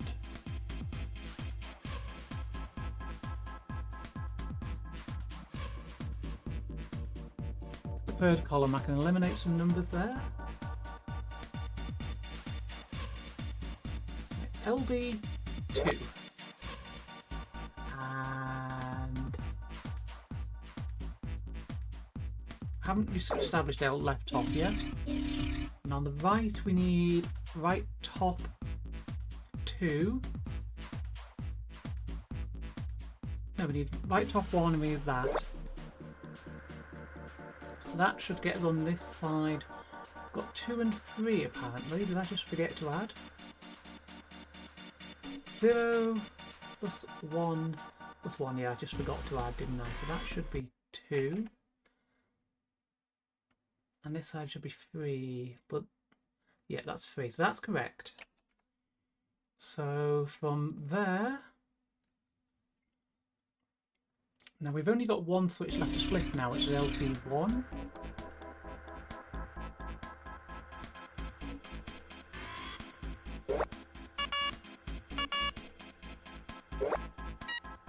There we go. The experiment is concluded.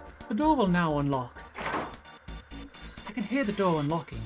And now we've got a new message. Release subject from restraining device. Lotus, are you alright? Yes, I am. I'm glad nothing bad happened, but I do think my life just got a little shorter. Hold on, I'll get you out right away. It shouldn't take long for Seven and me to get her out of there. Let's get out of here, now! Being a guinea pig is not for me. Damn straight.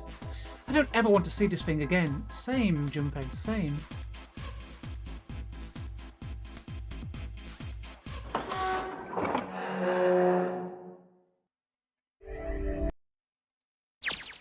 The hallway goes to the left. Yeah, but I don't see any doors. Yes, we just need to keep going. Right, let's go. It turned left twice before they saw the elevator. An elevator. Just what we need. Let's take this to C-Deck. In silence, they jogged up to it. Junpei pushed the C button. The elevator motor ground away, and before long they found themselves once again on C-Deck. The door opened, and they stepped off. Let's go. Yeah. Junpei, Lotus and Seven nodded at one another and took off running down the long hallway in front of them. They ran and ran and ran. A hallway seemed endless. I know where we need to go. The door behind the central staircase. There was a sun symbol on the keyhole of that door. And I happen to have the sun key in my pocket right now. This should open that door. That was why they ran for the central staircase. They had run for quite some time when they arrived at the door that ended the hallway. The Jupiter door was already unlocked. Let's go! Yeah. Junpei grabbed hold of the doorknob and threw it open. They rushed through and stopped cold. What? The terrible scene before them made their blood run cold. Oh, fuck. 3 people lay dead on the floor, covered in blood. Why? Junpei felt a cold sweat trickle down his spine. He couldn't breathe. His legs shook. His body felt cold, deathly cold. But his blood was boiling hot. He could feel his mind begin to fade. He couldn't think. He couldn't concentrate. His mind was blank. What the hell? What the hell happened? Seven's voice was weak and broken. Yeah, what did June do? He edged toward the bodies, his movement stiff. Clover. He bent down over Clover and pressed his fingers to her wrist. Nothing. She's dead. Suddenly, Lotus moved. Before he understood what was happening, her hand was in Junpei's vest pocket. Hey, what are you doing? He leapt back. Lotus looked up at him, terrified. The key! Get me the sun key! Why? Why do you think? We have to get out of here before the murderer comes back! The murderer? The murderer. The murderer! Once again, Junpei looked at the dead bodies. Santa. Clover. 5, 4... Each need... No, 3, 4... And Ace. What and 1. 3 people. 3 dead bodies. That means that the person who had killed them was... Huh. No. No, it can't be true. 3 plus 4 plus 1 plus 8. Why plus 8?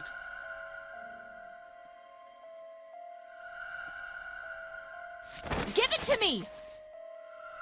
Before Junpei could react, Lotus dove back into his pocket and came out with the key. Let's go!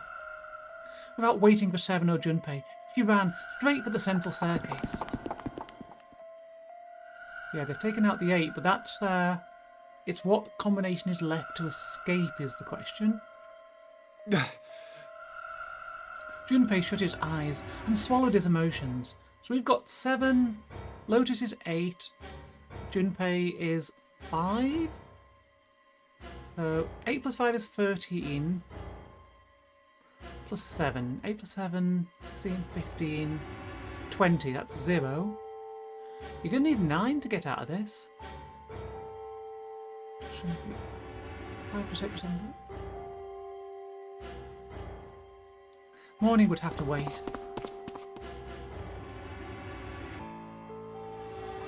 Soon they stood in front of the door. Open! Lotus shoved Sun Key into the keyhole and twisted it hard. But... Why? What happened? Nothing. Nothing happened. I didn't feel it unlock. Oh no. Is it the wrong key? I don't know. Maybe. Lotus sighed, defeated, and leaned against the doorknob. She felt it twist. Yeah, you could add Ace to that. Ace isn't dead. Oh no, Ace is dead.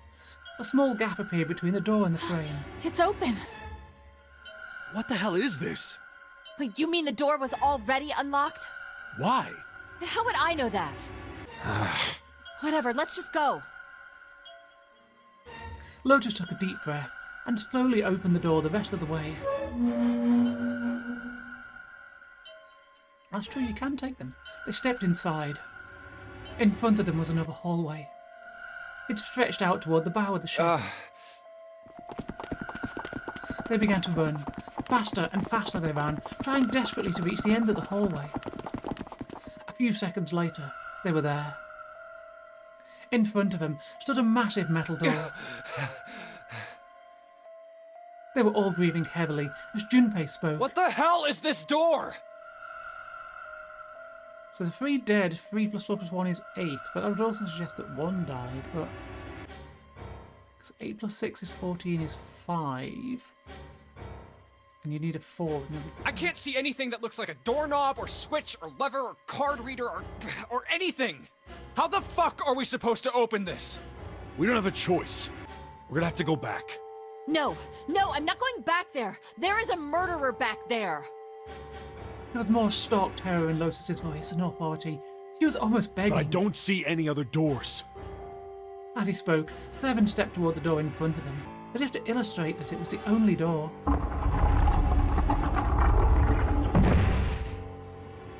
No way. It opened by itself. It's an automatic door? Look, guys, I've got a really bad feeling about all this. The other doors were already unlocked, and this one's automatic.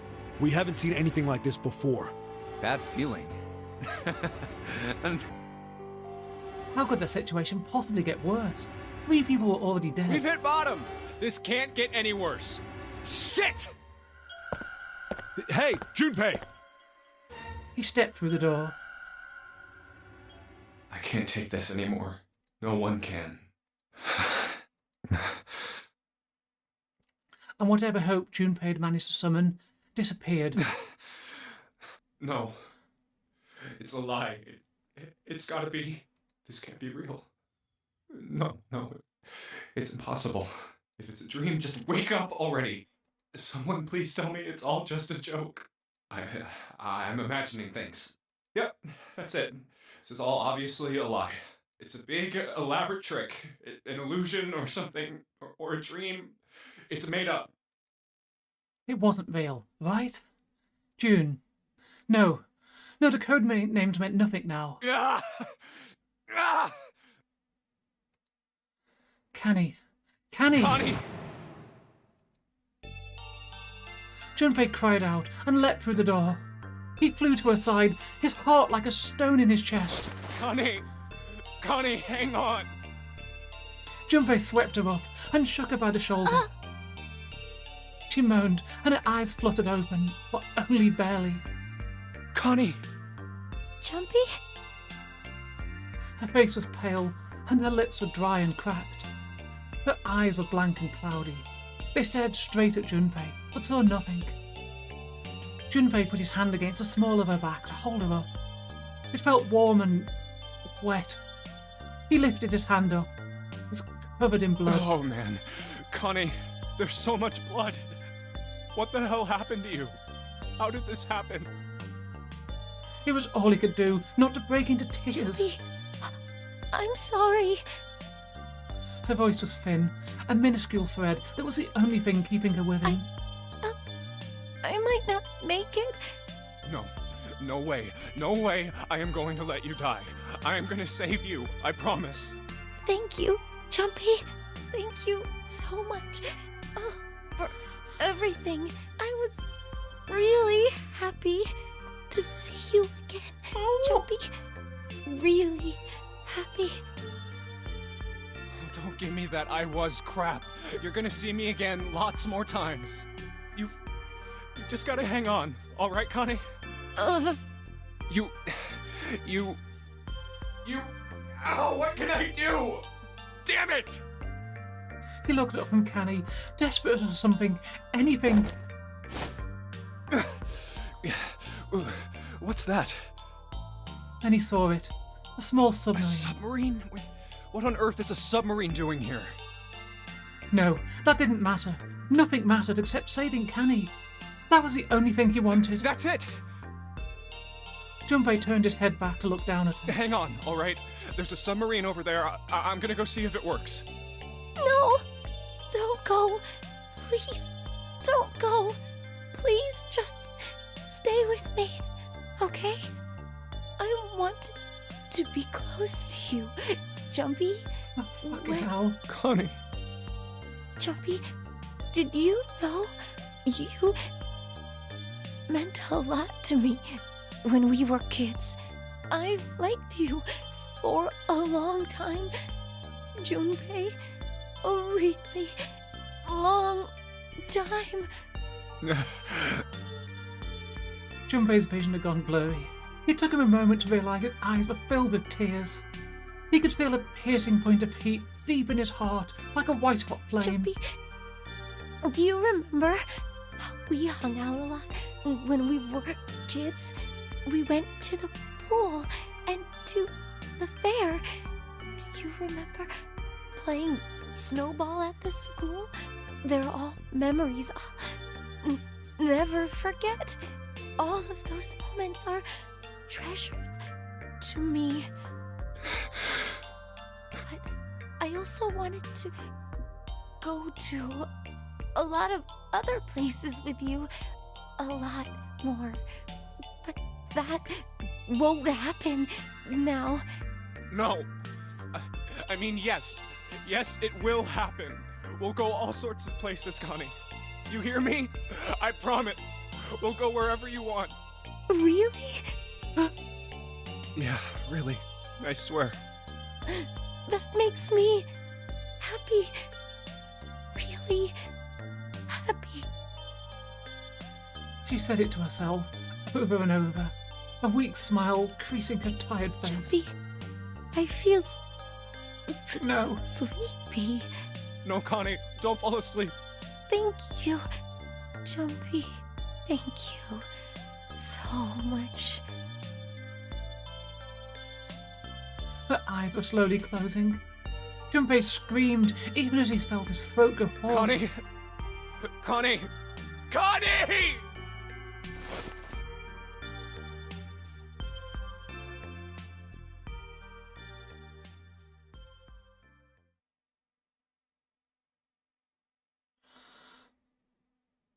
Time passed. Junpei wept, curled around Kanny's body. He cried and cried until he had no tears left. When the last tear fell, Junpei was no more.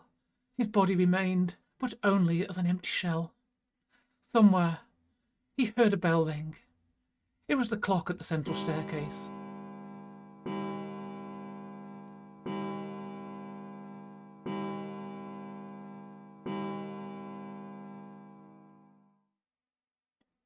It rang 5 times, then faded. 5 o'clock. Quietly, gently, softly, he set Kanny down on the floor. Slowly Junpei stood. Only then did he realise that Seven and Lotus had not followed him. Where had they gone? Slowly he looked around the room. There was nothing. No sign that they had ever been there. It was as though every part of Junpei's body was made of lead. Slowly, he made his way to the door he'd come through. As he approached it, it opened, sliding apart with a sound like grinding stone.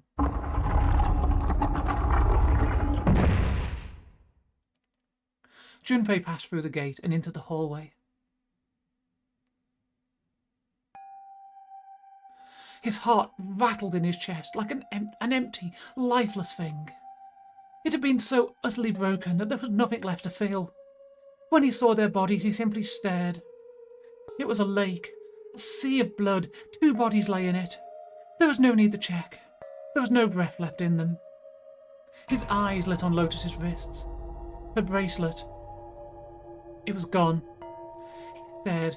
It meant nothing to him. He didn't care anymore. He couldn't care anymore. Junpei's body felt numb. A part of him knew the lump of lead in his chest that had once been a heart. He couldn't quite remember what it had been for. Tears poured from his eyes in great streams. He wasn't sure why. He gave up trying to make them stop. He turned around. The door opened again, and slowly, numbly, he walked through. He kept walking. Why stop? An object set in motion. Simple inertia carried him forward. Eventually, he found himself in front of the submarine. His arm reached for the hatch. I knew that was coming. And then he was floating in water. His eyes stared down into it.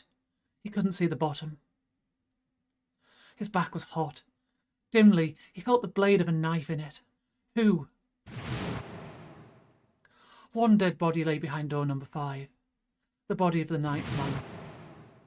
Another lay in the shower room, the body of Snake. At the central staircase were 3 more, Ace, Santa, and Clover. Just outside the door were 2 corpses, those of Seven and Lotus. And in this very room lay the body that had once been Canny. And now Junpei would join them. Who then had killed them all? Who?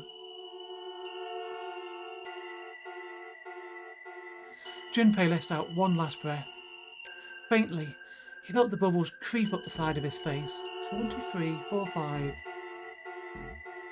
6, 7, 8, 9. They've all been murdered. Nobody survives this ending. He felt the bubbles creep up the side of his face. His consciousness faded quickly, dissolving away into the cold, gentle lapping of the water. Must have been Zero. Well, fuck, nobody survived this run.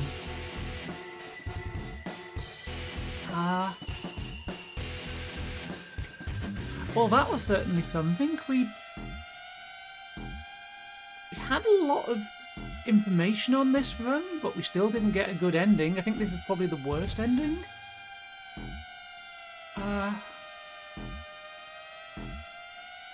So, we've still got a few more endings to get, which will be on next week's Zero Escape stream, which will be at the same time. I imagine it'll go a bit quicker, because there's less dialogue to do, but I think there's still some puzzles we haven't solved, so it should be a full stream. I imagine we'll get one or two more streams out of this game.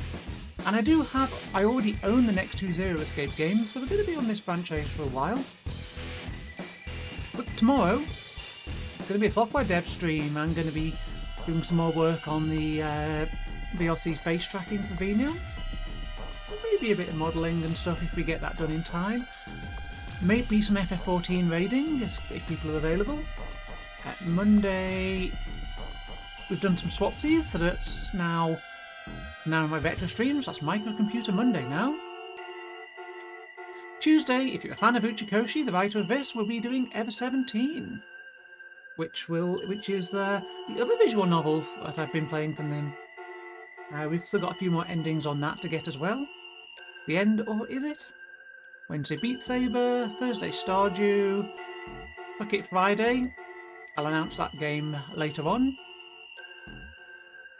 I've got a 3D platformer for Fuck It Friday. Are we back here? Oh yeah, and save.